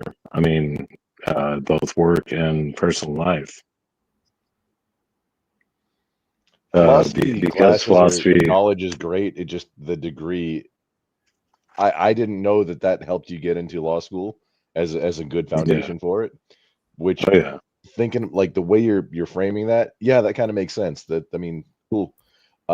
Having just going out on your own with a philosophy degree though, it's kind of the meme of higher education, I think. there's a meme about economics that says, "Oh, now I understand why so many people are in the unemployment line." Yeah, that's the economics theory. But anyway, no, I get it. Like, and that's the thing too. It's like I think going beyond all that, money and politics. I believe that education is one of the greatest values in life, whether it be formal or otherwise. Like the fish for knowledge is forever, in my opinion. And a lot of people are distracted by other things, whether like necessary or hedonistic or whatever.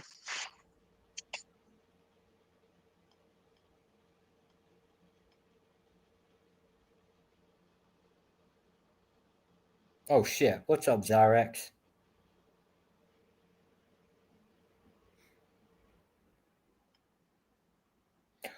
Well, off face value, I kind of would have disagreed with your. I would have disagreed with the philosophy degree in any concept. Yes, I'm aware that you can do it. I don't believe more than about 12% of law degree holders actually go that path. Props to you if you go that direction. I don't believe it was probably the best of choices, right? However, in the grand scheme of things, the mental aspects of it, you get that on paper within a database somewhere, right? Like it tends to hold you. It's going to be a thing that's going to come back and bite you in the ass regardless. It's always going to be the case. But if you were to remove that out of the way, yeah, I don't know. Did he freeze or did I freeze? Guess he froze. He froze hard. I think the disconnection was between his speakers or the crackly thing anyway. Could be. The philosophy degrees is like and like I kept transposing it and saying psychology degree in my head when what I was thinking about was psychology degree. Philosophy degree, like if you want to be a psych or philosophy professor or a Twitter debate bro or a Twitch or debate panel bro, philosophy degree might help you out, but you're not very few people are going to make a lot of cash doing that. That's not going to be like a job. That's going to be a hobby. Right. Getting a degree to do a hobby is not a good use of cash to me. Less concerned with the job part, right? Like you pretty much when you need money, you'll do almost it. Well, I would say you should do almost anything to make the revenue, at least from a job, right? But a career path, yeah, I'm still like, I think it's 13%. I'm going to be safe and say like it's 15%. I have no idea.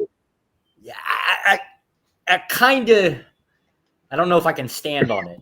I'm going to say 15%, right? Like it's one of those things. Why would you start in that direction? If you know well, I don't know. I don't know if he knew that it was a MAME for the longest time period. Like, I don't know. I'm very curious as to why people select the paths they do.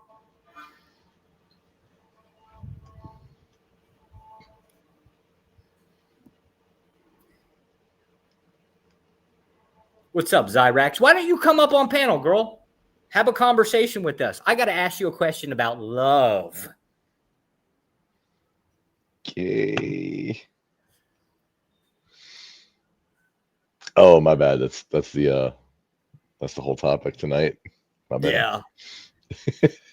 Yeah. Unfortunately, it's been a bunch of dudes. Okay, so one girl who was a nut job that basically, it's not fair. Zyrax. Be nice.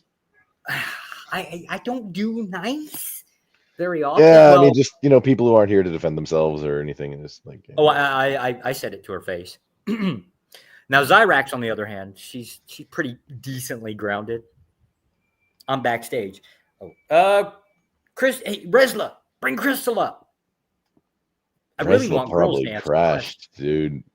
Yeah, I want girls to answer the damn question. We had too many guys, right? We're all like, "Fuck that! What is it?" kind of thing. Right now, we're stuck.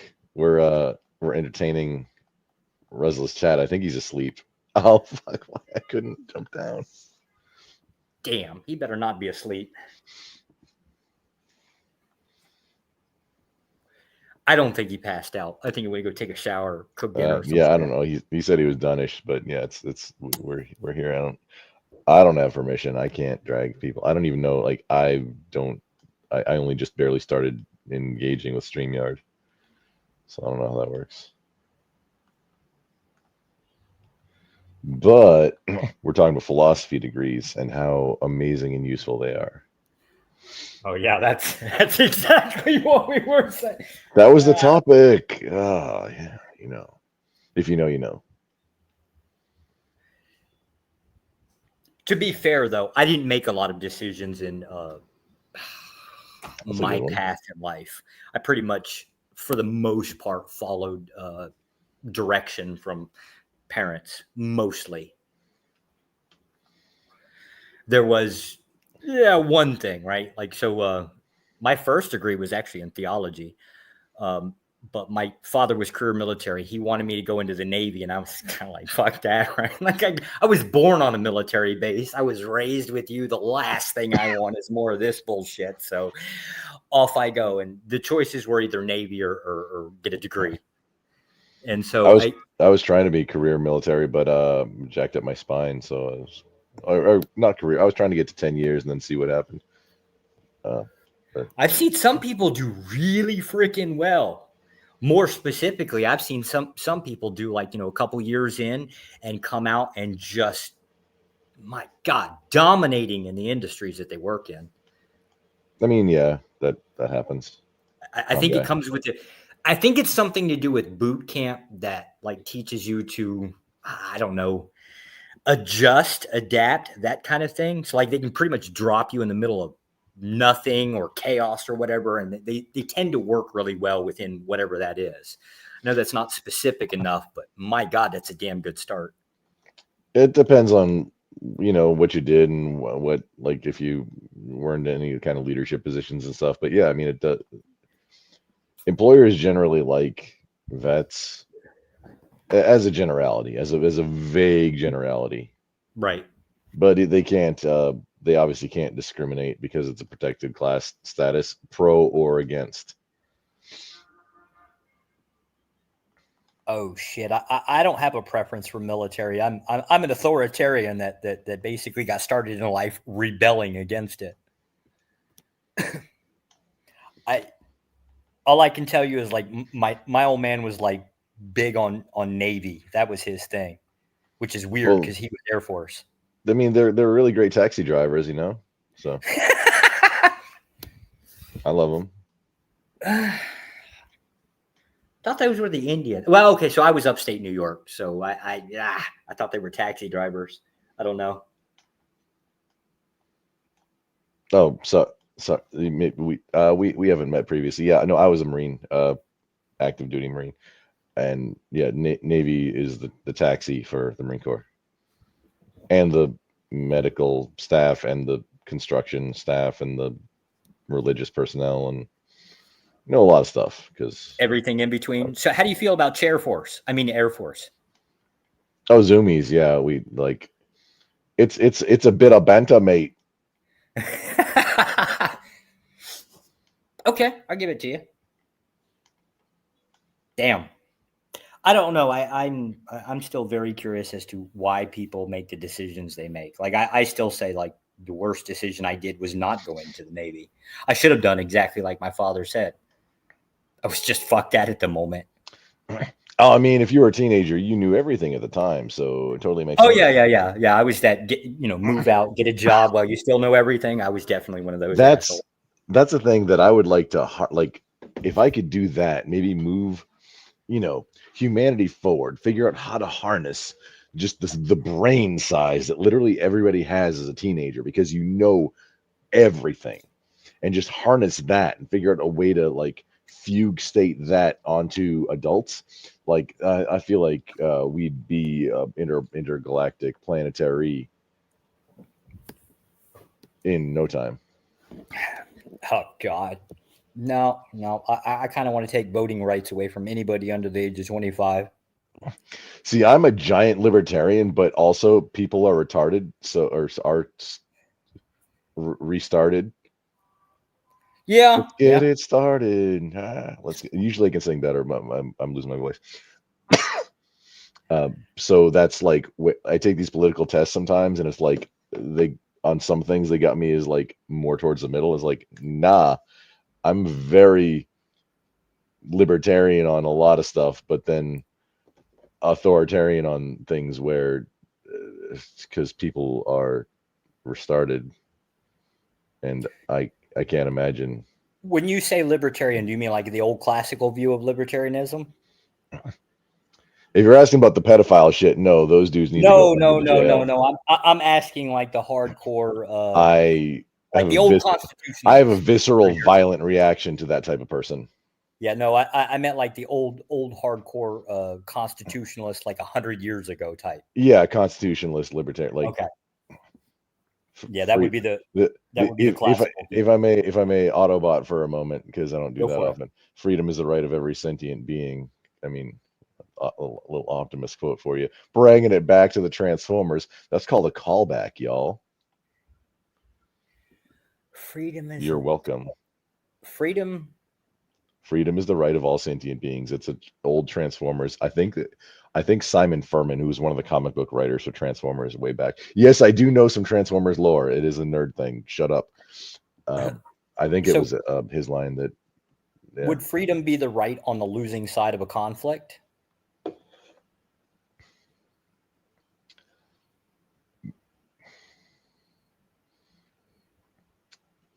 Can you paint the picture just a little bit more? Just say like there's a war, one nation against another, one defeats another.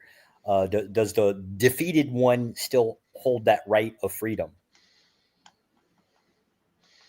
Well, I mean, fuck around, find out is a legit thing, also. Yeah, that's it's always the limitations, right? That's seriously the thing that there are constraints. So, like, hey, in a perfect world, sure, but if you're talking about war, also. So here's a fun fact about war, right? War can really only be declared between geographical regions that have governments. The war on drugs, war on poverty, war on terror, those aren't, that's just a funny catch name. They're not funny, but that's just a clever catch name for it. In order to be war, it has to be with a geographical region that has a government. That's why the United States cannot just go ice the cartels. Also, yeah. One of our friends in the libertarian space, Scott Fabian Liberty, he was actually, I don't even know what they were talking about. Never mind. He's an ANCAP. ANCAPistan, anarcho-capitalist. That's like literally everything is it's on you, it's on your own. There's like literally no government. The cartels are the embodiment of that. And it's an example, and hey, maybe, I mean, I'm not saying the cartels are necessarily, I mean, damn, there's you're moral right. ambiguity. That's a good analogy. Like, because I always used to ask, like, has there ever been an example of anarchy within history? I'm sitting here thinking, now that you brought up the the oh no, it's not anarchy.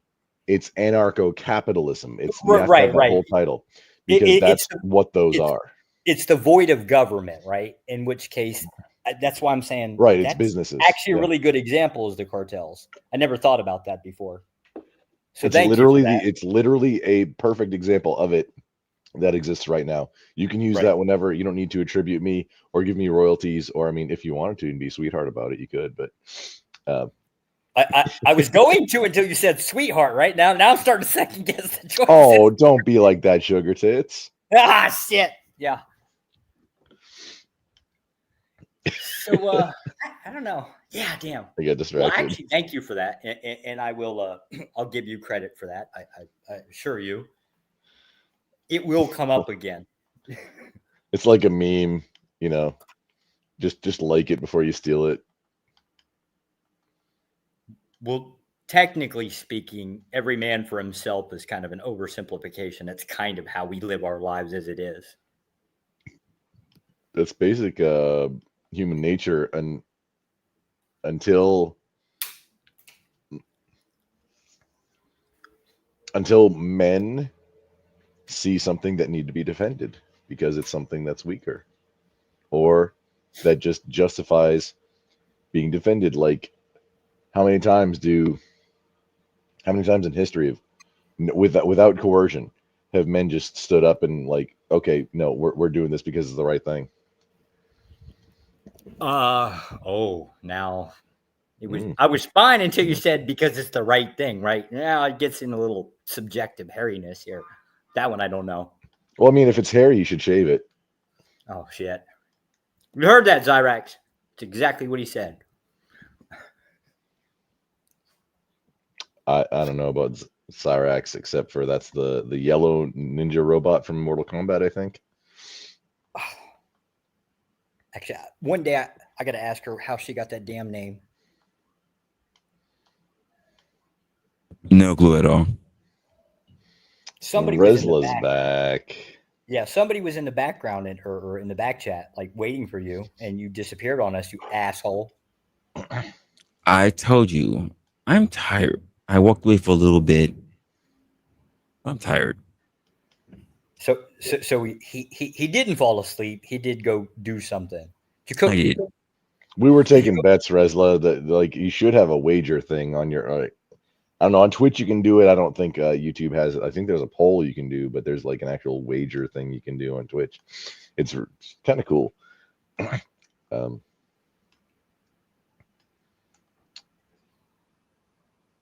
Yeah, we were trying to get girls up here so we could ask the damn question.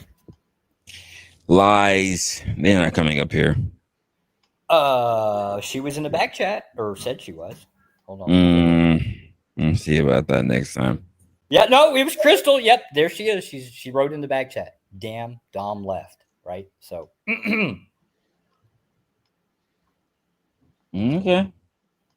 So there's one. Trying to get Zyrax up here. She's being a pain in the ass as normal.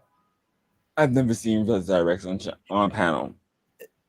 Oh, really? Zyrax has been on Nino Nation's panel. She was doing debates there for a little while. Or she was getting into it.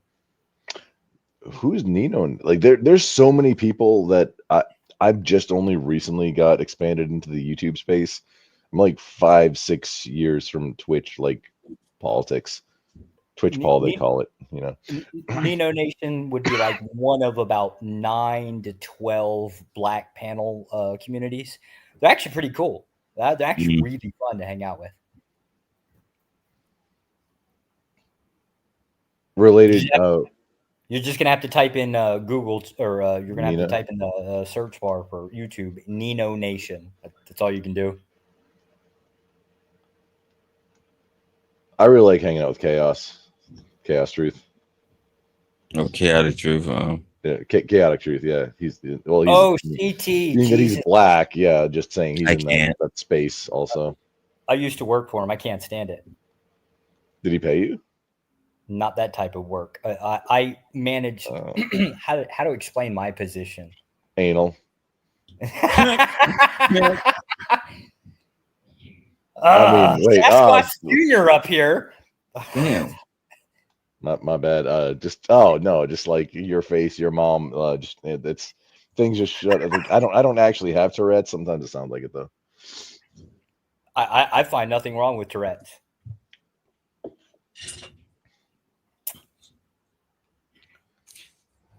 He's on a different level from what I see from other creators. I couldn't do it. CT jumps on other panels all the friggin' time too. Dude's like hardcore putting in work all the time. Well, he's kind of stuck within the race topics. It's not really his fault. He's just managed to get himself into a niche. No, it's his fault. No, he's the owner of his channel. It's his fault. Yeah, but he wants to change out into other topics, and the group of people that follow him around will not allow it. They'll always bring it back. No. He is at fault. He's the owner of the channel. He's not going to take an economical hit to be able to transfer over. Hey, if the almighty dollar, problem. So here's my thing. You're the one who runs the channel. You're the one who hits go live, whatever. If you allow other people to run your channel for you, you're no longer the host of the channel. You're a bystander. It's true. Well, you do get into business, right? You start to become the slave to the productivity. No, you run it the way you want to. You want to again. You run it the way you want to. If you can't control your channel, you're only a slave to it. Did you get into business to be a slave to it? Yes. Yes, pretty much. Yeah, If you really like what you do, then I mean, that's Oh fuck! I not hate what I do, slavery. and I'm still doing it. Then you're not a slavery. You're doing what you like. Well, if you come to a point where you're you're doing content and everything, and you're subject to the whim of the people who are there, you don't really do shit. Well, it just as I'm not disagreeing with you at all. I'm just okay as a thought experiment. Everybody here is a creator, right? Do you check your metrics on like when you're doing different, if it's politics topics, or like if you're like in the Twitch like game sphere, Sure, it would be like check sure I what do. game you were doing or what Sure I time do. of day. I check my metrics, I check my analytics and everything. But you know what I'm also aware? Yeah. I try to make it a group effort. And you know what I get most of the time when I turn around and say to people, hey, what is something that you might be interested in, right? Most of the time it is goose egg, donuts, no real responses, which means it's up to me for when I go live. It's up to me what topics get put out. It's up to me for really me it being engaging. Most people do not contribute to half the effort that I put into going online. And the idea that someone who has so many followers will basically be like, well, basically, I don't really have any control over it. I just pretty much go live. You're If the you fool. have, I'm sorry,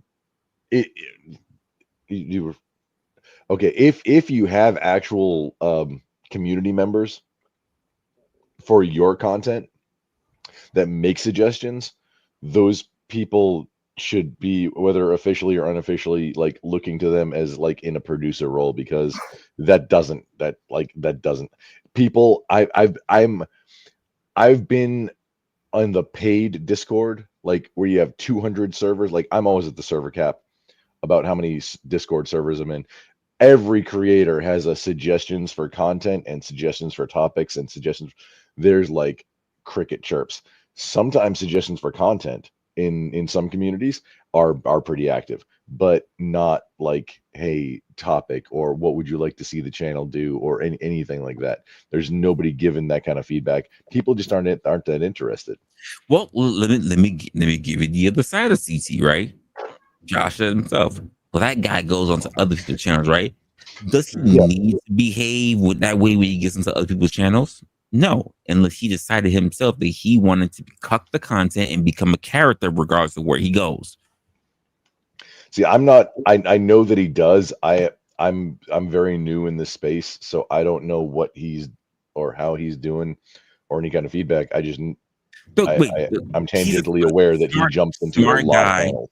Smart guy with the way he runs his panels, smart guy with the way he articulates himself. He's very much aware of what he does and how he controls a particular room. I will give him that 1000%. With that being said, if we're saying that he pretty much doesn't have control, that's absolutely bullshit. I didn't say that. I'm saying that. I'm saying he absolutely wants to attempt other styles, other topics, and almost nearly like 95% of the time that he attempts it, the community or his viewers always tend to bring it back to the original. And that's the problem. So this is what I said from the beginning. Who runs your content? Is it you or your subscriber base? That means at some point before the shit happened, because as a content creator, let's just keep that in mind. Content creator. Oh, I get what you're saying, right? At some point, you gave the power to your viewership. And keep in mind, that also means that you can't even determine really what your community is like. So that means when your community gets out of hand, you're subject to how your community behaves. The community is a reflection of the creator. You would operate in the best interest of the profit. It would be like board members to stakeholders. That's funny because as far as I understand, he's not running a big corporation. He's a content creator. And I don't know this for sure. I'm speculating, right? But I believe he would be a little bit more reliant on that as a source of income than other options. Again, if you're willing to get controlled by other people when you're the person who has to do most of the work anyway, who's the one that does the content? Because if you want to switch, you can't. And why is it you can't? Again, we're going to go back to this title, content creator, which means that you can't even behave a particular way that you would like to move in a direction when you're on foreign channels based on how the metrics move on your own channel, which is crazy. You're a slave. Well, yeah, I'm not contesting the you're a slave part. Hell, matter of fact, I hate half my damn work, right? But you're a slave to your own making. And the funny part about it is that anytime you want to, you can turn around and get yourself out of bondage. You can turn around and say, fuck what they think. I'm doing what I want to do. Yes, you're ultimately making the decision, the money over the thing you want to do. And Josh, we said this before, because I said this about other creators as well. Sometimes it's like being a stripper. I want to do something so I won't get judged. I want to do something different, but the money's coming too fast. I'm going to just keep tooting my ass up and getting on this pole because the money's coming too fast. Then again, who's the creator? Is it them or is it you? Yeah, I'm not making a moral claim. I'm saying he wants. He definitely, or if he wants to, he will do it. No, I think the money is going to be the ultimate. The bottom line, I think, is what's going to make that decision. If that's the case, then just be honest in saying that you're no longer in control and it's not about you anymore, about what you want. Oh, I mean, yeah, I don't believe most of the content creators are in control. Depends on how. Listen, the same way we say to these companies, right? Yeah, let me clarify. Nobody 5,000 did you receive to give up on what you wanted? Yeah, let me clarify. Nobody that I've ever seen 5,000 subs and up. They all tend to start to lean toward the dollar. Okay. I think for a lot of people, at some point, their integrity got lost for COE. Don't disagree there. Don't disagree there either. The COE is content over everything. Yeah, I don't disagree there either. You're going to be an entertainer. That is generally going to be the case. That's show business, as they used to say. Yeah. Yeah. I think if you're gonna be a content creator where you want to be able to do something very specifically, because I do watch a lot of people on panels, and also I see how they move. I take a look at how people do things in terms of business or whatever. I think part of the issue is that they hit a level that they haven't seen before, a level that was unexpected, and typically there's a dollar sign attached to it. Yes. And what they wanted to do is no longer what they want. How they got there is not what they intended when they started. So let me ask you this, Resla. They didn't have a foundation in the beginning. Let me ask you this. If the foundation is to make money, then any area that gives you money, that's where you're gonna get stuck in. Let me ask you this, Resla. When you hit 5,000 subs, all right, I promise you that day will most likely come. We'll see. I believe so. I mean, it might take 2 years or so, but right, I believe that day will come, right? But when you hit that day, 2 years isn't long. Yeah, when you hit that time period, right? Are you going to select the thing that you want to do, or are you going to go after the money? My money will never be contingent on my viewers. So damn. That's a long time. You see how easy that was, right? Yeah, no. Because I'm just trying to match that up, right? Josh. So you're on stream 9 hours, right? Now you're going to also have to work another alternative source of income, right? So you'll do this as a hobby kind of thing because you enjoy it. Sure. I believe now you definitely enjoy it, right? But once you start hitting numbers, right? Yeah. Now I just want to know. Damn, I want to hold your feet to the fire. 2 years, I'm definitely gonna. If I haven't talked to you in a while, 2 years, I'm gonna come back and find you. You hit 5,000 subs, I'm going to ask you the same question. I promise you I won't forget. Sure. It's not a problem. Again, if I find myself being a slave to the content, it's because I must have lost myself. But since my foundation has never been on the fact of how much money I can extract from people, especially as a person myself, understanding the foundation of what it was like for me to support my favorite creator. How the fuck do you work in corp world and not conclude this? Hey, there's a reason why I'm independent right now. I treat it like a hobby. There's a reason why I'm independent and I'm not under an employer right now.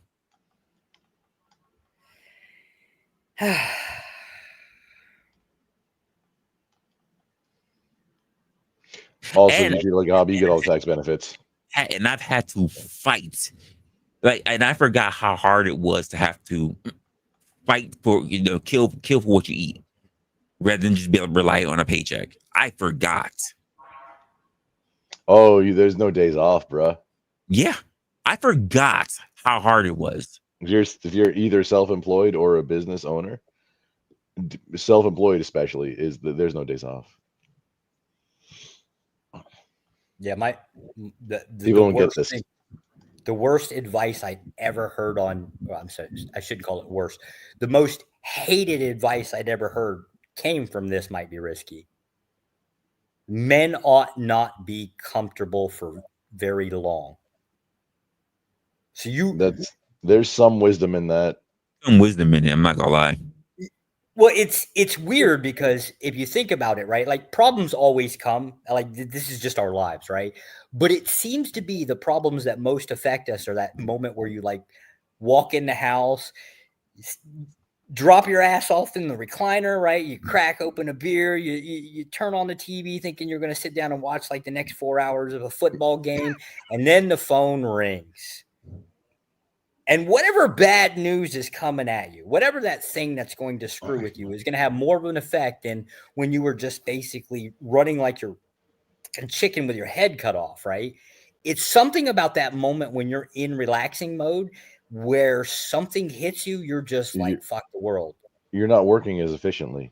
It's 100%. If you've got the blood frenzy for something, you're working towards it, and that's what you're working on. If you don't have that thing, and this affects ADHD people very incredibly also, I believe, without something that's on fire, it's hard to focus.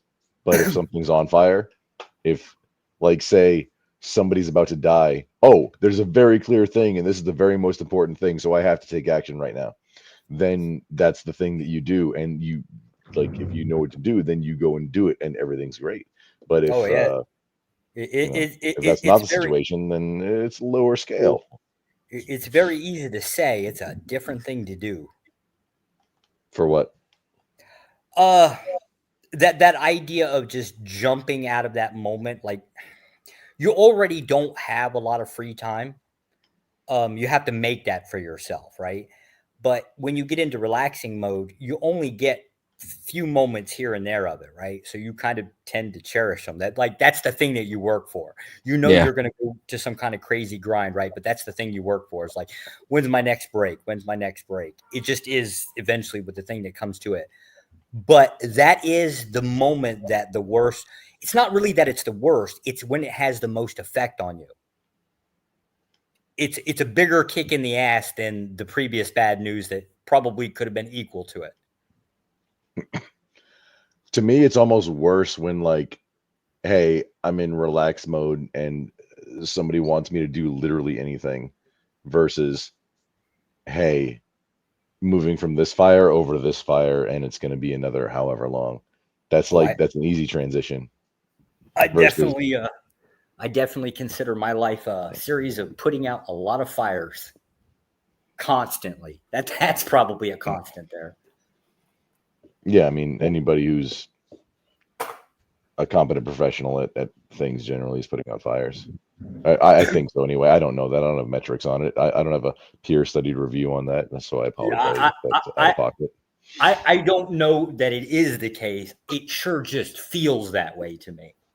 Okay, I mean that's fair. But like I said, that there comes a point, and again, people have different responsibilities. It's just you do. So for instance, when we brought up CT, so CT was like the core part of why we're getting like. What was the point? I would just say, because we don't know this for sure when it comes to him. But where was the point is to say if he's doing all this strictly for the money, right? As it's being cited as. So when was the point that it no longer became fun? Postulated. That's the word you wanted. Then yes. When did it not become fun for him anymore? When did he transfer just one stress to another? Oh, that I don't know. Because again, you said me doing this is a hobby, and again, it's fun for me. When did it become stress? Well, I said for me, it's a hobby. I wasn't trying to put that on you. No, I'm saying if doing content is a hobby, because that's how I got started, is the hobby. But when does that come to a point where it becomes stress? And I think that part where we look at it as becoming stress is when we start relying on it. You know what? I got to push back on that because even though it's a hobby, there's some things when I'm doing, like when I'm going live that are like, I don't like, no, I don't want to like, there are stressors that are like, this shouldn't be a thing, but it might be that qualifying them as stressors, maybe a different way to say it might be just challenges that are part of the hobby.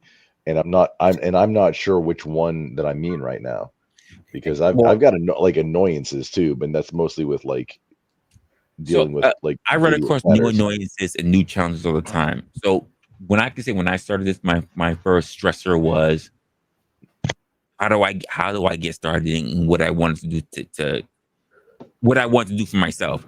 I could have easily done what everybody else does, but I also would have been caught in the same traps that they are in, which is why they can't leave those areas that they're in.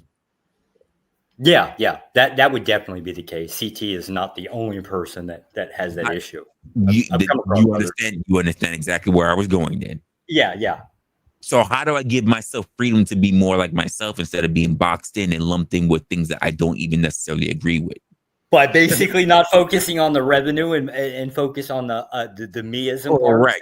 But let's be honest. What's the revenue mainly based on? Extracting resources from other people. Yeah. Generally speaking, whether it's going to be for what happens about being in those areas, right? You get lumped up also guilty by association. Yeah, don't disagree there either. Panels are capitalism. Damn. There you go. Extracting the wealth from the panelists. There you go. There you go. And I've had this talk with you, Josh. About this talk, and it's okay. My end goal is not the same as to how I begin, and I understand that it's going to be a very arduous process. Some people, again, want to be very, quickly freaking moving like a speeding comet. And to me, I just want to be consistent like the moon. I rather the message stay the same because, quite frankly, you can go anywhere. I don't want to be consistent. I want to adapt. I just don't know what to. No, the issue is that here's the issue though. The idea of consistency for a lot of the platforms that we're talking about is adapting. It's being an ambulance chaser. It's moving on to what everybody else is talking about. Oh, yeah. Yeah. That's how you get the views. I mean, especially in the politics adjacent sphere. What is everybody else talking about? Now you need to talk about that too because everybody else is talking about it. If it bleeds, it leads. This is old newspaper guy stuff. If it bleeds, it leads. Correct. Well, I do like a good blood. So how much of this is because I always take the difference, right? How much of this of what a person is doing is them actually being a quote content creator versus just being a streamer? There's a fine line there. Very much. Yeah, and I couldn't even begin to start to try to draw a metric out for that. I honestly can. I can. because I've been watching it long enough. Damn, I work for it, and I don't know how to draw that line. I can't tell you how many streamers I see that when you look at their pages, they don't have videos at all. Just all live streams. They don't have not one video under their name. On different platforms, it's a little bit different, but on YouTube, yeah, well, I've been live streaming for 5-6 years. I don't have. Well, there's a difference in that. There's different than Rumple. Mm-hmm. A lot of people who I'm addressing when I say this are people who only started off on YouTube. You and I had this conversation. Yeah, we have. Not everybody in here was there for that. Right. Just like I've said this. Not for nothing, as much as we are on StreamYard, and I'm well prepared for this, by the way. But if StreamYard became way too expensive or StreamYard went away, you're going to see a lot of creators go bye-bye because they're not talented enough. Yeah. I'm just going to keep it a buck. I'm literally pushing OBS into StreamYard right now. Yeah, that's what I'm doing right now. Just for funsies. I've been trying to figure out how to get people come over to it, because I think using something like StreamYard, or it used to be Whereby was the platform that I used previously for when I want to have a video call not in Discord, even if using Discord for the audio, because it was a lot better for the controls. So user says streamers create content from commentary, I think, like Asmon Go. So here's the thing about the idea that reactionary or IRL streaming is the only source of streaming is the problem, where we turn around and say, you're not a content creator. Now, reaction is a little bit different for me. You can give a very good perspective and you can build a great base. I don't have a problem with that. But reactionary content is also based on being an ambulance chaser. It's doing React content is considered slop in the streamer world. It is. It gets the things, and it's like you don't have to put a lot into it. And 100%, I do it 100% of the that's the current political streamer meta, is to have a video going on at 1.5 to 1.7, or at least in my circle anyway, is to be playing a game, having a Discord call up, and then having a video going at 1.75 speed, and then everybody on the panel is doing commentary on it and just bullshitting and or just different components of that. That's that's the building blocks, put it together however you want. It's to the point where we see certain content creators, right? Sorry, certain people on YouTube. Let me just put it that way. Let me try to make it very salient when I use the word content creators. But when we see particular users all over YouTube, and then they start having this whole big macho or talk about how many subs they have. To me, that you're not saying much to me when you say that. I don't care about how many subs you have. You know what I'm more thinking about? How many people are watching you? That's 100%, and that's the actual monetization metric. It doesn't matter if you're talking about ad revenue or on Twitch, you got bits. On other platforms, you got like little actual money things coming in, or if you've got super chats on YouTube, which is a great feature that other platforms should have, or if you've got direct donos coming in from PayPal or Stream Elements or Streamlabs or whoever. It's your CCV. That's the big number. It doesn't, and the ratios do matter. If you've got 10,000 subscribers or followers or whatever it is on your platform, but only 10 viewers, there might be a problem there. It's worthless when you're live streaming. Now, if you're live streaming, you have 10,000 subs, but again, only 10 people are watching you. That's worthless. Which it is. Granted, it is different. Some people push static content videos to YouTube, but then stream on a different platform, and then to try and hey, let me start live streaming here, but people don't know that you figuring out the live streaming and just how to see somebody who's live streaming on like there's no categories like other streaming user, platforms. saying that is like saying It's a one pain in of the us. ass. Look, user saying that is like saying one of us. We do a live stream and none of us. No one ever knows who this person is, and Elon Musk is the one person watching them and decides he wants to drop 30K. I mean, that means nothing. It means something to that one person, but to the YouTube algorithm, it won't pay attention.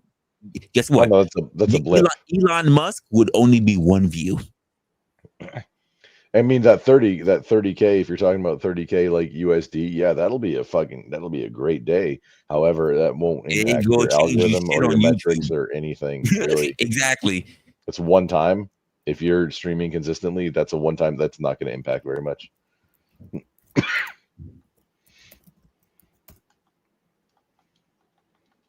I'm going to get Crystal back up here. I'm going to try.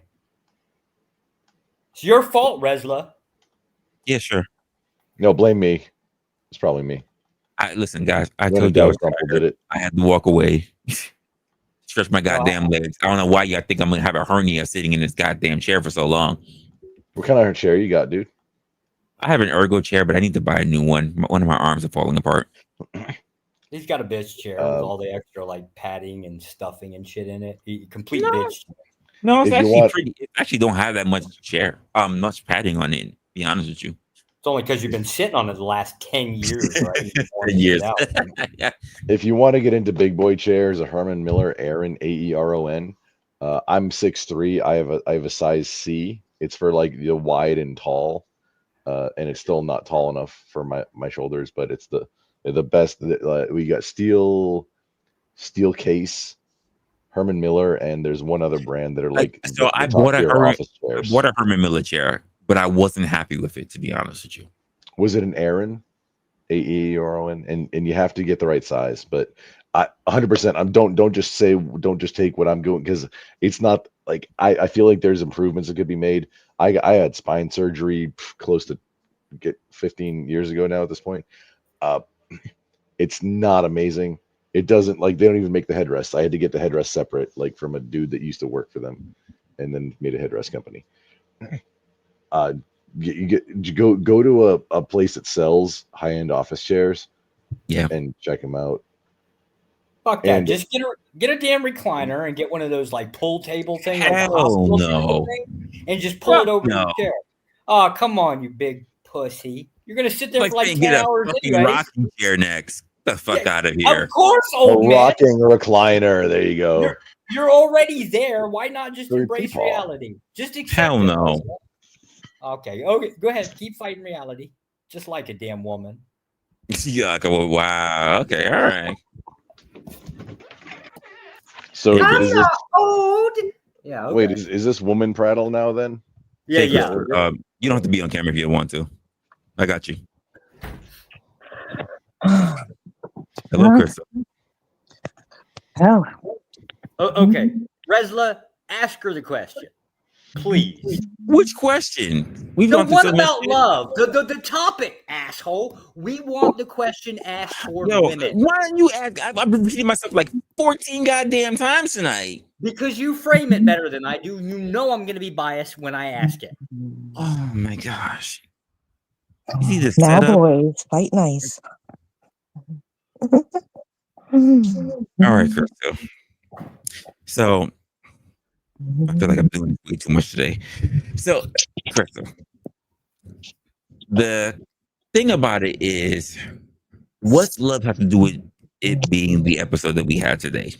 And the idea of that, whether we look at it from the boomer generation to Gen X to millennials, I just have to take a look at how Gen X and how we look at the world today. We're not talking about yesteryear. We're talking about how the world moves today.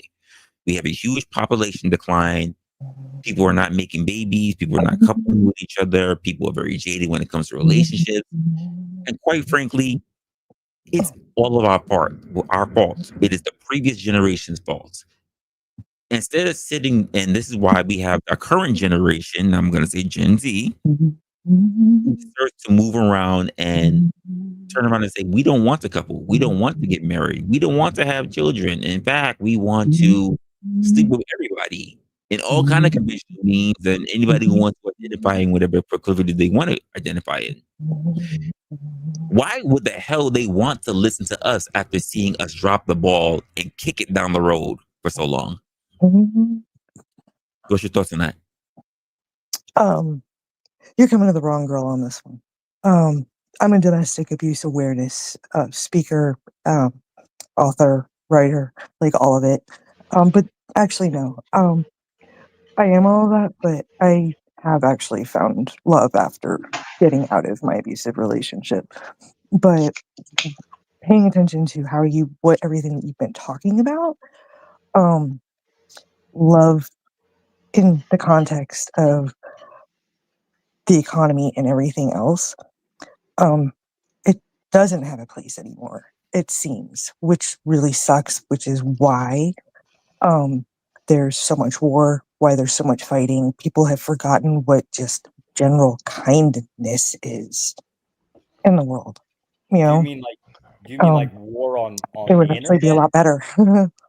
Do you mean like war on the internet, like conflict between people, or literal war? Sorry, I couldn't hear for a second. My speaker went out. Do you mean conflict on the internet, or do you mean like literal wars? Yes. War on. Also, good evening, Crystal. I don't think we've met before. Hi, I am a couple. You're Hello. humming into your mic a lot. Yeah, that's just one of the ways that I deal with my anxiety and everything after being abused for over 9 years. It's one of the coping mechanisms, and I don't even realize I do it a lot of times. No hate, just observation. Oh, I'm pure hate, but I'm sexist, right? But I mean that's just to be fair. I was just being polite. Joshua, shut up. I don't do. Joshua's not polite.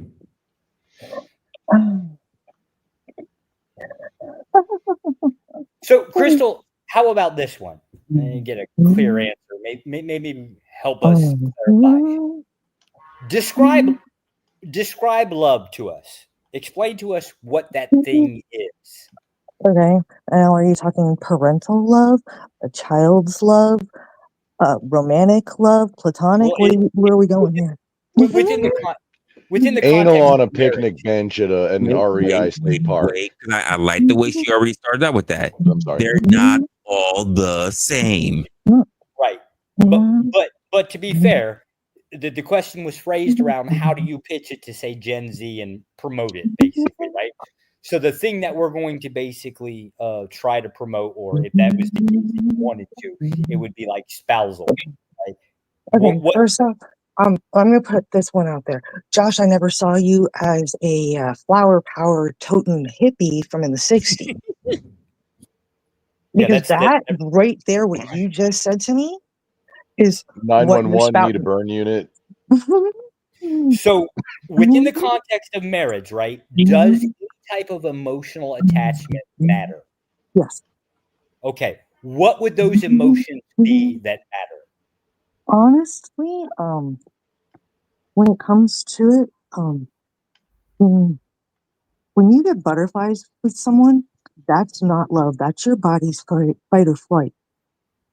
When you are with the person that you're supposed to be with, and you're really happy and content and in love, you feel sleepy, content, safe. Like you can conquer the world or just read a good book. It doesn't matter.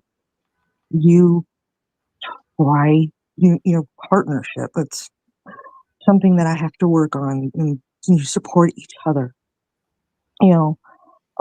You want to be around each other. You want to spend time with each other. You want to make each other happy.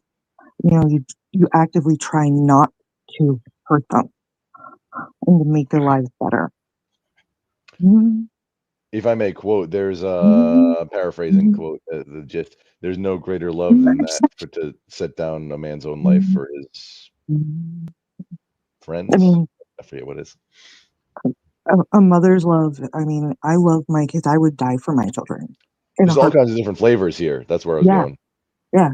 I mean, my best friend Megan, I haven't seen her in about 11 years. And she called me tomorrow and said, I need you to come to North Carolina. I'm in trouble. I'd be in my car. I love her like a sister. She's my best friend. You know, I'd do anything for her.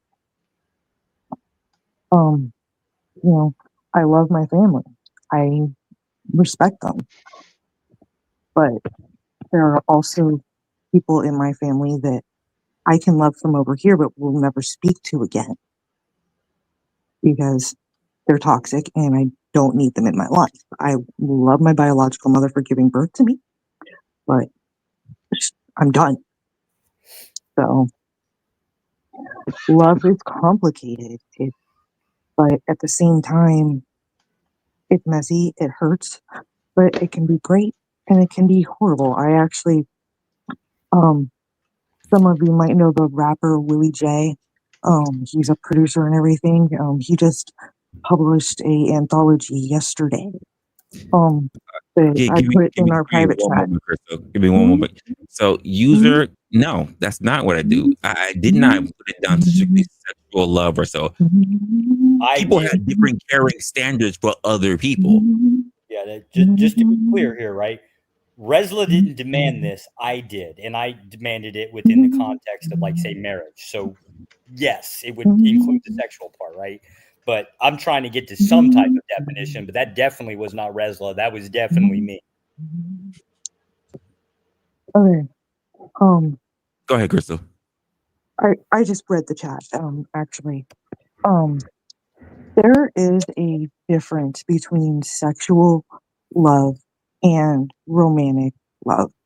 Honestly, in marriage, yes, you have to have the attraction and things like that. Okay, but honestly, Give us the romance side from a woman's perspective. When you're ready, Resla, I have something queued up that's incredibly pertinent.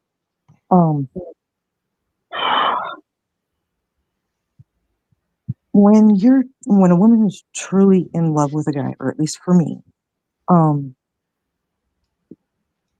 when you're making love, you definitely feel the connection to your partner. You want to please them. Every sense is heightened. It's, whether you actually come or not, you're just on that level together of closeness. It's you can't really explain on the sexual side. That's on the romance side or the sexual side? To me, it's both. I mean, yeah, you can go out and fuck whoever you want, but she said it. She said it, y'all. But there's a difference between making love and fucking the guy at the bar. There's a big difference. So let me just rephrase. See if I can make sure I got this clear. So to a woman, romantic love, or whatever they were defining it is basically the woman's willingness to do any nasty thing that I desire. No. Damn. So it's got limitations. Well, everybody should have boundaries, and things that they're willing not to do. And that's just how human nature. We all have things that we are good with and not good with, and you find balance. And when you love someone romantically, you are willing to usually respect those boundaries, or, experimental love. It all depends. Can I respect her boundaries as I'm throwing her and her shit out the door? Am I allowed to do that? Is that respecting her boundaries? No, that just says that you're an asshole because you're not even giving her a ride home. Whoa! Why is he the asshole? You have no context for this. It was a basic question. I'm just, well, depending I on don't what the girl disagree with her, to be honest with you, but it ain't because of the giving her the ride home. It's just no. I don't disagree either, but just based on without having any information. That's you're right. You're right. You're right. Can I ride her home? Is that the same as giving her a ride home? That's between you and her. Oh, as long as it's consensual. Okay, I got it. Right? Respectfully. Yeah. Let's let it be consensual, please. Yeah. I don't care if you're in You two, for the purposes or of your description, kinks or your everything we're kinks. talking about is consensual. Yeah, Well, your kinks or your kinks, whatever. As long Yeah, as I she live says in- yes, go for it. Yeah, I live in a country where it is impossible to charge a spouse with rape. Now, I can't beat her and convince her, right? But she Where do also you? says, What no, country it are doesn't you mean in? anything. Do what? What country are you in? Vietnam. You know those socialist countries Okay. that everybody loves? Yeah. No. I. Okay. I know a lot about the Asian cultures. I'm obsessed. So yeah, that's why I asked where you were. Okay. And yeah, I do agree. User 4177 about the gaslighting. But everybody gaslights at some point in their life. I love toxicity. I don't understand why gaslighting is a problem. And that is probably why I'm assuming you're single. No, I'm married. Your poor wife. Oh, that's racist. No. Well, she was poor. She definitely was poor. And rice farmers. I love Vietnam. I love the culture. My other half always makes fun of me because I watch a lot of the stupid Vietnamese dramas and the K dramas and all that stuff. I love it. Did you see the Top Gear Vietnam special? No. On Top Gear for the Vast majority of the media that comes out of Vietnam. Jeremy Clarkson, James May. I thought the Vietnam special was a 12-inch. Oh no, that's the Thailand. That's the Thailand special. No, that's the Banana Show that may or may not involve a donkey.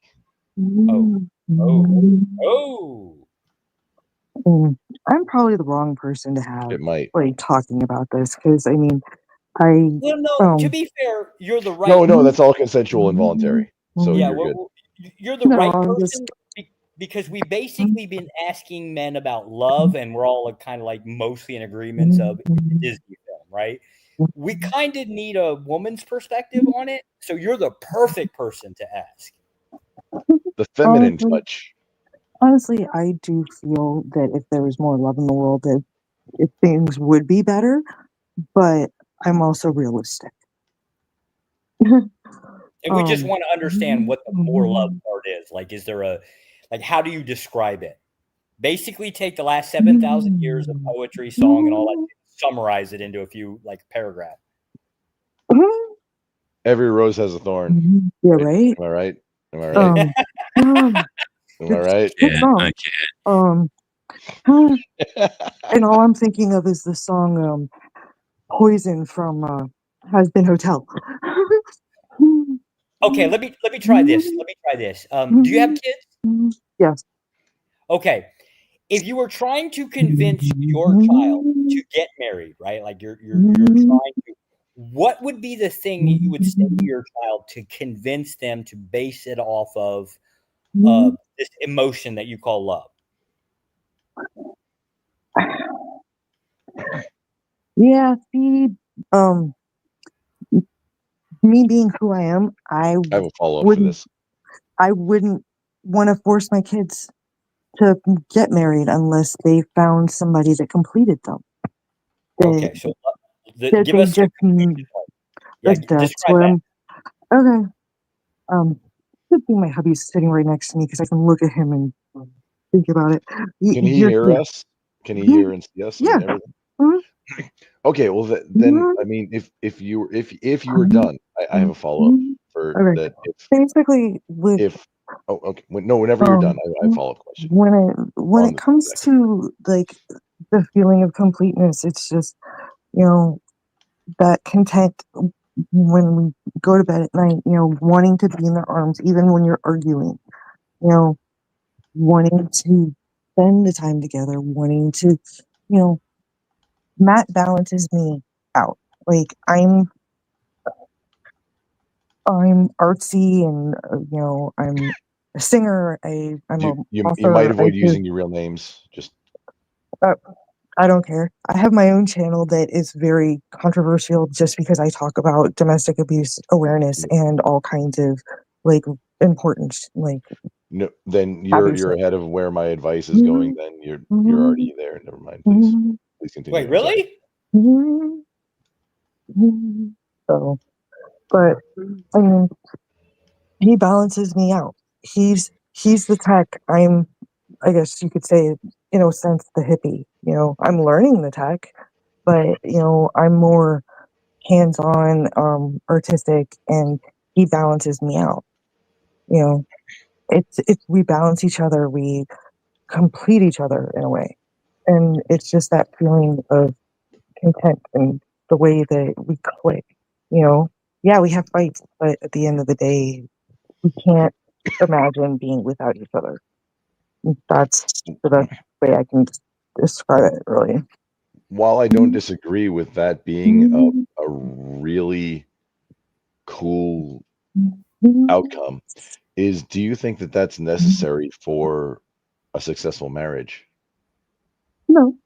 Considering that, again, how many thousands of years we've had arranged marriages, and then like that's just how certain societies still even do arranged marriage. Honestly, I think any good relationship should start off with friendship to begin with. You start off with a common, you know, like, you know, whether it be a band, something, one common denominator. Even with arranged marriages, you know, if the couple at least has one common denominator that they can get along with, then they're okay. Then they have something to build on. I agree with you that that's optimal, but do you think it's necessary? Is kind of where I was going for a successful marriage. Okay, being someone that works in the mental health field, I will say yes. For to be able to procreate and fulfill society's views, no, it's not. But to have a healthy, both mentally, emotionally, you know, stable relationship and life, yeah, I do think it's necessary to be able to find that person that balance his crazy matches my crazy kind of thing. You know, I do think it's necessary. But if you want to go by society standpoint, no, it's not. What? Well, I guess that brings up then what is a successful marriage in that case? What does that look like? Yeah. What does that look like to me personally or to society? Both. Like, and if there's a contrast there, then I mean that's part of it. Kind of where we're at right now. Please tell me this involves like a set of shackles and the oven, right? Like, please tell me that is the case, Miss Crystal. I'm sorry. So the perfect marriage, does it involve shackling the spouse, or in this case the wife, to the stove in the kitchen? Stop fantasizing. It's my fantasy. Let me live it out. If you're okay with it, I mean, your husband. Okay, You said, welcome to the. He's welcome to chime in also. I will try my best to introduce you to beef cleaver. Yeah, there we go. You can go back to the 1940s. Is that your husband? And the rest of us will keep going. Wait, you call your husband beef cleaver? No. No, she's responding to what I said. Oh, I'm sorry. I disregard. Please continue. My bad. It would be cool if his nickname was Beef Cleaver, though. That would be awesome. So she said 1940s. I was thinking, was that an old porn star name? It was a 1940s TV show, Leave It to Beaver. Oh, Leave It to Beaver. Joan Beaver, the mom. Who the hell is Beef Cleaver? Where she That's always what I had thought. the, had like a nickname for your husband that was a reference to Leave It to Beaver, because I remember Leave It to Beaver. My nicknames for my husband are mine.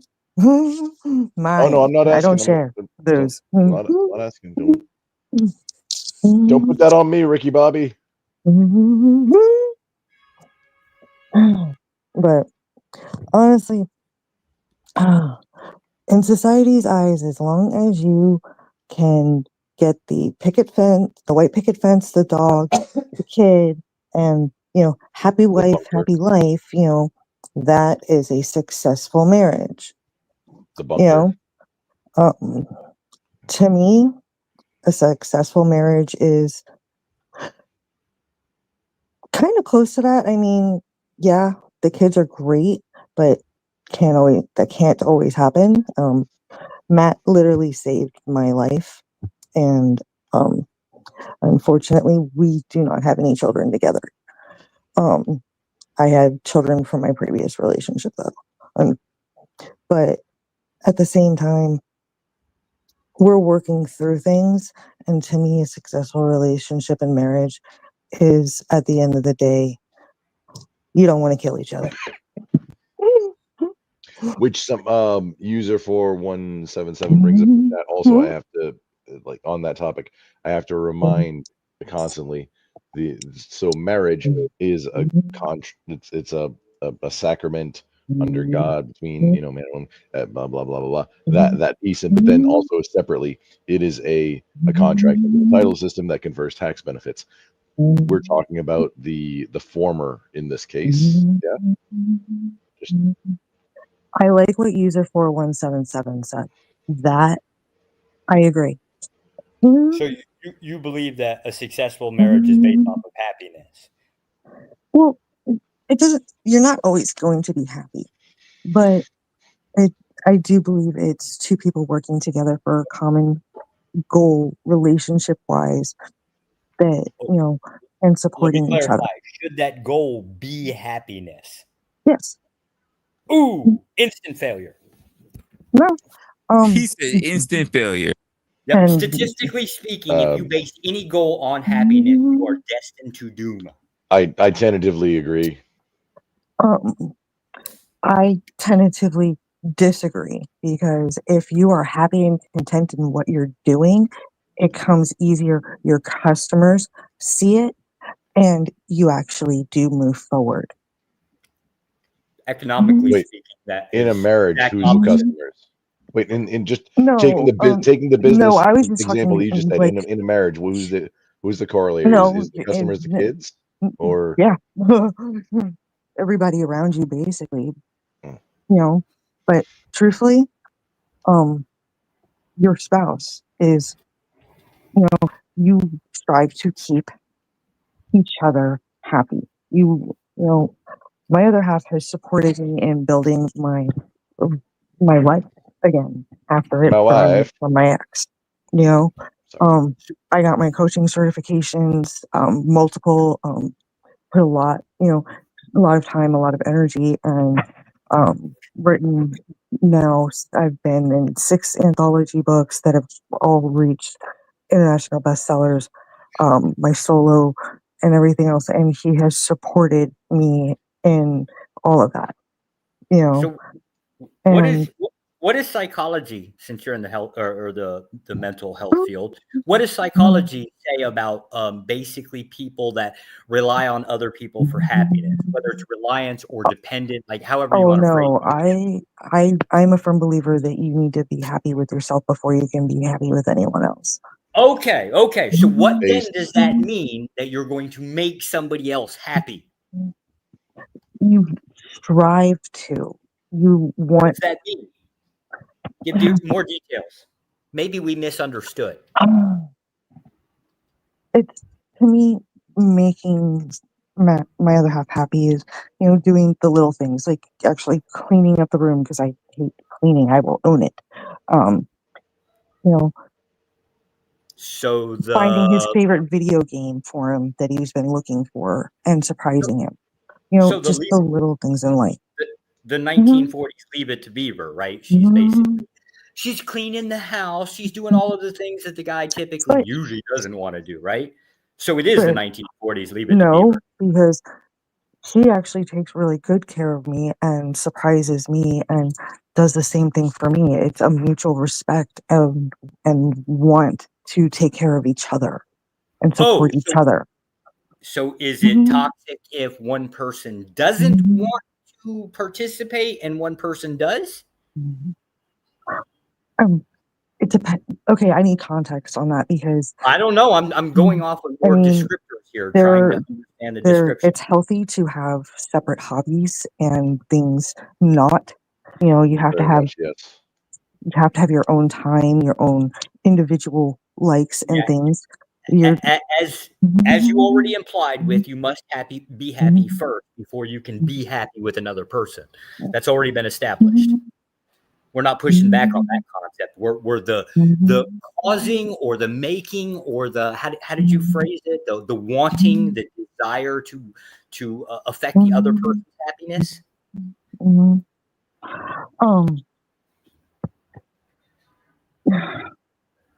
Basically, I do agree with user again. Communication is key with all of that. If you don't want to do something that I really want to do, then talk to me about it. Or if you don't like something, communication is key in any kind of relationship, whether it's love, work, all of it. If the communication breaks down, then that's not going to be a healthy relationship and you're doomed. Period. Damn. So basically all of the prearranged marriages or arranged marriages, as we call them, all of those that lacked any type of communication, that was just a big farce, right? Like those statistics are okay. No, but that's generational. I mean, they were raised to act a certain way. Whoa. Time out, pause. Just because a marriage was prearranged doesn't mean that after they're married or exactly. I was going to say don't that. have communication. Oh, I'm sorry, Crystal. I didn't mean to step on your dick Yeah, there. because I mean, I actually have a friend. Oh, that's a bad phrase. I apologize. I have a friend that was in an arranged marriage, and they actually came to really love each other and had 2 really beautiful kids. There you go. Those marriages tend to be better than what the hell we keep practicing. Yeah, feels like that might have been a better system, but it's like, maybe like it really depends. A lot of times, like with the arranged marriages, it depends on the culture. Because in some cultures, they're raised together. They know each other very well. And it's not like they're just meeting their spouse at their wedding day. In some cultures, it depends. Have you been to those cultures? Like I said, it depends on the culture. I know some you just meet them right then, on the wedding. Asia.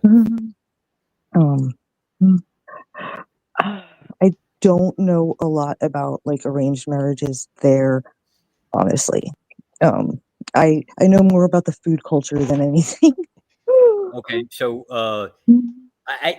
if it is the case that there is a country that would be the gold star standard of arranged marriages, it's probably going to be India. Yeah, your next best is going to be like one of the Middle Eastern countries. So it'd be like Pakistan. It'd be like one of the neighboring countries, right? Those would be your gold standard of those being a commonality, right?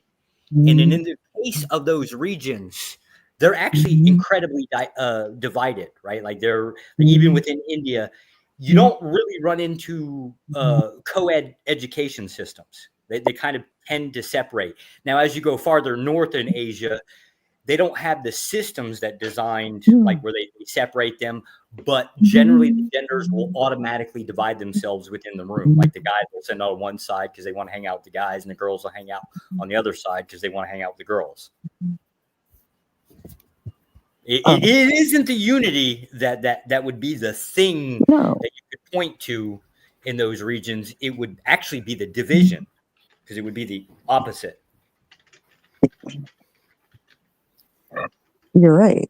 But within the household, they can build a stable relationship. But a lot of times, in certain cultures, like in Saudi Arabia, things like that, women are thought of as pretty much nothing. Hey, Josh, why don't you go live there? They'll let you chain your wife up to the stove. I lived 2 years in Iran. I never really lived in India. Been there, but not long enough to claim it. You missed my point, dude. No, I've been to 47 countries. I've spent living. I'm 41 now. I've lived the vast majority of my adult life overseas. Okay, I'm 41 too. What's your point? I've lived the vast majority of my adult life overseas. Good for you. So what are you talking about? Why don't I live there? I do. No, I said you should live in Saudi, is what I was saying, because you could chain your wife up to the stove and they wouldn't care. It was just making a reference and a joke at the same time, Josh. That's all. Yeah, except for with the exception of the Persians, I consider their women to be bunk garbage. Like, if it is the case that there is a class of women that are actually a lot worse than American women, it would actually be Persian. Saudi women, on the other hand, no. I would hands down have a preference of, say, a Saudi girl versus an American girl. Like, if I had to just pick basic stereotypes. But I married a commie instead, right? Which really made my life more miserable. And yet you grace us with your presence to make the rest of us miserable. Thanks. Well, now I believe that misery builds character. Well, misery loves company, right? Yeah, no. I believe it as a prescription. No, misery has an LLC. It's or sometimes an S corp. Hello, Josh. Oh, what's up, Mama? Oh God, how you doing? Thank you for calling me up, but it is 3 a.m. and I do have a book I have to finish editing to be published on the 21st. So good night, guys. It was enlightening. Resla, I would love to have another conversation with you on another time because I do enjoy your content. But I will talk to you guys later. Crystal, great to meet you, girls. Appreciate that. Anytime. Nice to meet you. Nice to meet you. Have a good night, guys. Hate crimes or anything. Mama. That wasn't appropriate. Hello, Grumpy. Mama, how you doing, girl? They are forcing me to be up. They are running me ragged. It is ridiculous. Resla's being forced to do content right now. What a slave, eh? Oh. I noticed. Racism. I left hours ago and came back, and it's still the same subject. I'm like, oh my goodness, what is happening here? I was going to come up before, but there was so many intuitive people up here. I thought there's no way I could add anything to any of that. How no, don't ever think how that. dare you spread vicious lies about Resla? What intuition? I'm like, Mama, just be honest. You didn't want to come up. It's because Josh was just hanging up here, and now you just said he ain't going away. You must just come up. Doggone it, I become that transparent. Why are you going to sick Mama on me? God, Resla, you really are an asshole. When in Rome, right? Hours ago, I got what she said. I was here hours ago, and I came back like, damn, Josh is still there. I haven't been here for hours. I don't think. No, she said the topic, and the only reason the topic appears the same is because she missed everything. No. Her words were she was here hours ago, and she came back. You know who was also here hours ago? You, sir. She specifically said, you know what? I expect, because Mama's old, I expect her to be hard of hearing. What's your freaking excuse? She said topic. I'm hard of hearing too, Greg. Can you milk me? Damn. That I'm sorry. I tried to cross memes and it didn't work. That was a horrible. Cross beams, milking. Yeah, that sounds a little gay. Well, he was military, so it's kind of expected. Rumpelstiltskin, you're awake tonight. How's that happening? Oh, I'm sorry. Last time I saw you, you were falling asleep. Yeah, that sometimes happens. It's content creator life. So busy with all the zooming and dooming, and I that's not just sometimes I click go live when it's like, yeah, you can just set a timer, like, hey, end it, nerd, but don't. I'm sorry. Was there a question there? My bad. No, I was just making a comment. No, you're okay. Damn, now Mama's coming after me. Damn it. Yeah. Yes, So ma'am. Joshua.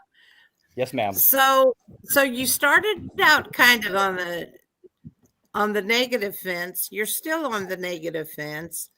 So The translation: you started as a dick. You're still a dick. She ain't wrong. Let I Mama didn't be. get any of that kind of hate from Mama. Hey, we're friends now. So You're who okay. got your panties in a bunch? What's been going on with you? Oh, that's just women in general, right? They exist, and thus I consider to be the downfall of mankind. It's kind of like the story of Adam and Eve, right? It's like that over and over and over and over and over. But there's lots of Adams that have found plenty of Eves that they've gotten along with just fine. I'm sorry. I interrupted. My bad. God, I want to respond in that way, and I'm trying to make it TOS friendly. You're going to have to give me a moment because I don't really do nice, and so that requires a lot of effort. Adam and Steve. Joshua, you are a pussycat. Please just continue. Okay, Adam and Steve can go find a volcano and jump in, please. There we go. Would that be like That Adam was and tossed. That was fine. Would that be like Adam and Stevie Nicks? I mean, there are girls named Steve. Oh no, Stevie Nicks. Are there besides Stevie Nicks? A perfect answer to Mama's question. Yes, Stevie Nicks was definitely a male in that lesbian relationship. She was That's definitely exactly what she asked. So, I mean, I've known men with names like Aaron and. Have you ever met a boy named Erin? A boy named Have I Sue? ever met a boy? Have I ever met a boy named Sue? Yeah. Oh God. No, I heard songs sung about him, but I never have met him. There were songs written about that legend. I've heard of a girl named Billie Holiday. What the fuck is your point? She wants to say that she wants to say homosexual couples can't be homosexual because of their name. No. Oh, damn.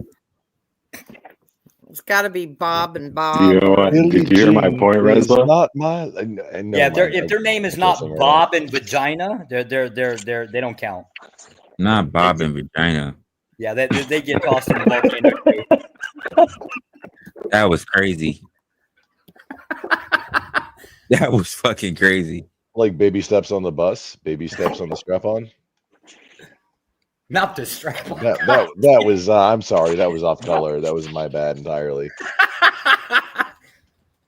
I want you to know, Resla, I'm the safe one, right? Like I might be the extremist, but I am definitely the TOS friendly one here. Oh no, you're not. What would I say? Would I say that was even remotely close to? I mean, aside from marching people into the volcano, right? But yeah, that's not technically. I don't know. I don't think that's close to a TOS violation. Hey, Joshua, if you want to flirt with TOS, then go hang out with Matt Walsh. He's really good at it.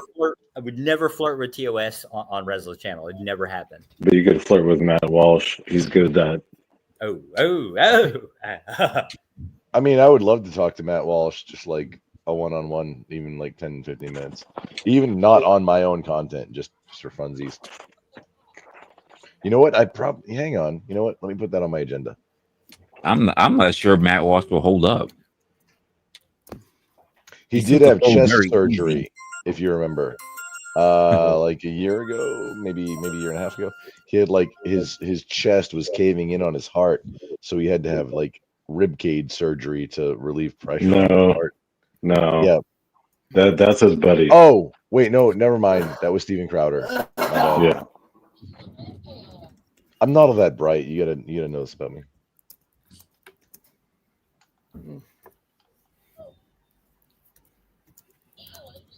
Red crayons are part of the diet and all, you know.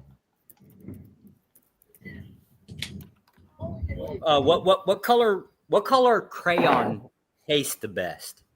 Red. I already said. Why's it gotta be red? Because they just taste the best. Okay. What's your favorite? can't Okay, be yellow. Haribo Golden Gummy Bears. What's your favorite color? I haven't had a shit. I haven't seen a gummy bear, let alone had one in probably They're a decade. clear So I don't know. You know why that is, right, Josh? Because you're in a communist country. Yeah, a socialist. We have kind of like a limited selection in Jiffy stores. Socialisms don't get gummy bears, dude. Yeah, there's like 7 cans or 7 types of beer here. 7. I think you're communist, but to tell you the difference of socialism is the non-exploited workers own the means of production. Oh, they're Real fucking simple. exploited here. But why is it that the conservatives have to conflate that? Well, they're definitely exploited here. I don't know what you're There talking about. was They're so definitely many things to exploited in China. argue with, to unpack there. I'm not even going to touch it.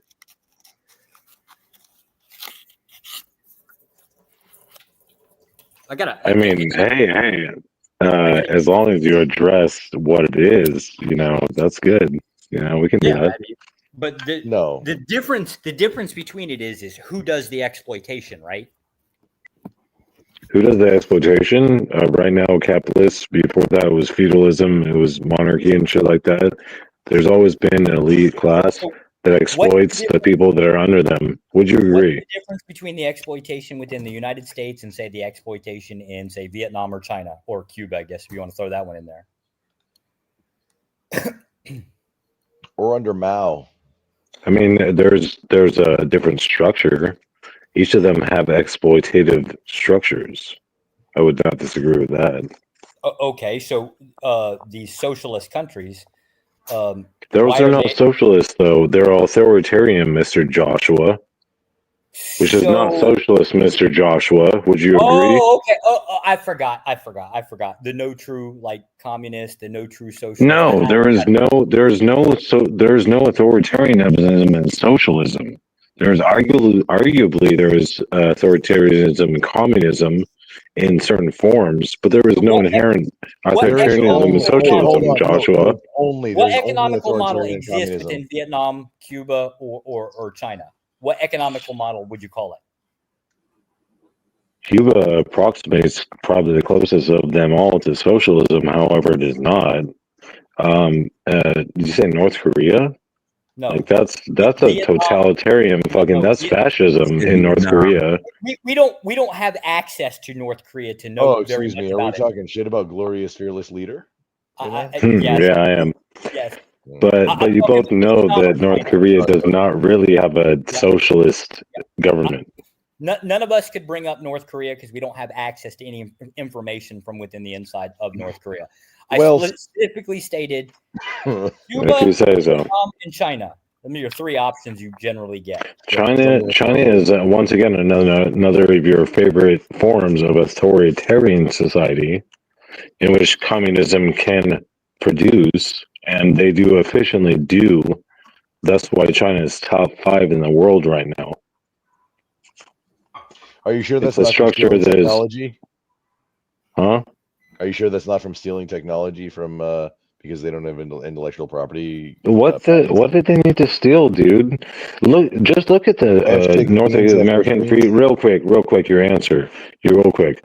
Look at the North American free trade agreement. Look at fucking Trump's stupid ass fucking "I'm better than you" MCUSA. Wait, they're both them. Hang on, no, wait. Why are you bringing up NAFTA and the USMCA in regards to China? Because China's not a part because we fucking import shit from them, and you know why? Because it's cheaper over there. That's why I'm bringing it up. Hang on, I have to understand because I am hard of hearing. What I heard you say, and I'm guaranteeing this isn't what you said, is what I heard you say is we have to porn ship to them.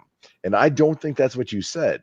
So can you say it again? Maybe slower it out, because it is hard to hear what you're saying, because it's breaking up so much. Gotcha. And I want to We import shit from China because the cost of labor is so much less as compared to the United States. This whole idea of making America is impossible based upon how we exploit labor both abroad and here. It's impossible. You know what happens with currency manipulation? Yes, and America does it too with the US dollar. Yes. It's correct. However, hang on, if you could indulge me for just a moment. Hang on. I'm gonna pause. I'm gonna like this. Let's go. So let's go back to the 1960s. Right? So 1960s. Back when you had labor unions. We had Richard Nixon in the presidency. Sadly, yes. Yeah. In Richard Nixon in 1964 decoupled us from the gold standard in the United States for the U.S. dollar. So it became a one. It took a few years, but became a 100% by fiat. The USD is not pegged to the dollar, or not pegged to gold anymore. It is now 100% fully the trust and faith of the credit score of the United States government. And that's fair? No, it's the petro. Oh, it's a I wasn't petrodollar. saying it's fair. Tied to Which no, I mean the credit score is the credit score a fair standard. The next piece. No, Mama's bringing up the next piece. The petrodollar is what it evolved into. So the fucking Muslim countries with OPEC, all oil transactions for energy between countries could only happen with USD. That's what made the US dollar the world reserve currency, just because we could just make more and more and more. And what year was that? Rated. That's after 1964. Can I just add something, just like a side note? In the 1950s, the CIA took over nationalized oil of Iran, which I am nearly half Persian, and they stole through BP my ancestors' oil so as to build that currency you're describing. That's pretty racist, and you should be very interested in this then. So here's the thing. I'm going to very summarize. Against the CIA, is the CIA a race?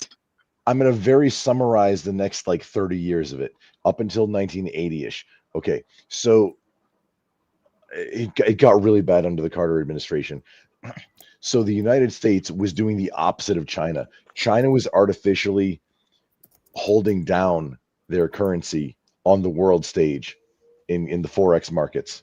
And also, that's all game, though. The U.S. does the same game, dude. Hang on, claiming emerging third world status. That's why all this manufacturing can happen so cheap in China, because there are subsidies going there. But the USD was being propped up. Part of it was because of the world reserve status being the petrodollar, right? So because the USD was being propped up so much higher than the real actual, if we want to talk a real dollar worth, and China was being artificially depressed, it became an absolute inevitable outcome, kind of like Thanos snap, whatever, that manufacturing got offshored from the United States, and a lot of it got onshored to China because of what? Just because of the currency manipulation on both sides, and not because of profit maximization. No, it's literally because of currency manipulation. That was the majority of it. That's why. And it wasn't because of profit. That is why the United States is currently knowledge workers and service-based industries. That's it. We don't have manufacturing for shit. There's a little bit. And it's not because it's cheaper to make it elsewhere? That's why it's cheaper to make it elsewhere, because of currency manipulation. I don't see the connection, but that's interesting. I mean, okay, yeah, it's the long con that without wearing too much tinfoil hat, there are entities that have done this in the past. You know, who bet on both sides in previous wars. So are you arguing that the U.S. got conned? I'm even though the U.S. has the strongest military and the strongest economy in the world. Did the U.S. get conned? Is what you're asking? Yeah, and that whole trade process. Oh no, it was intentional. It was intentional. What do you mean? The U.S. intentionally screwed themselves?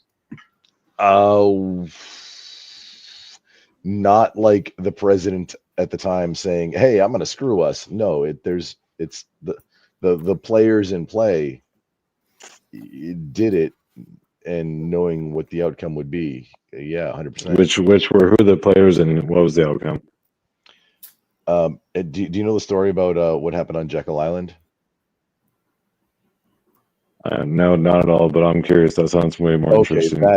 That's who your major players are. You got Rockefeller, JP or Chase, JP Morgan specifically. There's the major players of the building of the United States and major players from England also that all kind of, getting central banks in place was key to this. The one great thing that I find all that more plausible than this whole Saudi Arabia running the cartel and all, the conversion of gold to oil.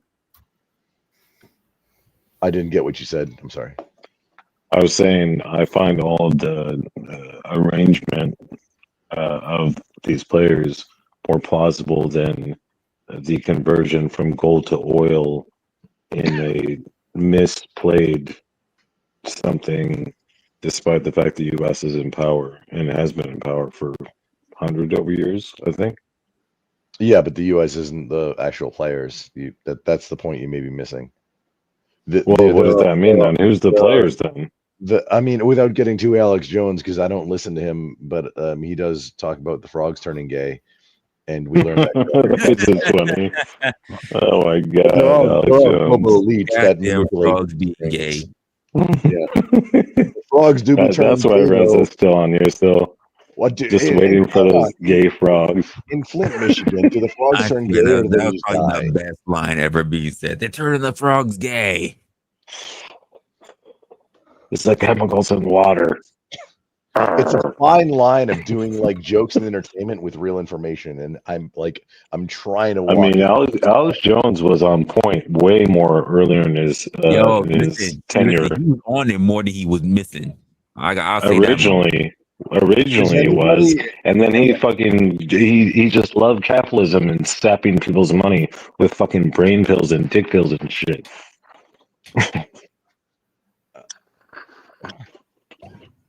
I'm just saying that's what it was. That's why he's fucking bankrupt allegedly. Have you ever? And also Tanny. Is your Alex Jones was right jar not full though? Alex Jones was right way more often early and like not and intentionally grifterish. That's my Alex Jones meter.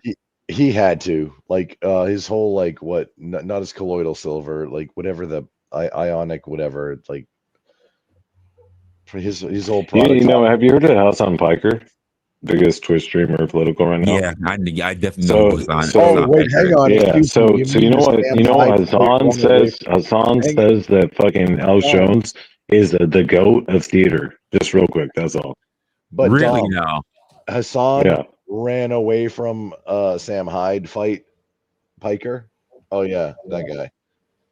I haven't talked to him on a panel ever. I've talked to most everybody that's on Twitch on a panel at some point in the last 5 or 6 years.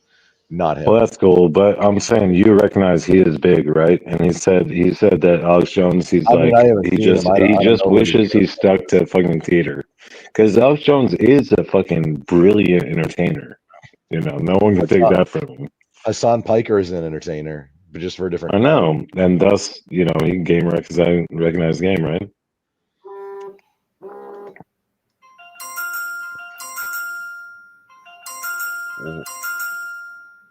What's happening, right? Did somebody's chicken just get done? Is that on here? Reza just got some you super had me chats. looking at my phone. I said, "There's no way I should be getting called from work." Reza just got a couple of super chats. Oh no, he didn't. Wait, Zephyr Axolotl. No, Hassan is not from TYT. His uncle Chank Uyghur is Uyghur, yeah. TYT. Is it? I mean, he works at TYT. I don't know what you're saying. Hassan Piker, aka his previous online persona, was that he tried to make money on YouTube. You can still find the references. Was the Brofessor, where he talked about how, as a frat boy, basically, that kind of general persona, you could pull bitches. That is. Hassan Piker. I have no idea. I haven't researched that far, but Hassan Piker, as far as a media personality, started on TYT under his uncle, like you said, which was the head. The Brofessor is where Hassan Piker started before he started doing Okay. Sure. I didn't say where he started. Sure. Maybe. I cannot pull it up for you. I cannot confirm nor deny that. However, Yeah, I will say I'm in media, I'll pull it up for you. in media, he started with fucking TYT, then he went on to do his own thing. Of where he does Twitch and YouTube now. And he was on CNN recently, so at least the mainstream media recognizes some people. Oh, Destiny's been going on.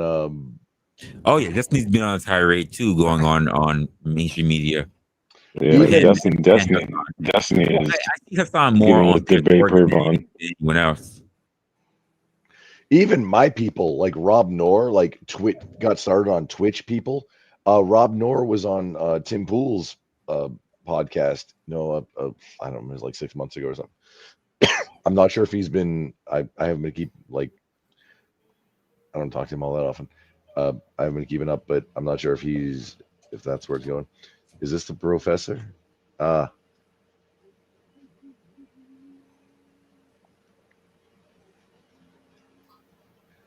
Oh, dude. I had it queued up. Okay, Resla, I had a queued up thing. Hang on, I'm going to switch it for. This is a minute.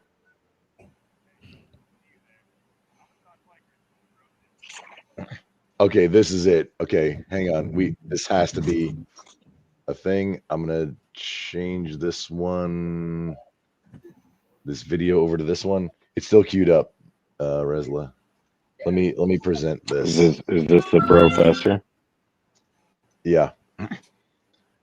Hey, let me know if it has sound, okay? Oh, hey, didn't see you there. I'm Hassan Piker, and this is Bro Tip. This week's Bro Tip is about bringing out the alpha male in you. Out of here. A few things to consider when you're thinking about Lady Gaga as a top contender for Babe of the Week should be the fact that she might have a penis.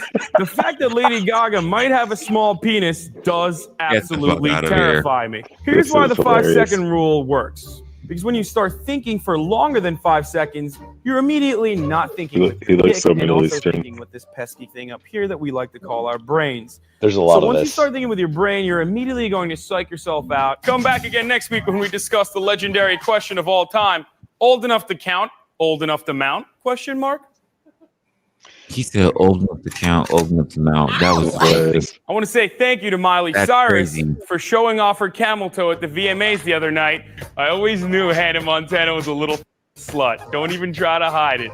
Look, this is a classic example of what happens when your father doesn't pay attention to you. You turn out to be a slut who's craving for attention, and then I tend to pick you up at a bar late night and bang you out on the first date. User Dubstep Piggy says, just die and stop destroying this channel. Never. That's like an outtakes thing, but the Brofessor was his persona for that character, and that's before funny. he was Hassan Piker, the politician. I imagine. I'm just gonna. You're welcome to type that into a short. I'm sure you'll get some cloud. It's That's just crazy. funny. To tag what for cloud? Yeah,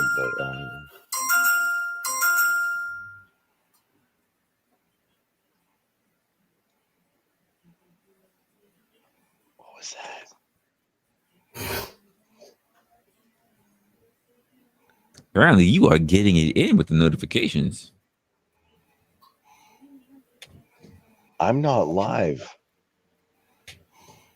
It sounds like there's a chicken thermometer and somebody's like a chicken thermometer. Chicken is That's not me. I'm just eating a vape, but I'm muting it. I think I have. Okay, I think somebody that I had tabbed up rated to somebody else's, and like it's unmuted now. That's got to be the only thing that makes sense.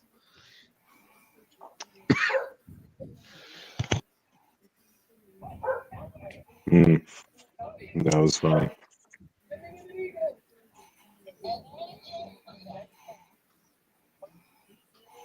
No, that's Resla. There's like dogs barking and shit. That's you trying to gaslight me, nerd.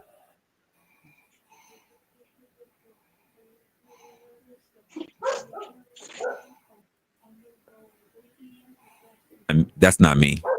I don't have dogs in the background. That's Mama. Mama.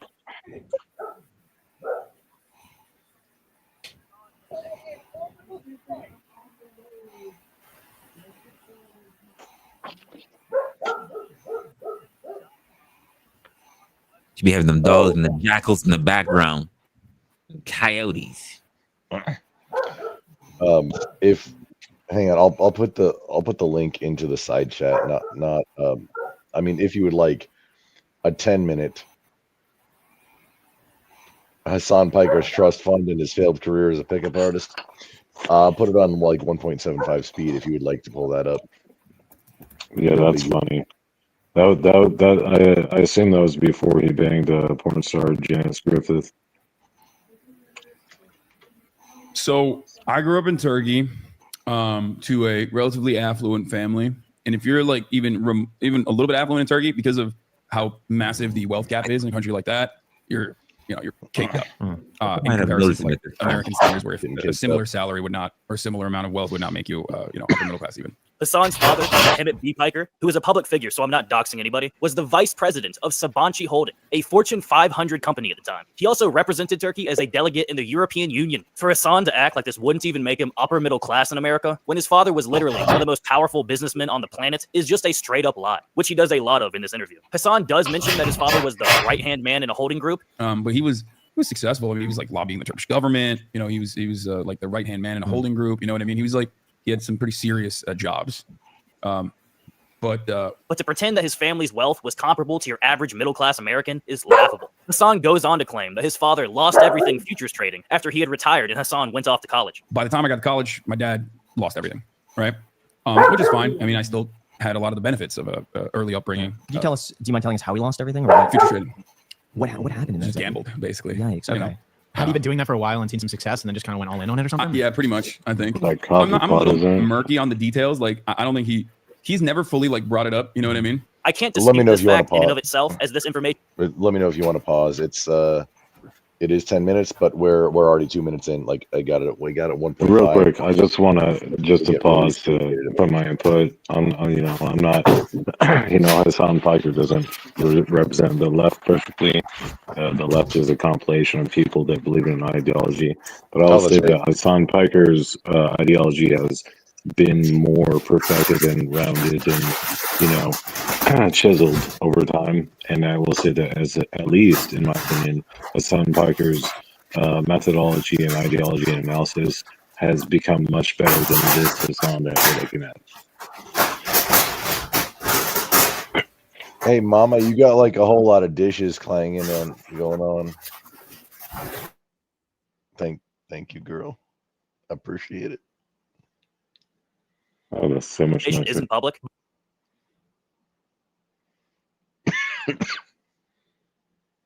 But given Hassan's repeated lies throughout this interview, and the fact that his father is still a powerful figure in Turkish politics, being one of the founding members and deputy chairman of the Future Party, formed in 2019 by former Turkish Prime Minister Ahmet Davutoglu, I find it hard to believe that his father lost all of his financial influence, yet continues to wield so much power in Turkish politics. Hassan's next lie is about the state of the Young Turks operation upon his arrival in 2013. You guys probably know this, but if you don't, my uncle has a YouTube channel called The Young Turks.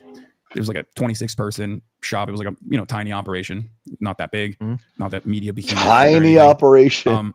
In 2013, the Young Turks had over 1 million subscribers. He didn't exactly lie there.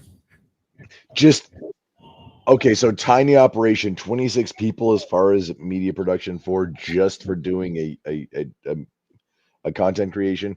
I don't know what his numbers are on YouTube. I'd imagine it's a lot more. On Twitch, like 300 to 500 is whenever TYT on Twitch, because I'm Twitch world. Whenever TYT goes live on Twitch, 300 to 500 viewers, CCV max. Hassan, 10-15K easy. On like big events, he'll get 6 digits of viewers. Just as a reference point, because Hassan. Are we giving back on the Young Turks? Young Turks has almost 6 million. They're supposed to be the home of progressives. They're now turning towards right. Both Anna and Jank are. Well, I know more Anna than Jank. So. Oh yeah, I would. Well, yeah, and Jank. They have. By the way, they have Polymarket as a sponsor. You know, Polymarket, aka Peter Thiel, funded. Polymarket. Is that like predicted? It's another politics. Politics, yeah, politics predicted. Just betting, just all the betting. I didn't like how predicted closed the market in 2020 too early. Now I'm questioning. I don't bet on politics anymore. I turned liberal tears into a Glock 20 in 2016. It was no biggie. 3D printer. Oh no, I bet money and then turned money into more money, and then to buy a 10 millimeter pistol that I wouldn't have otherwise, because it takes like getting into new caliber is like you got to get all new mags, and then especially even with Glocks. So the 45 and 10 millimeter ones, they're wider, so you have to get all new holsters, and it's. Have you heard of Bobby Digital? Heard of what digital? Bobby Digital. Bobby Digital? No. He has a song. It's called the Glockopop. Glockopop. Okay. Can you Glockopop? Oh, sure. Glockopop. Subscribers, received over 1 billion views, landed a deal with Roku, brought in over $3 million, not including the $400K raised in an Indiegogo campaign, and would receive a $4 million investment from a private equity firm less than a year later. Not exactly the small operation Hassan makes it out to be. Tiny operation, not that big. He talks about feeling the need to get out of his uncle's shadow and fights back against people who attribute his success to nepotism. I needed to no longer be in the shadow of the Young Turks, no longer be in the shadow of my uncle, because no matter what I did, everyone was like, nepotism. That's the reason why you're successful. Nepotism. That's the reason why your Facebook, shit's popping off. Nepotism. It's like, well, he's not doing fucking Facebook videos. Like, what do you mean? He literally can't. Like, Just because you're coming up with the content yourself doesn't mean that you aren't benefiting from nepotism. When you start off with your uncle's built-in audience of millions, we can actually go back and see just how successful Hassan was as a content creator before he ever stepped foot on his uncle's launching pad. TheBroTip.com was Hassan's website where he produced videos and wrote blog entries centered around bro culture, and it's every bit as humiliating as you could imagine. There's been a lot of reviews about how BroTip is not offensive enough, so I decided I'm going to kick it up a notch.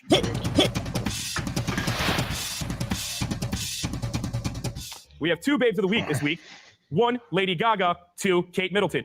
You decide who the babe of the week is by commenting below.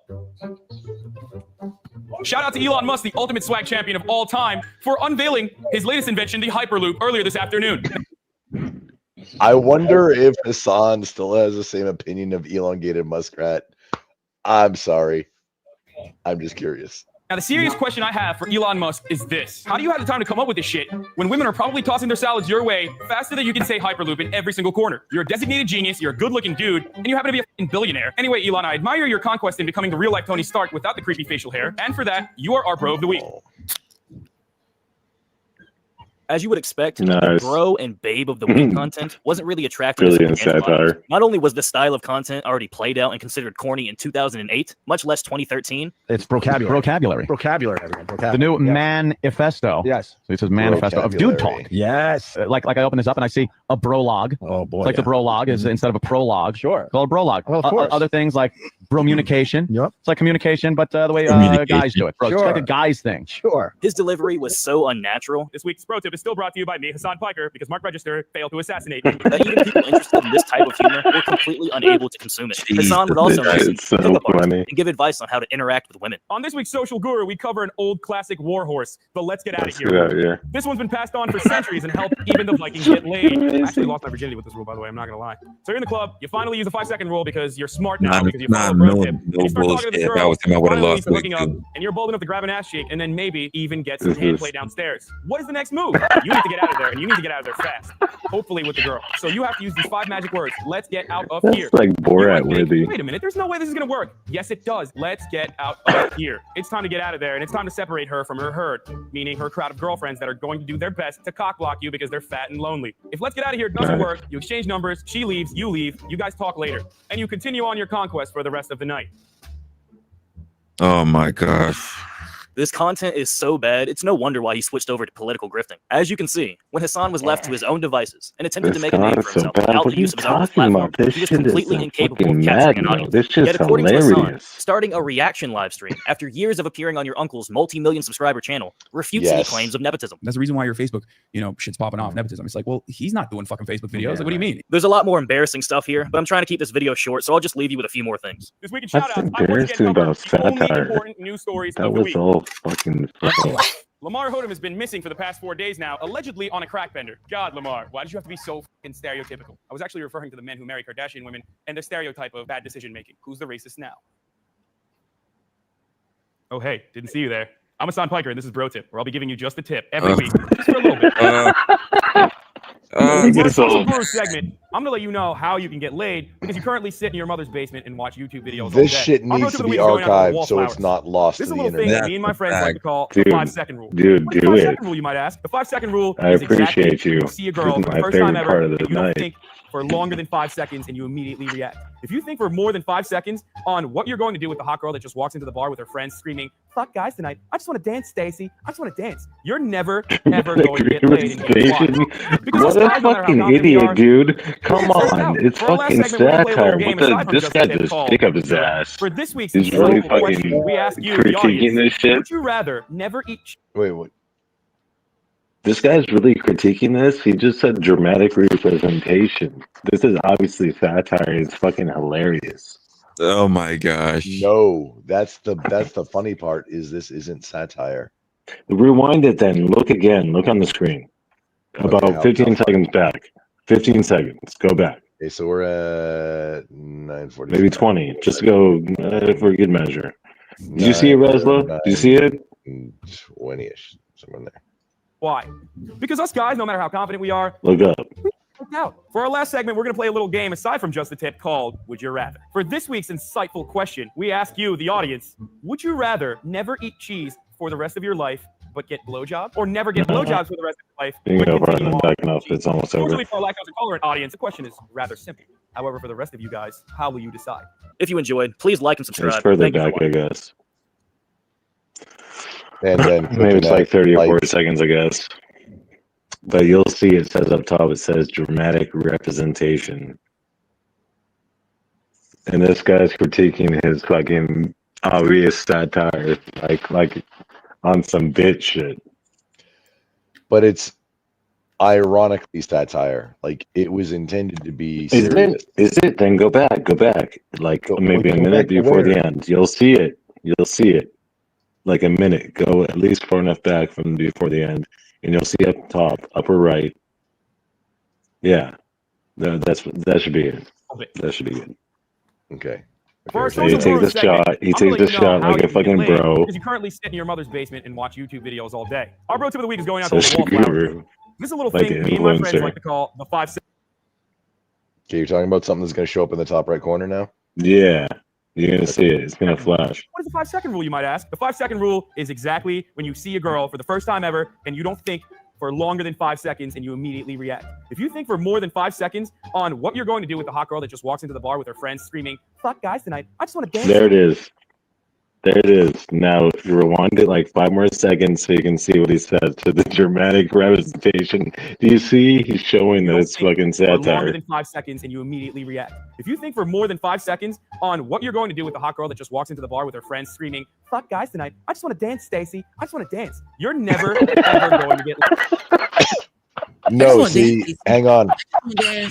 You have to realize when those words were on the screen, what he was saying, the dramatic representation is what the girl, like a reference about what he's saying, the girl is saying. I know, but it's all satire, though. No, it's not about the all whole bit. I satire. guarantee it's not about the whole bit. Hang on. With that in mind, pay attention. I'll rewind it just one more time because I know Resla is going to be getting sick of this too because I am also. For more than 5 seconds on what you're going to do with the hot girl that just walks into the bar with her friends screaming, "Fuck guys tonight! I just want to dance, Stacy. I just want to dance." You're never. How long were those words on screen? What it was, he was saying what the girl was going to be saying. That's the only time that was on screen. You've been refuted, sir. I'm right. This is guaranteed. That's what that was supposed to be about. None of his channel was meant to be satire. He was the professor. That was his character. I know, that's his character. That's my point. Character. Yeah, that's what it was. Yeah, but if that's the case, then how the hell would you know whether that was his character before or that's his character now? Because that was before he was a politics commentator. It's same. Wait, by the same token, how did you know that Elon was liberal and now? Oh, gotcha. How do you know what now? Or for that token, that Donald Trump was a Democrat and he gave to Kamala Harris. Donald Trump is a New York Democrat and elongated muskrat is a giant lib. These are obvious things. Nerds. Be right back. I can still hear. Oh, I can still talk too.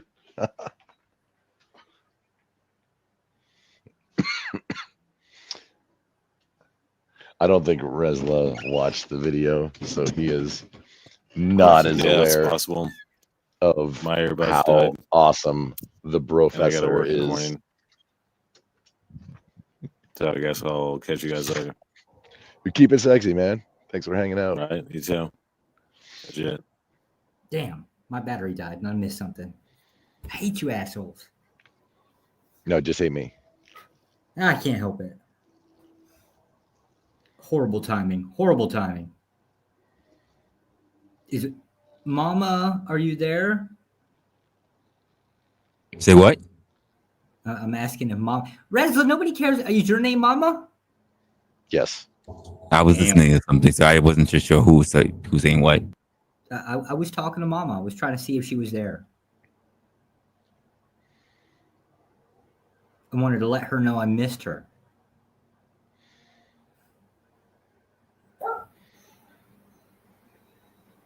Hi, Mama. Nope, she's still busy. Damn it.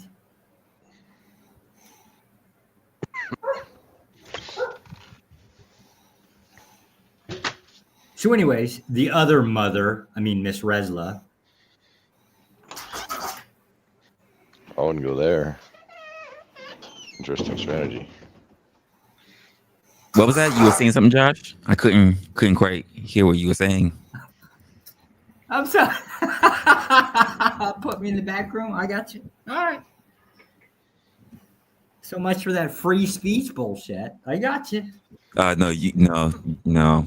As an authoritarian, I'm proud of you, Resla. I'm very much proud of you. Don't take that shit. Right back. No, I'm paying attention to my employers that they do not employ free speech here. Oh, okay. No, I got it, right? Like your house, your rules. Well, that's everybody's house. Yeah, I'm pretty sure, right? But that would be like the argument against authoritarianism. Oh, I don't like your rules. Fuck authoritarianism. Yeah, it is what it is.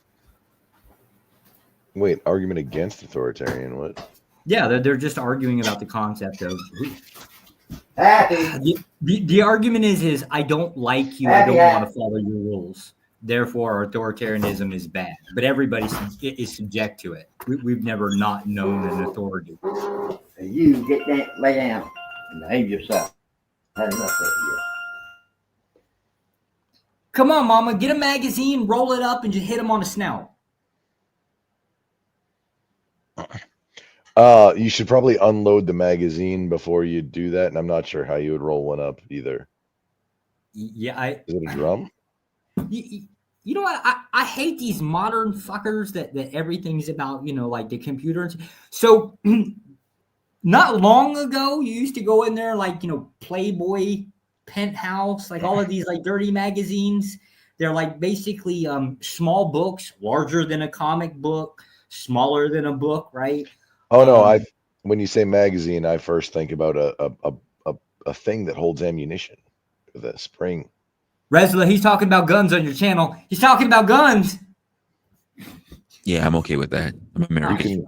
You can talk about them on YouTube. You just can't actually touch on a stream. On a video you can, but you can't touch a pew-pew on a live stream on YouTube. On Twitch you can, which is so weird. Actually, you can, because I've seen videos that showcase guns being shot in the range, things like that. No, that's static videos. That's pre-recorded videos, not live streams. On live streams, it's because it came up one time. Glenn let me know, and I checked it out, and 100%, yeah, on YouTube toss, yes, you cannot touch, you can't handle pew-pews on a live stream. On a video, yeah, 100% you can. But then there's also like other check boxes to see just how much of your video is going to get demonetized. Because this is what they do.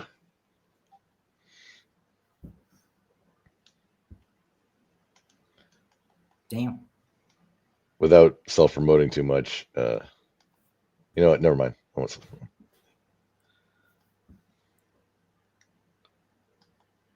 No, go ahead. Go ahead. No. Pussy. I said I wasn't going to do it. Why are you trying to coerce me? Yeah, well, that's the thing I do. Like rape? Grape? Well, I mean, I said grapes.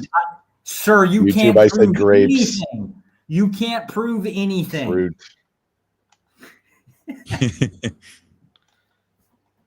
No evidence exists of any my bad. alleged crimes. Wait, actually, no. That I already actually said that. Yeah, here in Vietnam, you cannot rape your spouse, or you can't be charged with a rape with your spouse. Crazy. So my old lady says no, and I say yes. I mean, as long as they don't like beat her or something like that to coerce her that way. Right. But generally speaking, if she says no and I still do it anyways, she can't decry rape and me get charged with it. It's not possible. Well, neither can you. That's a double-edged sword, right? Yeah, she could like come after me with a giant dildo one night or something. I don't. I'm gonna go to prison for. Damn, I was thinking he'd be out cold and she spiked his food with like Viagra, but he went with the whole dildo. I mean, sir, I married a comic. I sleep with one eye open. Why you married a? Well, technically speaking, I am the only, as far as I'm aware, I'm the only registered Republican and registered Communist Party member. You can't register to two parties. Josh, also Pinochet. You can in two different countries. Pinochet would like a word with you, sir. Pinochet? Pinocchio. Oh, Pinocchio. Like, you get a helicopter ride just queued up for you. Okay. No biggie. So you can tell register. Me about the bunnies. Tell me about the bunnies. Which bunnies? Just tell me about the bunnies. Which bunnies? The bunnies. Which bunnies? You're raised from on your farm. I'm not raising any damn bunnies on my farm. You talking about the bunny ranch? Never been there, sir. Tell me about the bunnies, Lenny. No, Lenny, tell me about the bunnies. Who the fuck is Lenny? Sad grumple noises. God. Oh, so specifically, you can register for multiple parties in multiple countries. And generally speaking, it's kind of a weird thing. I haven't really figured this out, but if you have a registered business within Vietnam, and I assume that the same is true in China, you have to basically have a department that's registered with the party. You like the first person you have to appoint, and then after that, like I think every year or two, they come through and they elect a guy that basically, I don't know, represents the people kind of thing, which basically it's everybody contribute. It works kind of like a union, technically speaking, except for that person really somehow has direct access to the owner of the business. It's coffee money, bribery, that all kinds of weird stuff, right? It's just a weird thing that's unionized, I guess, is the best way to describe it. But Bill you can't. Hicks, I agree. Make helicopter rides great again. Sorry, Joshua, I interrupted you. Fuck helicopters. No, seriously, they just shake, they violently they want to just shake apart. And if they're not leaking, don't get on because it means they're out of the fluid. Wonderful. I wouldn't get on a helicopter to save my life if I could help it. I guarantee you would just save your life. It seems like a pretty easy choice. Try to avoid it. Even then, right? Like, can I wait? Can I float a little bit longer in the ocean and wait for a boat?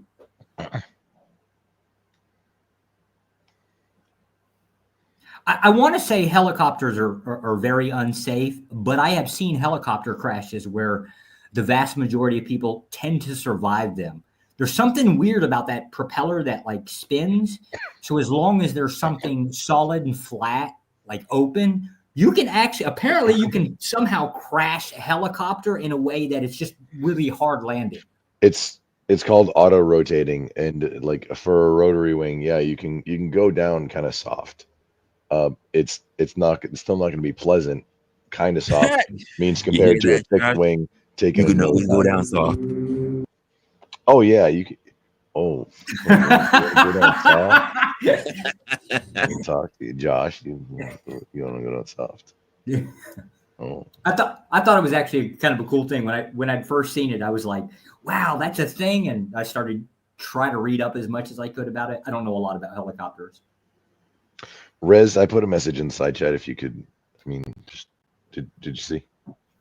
Let's see. It like doubled. Oh.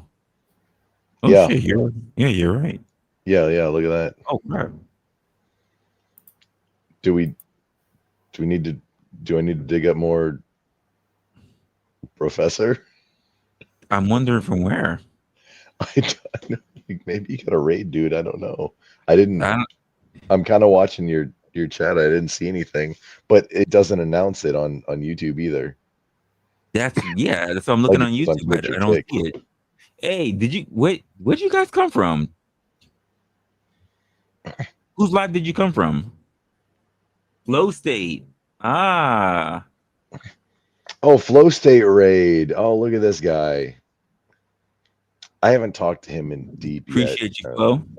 The next time you talk to Flow State, you tell him that asshole Joshua Jones called him a complete bitch prick. Make sure those words. I will definitely be sure that I'm the one that does that for you, buddy. I got your back, bro. Thank you. Thank you.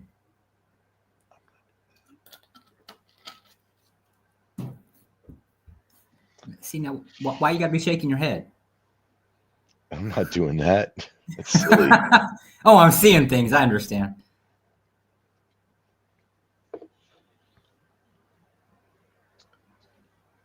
Crazy time.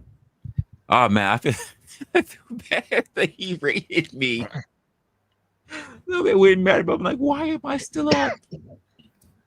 Now you got trapped. Yeah, now you got to keep going. Which I didn't notice any like, hey, raid chat type things. I just noticed the thing for you. Like, why am I still up? Like, StreamYard's almost at its limit. Oh yeah, I just recently found out. Like, if you're live for over 12 hours. like 12, yeah, YouTube just like it just hoses. Well, it'll keep going, but it'll stop recording. Right. There's no VOD. Yeah. But you're only at 10 now, so you're good, nerd. What's a VOD? What's VOD? Video on demand. Oh, okay. It's okay. So the way it's like primarily streaming platforms do it is like you have a channel, and then people go to your channel, and then it's live, and then they can look at videos from your channel. The way YouTube does it is, and the way Rumble does it, which is even like more retarded, but the way YouTube does it is that like every single thing that gets created is a video, and it's a separate video, and it's a separate video link to get to that video. And even if you upload a video that you produced, or if you're live streaming, it's a whole separate video. Got it. Yeah. Okay.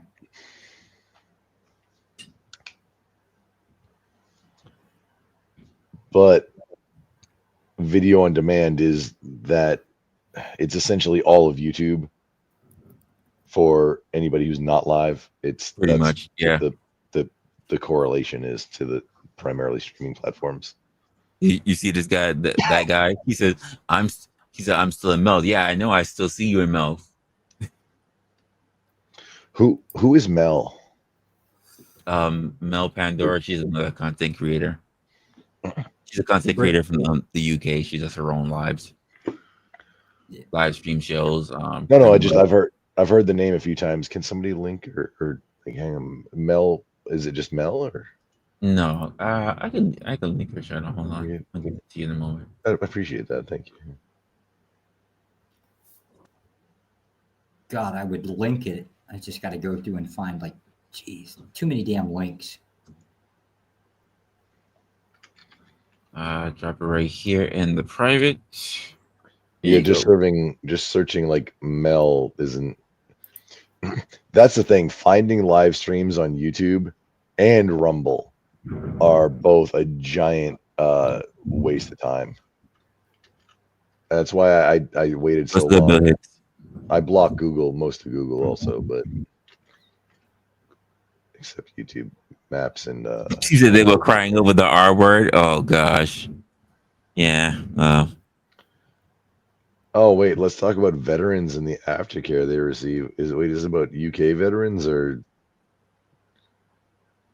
Oh, what they're talking? Well, it's most like the after right now. So they have a set stream, and then afterwards it kind of goes like an after party kind of thing. So now it's like open panel. People talk about whatever.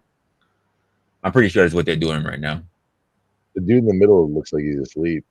It's almost like what I do. Like I kind of have my own thing, and then after a while, we kind of just branch off into whatever.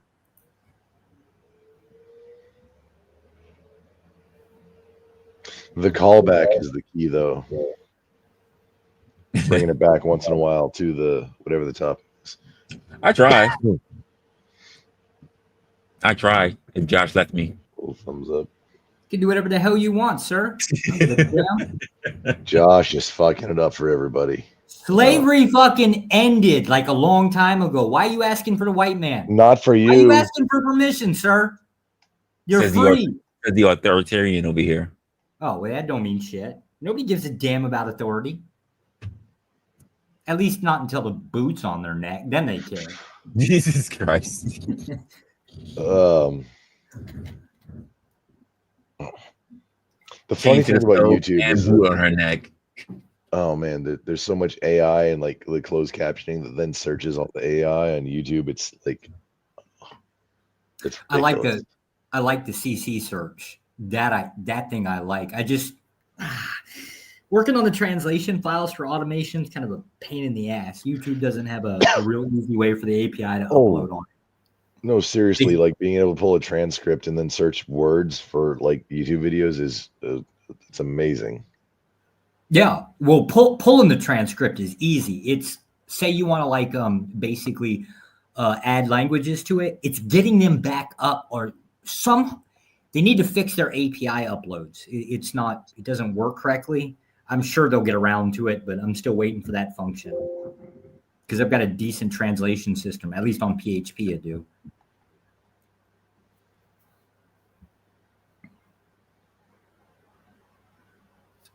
I've been trying to work on that with Risky's channel, which that's problematic. You still doing things over there with Risky? Yeah, right now I'm like heavily working on his website. All of the bots are centralized. All of the platforms have push feeds that feed into the website, and then so basically, like say you make a post on Facebook, it automatically posts into the website, picks that information out, and just shares it back out on whatever else other platforms he's got available, which is going to be like Twitter and go on down the list. That is something that's like a necessary tool that and a few other things. Like, how does this not exist as something that I could just sign up for, or somebody like that figured it out as a project on GitHub or something that I could just run? Probably because you have to manage the APIs, and it gets a little problematic that way because you usually have like third party that manages it. But having those API keys, having those API keys is the equivalent of giving somebody like the keys to your safe. And trusting not well, okay, for having a service do it, yeah. Okay, yeah. Well, I don't know. But not for a GitHub project or something. Having a service do it, I don't know how much resources that would take up. I know on our end it's a bitch. You'd need to have some kind of PKI infrastructure going on. So just for the security aspect. Okay, I mean, it's no worse than like trusting Dropbox, which don't trust Dropbox. They can read their shit. Don't trust Dropbox. Yeah. If you put anything on Dropbox, you don't want anybody to read and encrypt that shit before you put it on Dropbox. Agreed. Then again, I would say that about anything online. Specifically Dropbox.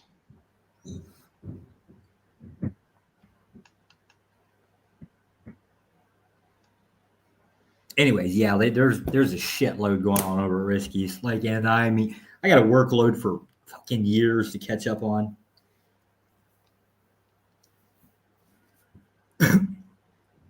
We get a lot of people that are like, hey, what can I do to help, right? And really they just want to, what they mean by that is, I want to push buttons. It's like, Jesus Christ, right? Like any idiot can push buttons, right? I need stuff.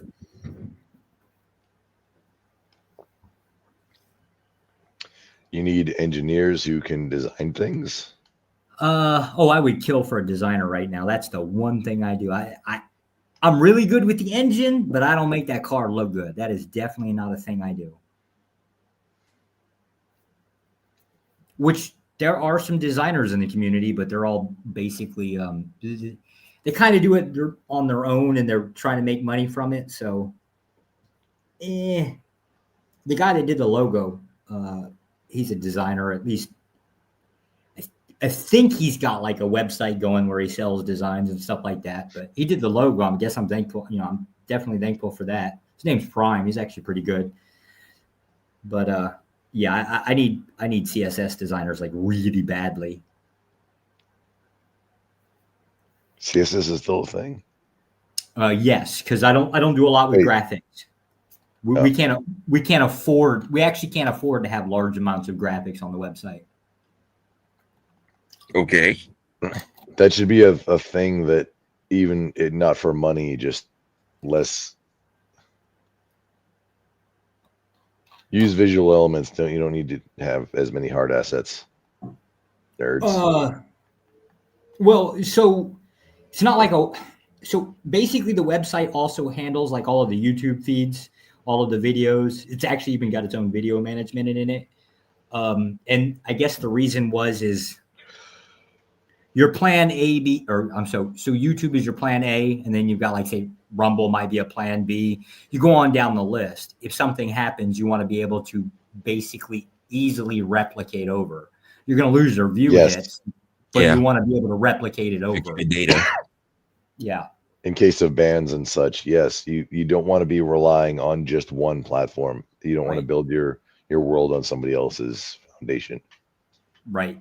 And so there's always these backup, or at least when I build shit, there's always backup plans into it. And because of that, like you deal with videos, I kind of don't like the idea of like having like large scale images and things like that. You might as well just stick with the easy, I don't know, like a bootstrap framework or something, and just stick with the colors. Keep it simple, 100%. Yeah. That's exactly where I was going. But that's all CSS. Your mom is CSS. It could be my mom with CSS. Oh. Why are you so interested in my mama? Grave robber, like 74 years old. Ooh, she old and wrinkly too. Ugh. Excuse me, Josh. You might not have seen it, but I have a whole section on my Discord dedicated to Nancy Pelosi's rack. Oh, you're nasty, sir. You are so nasty. God, I gotta go wash my eyes out with bleach Terrible. for imagining that shit. I win.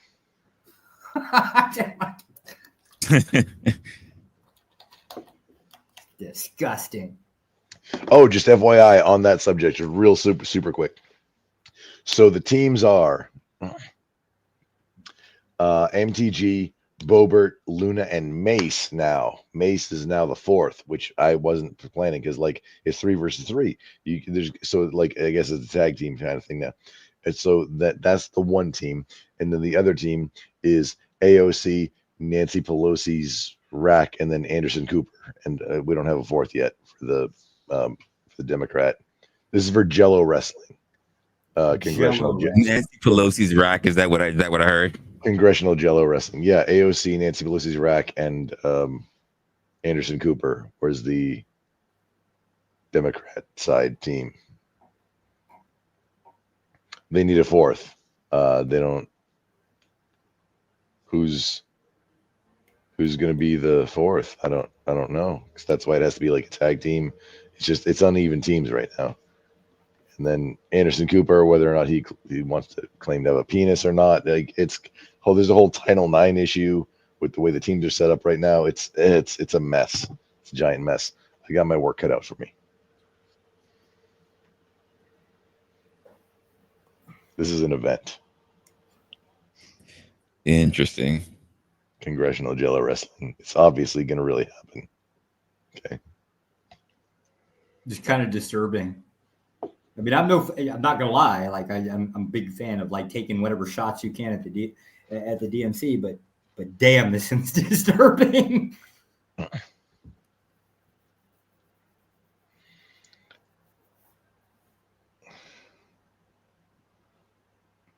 It's better. Wait, that's probably toss. Never mind.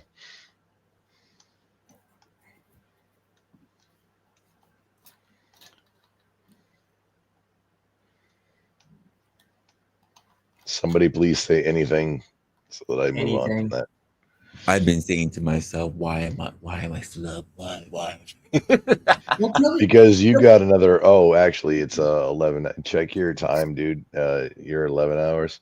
Yeah, I'm 5 a.m. in the morning right now. I'm happy that I don't have to go to work today.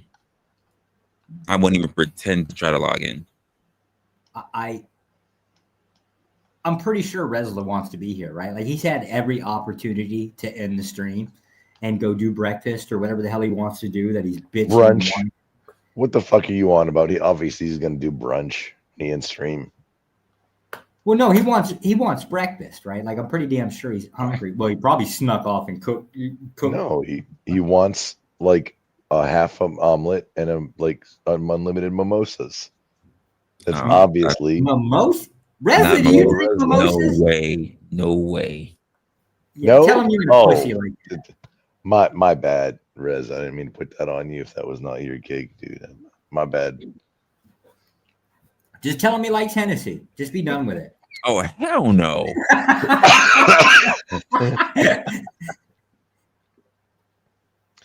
Hey, y'all remember the cognac was the MacGuffin in that Jean-Claude Van Damme punchy movie when he played like twins with himself.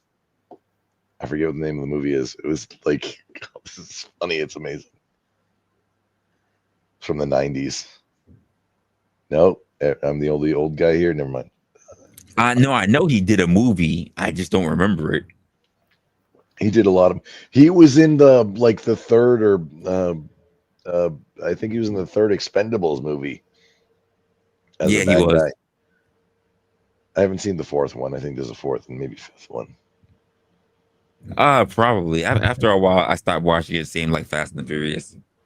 I just can't do it. Yeah, whenever a series gets like too much, it's like I'm just not as interested. It should have probably stopped. If we could nerd out for just a moment, sometimes the opposite is true. Like I only watch shows now, really, after they have like 3 seasons because I don't want to get Fireflied again. Oh, yeah, that is pretty much shaded everybody. And I didn't even see it when it was live. I saw it like on DVD 3, 4, 5 years, whatever later. And like I don't watch TV. And I was like, oh no, this is great. Yeah, come on. What's okay? Where's the next season? Oh no, sorry, there's no next season. Over. Hang on. What you mean? There's no. This is obviously great. Why is there no next? Yeah, Why would there be no next season? Why would you do this? There's a movie you can watch that's at the end of it. Like fuck that. But so the story goes that like when it was initially airing, they put the episodes all out of order and like didn't play them at the same time every week or every other week or whenever they played. So it was destined to fail. Because I mean, that could have had probably close to 10 seasons. Easy. Nathan Fillion playing a cop now, in like a rookie cop and a whatever the fuck it shows up in my like YouTube Shorts feed constantly. Yeah, Like, I know what you're talking about. I don't care. It's a good show. I just I'm like I don't not gonna want to see this. I'm really careful about pushing the thumbs down button just because creator to other creators, because I don't want to do that. I just don't want to see it. I really don't want to see that show at all. I'm not interested. But it's in my algorithm. Fuck. I'm so fucked. Apparently, I'm more on the way to losing my voice too. This is gonna be cool. I got a new contract starting Monday, theoretically, of in 1 week, and it's gonna be interesting. Contract of what? What do you do? I'm still a comm guy. When I was active duty, I was a comm guy, and now I'm still a comm guy. Network engineering primarily. Yeah, this is the fun thing. Okay, so I'm not going to say who the firm is or what a lot of details are, but I get to work on the border. Oh, okay. Yeah, I got a rough idea. Which is like, as for this project, I was so excited about it. Like, yeah, no, hang on, no, let me get in on this. I made a lot of compromises on stuff I usually wouldn't, just because the project is so fucking cool, and it's with a defense contractor and requires a clearance. So it's a process. I had a TS while I was active, but we're getting there. But it's very exciting, both professionally for the stuff that I'll be doing, because it's not a like corporate IT environment. It's a product that has a government contract. I can't go into a whole lot of details about it, and I'm definitely not going to do that while live at all. But it has to do with the border, and it's very exciting. Interesting.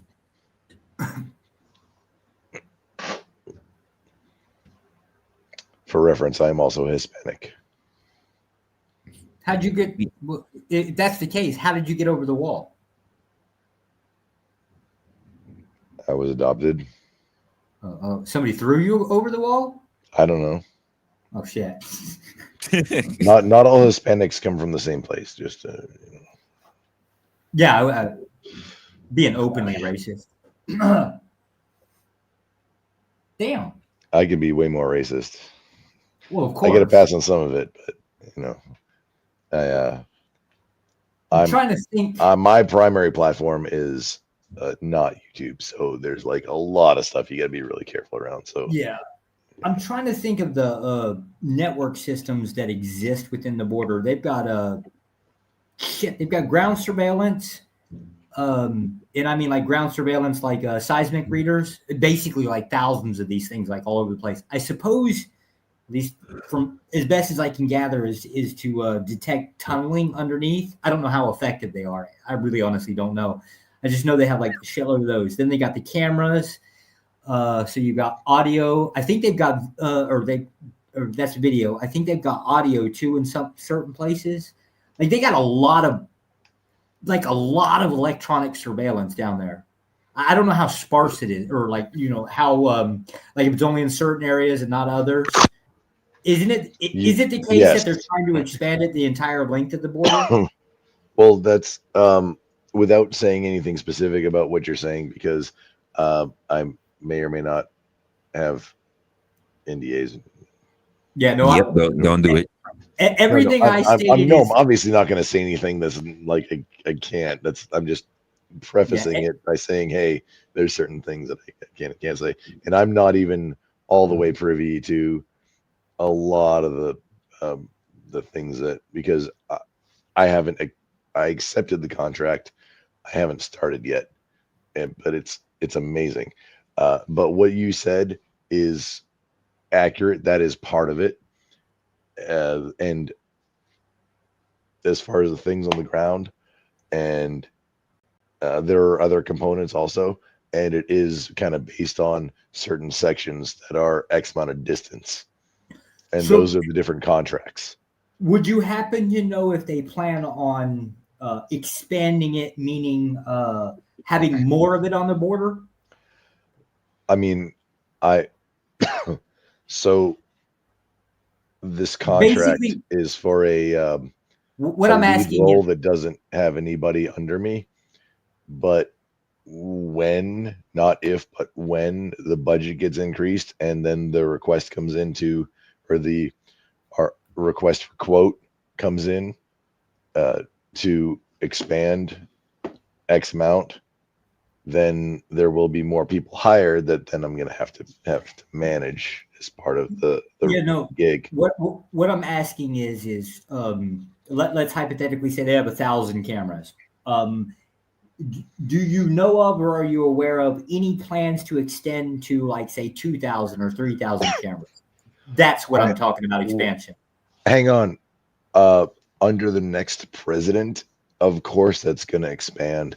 The budget's going to increase probably a lot, with more pieces that get added on to the government contract, to the defense contractor for whom I will be doing subcontracting. I'm not sure if I'm gonna convert to W-2, because corp to corp, I have an LLC, so corp to corp contracting is tits for being an actual capitalist and making money and not paying taxes.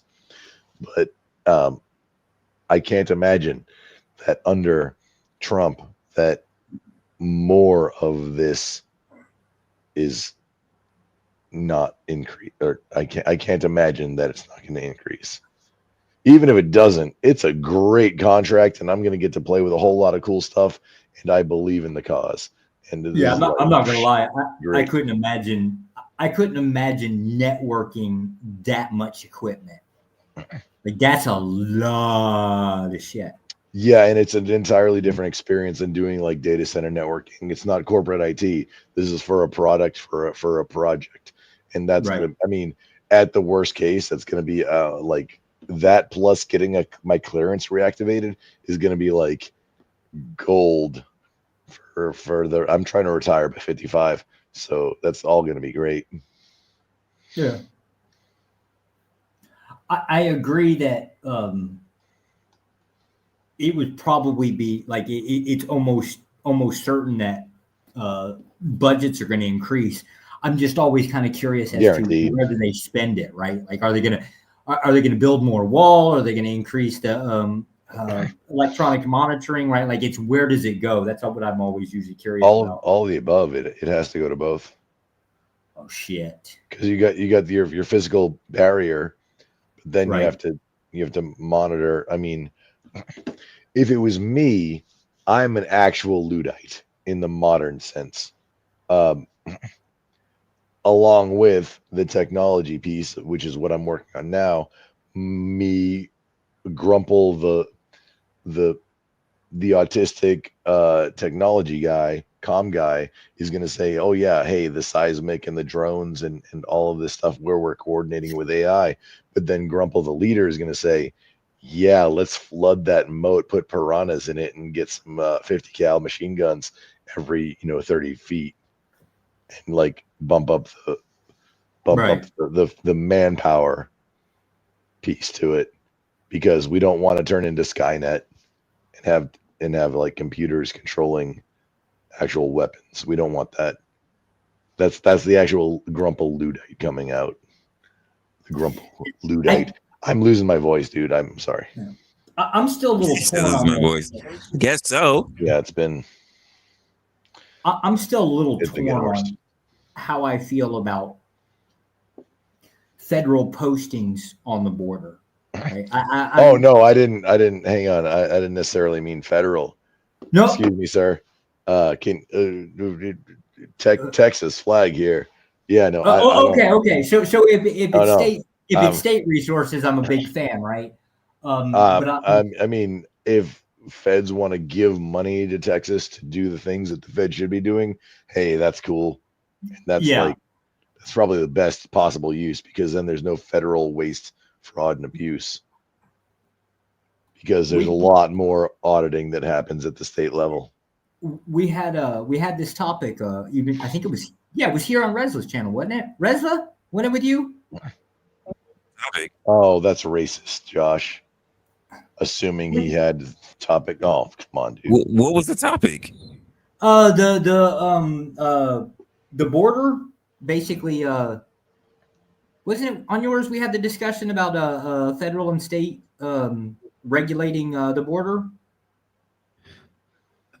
I don't know, because I probably not. Like, I've had this conversation on different platforms. It's just hard for me to remember. Swear to God, I think it was on your channel. I know I've done it here, but it could. I think I've done it here. I think I've done it on Mel's. I know I've probably done it on this would have been in the last 3 weeks. Yeah, probably here. It probably happened. Okay. Yeah. But we had this topic. I swear it had to have been within the last 3 weeks, and I'm still torn. I haven't really concluded how I feel about any type of like federal bodies being on the border. Yeah. Okay. I remember it was here. It was here. Hang on. That's literally the job of the federal government, is to protect the borders. Yes. It's one of the 3 jobs they have, dude. Yes, the problem they're not fucking doing it right now, and that should be one of the things that gets delegated back to states. Give them funding, let them go nuts. I agree with it going towards states with a little bit of oversight. Yeah, no, I agree with the putting it what off happened? on the. What happened, Josh? You worried about a new post? No, it's the thing that once it goes fed, right? Like, it just expands into its own thing, right? Like, you might as well just call it another branch of government, right? And it never stops. And that's what my issue is. Just add another letter of government, right? That's what the thing that bothers the shit out of me. It's a never-ending process. And so I think the best way to combat that is, I know everybody kind of disagrees, and I think you actually had a valid argument against it, right? Saying like, well, if one state does one thing, right, like how do you get them all to cooperate in a single set of rules, right? But I still say that it's generally a better idea to push it back off on the states. I'm fine with funding the states, which I technically think feds dropped the ball nasty when it came down to Texas. Like, they deserve the ass kicking they got. The feds, not the Texans. I still say Texas is Mexico, but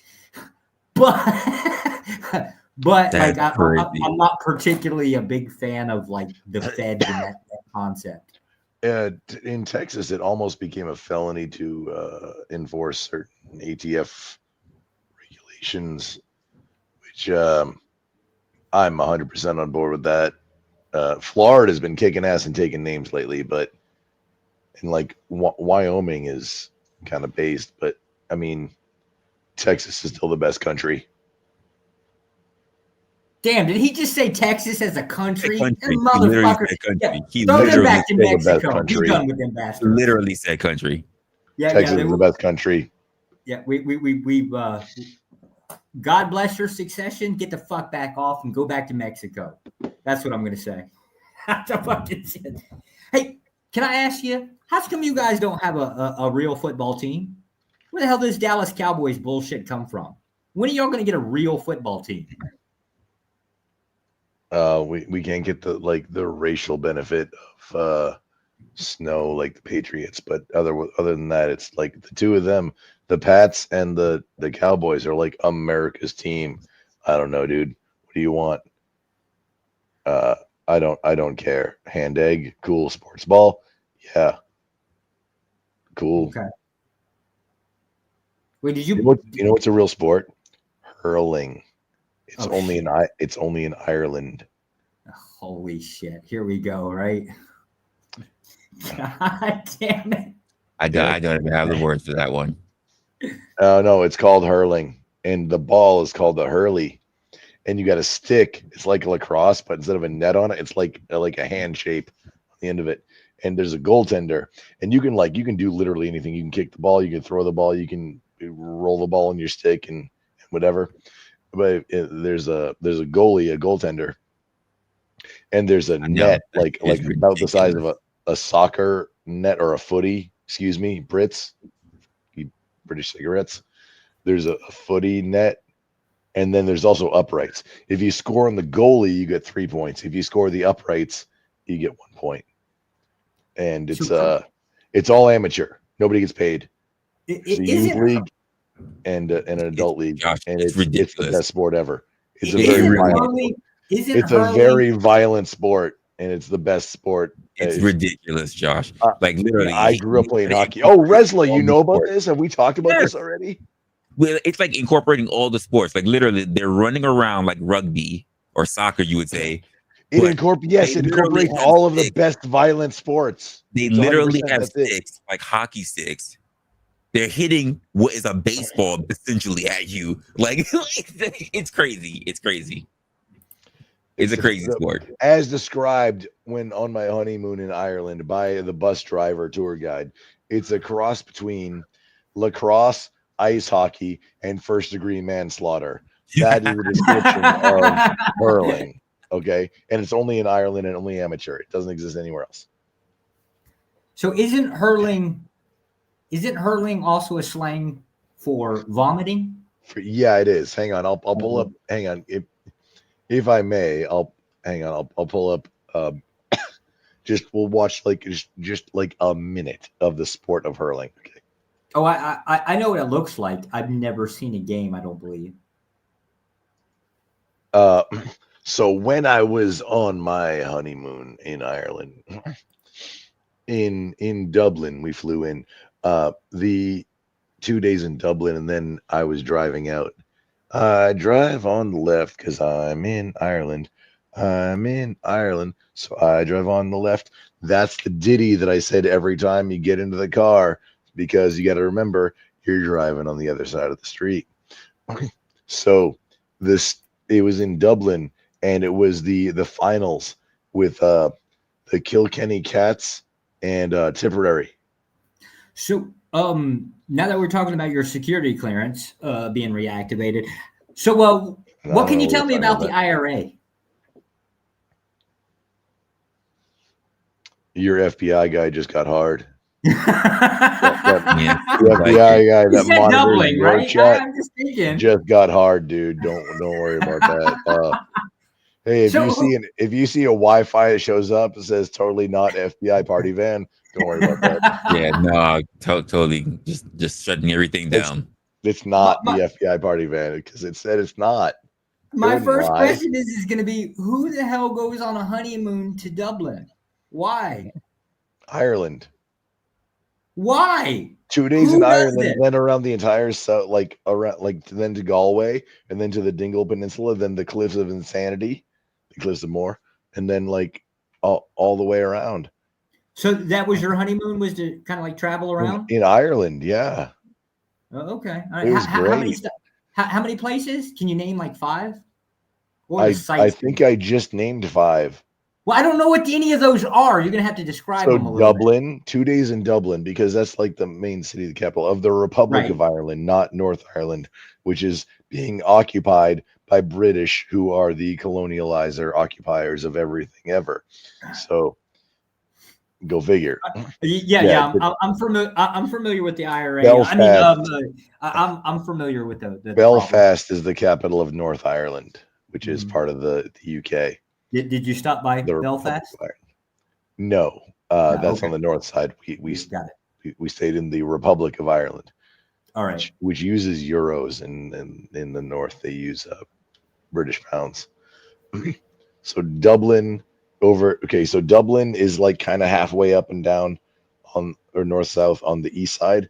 Galway is kind of the same thing on the west side, and it's like the whole country. It was like a 2-hour and change drive across the entire friggin' island. Really? Yeah, that's like, I mean, okay, so for a reference, from Dallas Fort Worth, it's roughly a 13-hour drive to El Paso. Right. Inside Texas. This was all like, oh, this is just like, oh, this is light, this is easy reading shit right here. The sheep on the road was the biggest thing, along with roads that were not like ever meant to be two-way, where there's a lot of things that are going to scratch up the rental car, but apparently they don't care about that. Whereas like Hertz or Enterprise, a United States-based car rental company, would be very concerned about the quantity of scratches that come back in the paint of the car when you return it. In Ireland, that's like apparently like it's no big deal, because they know that there's these little tiny narrow ass roads where you're like rubbing up against bushes just to get even through it. Got it. Hang on. We're looking for the sport of hurling. Okay, we got it. How long were you there? Almost 2 weeks. That's not too bad. I was mistaken for a native, and I found my long lost twin apparently playing in a bar, on an instrument that I'd never seen. It was like a bagpipe, but where you like stomp on like a pedal on the floor to inflate it instead of blowing into it. So dude was like a clone of me, and I picked up his CD. They were selling him. Picked up the CD. So I'm trying not to get real super personal here, but just a rough idea of cost. Like for 2 weeks, basically traveling around there, what would you suggest somebody have in their pocket, monetary wise, to hang out for 2 weeks and go do stuff? Dude, this was in like 2014. It's over 10 years ago. It's totally irrelevant right now. Yeah. Never mind. Damn. Hang on, is this the guy?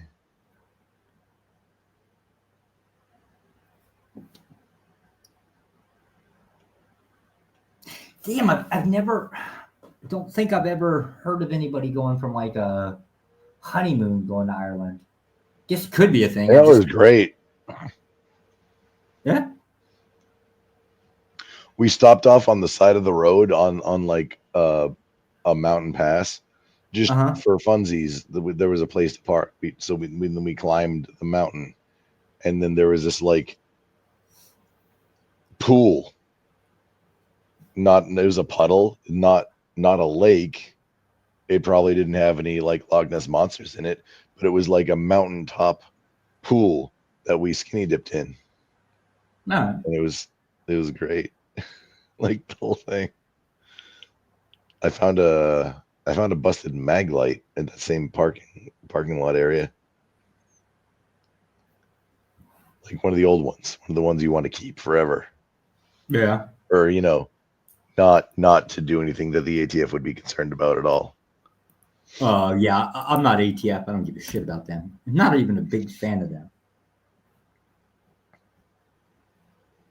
I'm actually very much anti-ATF.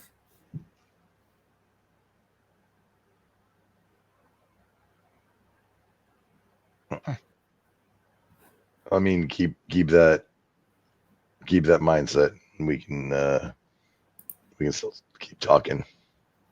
Oh no, I have a nasty thing where I think the ATF is horribly overreaching, but it is the thing that it is. Actually, that's the ATF is probably the reason, or my biggest example of why I don't want any more branches of government. Right? That would be the example I would give as an argument of why I would not want like feds on the border, specifically because it becomes a program, it then becomes like another branch of government, and then it just keeps growing and growing and growing, and the spending keeps going and going and going. And I don't see why the states can't easily do the same job at a lower cost eventually. Like, I mean, long term. I don't oppose federal funding for such things. Why not? They're going to spend the money. Whether they're going to spend the money on the branch of government, they're going to like basically divvy it up and spend the money toward the states, right? It's still less of a threat of becoming some type of another additional executive branch that just is never going to go away. Just out of curiosity, so I've got it playing on my screen right now. This guy right here who's playing this like really silly instrument. The fuck is that? Okay, now Well, not the hair, but does he look like me? Because like people thought we were clones. I don't know. He's using a different. Yeah, he's looking down. I'm trying to hang on. Never mind. I'm trying to find. I think he was using a foot stomp bellows for the instrument, the pipes. And is this a local pub? Wait, 9 years ago, yeah. Yeah, okay. Foolin' and Doolin. That's the name of the band. Yeah, and they play pubs. Okay, that guy. No. At the time, not exactly looking exactly like that. I don't know. I can't imagine you 10 years ago. Not gonna lie, he looks like, I mean, maybe it could just be how you froze it, but yeah, it looks like some slight Down syndrome going on there. You don't look like you have that issue. Oh my gosh. Yeah, I mean, I was a professional athlete for a little while. Yeah, he's a little bit chunkier, but I mean, like, people were, we showed up in the bar, got our Guinness, and the dude put the currants in my wife's Guinness, and then we got some fish and chips, and then hung out, and then the band started playing, and like, I was getting, for like, people like thought I was this guy. I don't. No, my hair was like roughly the same as it is now, which is super weird. Because this is 9 years ago, that's the only reason I think that this is actually the same guy. Because it doesn't look like, this one doesn't look like me at all.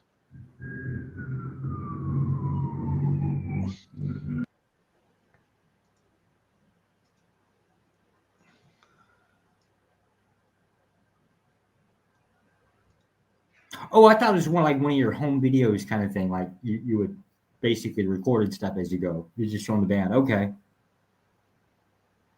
No, this isn't my recordings. This is just videos that I found of the band, which is the guy with the pipe thing. Yeah, I'd be highly curious as to what their pubs were like. Like what's the lifestyle? What are the people like there? That kind of thing. Oh no, I did go. I didn't record much. Wait, did I? It was a long time ago. Damn, this motherfucker take has any got pictures. like vacation videos from his home. Ooh, I hope your Pretty old much. lady whoop your ass for forgetting. Did you record over your honeymoon videos with your local football games? Did you do this, sir? Excuse me, sir. Do you still use VHS tapes to record things? Well, I do sometimes. I'm not gonna Do you lie. not Like just I fucking like my do you VCR. not Y'all just can fuck push off. you not just push record on your phone? Because that's what we did. However, I really like VCRs for kids to play the movies. My because problem is I have these literally thousands and thousands of VHS tapes. That's Like great for kids. You can't damage them. Like the movie's not going to get messed up unless they bring a magnet to it or something. Yeah. Well, VHS tapes, you get them at like 25 cents at thrift stores now. VHS tapes are like the best thing for kids. well, I don't know. I have literally thousands and thousands of VHS tapes, right? And that's why every once in a while, well, at least when I'm stateside, like I'll pop one in and watch one. I miss some of the old movies. Nostalgia, maybe you call it that.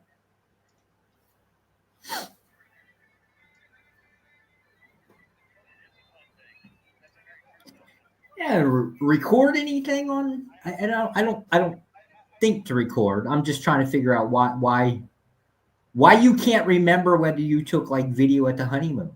Were you inebriated most of the time?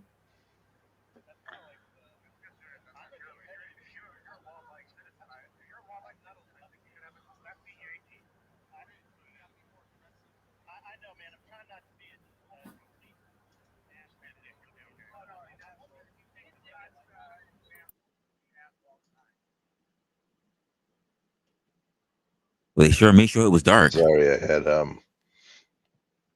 I had a tab that rated or something, so it got unmuted. And just suddenly I had like a whole panel yelling at me for no reason. I think I found it. Oh man, I'm losing my voice.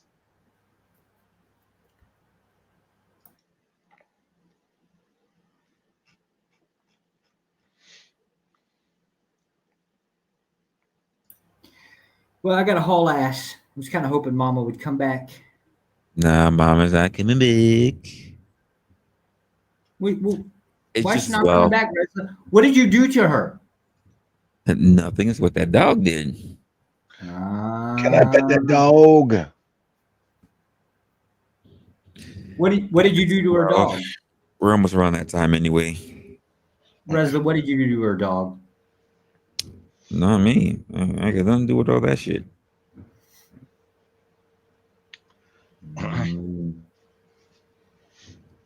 Mama, blame Resla. If your dog is acting up, it's because Resla stopped by. Probably casing a joint. Oh, that's sexist. My dog don't need no help messing up. Damn. There you go. Damn. I'd like to blame it on somebody, but no. Fact is, she's just a stupid dog. Well, hold up, Mama. What's stopping you from blaming it on Resla? Like, why can't you?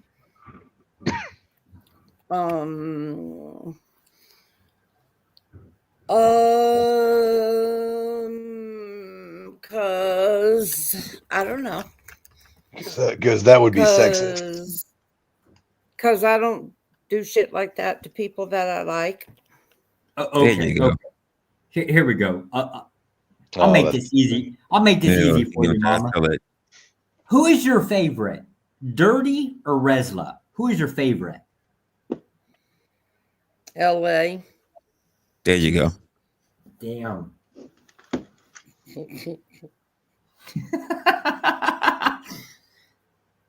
Damn. Okay. Any other questions? No, ma'am. No, ma'am. No, ma'am. Okay. What? As long as wait, Mama. Yes, sir. Yes, sir. What is your favorite color? Blue. Are you sure? Yes, sir. What is your quest? At this stage of the game, my quest is to complete my life and be happy. Okay, checks. What is the airspeed of an unladen swallow?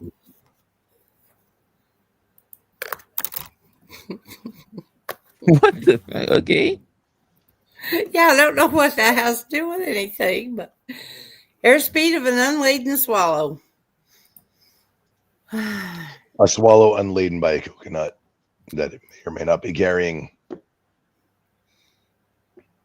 An unladen swallow. Oh, failed. Sorry. But you have a great night, girl. Great to talk to you. If I hadn't been laid, I ain't going to be swallowing, so I don't know.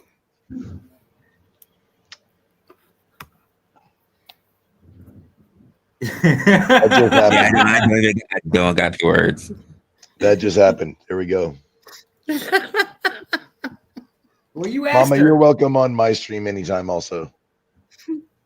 I thank you, sir. Mama, I gotta say, I don't think I believe your quest. I think your true quest is to move to Asia, where they commonly consume dog, right? That way you can fix your dog problem. I'm vegetarian. Ah, God damn! I got to get off this panel. That shit's contagious. Is Josh trying to buy your dog? Was that what I'm hearing? Yeah, I'm hungry. That's kinda We what it eat sounded dog like. over here. Woof woof. He's a good dog.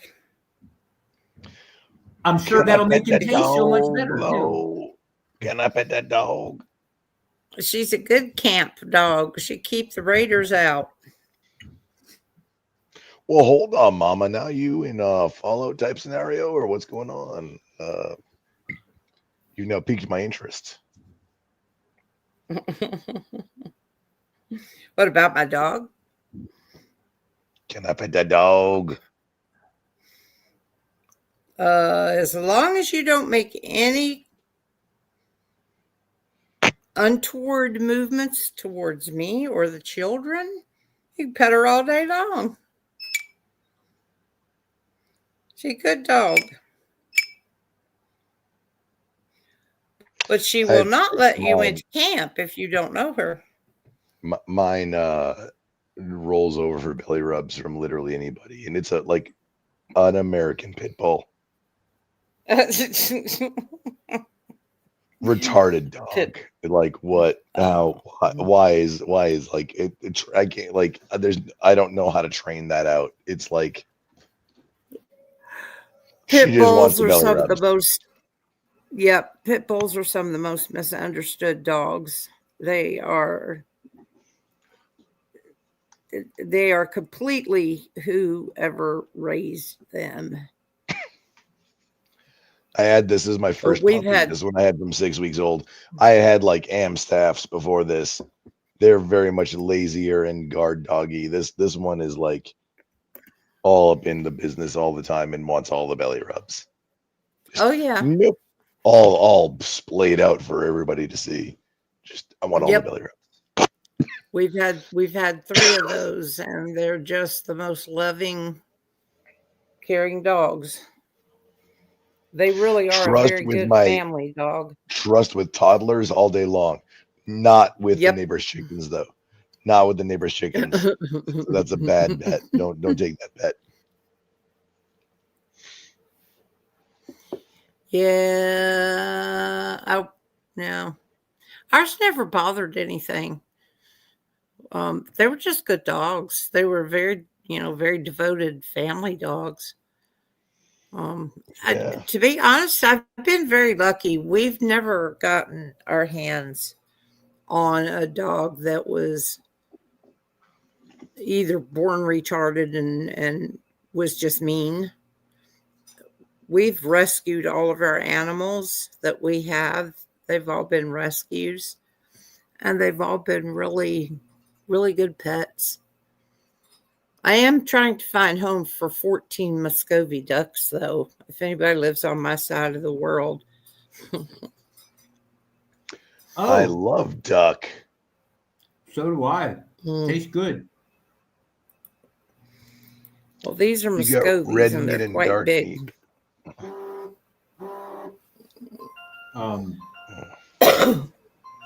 So it's just straight up adoption, breed to a good home. Mm-hmm.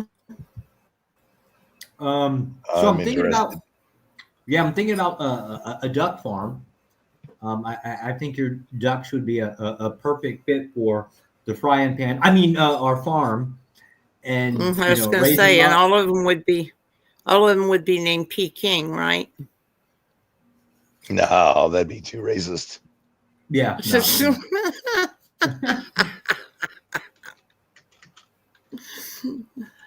I see how y'all are. Hey, Resla, side chat.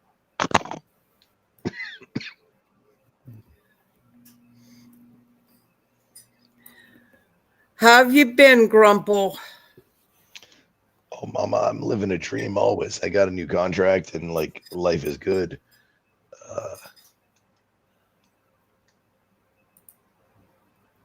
Trying to not. Who am I kidding? Of course, I'm losing my voice. It's gonna be. I hear amazing. Isn't that a sign of talking too much? No, it's a sign of dry air. Oh, damn it. See, Mama robs me every damn time, right? Like, I can't be mean when she's around. She won't allow it. Oh, was that you trying to be mean? Oh, no, you made a good try. Try again. No, you got it. I believe in you. You got this. You can do it. I can't do nothing with Mama around. She won't allow it. I mean, I try, but she just doesn't allow it. You tried so I can't, like, that would have been way better.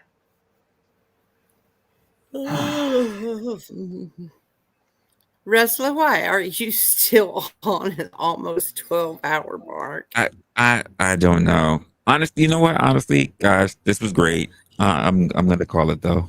Yeah, we're gonna call it. That's gonna be in a bit. Hey, wait, Resla, you just gonna let a woman walk onto the panel and tell you what to do? Where your balls at, sir? You know what? Yeah, absolutely. Josh, if you look at the side chat, we absolutely. You know what? I would listen to a woman who was given reason, good reason, good logic and reason. Absolutely. What logic? The logic is I'm tired. Why am I still up? The logic is also it's getting close to the 12-hour mark where YouTube, like, you can't do a live stream over 12 hours if you want it to get saved on YouTube. 10 minutes will not spare me. I'm pointing this out. Like, I'm standing on this, right? Resla's just basically bend into a woman. But you know what? You could stand on the corner, and I hope somebody pick you up.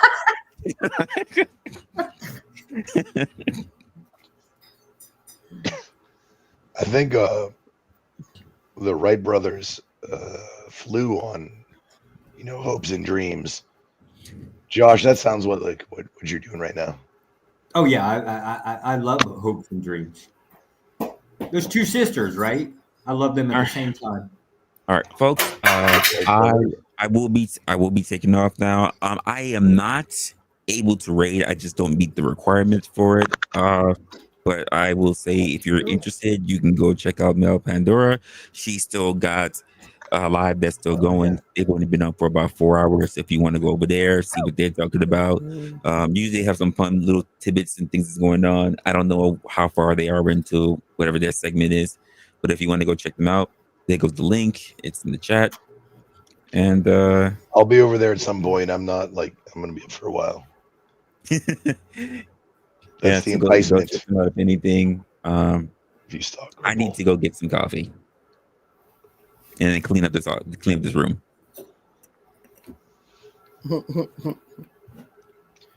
Yep, absolutely. Also, that thanks for showing up, everybody. My next live will most likely be it's Tuesday now. Tomorrow it'll be Wednesday. And I guess I'll see you then. I'll figure out whatever the title is. And yeah, we're just gonna end it the way it is now. Been long enough. Appreciate you all for showing up, and we'll see you in the next one. Good morning, y'all. Peace.